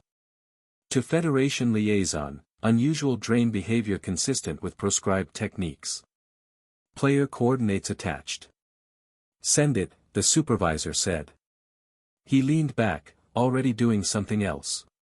To him it was just another alert cleared from his screen. Meanwhile in the land of origin, Michael, who was unaware of the actions of his undead in the real world, was currently seated in front of Knight Darius. Before he laid eyes on Knight Darius, Michael had been shown politely into the knight's study. The guard bowed, nudged the door open, and left them there with a silver tray of steaming tea. There was no one to attend to him. The room itself was tidy and old. Michael crossed to a case, plucked a volume at random, The Iron Valleys, and took the central chair as if it were his own. He read in silence, turning pages at an even pace. Behind Michael, Captain Rohan stood rigid, anger held on a short leash. His gauntlet fingers flexed and stilled on the pommel of his sword. Twice he drew breath to speak, and twice Michael's slight tilt of the head kept him quiet. Minutes went by. The tea cooled. Somewhere in the castle, a bell marked the hour. At last, Darius Velen entered. He took in the scene, the young lord seated, the captain at his back, the open book in the young man's hands, and allowed a ghost of a smile to touch his mouth. Before offering greeting or courtesy, Darius walked to the opposite chair and sat. Michael finished his paragraph, closed the book with gentle care, and set it atop the tray as though it too were part of the service. Only then did he look up, gaze steady, almost amused. Sir Darius, he said, voice mild. Thank you for the tea. Darius leaned back slightly, studying him. It seems the rumors were right, he said at last. You have a peculiar way of making another man feel like the guest in his own room. Michael smiled faintly. And you have a peculiar way of arriving late, Sir Darius. I was beginning to think the tea was meant to entertain me in your place. The knight's lips twitched. If I thought you were the sort who'd enjoy my company, I'd have hurried. But I doubt I could match your conversation, Lord Thornvale. Rohan shifted, but Michael lifted a hand, a gesture small enough to silence him. Flattery from a knight known for bluntness? I must be doing something right. Darius chuckled softly. Bluntness suits me better than pretense. I respect strength and service, not titles given by paper and favor. That's convenient, Michael said, tone still gentle. Because refusing respect to one's liege is a crime. For a heartbeat, the air cooled. The knight's smile remained, but his eyes sharpened. Then I suppose you'll have to decide whether you wish to rule by fear or by law. Michael met his gaze evenly. I prefer results. Fear and law are just tools. Which one I use depends on the man in front of me. Darius tilted his head, then nodded as though acknowledging a hidden truth. You speak well for someone so young. And sitting before your lord without greeting him? Michael replied smoothly. Another dangerous habit. One that might be mistaken for contempt. Darius's brows rose, and for the first time, there was something almost nervous in his expression. But only for a moment. The knight's lips curved again. Then perhaps you'll have to punish me, my lord, he said evenly. A crime is a crime, after all. It was a bold art of provocation. Like he was daring Michael to do his worst. Michael leaned back in his chair, a quiet laugh slipping out before he could stop it. His thoughts drifted elsewhere. Duke Evermoon's daughter. The last person he'd spoken to in such a back-and-forth dance of words. Ariane Evermoon. He found himself wondering if he'd see her again. Compared to her, this night, while clever, was predictable. Every sentence had an edge, but no mystery. Still, Michael couldn't deny he enjoyed this little exchange. Darius noticed the slight curve of his lips and frowned faintly. You're smiling. Should I be worried? Michael shook his head lightly, the faintest glimmer of humor in his eyes. No, Sir Darius. I was simply thinking that you'd make an excellent conversational partner, if only you weren't so boring. Darius blinked, then laughed, deep and genuine this time. Boring? My lord, that's the first insult I've heard wrapped so politely. Then I'll consider it a success, Michael replied and spoke again. Captain, he said without looking back, wait outside. Rohan hesitated. But Michael didn't repeat himself. After a moment's pause, Rohan bowed stiffly. Understood, my lord. He turned toward Darius, offering a glare sharp enough to cut steel. Sir Knight. Captain, Darius replied with a faint smirk. The door shut softly behind Rohan. Silence filled the study again. Darius reached to pour himself a drink to steady his nerves, when he froze. The air had changed. A faint chill slipped through the room, and temperature dropped steadily. The tea on the tray frosted over. Tiny white veins spread across the surface of the cup. Michael hadn't moved an inch. He sat calmly, fingers resting lightly on the armrest of his chair, expression unreadable. But the air around him shimmered faintly. Darius's breath fogged as the chill deepened. A patch of frost bloomed across the wooden floor near Michael's boots, spreading outward like a living thing. The knight swallowed, every instinct in his body warning him that what stood before him was no ordinary lord. Rumors had said the young Viscount of Thornvale possessed mana comparable to a great mage. Darius had dismissed most of that talk as noble exaggeration. Now, as the room groaned under invisible pressure, he realized the rumors hadn't just been wrong, they had understated the truth. His hand trembled slightly as he reached for his cup, only to find it frozen to the table. Lord Thornvale. He began carefully, voice tight. I was unaware my words had offended. Offended? Michael repeated softly, cutting him off. His tone carried no anger, only calm, measured interest, and somehow that was worse. You mistake this, Sir Darius. I'm not offended. Each word carried weight. The mana in the air grew thicker, like cold smoke. Darius's forehead beaded with sweat despite the freezing temperature. His vision dimmed at the edges, his heartbeat thudding painfully against his ribs. What is this pressure? He tried to speak, but his voice faltered halfway. And then Darius saw it. Death. He might actually die today. Regret gripped his chest like iron. He had tested the young lord to gauge the measure of the man he'd be serving. But now, sitting in this suffocating cold, he realized how foolish that had been. The frost crept higher, coating the edge of his chair, the tips of his boots, the rim of his armor. His lungs burned with every breath. Michael finally spoke again, eyes still calm. Do you understand now, Sir Darius? Darius swallowed hard. I do. Good. Unlike Aurora, which was modern and heavily monitored even with its supernatural presence, power there did not make anyone invisible. At least, that was the truth on the surface. Michael believed the opposite could also be true.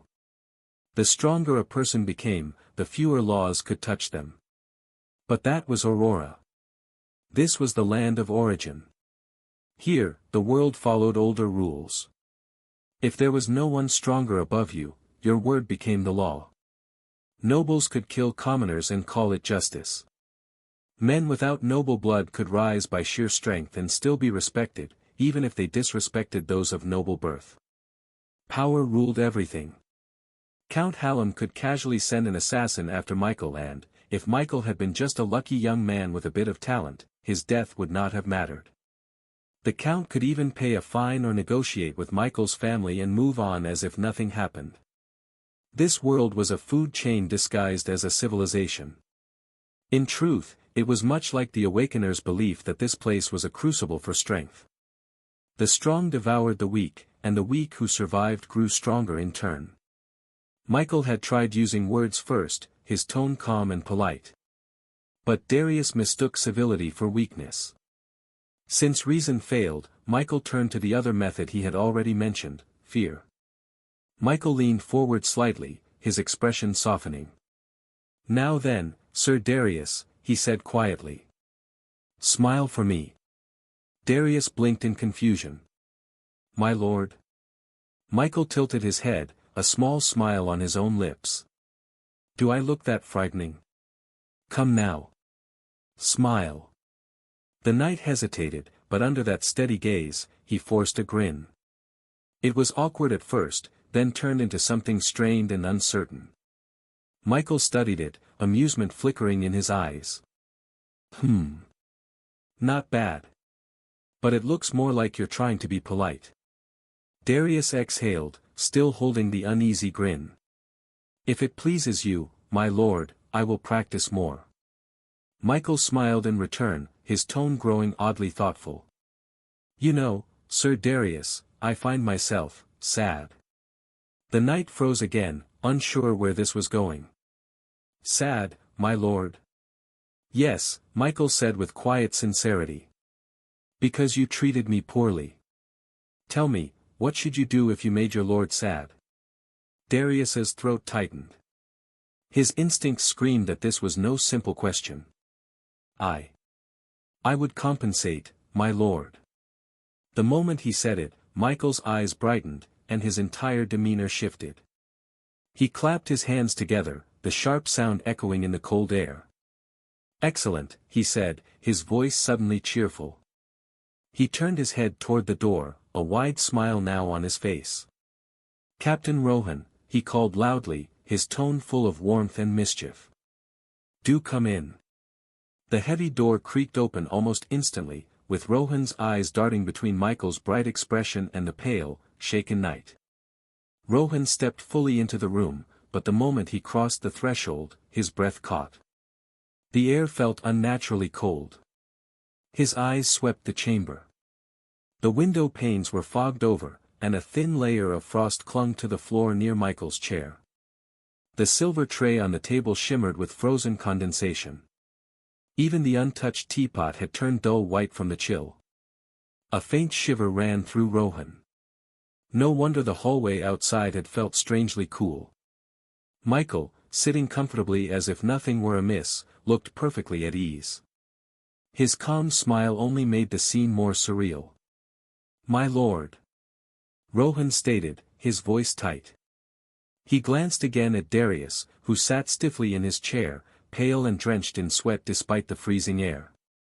Michael leaned back in his chair, folding one leg over the other as if the cold, tension-filled room had never existed. Ah, Captain, he said pleasantly. We were just discussing proper compensation. Rohan's brow furrowed slightly, uncertain if he should smile or reach for his sword. Darius, still frozen in place, could only swallow hard. The young lord's cheerful tone somehow felt far more dangerous than his killing intent had moments before. Compensation, Michael said, gentle as rain. Sir Darius, your first offer. Darius wet his lips. 5,000 gold, he said. Paid within the week. Michael turned his head slightly as if he had not heard. He reached for the teapot, found it rimmed in frost, and set it down again with care. I asked for something fitting, he said. Try again. Darius drew a slow breath. My lord, the levy is due, winter stores are thin, and the roads are still. 30% of your treasury, Michael said. Darius blinked. My low. 40. My lord, please. If we strip the chest that low, the market will panic an. 50. Darius's throat worked.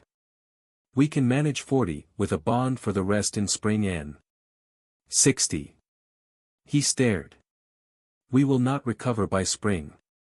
Did you just say I should increase it? Silence pressed the room again. Darius swallowed hard. 70%, Michael stated. Color left Darius's face. He glanced once at Rohan, as if the captain might intercede. Rohan did not move. Michael folded his hands. Livestock. Darius flinched. The herds, my lord. The fields need. Half. Darius tried once more. If we cut that deep, the spring draft will fail an. Michael lifted a finger. Half, he repeated, voice as soft as before. Breed stock included. You may choose the calves to keep. Darius closed his eyes for a moment, then opened them. Understood. Armor and weapons, Michael said. Darius found a scrap of steel in his spine. If you take the armories, my men cannot answer bandits or raiders. The border is not quiet. Half, Michael said. Darius tried to frame a counter and failed. The effort died on his tongue. Michael rose, the frost whispering under his boot. He looked down at Darius without malice. Let it be recorded, he said, clear enough for the corridor beyond the door.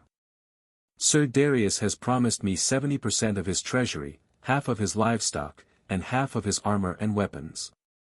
He offered 5,000 gold at first, but I could not hear such a small sound. Darius's jaw tightened. He managed a bow from the chair. It will be done, he said, voice low. By when? In a month's. When? In a week, my lord. Good, Michael said. His smile returned, warm and bright, as if the last minutes had been a polite chat about the weather. Then we are finished for today. Drink your tea before it thaws. As Michael stepped out of the manor, the late morning air met him. His boots clicked softly against the stone path. Captain Rohan followed a few steps behind, still silent. Michael didn't speak either, there was no need. The message had already been carved into Darius's mind and he figured that by tomorrow morning, it would reach every noble within this region. Michael soon reached his carriage. As he settled into the carriage, Michael let his thoughts wander. He had originally planned to investigate Darius's territory, to look into the flow of supplies, and the trade records. But after seeing the knight's reaction, he changed his mind. Breaking men was easy. Using them was harder, and far more valuable. Darius would be useful, at least for now. Michael didn't need loyalty from such people, just obedience. Fear worked just as well as respect, and he had never been worried about the process of a result but the result. Michael wasn't loyal to the kingdom. He doubted he ever would be. The nobles, the crown, the councils, they were just names to him. He was only part of it because he needed to be. This world wasn't his final destination. He didn't even believe he'd spend his life here. His goals stretched far beyond its borders, but until then, stability was useful. It gave him time to grow. And if others desired stability too, then all the better. They would be easy to reason with, or to control. The carriage jolted forward, wheels crunching softly over gravel. Michael leaned back against the seat, watching the landscape drift by through the window. Back in the original world, inside the Academy's secret realm, the orientation had just concluded after the director finished outlining everything that needed to be said for him. Michael could be seen walking alongside Lyra as they made their way back to his villa. Students lingered here and there, still discussing the director's words, but most stepped aside as Michael passed. Whether out of respect or unease, it was hard to tell. Lyra walked beside him in silence, her expression thoughtful. She occasionally glanced at him, wanting to speak, but the calm, unreadable look on Michael's face made her think twice each time. It was Michael who finally broke the silence. "Now that the orientation's over," he said, his tone calm, "what happens next?" Lyra blinked, as if pulled from her own thoughts. "Ah, right. The semester has officially begun," she replied. "From now on, the courses you registered for will be open to you. You'll also gain access to several academy facilities that were previously restricted, training grounds, libraries, the mana chambers, and so on." Michael nodded, taking that in without comment. He said nothing more, and for a moment, the silence returned. This time, however, it was Lyra who spoke first. She hesitated briefly before asking, "Is it true, that you awakened this year?" Her voice was curious but cautious, almost like she feared overstepping. Michael's steps didn't slow. "Why do you ask?" he replied, his tone even. Lyra looked down, fiddling with a strand of her hair.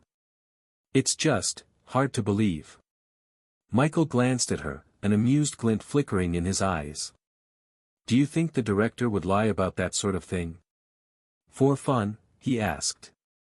Before she could even answer, he thought back to the director's odd way of speaking and the faint smirk the man had worn during orientation. The more he remembered, the more he felt that the answer might actually be yes. Lyra didn't respond either, but the faint crease between her brows told him she had likely reached the same conclusion. A small, helpless smile tugged at the corner of Michael's lips. "Yes," he finally said. "It's true. I awakened this year." Lyra stopped for a moment, her eyes widening slightly as she turned toward him. "That's unbelievable." Her tone wasn't accusatory, but the disbelief was obvious. Yet when she looked closely, Michael's expression remained calm, too calm to be lying. He sighed inwardly. He couldn't even blame her. Leveling up to 50 in less than 5 months wasn't something anyone would find easy to accept. If he had heard such a claim from someone else, he wouldn't have believed it either. But this world was full of possibilities. Wasn't he proof of that himself? Michael thought these things quietly but didn't say them aloud. He simply continued walking. Lyra drew a breath and nodded to herself. "You are amazing," she said quietly. "I am older than you. I awakened 3 years ago, but I am still a level 30 archer." Michael glanced at her. "Archer, She looked a little embarrassed. "Level 30 in 3 years doesn't look bad," Michael said in a shaky tone. "That is what the instructors say," she replied, eyes on the road. "But standing next to you, it feels small." Michael was about to reply, but before he could, his steps faltered. A deep, heavy pulse echoed in his chest, once, twice, then again, louder. It wasn't his heartbeat. It was something else. He froze. A few seconds later, Michael's eyes narrowed slightly as realization struck. Jester. The pulse was like a call. Somehow, through the link between them through his Genesis body, Jester was reaching out to him. Michael placed a hand over his chest. Lyra noticed the change immediately. "Michael?" she asked, worry flashing in her eyes. "Are you all right?" Michael didn't answer right away. His gaze turned distant. "I'm fine," he finally said, though his voice sounded lower, distracted. His focus wasn't on her anymore. After the game ended, Jester opened his eyes in confusion. For some reason, he felt the session hadn't truly ended. It didn't feel like the task had been completed, yet he had no proof. Since there was nothing concrete to go on, he decided to stop thinking about it and stepped out of the game pod. A smile formed on his face as he stretched his limbs. Even though everything inside the game was fake, the sensations had felt so real that he couldn't help but enjoy it. For a moment, he felt proud of himself for convincing his master to get the game pods. Even if they weren't meant for games, the pods could serve as the perfect training tool. With them, he could create a personal simulation room to test his skills safely, without the need for caution that reality demanded. As Jester thought about this, he noticed Lily emerging from her pod. She stepped out slowly, an odd expression on her face as her eyes darted toward him. It was her first experience with something like this, and the strange, vivid events she had witnessed inside the simulation still lingered in her mind. She couldn't shake the unease. It was said that the actions taken in the game, especially those involving supernatural abilities, could sometimes translate into real life. If that were true, then what Jester had done, draining the life from another character until it became an empty husk, might not have been just a game mechanic. A chill ran through her. She looked at Jester again. His calm smile only made her heart beat faster. But then she exhaled softly. After all, he was her brother's undead. Someone connected to a necromancer couldn't exactly be called normal, could they? Then again, seeing how innocent Jester looked and how he always acted, not even willing to see a struggling elder walk with difficulty, he couldn't be evil, right? Jester noticed the strange look on Lily's face almost immediately. "What's wrong?" he asked, tilting his head slightly. Lily blinked, startled, and quickly shook her head. "Nothing. I'm fine." Jester studied her for a moment, his eyes calm but observant. He didn't believe her, not entirely. Still, he didn't press further. From his perspective, he had done nothing wrong. Everything that happened inside the simulation was just part of the game, wasn't it? In the end, no matter how intelligent or composed he appeared, Jester was still a monster at his core. At a deeper level, his thought would never be the same as others. Even so, a small doubt lingered in his mind. What had unsettled Lily? Jester's thoughts drifted briefly before landing on the most likely cause, the game itself. It was said that the first time using a game pod could cause mild side effects, disorientation, sensory echoes, or confusion that faded with time. The symptoms grew weaker the more a person played, only reappearing when someone pushed the limits by playing far too long. That had to be it, Jester decided. He gave a small, reassuring smile. "You should rest for a bit. The first session can be strange." Lily hesitated, then nodded slowly. "Right. Maybe that's it." As she turned away, Jester watched her for a moment longer, then his smile faded. It wasn't that the body he occupied was weak. It wasn't. But because it had been in a blank state when he took it over, even though he had strengthened it over time, it was still far weaker compared to his true body hidden inside. However, that didn't mean his strength was affected. His abilities were never dependent on physical power. His true strength came from his mind and mana.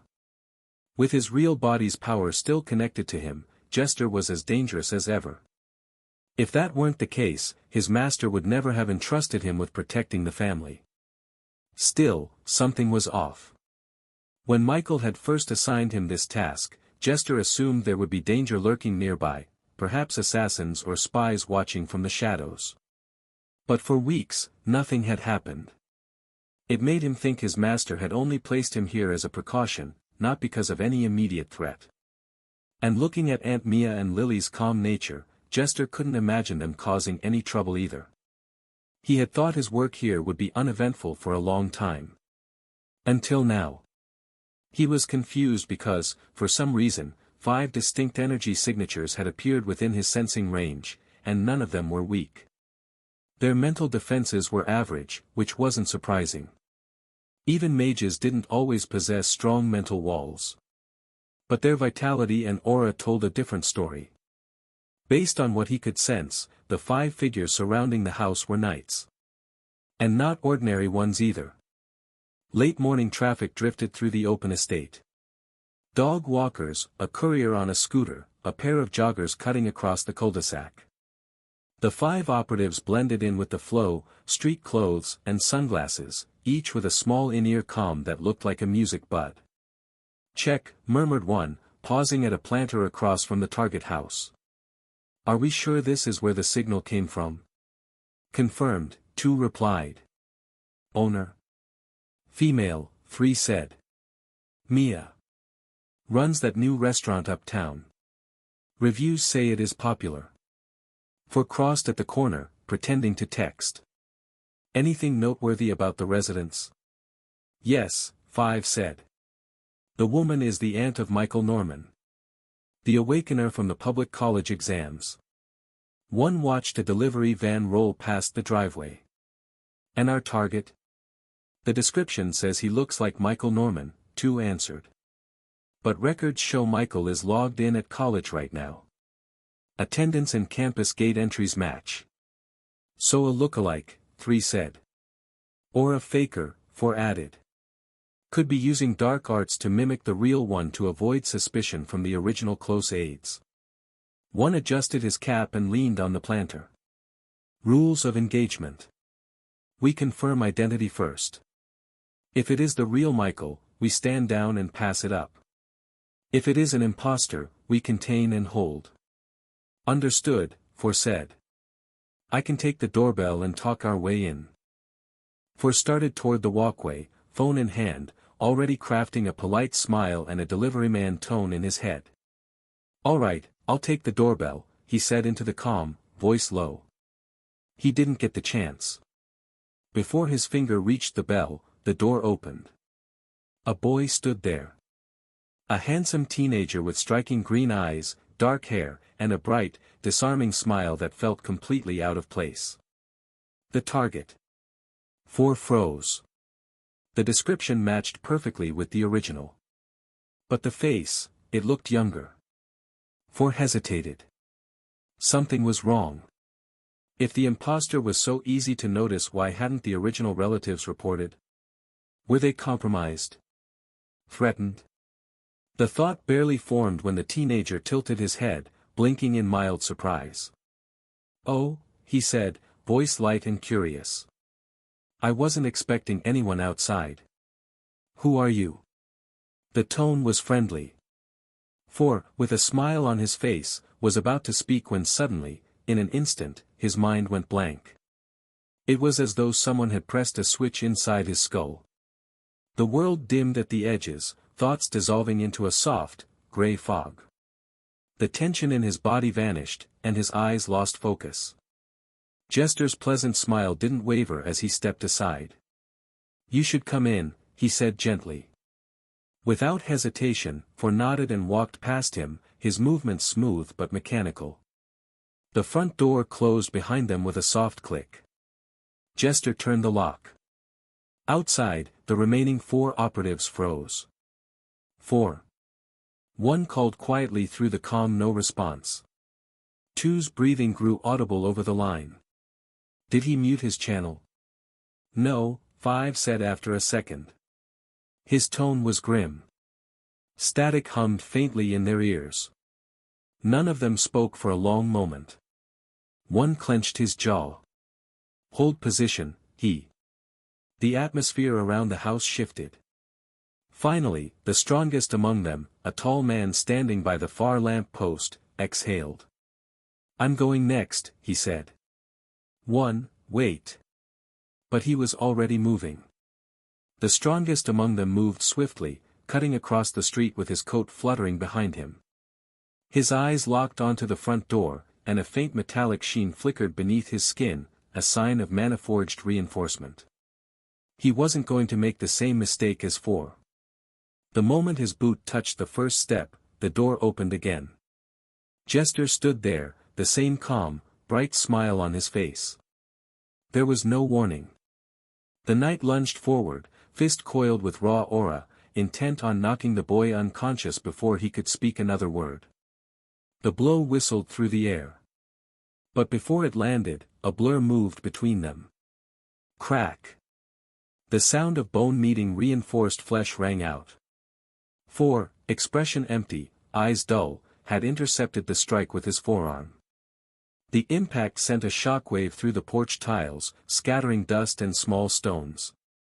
What the for? The man snarled, his eyes widening. He staggered half a step back. 4 didn't answer. Then, like a puppet on invisible strings, he straightened and drove his knee toward the man's ribs.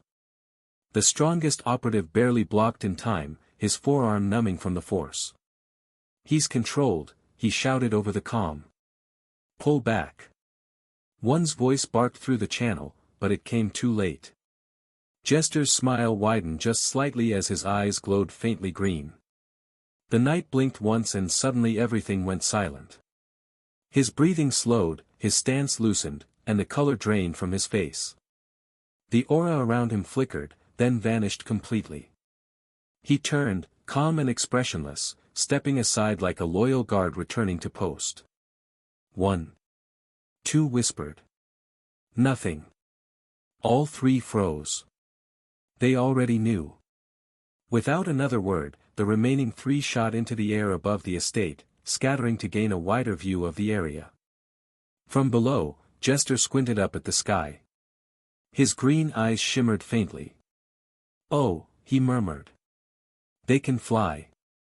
Jester glanced at the 2 motionless figures by the door, both knights now standing quietly like guards awaiting orders.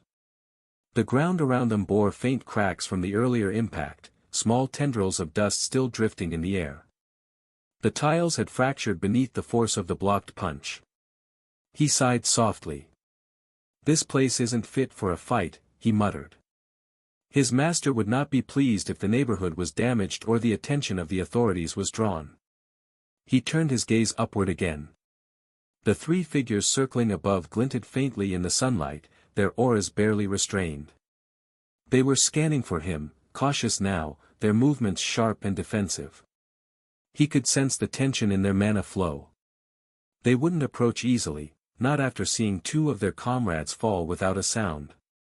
Still, if they forced a battle here, he might not be able to hold back without revealing too much. The risk wasn't worth it. Just as he made up his mind, the front door behind him creaked open. Jester. He turned. Lily stood there in her casual house clothes, hair a bit tousled, blinking in confusion. Who are those people by the door? She asked, pointing toward the 2 motionless men beside the steps. Jester's expression softened instantly. He smiled, his tone calm and reassuring. Friends, he said. They came by unexpectedly. Lily frowned slightly, her gaze lingering on the cracked tiles and faint dust. Friends, she repeated, not fully convinced. Jester stepped forward and gently rested a hand on her shoulder. Yes. Don't worry about it.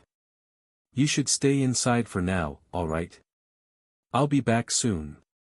There was a quiet confidence in his voice that made her stop questioning.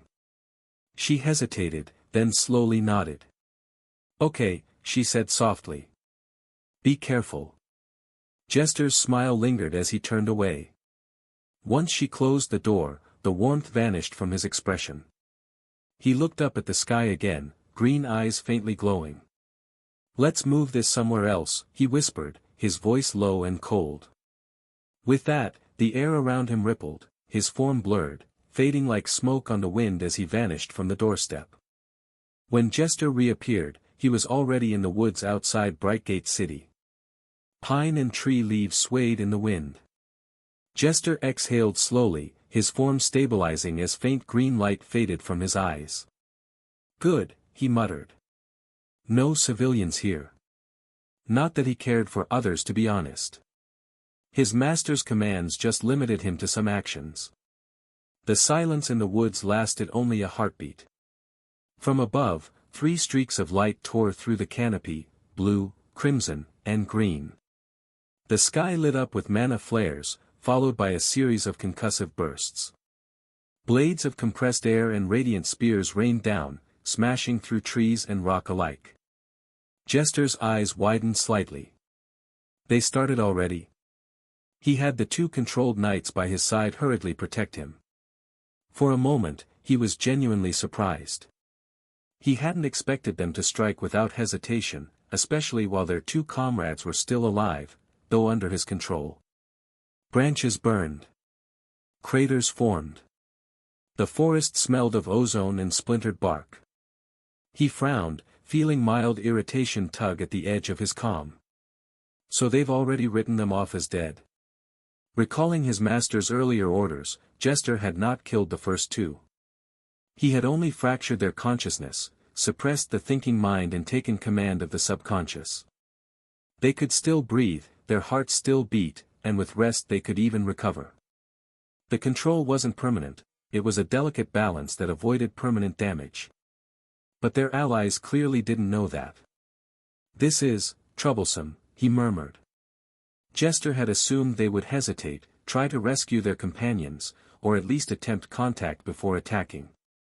Through their hesitation he had planned to take control of them, but unfortunately, the world doesn't sometimes accept to follow one's plan. The moment the first attack landed, another wave came and another followed immediately. From the tree line, three figures hovered in a loose triangle and flooded the clearing with long-range fire. Crescent blades of wind stacked over lances of light. Scattershot mana bolts peppered the ground in stuttering lines. They were master stage knights, and while spellwork was not their strong suit, they did not need finesse to drown a target. Volume would do. "Attack," Jester said. The two knights at his side moved at once. Their eyes were dull, their auras steady. One lifted a palm and cast a slanted barrier that caught the first rain of wind blades. The other drew a breath and punched forward. A compressed shockwave ripped up through the canopy and met the descending lances midair. The collision burst in a white ring that shook the pines. Above, the trio did not pause. They widened their circle and began to spam in rhythm. The pattern built like drumbeats. Trees toppled. Soil kicked up in curtains. Jester would have been overwhelmed alone, but thanks to the two beside him, he had time to even observe the situation. After thinking about it a bit, Jester took the risk and had the two knights by his side fly up to meet their friends. Immediately a more intense wave of mana erupted. The five knights clashed midair in a violent storm of color and sound. Shockwaves rippled through the forest as their mana collided, distorting the air itself. Jester's two puppets met their former comrades head-on, instinct driving their bodies while their minds remained suppressed under his control. Spells flared across the sky like fireworks gone rogue. A storm of blades, flame lances, and bursts of kinetic pressure crossed paths in chaotic brilliance. Their subconscious instincts, honed through years of battle, drove them to fight as they would in life, not as puppets bound by restraint. One of Jester's knights threw up a hardened aura shield and countered with a burning arc slash, while the other darted between blasts, closing the distance with explosive bursts of mana. Above, the three free knights matched their ferocity with equal force. Mana chains and compressed air orbs tangled midair, detonating in flares that burned across the treetops. And then it happened. Without Jester's command, the two controlled knights flared brighter, rings on their fingers pulsing with light. The runes etched into the metal shimmered, and in the next instant, flashes of steel appeared in their hands. Weapons. Ah! Jester's eyes narrowed faintly. Space rings. This technology exists here too. One drew a broad longsword. The other summoned a glaive. They crossed the final distance in a blur, meeting their former comrades head-on. The three free knights didn't hesitate either, their own rings lit up in response, summoning their personal weapons. The first impact was like thunder. A shockwave rippled outward, flattening the treetops below. Each strike was accompanied by a bloom of light, mana colliding and splintering midair. From the ground, Jester watched calmly as they engaged. Spells exploded like artillery. From what Jester could see, his luck was good as the two controlled knights just happened to have been the strongest in their groups. However, no matter how strong they were, with their level of power, they couldn't end the battle quickly. Fortunately, their abilities were still of help. Unknown to the three other knights, they were not so far away from Jester anymore. With their mind not focused on him and him being close to them, the four felt a force in their consciousness and lost control. "Enough," Jester said, voice carrying cleanly through the battered treetops. His eyes gleamed green. "Down." All 5 knights seized mid-swing, their auras stuttering. Like puppets whose strings had been yanked, they drifted from the sky, boots crunching into the churned earth. Jester was just about to think of his next move when he suddenly paused and stopped. A presence pressed lightly against the edge of his senses. He turned his head. High above, half-veiled by cloud glare, a single figure hung in the air. If Michael had been here, he'd have recognized the man instantly. It was that awakener from the Supers Association branch he met when he was updating his profile for his college exams. The man studied Jester with a level look. "You look familiar," he said, voice unhurried. "But who are you?" Jester opened his mouth to answer. The man moved first. He didn't strike at the 5 grounded knights. Unlike the other 3, he could tell what could be saved and not. Instead, a lance of compressed mana knifed straight at Jester. The simplest solution was to capture the problem. Michael stared blankly at the ceiling for a long time, unable to focus on anything.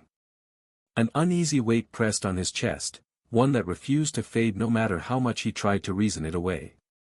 Something was wrong. He could feel it. He clenched his fists. What's going on over there? His mind spun through possibilities, none of them good. Michael's jaw tightened. His family was in Jester's care. If something was happening to Jester, what guarantee did he have that Mia and Lily were safe? He tried to calm himself, but the anxiety only grew sharper the longer he sat there. Finally, he stood. "I can't just wait here." He knew the rules. Leaving the academy required formal permission. But he couldn't shake the dread clawing at him. Every instinct screamed that something wasn't right.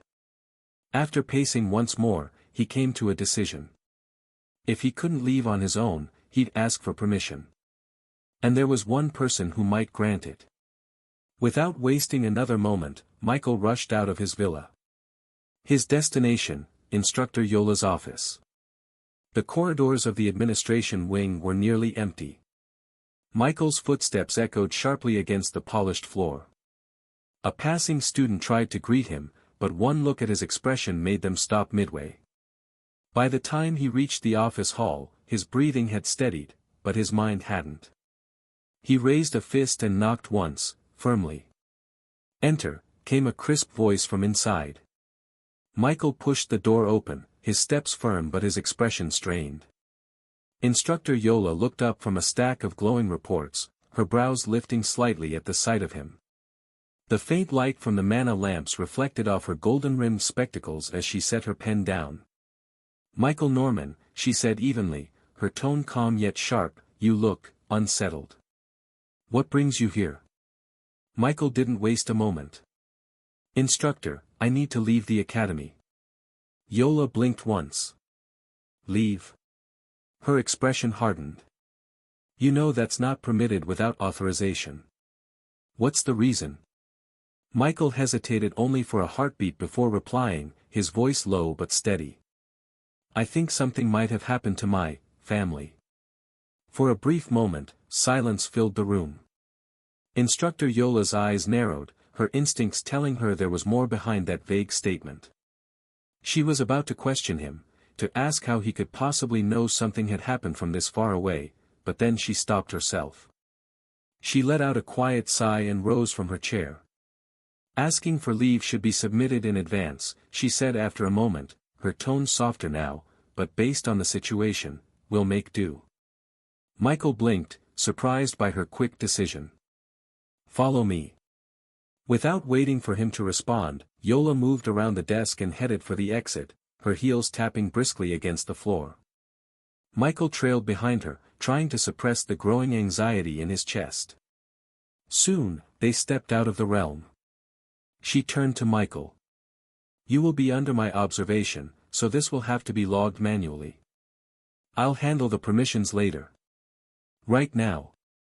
She grabbed his hand firmly, her grip surprisingly strong, and the mana around them twisted in response. Where's the location? She asked. Michael's throat felt dry.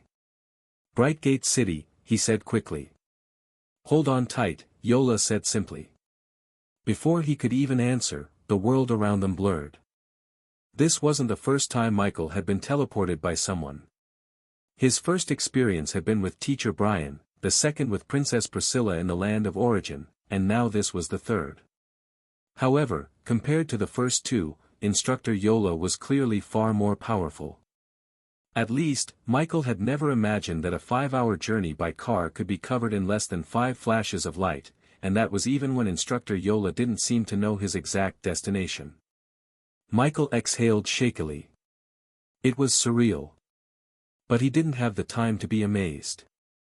Every second that passed tightened the unease in his chest. Something had happened, and he could only hope that he wasn't already too late.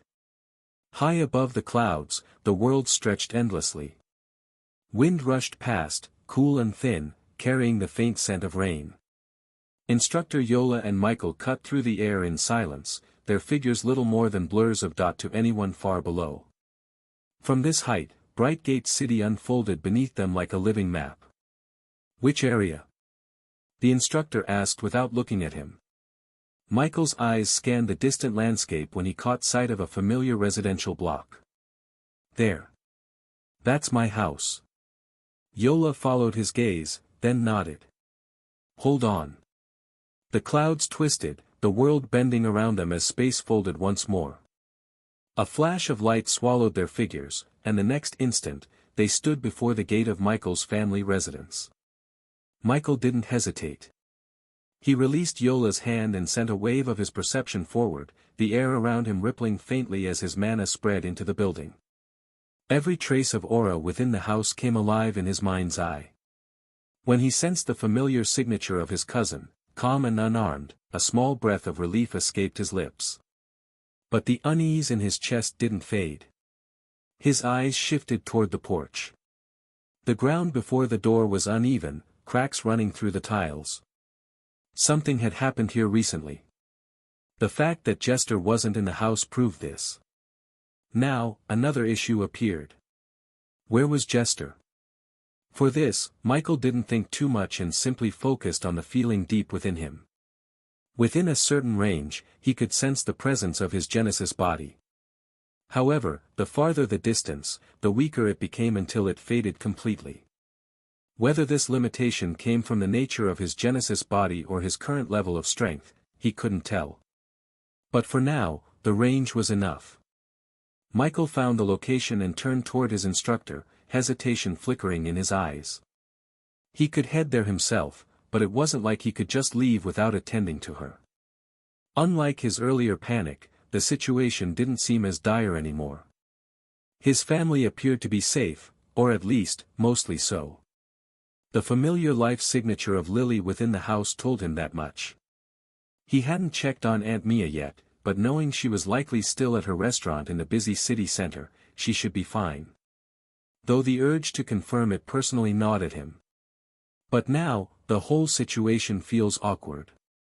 Instructor Yola had gone out of her way to bring him here in person, and now that it seemed his family was unharmed, Michael couldn't help but feel as though he had tricked her into coming. Yola, however, remained calm. To say she was worried about Michael's family would have been a stretch, but she was concerned about Michael himself. The new student had been the talk of the academy for weeks. At first, his name had floated around the public exam incident rumors. But when the verified data of the time it took for him to reach his current level, the whispers turned into admiration. A student who reached such a stage in less than a year. That wasn't normal. No wonder there was such an abnormal lock on his information.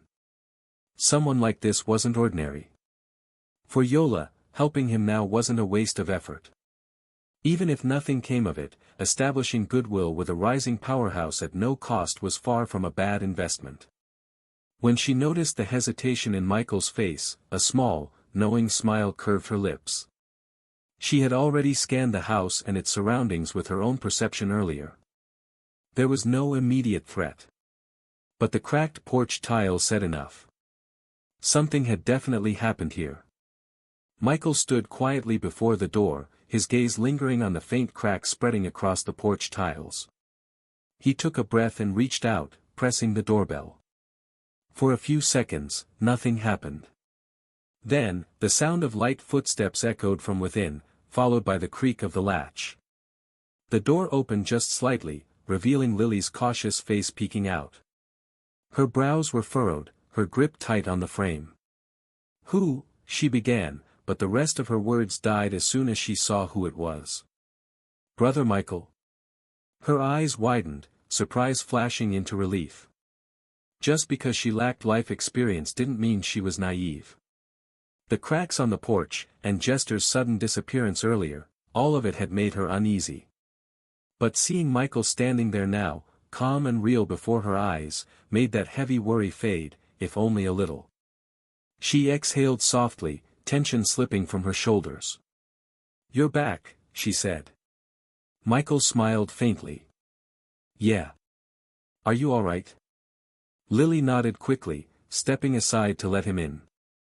"I'm fine. Just confused.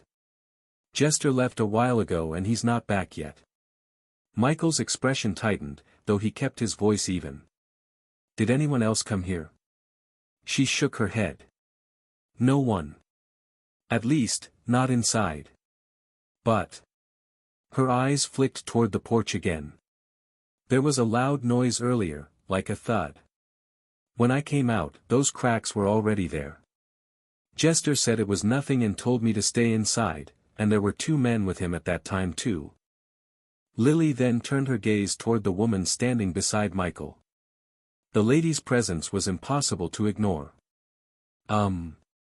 Lily began softly, tilting her head slightly. "Who is this?" Yola answered before Michael could speak, a gentle smile touching her lips. "I'm his teacher," she said, her tone warm and polite. Lily blinked, her eyes widening slightly in realization. Now that she looked closer, the matching robes they wore made sense. It was an unusual sight in modern society.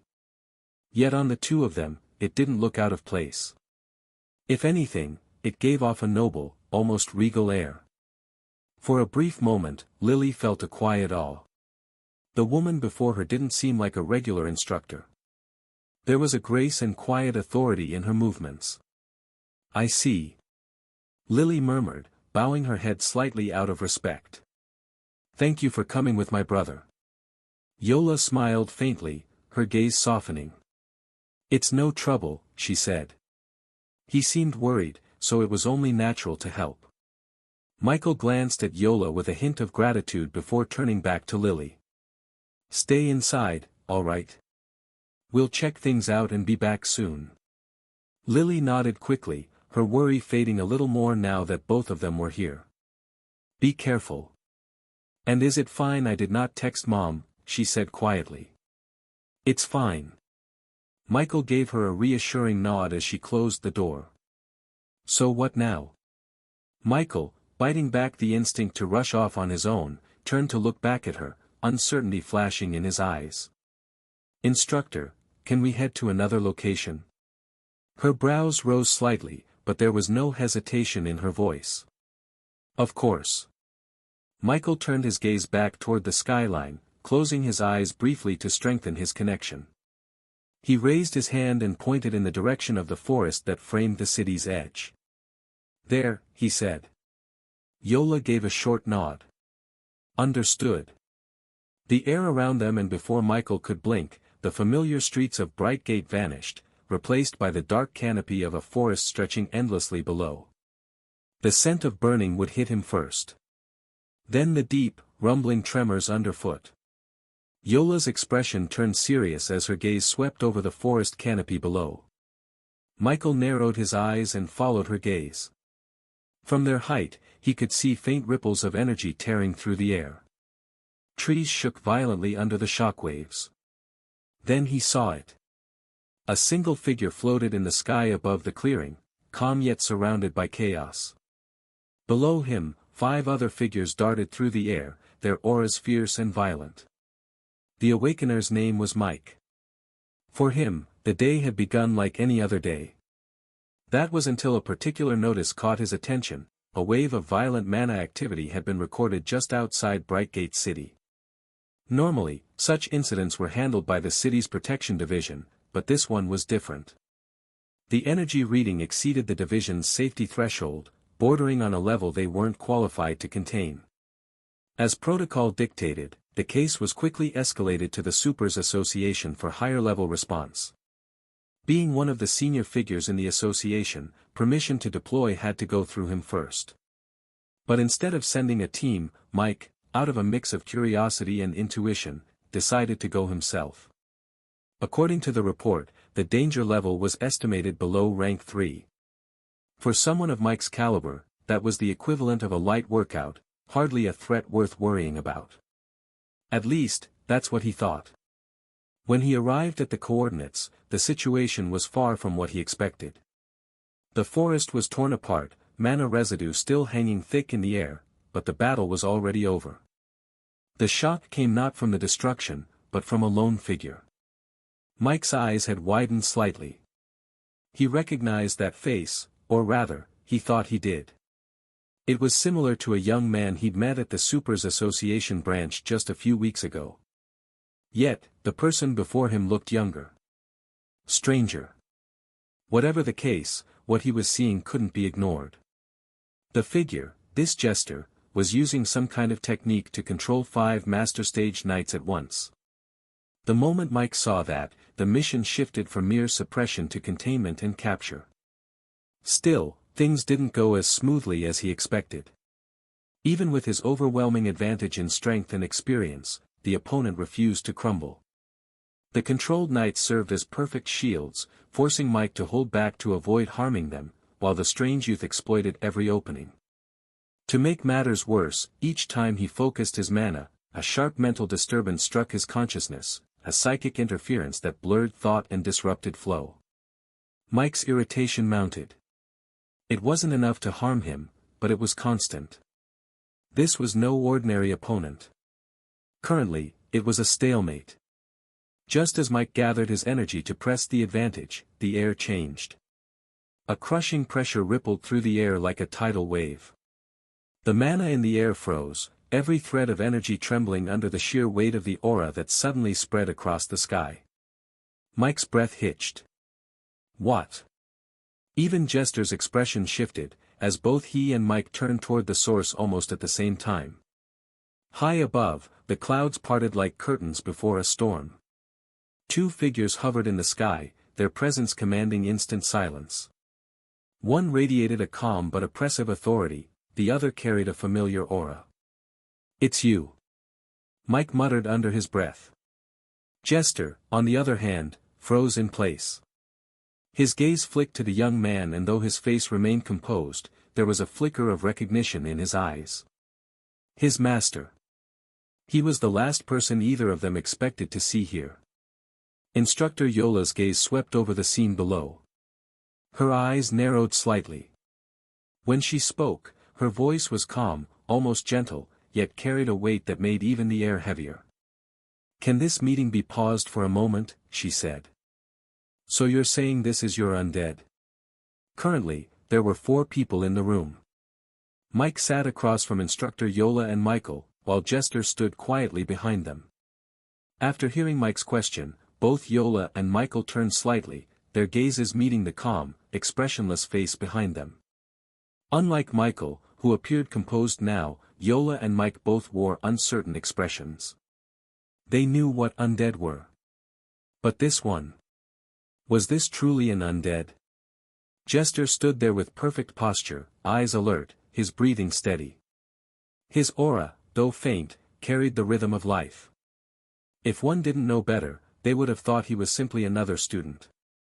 Also, why did he look so much like Michael?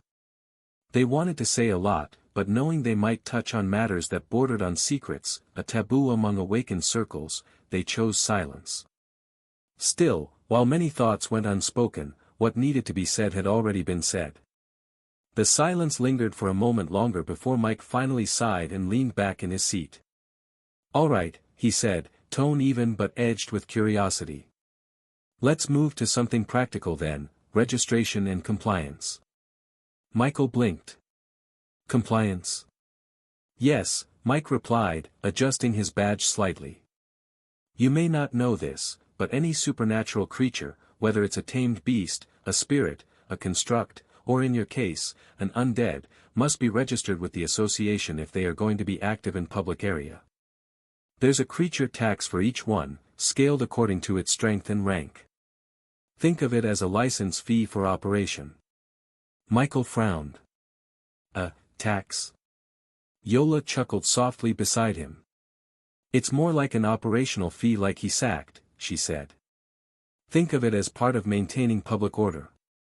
Creatures capable of destruction beyond a certain level are classified as potential threats, so the government monitors and regulates them.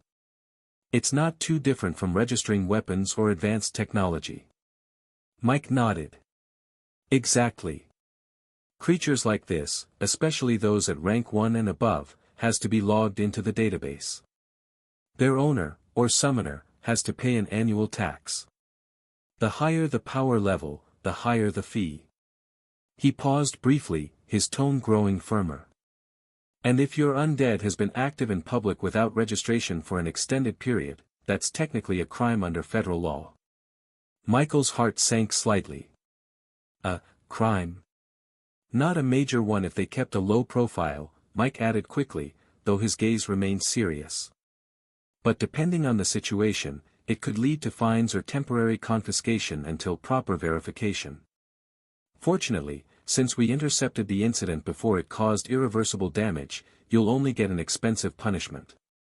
Michael swallowed hard, a hint of unease crossing his face.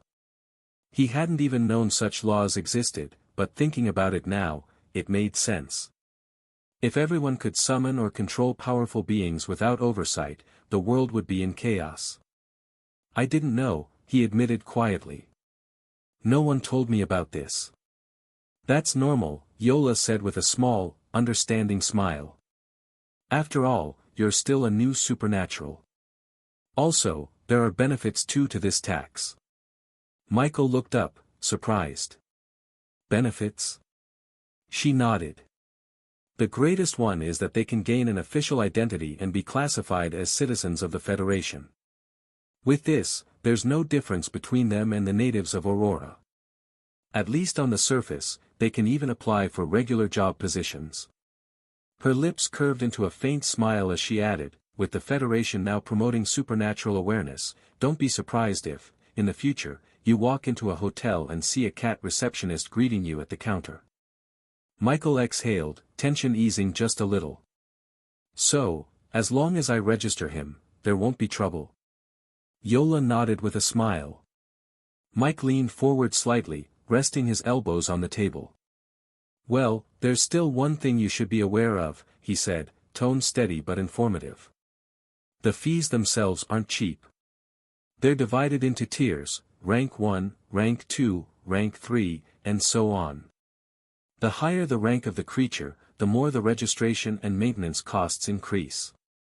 Michael frowned. "How expensive are we talking about?" Mike gave a wry smile.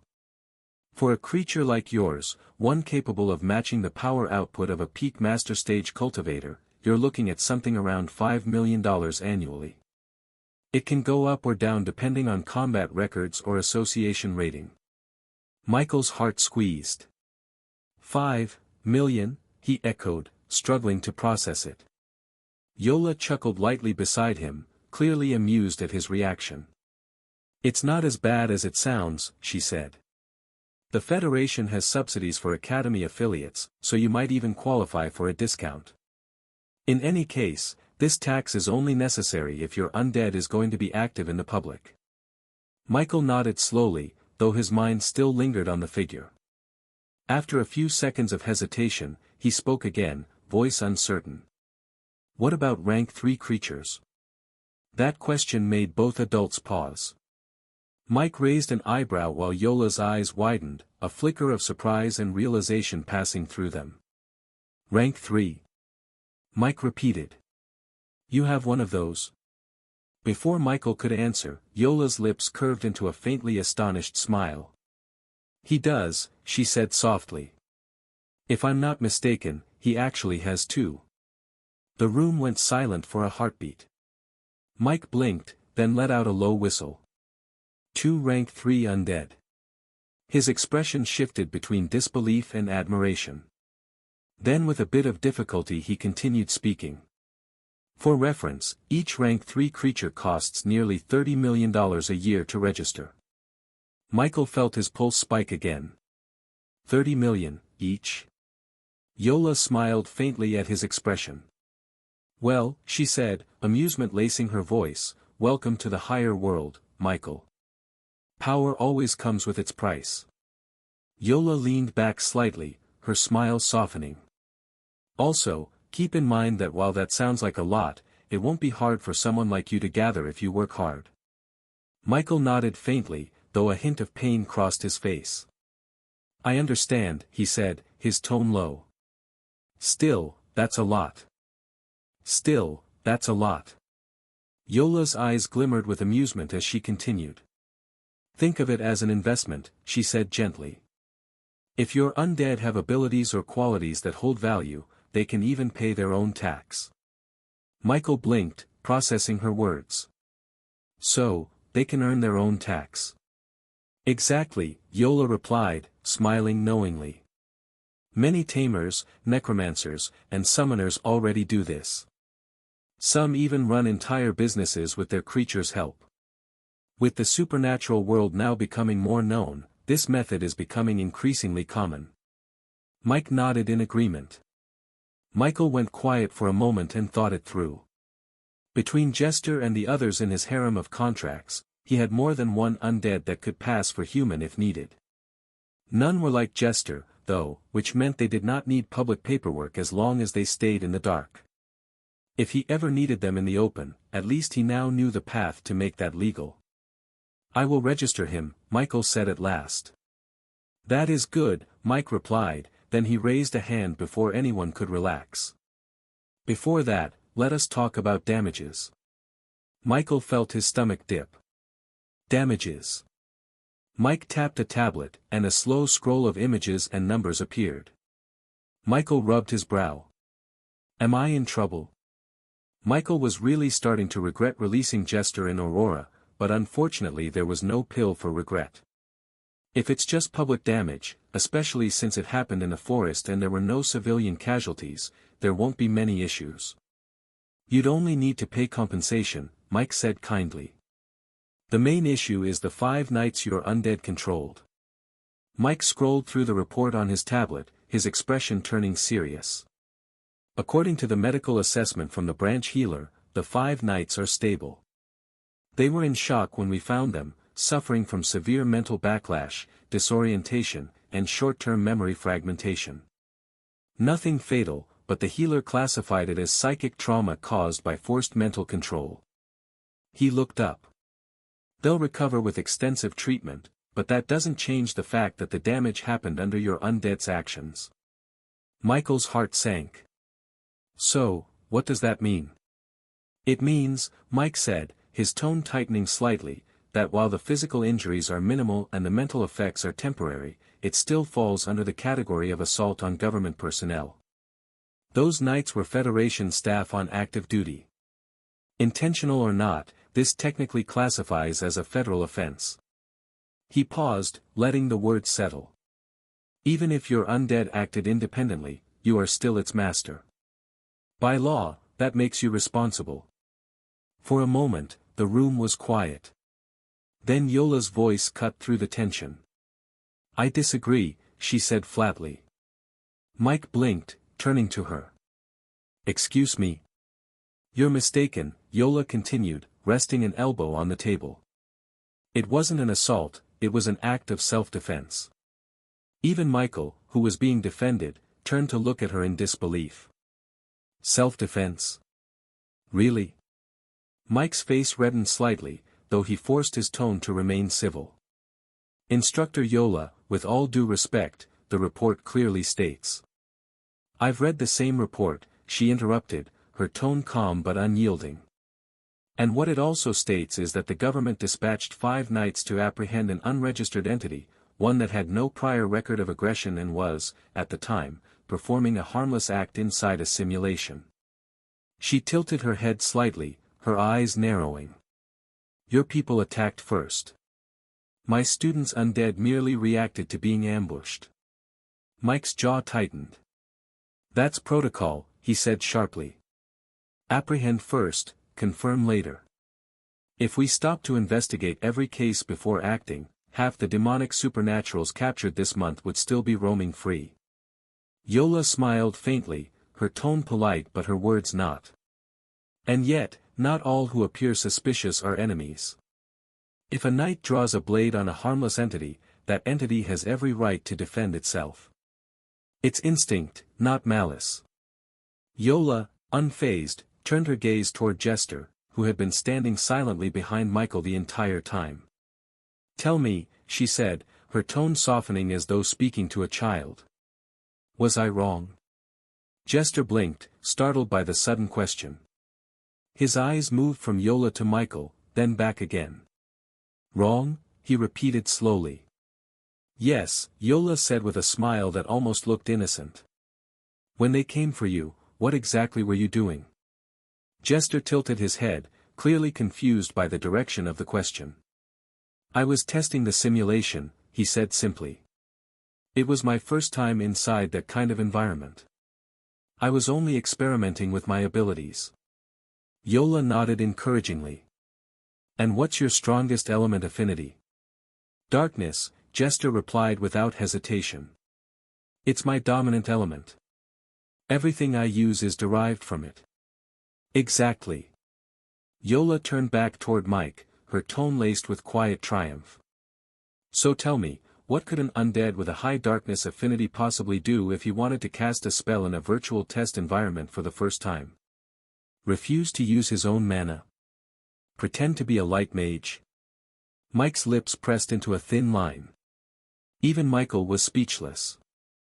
Mike opened his mouth, then closed it again, his face twitching slightly as he fought to control his irritation. He knew arguing with her was pointless. Still, he couldn't completely hide the frustration in his tone. You're really calling what happened harmless? 5 government knights hospitalized and a forest torn apart. Yola folded her hands neatly on the table. Harmless compared to what could have happened, she said softly. Be grateful the undead restrained itself instead of retaliating with full force. If it had, those knights wouldn't be in the infirmary, they'd be corpses. The silence that followed was deafening. Even Michael had to look away to keep a straight face. He wasn't sure if he should feel grateful or embarrassed by the audacity of her defense. Mike exhaled heavily, rubbing his temple. Fine, he muttered, clearly forcing composure. We'll note your interpretation in the report. But the final judgment will still depend on the association's review board. Of course, Yola replied sweetly, her faint smile never wavering. I trust they'll see reason. Michael sat in silence, torn between relief and second-hand embarrassment. Somehow, he wasn't sure whether Yola had just saved him or made the future matter infinitely more complicated. Michael hadn't expected instructor Yola to have actually been of such great help. Had he returned home alone, he didn't know what would have happened, but he doubted it would have ended any better. Most likely, it would have been worse. In any case, thanks to Yola's status, the case that should have taken at least a week was resolved within days. For one, Michael finally got to understand the true influence that came with being part of an organization. Perhaps the Federation was vast, but because it was fragmented and lacked a single ruling body, other major institutions like the Academy held considerable sway compared to the smaller branches that made up the Federation. Of course, if those fragments ever united, there would be no power in Aurora capable of matching the Federation's strength. It amazed him how the Michael of 4 months ago could now have such a perspective. But as they said, the higher one climbed, the more they saw. Whether this incident was minor or major, it made Michael realize the many responsibilities and consequences tied to power.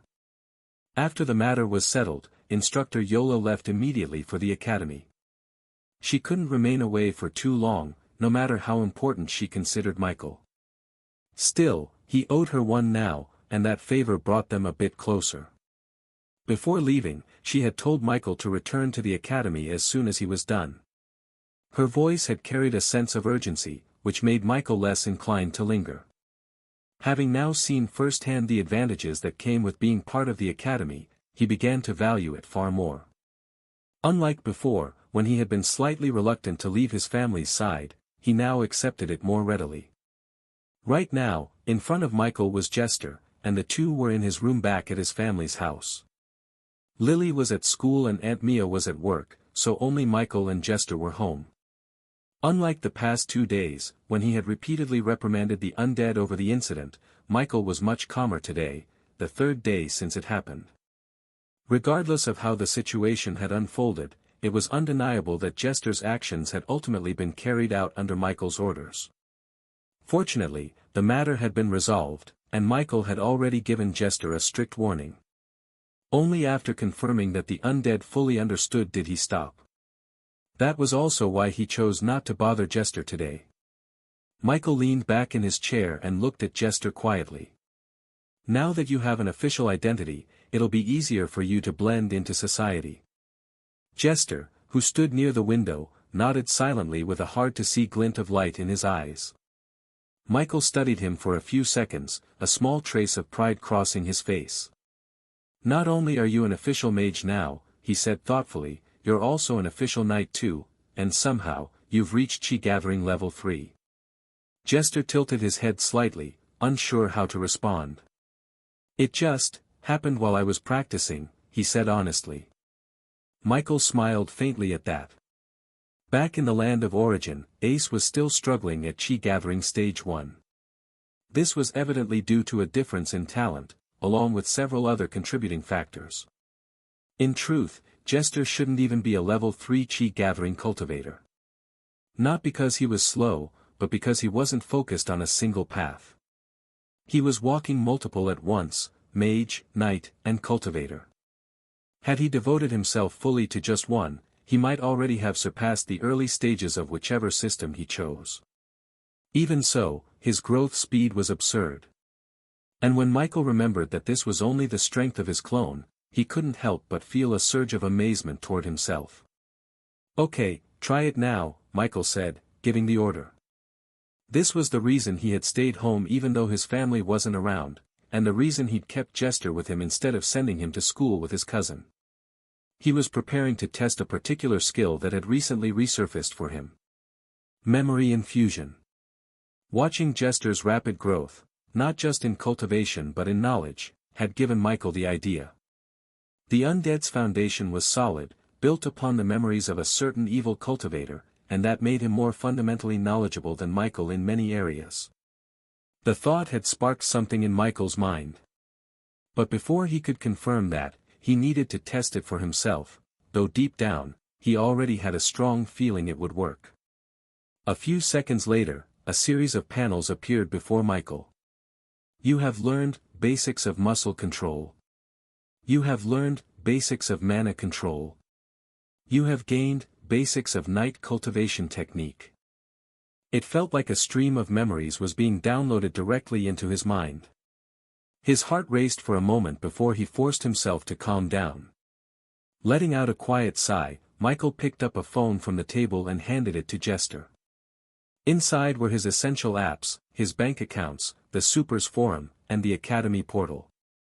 Looking at the undead standing beside him, Michael couldn't help but smile faintly. With Jester by his side, did he really need to worry about slow progress in Foundation again? No. After dropping a few more instructions, Michael left. 5 hours later, Michael was back inside the Academy's secret realm. However, he was immediately met with a problem. For some reason, he couldn't enter his villa. Confused, he reached for his edge band and opened the communication function to contact Lyra. This was just one of the many convenient features of the Academy's communication system, allowing instant contact between students within the Academy. It didn't take long before her reply came through. Why can't I enter my villa? Michael asked, frowning slightly. He initially thought it might be a malfunction, a glitch in the magic layout perhaps. But then again, could magic even have bugs? Unfortunately, Lyra's response wasn't what he expected at all. Your villa has been occupied by someone else. A short pause followed before she added another text, you're no longer top 1. The academy was a place that promoted constant growth. It didn't matter whether that growth was significant or small, what mattered was progress. No one remained the same for long within its walls. This rule applied to everyone, even the top students. Just because one began as the strongest didn't mean they would graduate as such. Every year, the academy maintained a competitive ranking system. Any student could challenge another ranked above them. The higher-ranked student could refuse the challenge twice, but on the third refusal, the system automatically counted it as a loss, and their position would be replaced. That was exactly what had happened to Michael. While he was away, someone had taken advantage of his absence and issued a challenge. With no response from his end, the system registered it as a defeat, dropping his rank. It didn't take much to figure out who had claimed his spot. Rin Halvain, the previous rank 2. When Lyra explained the situation in simple terms, Michael was momentarily stunned. It was a blatant use of a loophole, but he couldn't deny the cleverness behind it. Still, irritation simmered within him. He hadn't even warmed the bed, and someone had already taken it. After a moment of silence, he navigated through the edgeband's functions, his expression cooling. He selected Rin's name and sent a direct challenge. Almost instantly, a 4-hour timer appeared on his interface. If the challenge wasn't accepted within that window, it would count as a refusal on the challenger's side. In a certain part of the academy, within one of the shared 2-person villas, a young man and a girl sat across from each other. The room was bright and elegant. The girl's edge band suddenly lit up, a faint chime echoing through the room. She looked down, her brows lifting slightly before she spoke. Brother. I've been challenged. The young man across from her looked up sharply. His jaw tightened as his expression darkened. There was only one person who could challenge her, the one ranked directly below. Michael Norman, he muttered through gritted teeth. Rin Halvain leaned back slightly, frustration flickering in his eyes. He needed his sister, Rin, to stay in top 1, at least until the academy opened that vault to the top student of year 1. That vault was their chance, his chance, to rise. Losing the top position now could ruin everything. Unfortunately, there was little he could do about it. He wasn't allowed to interfere in a lower-ranked student's life. More than that, from their last bout, he wasn't even sure he could do anything to Michael if he tried. Rin exhaled sharply, his hands tightening into fists. Accept the challenge, he said finally, his tone calm but cold. We'll settle this before it becomes a bigger problem. Rin hesitated for a brief second before nodding. All right. As she tapped the confirmation button on her edge band, the faint glow reflected in her eyes. The Halvain family was a supernatural family, and one of the strongest in Aurora. Their power could be traced back to their ancestor, a formidable woman who had lived long before the apocalypse that reshaped Aurora. If one considered only her years within Aurora, she was just over 300 years old. But if they included the time she had spent outside Aurora, wandering the endless void, her true age easily surpassed 900. Just as Awakeners had the land of origin to rely on for advancement, filled with powerful beings and abundant resources, other supernaturals had their own paths. For those who were not Awakeners, and whose home realms could no longer support their growth, the only path forward was the Void. The Void was a mysterious realm of its own. Before the apocalypse, humans of Aurora had thought of it merely as space, a vast emptiness beyond their reach. But after they became supernaturals and broke the limits of mortal understanding, they discovered the truth. What they once called space was, in fact, the Void.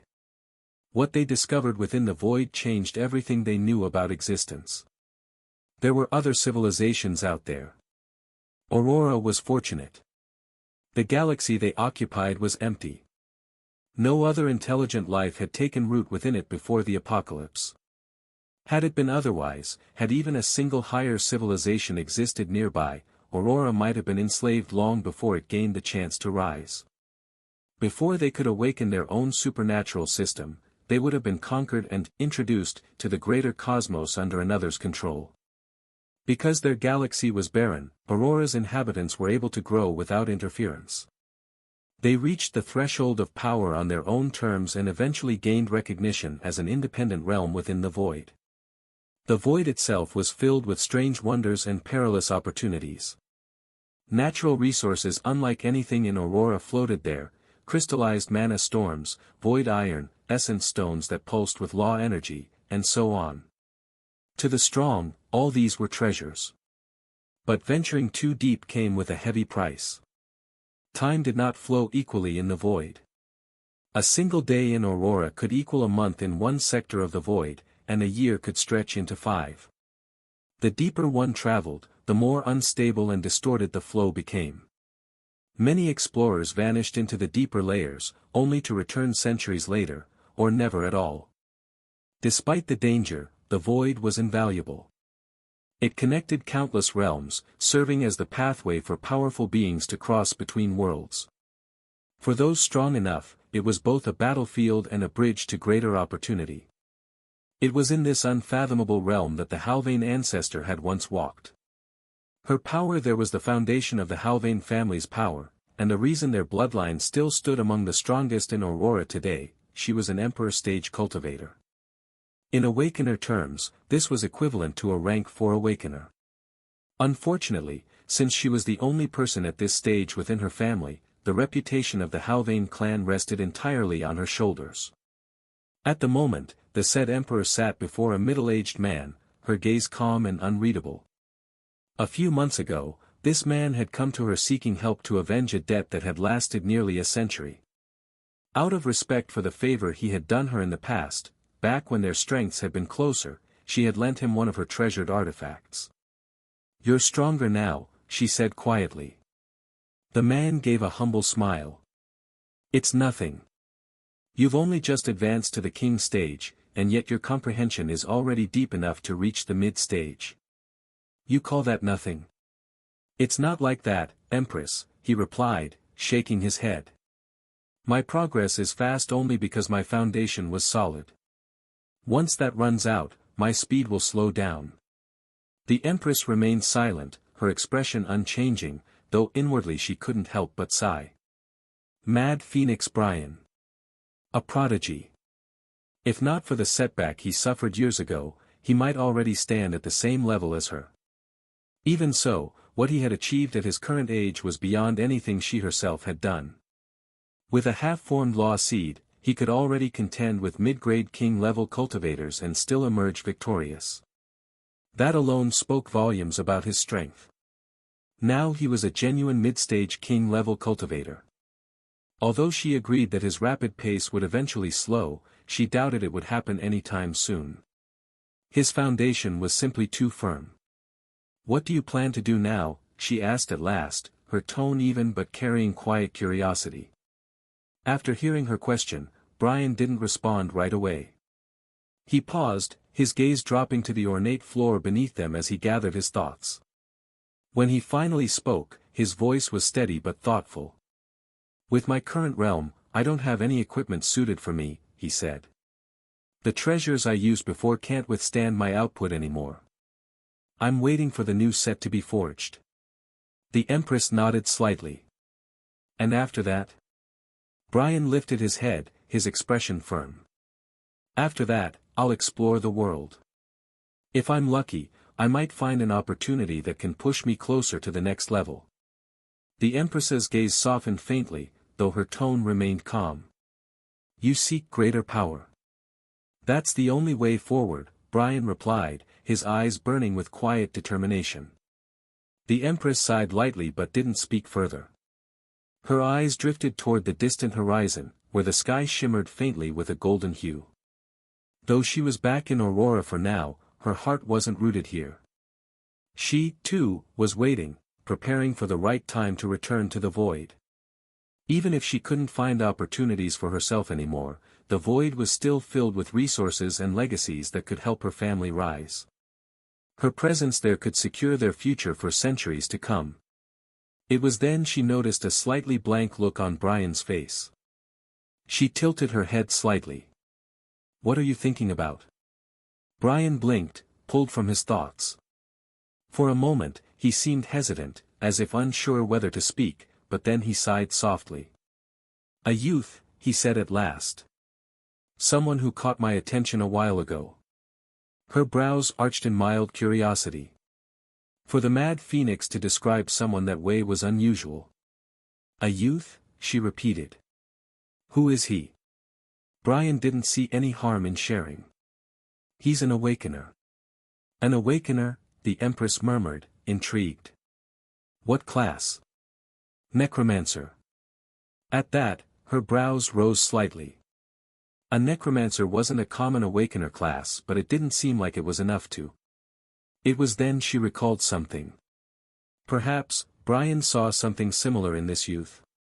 However, this wasn't a question to ask the Mad Phoenix directly. "A necromancer, you say?" she mused quietly. "And what makes him stand out? Has he shown any particular talent?" Brian's gaze grew distant. Not wanting to talk about the true reason, he switched to something else that could satisfy the Empress' curiosity. "At first, I wasn't sure. He seemed ordinary. But later, I found out he encountered a unique opportunity in the land of origin." "What kind of opportunity?" the Empress asked, her tone sharpening with interest. "He became a high human." The Empress's eyes widened slightly. For the first time in the conversation, genuine surprise crossed her face. "A high human?" Brian nodded. "Yes. It seems the land of origin favored him. The transformation wasn't incomplete either." The Empress fell silent, her expression thoughtful. High humans were among the peak races in the known universe, equal to elves in potential and longevity, and far superior to most mortal species. Even within the void, they were considered noble and rare. For an awakener from Aurora to ascend to such a race was extraordinary. To think Brian would encounter someone like that, fate had a strange way of connecting paths. She closed her eyes briefly, her mind already turning. Her thoughts drifted to her favorite grandchild, a girl with a rare constitution and also an awakener herself. If that girl and this high human youth were to meet. Her lips curved ever so slightly, the faintest glimmer of amusement in her gaze. Perhaps then, she thought, my useless sons will finally be overshadowed by someone worthy. A prodigy born from two extraordinary bloodlines. Such a union might very well produce a being capable of standing where even she stood one day, at the Emperor stage, or perhaps beyond. The Empress looked back at Brian, her expression calm again. "Tell me more about this youth," she said softly. "I would like to know what kind of person could leave such an impression on the Mad Phoenix." Asterisk. Michael sneezed. He blinked and rubbed his nose, frowning slightly. "Is someone cursing me behind my back?" he muttered under his breath. After a moment, a small, knowing smile tugged at the corner of his lips. If someone like that really existed, he already had a good idea who it might be. Lyra, who was beside him, seeing his smile, thought of something else. Lyra glanced at him, a hint of curiosity flickering in her eyes. "Are you confident?" she asked suddenly. Michael turned his head toward her, his smile deepening. "What do you think?" She didn't answer, but she didn't need to. His calmness alone was an answer. Michael wasn't just confident, he was certain. Rumors had long spread throughout the academy about him. The rank 1 student who possessed a rank 3 undead. Still, Lyra couldn't help but recall what she'd heard about Rin Halvain. The girl was said to be a genius among geniuses, one who had already begun comprehending her law even before reaching level 50. Such talent was terrifying. Yet despite that, Lyra still saw a clear gap between her and Michael. If she could see it, then Rin should be able to as well. So why did she still dare to challenge him? Lyra's lips pressed together slightly, her gaze flicking toward Michael's composed face. Either she's confident beyond reason, or she's hiding something, she thought quietly. It was then Michael's voice pulled her from her thoughts. By the way, he said casually, how does the contest for rank work? Are there any restrictions? His tone was calm, but Lyra could sense the sharpness beneath it. He might have looked relaxed, yet his mind was already analyzing every angle. Confidence was one thing, but Michael was far from careless. After all, except Rin was an idiot, there was no reason to take his rank unless she believed she had the strength, or something, to back it up. The contest is held under the supervision of a teacher, Lyra explained. It's meant to prevent unnecessary accidents. The rule is simple, only your own strength counts. Michael tilted his head slightly. Only your own strength, he repeated. That sounds vague. What exactly does that mean? It means, Lyra said, meeting his gaze, that you can't use borrowed power and even the treasures used in the battle must be below epic grade. Anything higher will be restricted. Michael nodded slowly, thoughtful. So even borrowed strength is limited. Exactly, she said. The fight is meant to show personal capability. A faint smile touched Michael's lips. Then it seems fair enough. But in his heart, he couldn't help but feel intrigued. If Rin knew all that, and still challenged him, then she must have something unusual prepared. Either that, or she was planning to make this interesting. Just as that thought passed through his mind, Michael's edge band vibrated faintly. He glanced down, and a glowing message appeared across the screen. His eyes moved over it once before he said quietly, "It looks like the teacher's been assigned." Lyra leaned forward slightly. Already? Yeah, Michael said. The message says all participants are to gather at the combat hall in 20 minutes. The fight for ranking within the academy wasn't complicated. A student could challenge anyone ranked above them. If they lost, they would keep their current position but wouldn't be allowed to challenge that same person again for a month. If they won, however, they would claim the higher rank, while the defeated student would be unable to issue a challenge for the next 2 months. This structure was intentional. It ensured that both victory and defeat carried weight.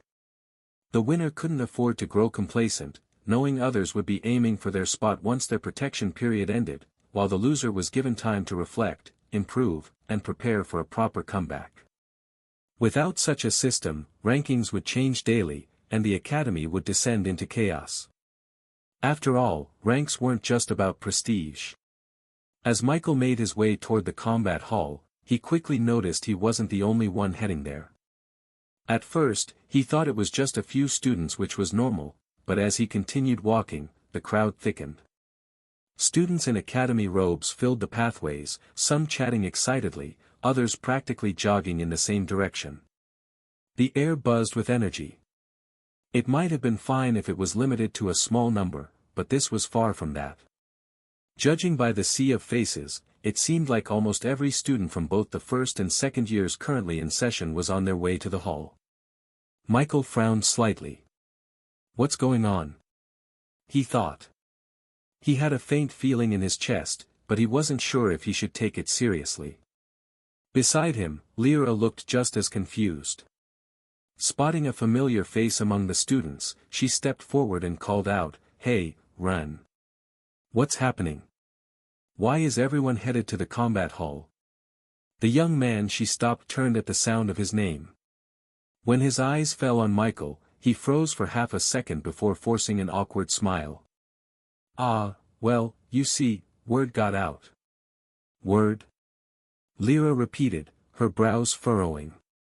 He scratched the back of his head, clearly unsure how to explain. Apparently, someone leaked that the two mysterious top 1 and top 2 students of year 1 were going to fight. You know how it is, official rank matches might not be announced, but they're never exactly hidden either. Everyone just decided to come watch. Lyra blinked in disbelief. Everyone? Pretty much, Ren admitted with a sheepish grin. It's not every day that something exciting happens in the academy. People just want to see what the hype's about. He stopped himself before saying too much, realizing how strange it was to say that right in front of one of the participants. His awkward grin tightened, and he quickly bowed. Anyway, I should, go now. Good luck. Then, before either of them could respond, he slipped away into the crowd. Lyra sighed softly. Michael watched Ren leave before glancing at Lyra. Is it always like this? He asked, his tone calm but faintly curious. Lyra shook her head. Not really, she said after a moment. Usually, only popular students get this kind of attention, and most of them are seniors. But given the situation this year. She paused, glancing around at the buzzing crowd. I'm not surprised people are interested in you and Rin. Michael hummed softly. He understood what she meant. Still, he couldn't help but wonder how the news had spread so quickly. Was it intentional? He thought. Could it be Rin's doing? He dismissed the idea almost as soon as it formed. Whether she leaked it or not didn't matter. To be honest, he didn't care for the attention or the drama. All he wanted was his rank back, and with it, his villa dorm. As they continued toward the combat hall, the crowd's excitement only grew louder.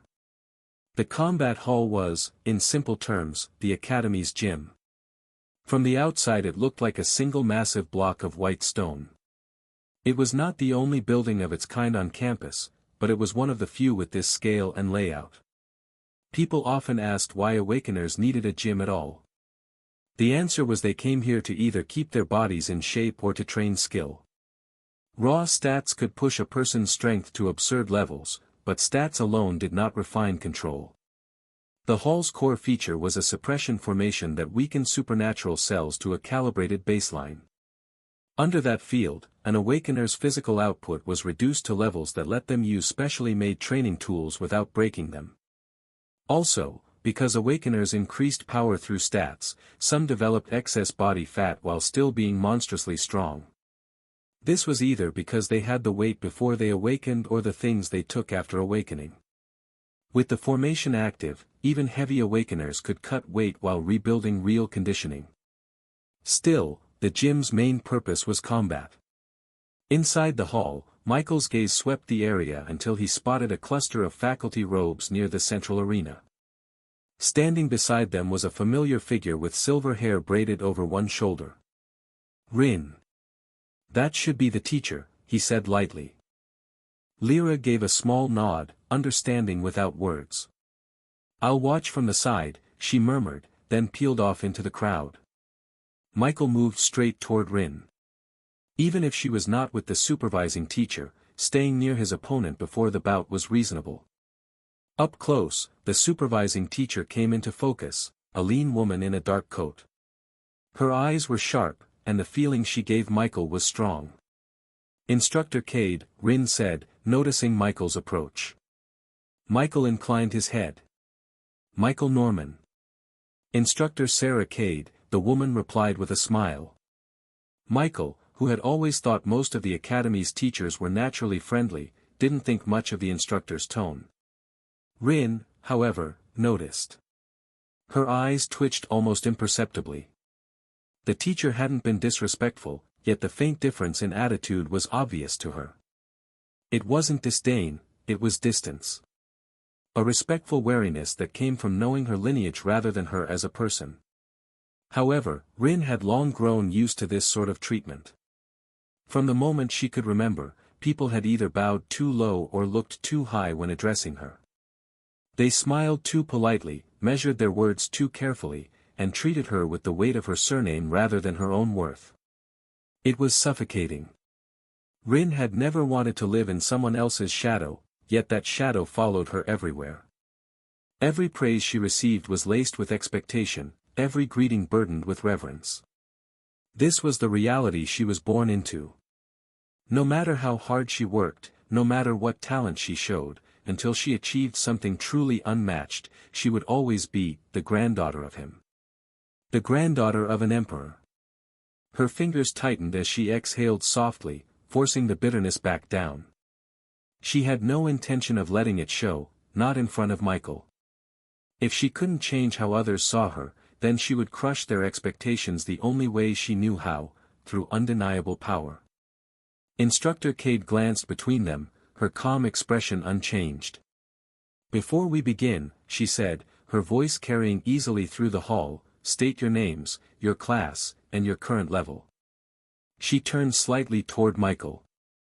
"You first." Michael nodded once and stepped forward. "Michael Norman. Class, Necromancer.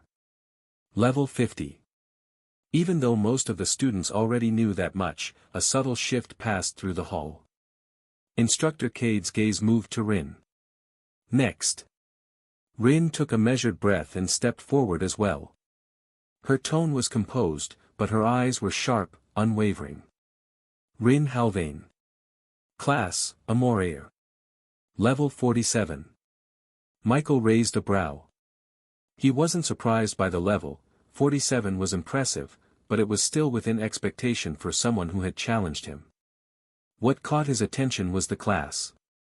Armorer. Though he was no longer a complete novice, the name was new to him. Yet it didn't sound ordinary.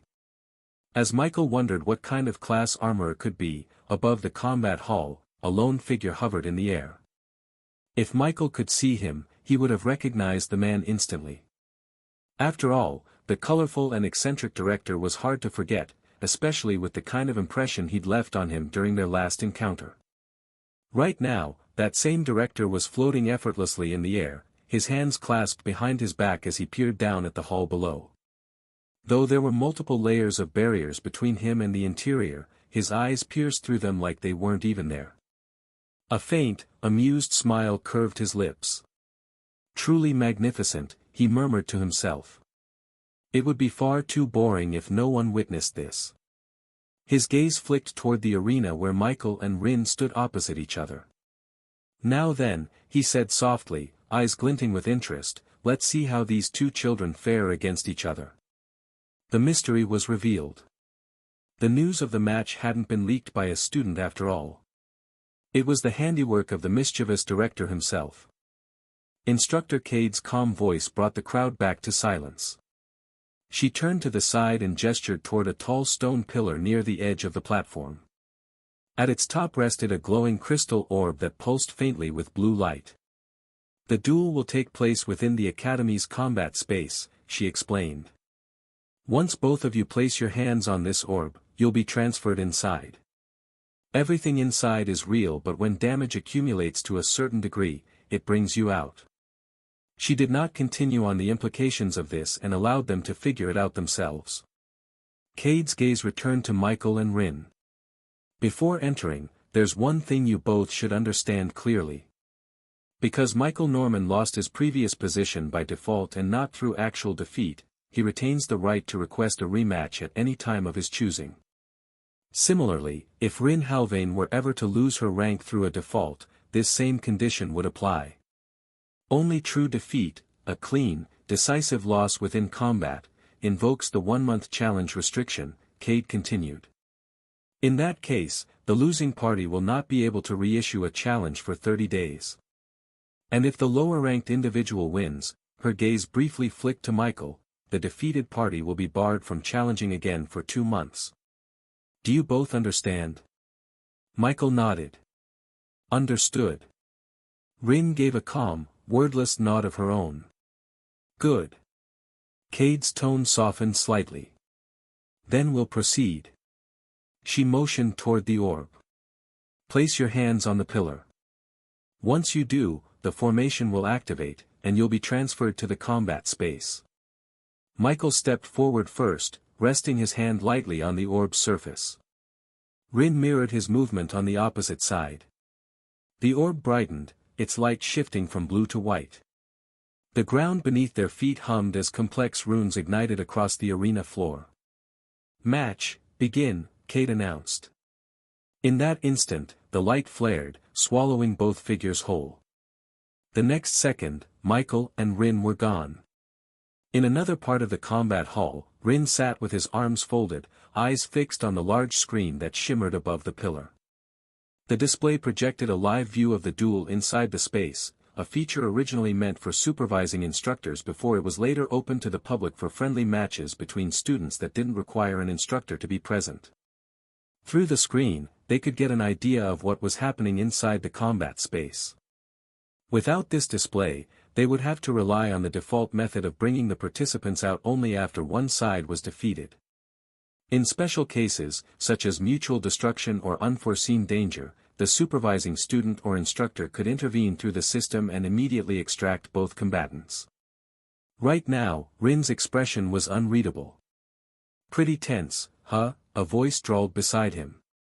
Rin's jaw clenched. "Shut up, Kieran."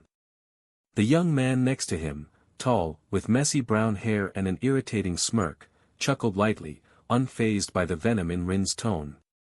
"What? Can't a guy talk? You seem awfully on edge. Nervous for your little sister?" "I said shut up." Kieran leaned back lazily in his seat, completely ignoring the warning. "Come on, don't glare at me like that.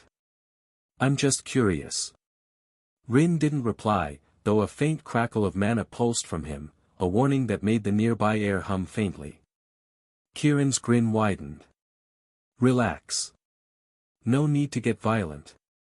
I'm just wondering how it feels, seeing your sister go against that mysterious Michael Norman. Heard he's the new golden boy of the academy." The look Rin gave him could have frozen fire. "Keep talking," he said coldly, "and you'll find out how it feels to wake up in the infirmary." Kieran laughed, though his body stiffened slightly. Despite his teasing, he wasn't stupid. He knew the difference between irritation and killing intent, and Rin's presence now carried traces of the latter. Still, that only made him more amused. "Touchy as ever," he said, hands raised in mock surrender. "Guess the rumors were right then." Rin's gaze sharpened. "What rumors?" "That you lost to that same first year not long ago." Kieran tilted his head, pretending to think. "Oh wait, was that supposed to be a secret?" Rin's aura flared before vanishing in a blink. He exhaled slowly, suppressing the urge to draw his weapon right there. When he finally spoke, his tone was calm again, but dangerously calm. "You should be more careful with your mouth, Kieran." The other boy chuckled again but fell silent, though his eyes glimmered with mischief. He didn't fear Rin completely, but he respected his strength enough not to push too far. Both of them turned their attention back to the screen. Inside the projected image, Michael and Rin stood within a vast, stone-lined arena that stretched beneath a crimson sky. The moment Michael entered the mysterious space, he wasted no time drawing his weapon. At the same time, he activated several body fortification skills. Though confident in his strength, he wasn't arrogant enough to underestimate his opponent. Believing Rin couldn't be a fool, he chose to go all out from the start. Just as he was debating whether to summon one of his undead from the space within the damaged coffin of the forgotten in his soul, which he wasn't against since his possession of rank 3 undead was already an open secret, a massive fist suddenly appeared before his face, moving at an incredible speed. Instinctively, Michael activated his movement skill and vanished from the spot. Boom! A thunderous explosion echoed through the area where he had stood a second earlier. Dust and debris scattered violently, and the air rippled from the shockwave. Michael's eyes narrowed as he steadied himself, a faint look of disbelief crossing his face. That didn't seem normal. When the dust finally cleared and he caught sight of Rin, his expression twisted in surprise. "So this is an armorer," he muttered. Classes were usually self-explanatory from their names. Michael had expected an armorer to be someone who created or enhanced armor, maybe a support-type combatant. Something along those lines. But what he was seeing before him was nothing like that. Rin stood across the arena, her form almost unrecognizable beneath what looked like a massive, black and silver suit of armor. Rin stood across the arena, her form encased in what looked like a sleek exosuit. It had the presence of a small mecha. Matte black plates overlapped with silver edges, and lines of pale blue runes pulsed across each segment like living circuits. Every rune brightened and dimmed in a rhythm that matched a breathing. Two rune-etched plates hovered at her flanks. They rotated in slow orbits. Anchored to her back was a staff taller than she was. Michael watched the system as a whole. "So this is the armorer," he said quietly. In fact, Michael wasn't wrong. The armorer class really was just like that, but to describe it more accurately, in the supernatural world, one could call them arms dealers. It was a special grade class, rare and powerful. Every level granted the user 5 free attribute points, putting them on par with other high-grade professions in terms of growth potential. But to maintain balance, the class came with a heavy limitation: its strength didn't come directly from the user, but from what they could build and power. The armorer's combat ability relied almost entirely on external items: armor, weapons, mechanical constructs, and rune engines. Without them, even a high-level armorer could easily be outmatched by a well-trained combatant of a simpler class. Rin's case, however, was different. Exceptionally different. Her uniqueness came from two things: her physique and her world. Rin possessed a rare constitution that allowed her life force to grow in proportion to her mana. In other words, the more mana she had, the stronger and denser her life energy became. This created a peculiar harmony between vitality and energy flow, turning her into an almost inexhaustible power source. Now combine that with being born in Aurora, a world where advanced technology had been perfected. Something extraordinary emerged. What happened when someone like her, a living mana-life force hybrid, became the battery of her own creations? And not just any battery, but a high-tier one that could channel both mana and vitality directly into machinery? The answer was what stood before Michael now. A being who had merged magic and technology into one, creating a suit that wasn't just powered by mana cores or runestones, but by herself. This was Rin's confidence. The suit she wore was her latest masterpiece, one she had created recently with the help of her family's resources. It was an experimental Magitech exosuit crafted from materials bordering on epic grade. The resonance it gave off was almost indistinguishable from a true epic artifact, save for the instability her control making it a time-limited trump card. Michael could feel the energy humming from it even from across the field. A faint grin touched Michael's lips. He tightened his grip on his weapon. That looks so cool. Michael's surprise hadn't even faded before Rin moved. Her armor's runes flared bright blue, the glow spreading across her body in a spiderweb of light. The air around her vibrated, and then, without warning, she pointed both hands toward him. Twin circles of light expanded from her palms, their runic rings spinning at blinding speed. A concentrated beam of energy erupted from both hands, merging midair into a single massive blast that tore across the arena. The air screamed under the pressure, the ground splitting apart where the beam passed. Michael's eyes widened as his instinct screamed. He managed to sidestep, his form blurring as his movement skill triggered again. The beam grazed his afterimage, the heat and force of it distorting space itself. The explosion that followed shook the entire arena. A deep crater formed where he had been standing moments ago. Shattered stone and molten dust spiraled outward in waves. Michael landed several meters away, his cloak whipping from the shockwave. "She's flying now," he muttered, glancing up. Indeed, Rin had taken to the air. She looked almost divine. She wasn't done yet. Before Michael could even fully steady himself, Rin lifted her hands again. The runic patterns on her armor surged with light, and another pair of magic circles materialized around her palms, larger and more intricate than before. Then came the sound, a deep, thrumming hum that made the entire space vibrate. Beams of condensed blue-white energy shot toward Michael in rapid succession, each one exploding on impact with the ground like a barrage of artillery shells. The heat distorted the air, and every strike left glowing cracks across the arena floor. Michael darted left, his movements blurring into afterimages as he avoided the bombardment. The residual energy still burned across his coat, and dust and light chased him like a storm. "She's not giving me any room to breathe," he muttered under his breath. But that wasn't all. The two floating plates that had been orbiting Rin's side suddenly halted midair, the runes carved into them shifting patterns. In the next second, both unleashed thin, focused beams of their own. They weren't as powerful as the main blasts, but their speed was terrifying. They pierced through the air like streaking lightning, cutting across Michael's predicted paths. TCH, he clicked his tongue, pivoting sharply. As he dodged one beam, another shot from the opposite direction, forcing him to twist midair and block with his spear blade. Rin was relentless. The runes along her armor flared even brighter as she continued firing. Each shot from her palms carried the destructive force of a cannon blast, while the two hovering plates spun faster, raining smaller, rapid-fire beams in unpredictable arcs. It was a storm of light. Yet through that chaos, Michael's silhouette blurred once more. He vanished. One instant, he was there amid the barrage, the next, he was gone. Rin's senses flared. Her visor's targeting runes shifted wildly, searching for his presence.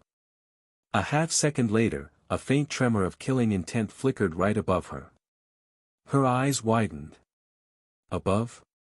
Before she could react, a dark figure burst out of thin air right over her head. Before Rin could react, a dark figure burst out of thin air right over her head. Michael's body twisted in midair, the shaft of his spear glowing faintly as mana surged through it. "Too slow," he said quietly. With a sharp downward strike, he brought the weapon down. Not with the blade, but with the reinforced shaft. It was an impact meant to crush, not pierce. Crack. The blow landed on Rin, and the force sent her hurtling toward the ground like a meteor. The arena shook violently as she slammed into the stone floor, a shockwave bursting outward. Dust and fractured rock exploded in every direction. Michael landed a short distance away, his cloak fluttering. He spun his spear once before resting it against his shoulder, eyes narrowing as he watched the dust cloud below. "I wonder if that'll keep her down," he said softly. True enough, the ground below began to glow. Through the settling dust, faint blue light bled outward from cracks in the rubble. Rin rose slowly from the crater. Her visor locked onto Michael. "Good hit," her voice echoed, sounding dark and mechanical. Michael's brows furrowed slightly. Despite that direct hit, the armor didn't look anywhere near as damaged as he expected. "What the hell?" he murmured. Unknown to Michael, the armor Rin wore wasn't an ordinary creation. In the Federation's history of magitech development, this particular model could stand among their peak achievements. Rin's own version was even more exceptional. It was a semi-epic grade artifact, after all. The materials used in its construction were already precious, not to mention the intricate runes and advanced technology engraved into its frame. Shooting beams was far from the only thing it could do. Redirecting the kind of blunt force Michael had delivered wasn't a problem for this armor. Michael, unaware of this, could only watch as faint light rippled across the black and silver surface, the armor's glow intensifying once again. "Redirected the impact," he muttered a guess. Rin's voice came through her speaker, calm and confident. "Let me return the favor." She had only just finished speaking when the plates on her back shifted, releasing sharp jets of blue light as she shot forward like a missile, leaving a powerful sonic boom in her wake. The ground beneath her cracked from the thrust. The impact that followed was deafening. Michael braced himself, his spear raised across his body as the metallic blur collided with him like a runaway train. A violent shockwave rippled outward, shredding the dust in the air and shaking the entire arena. For a moment, both combatants vanished within the burst of light and sound. When the energy finally dispersed, Michael was still standing, his boots planted firmly against the fractured stone, cloak fluttering behind him. The ground beneath his feet had cratered from the sheer force he had absorbed. His hands trembled slightly on the spear shaft, a faint ache running through his arms. That was strong, he thought, a trace of genuine surprise flashing in his eyes. Based on his experience, the power behind that strike wasn't something a typical rank 2 should be able to produce. Even his reinforced body felt some pressure. Also, Why was this academy cloth so sturdy? Across from him, Rin's breathing quickened inside the armor. The moment her fist connected, she had expected Michael to be blasted backward or at least forced to retreat, but he hadn't even budged. Not a single step. How? She whispered in disbelief. Her gaze dropped to his spear, still glowing faintly with contained mana. Not even the surface showed a single crack. Michael lunged forward, his spear thrusting in a smooth, fluid motion. Rin reacted instantly. The armor's thrusters flared, and she twisted her body mid-dash, the spear's tip grazing the outer edge of her pauldron by a hair's breadth. She shot backward, stabilizing herself with short bursts of blue light from the armor's jets. She locked onto Michael again, but he was already pressing her. Michael advanced like a storm. Rin gritted her teeth and pushed her armor to the limit, her body jolting from the constant strain of dodging. Every time she tried to counter, another attack came from an unexpected angle. Unfortunately for her, it has already clicked in Michael's mind between swings that the armor wasn't unbreakable. It had a limit. Rin's thoughts stumbled as she blocked another flurry. Was this how a necromancer fought? Who was this freak? Her plan had been simple. Hit Michael hard at the start. If he summoned undead, ignore them and keep the pressure on him. As long as she kept the crosshairs on the master, the rest would not matter. Reality did not match the plan. The armor had a limit, but compared to her, she was far inferior. Inside the shell, she felt her veins already pricked with heat. Calm down, she told herself. Then after a moment hesitation. Do I really have to do this? Under Michael's attacks, she could already see herself losing, but there was still one thing she had left in the bag. Michael had forgotten the oldest rumor about Rin Halvain. Before anyone knew her class, no one called her a crafter. They called her a mage with frightening comprehension. She still had something in the bag. Her law. On the viewing platform, the hall shifted from chatter to stunned quiet, then to a rising roar that rolled like a wave. Lyra forgot to breathe for a heartbeat. She knew Michael was strong. She had seen him trade with Rin and not lose ground in pure strength even as a necromancer. This was different. This was raw dominance. She swallowed and felt a flicker of something that was not quite fear and not quite awe. Which goddess gave birth to this freak? She was not alone. Impossible. He is only rank 2. Only. Are you blind? The clamor swelled. A cluster of seniors started talking at once. They knew the rumors of a certain Michael Norman had wiped out more than 1,000 students in the third round of the college exams. There was proof. Even then, most had comforted themselves with a simple belief. His terror came from his undead. Without them, he would be manageable. The belief dissolved on the screen. Crazy. Both of them. 2 first years. This is not rank 2 anymore. No way. A group near the pillar broke into an argument. He is only this strong because he has rank 3 undead. He did not summon a single one. Are you stupid? He will when he gets pressed. Pressed by who? It seems a certain girl had developed a fan group in a short time. In a quiet corner. Kieran spoke. He did not smile this time. Your sister has hands, he said. I will give her that. Rin did not look at him. His eyes never left the screen. Kieran didn't bother with the silent response and continued. She's good, he admitted. Really good. I won't deny that. But with that much power, she's bound to lose sooner or later. The other guy hasn't even summoned his undead yet. He didn't get to finish. The words died in his throat as gasps tore through the hall. Rin was already half turned toward him, anger ready to spill, when the image emitting from the pillar changed. Inside the combat space, Michael was just about to thrust his spear, this time with a true measure of strength, straight into Rin's chest plate.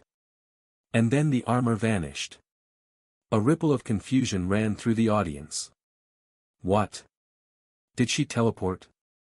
The scene inside shifted again.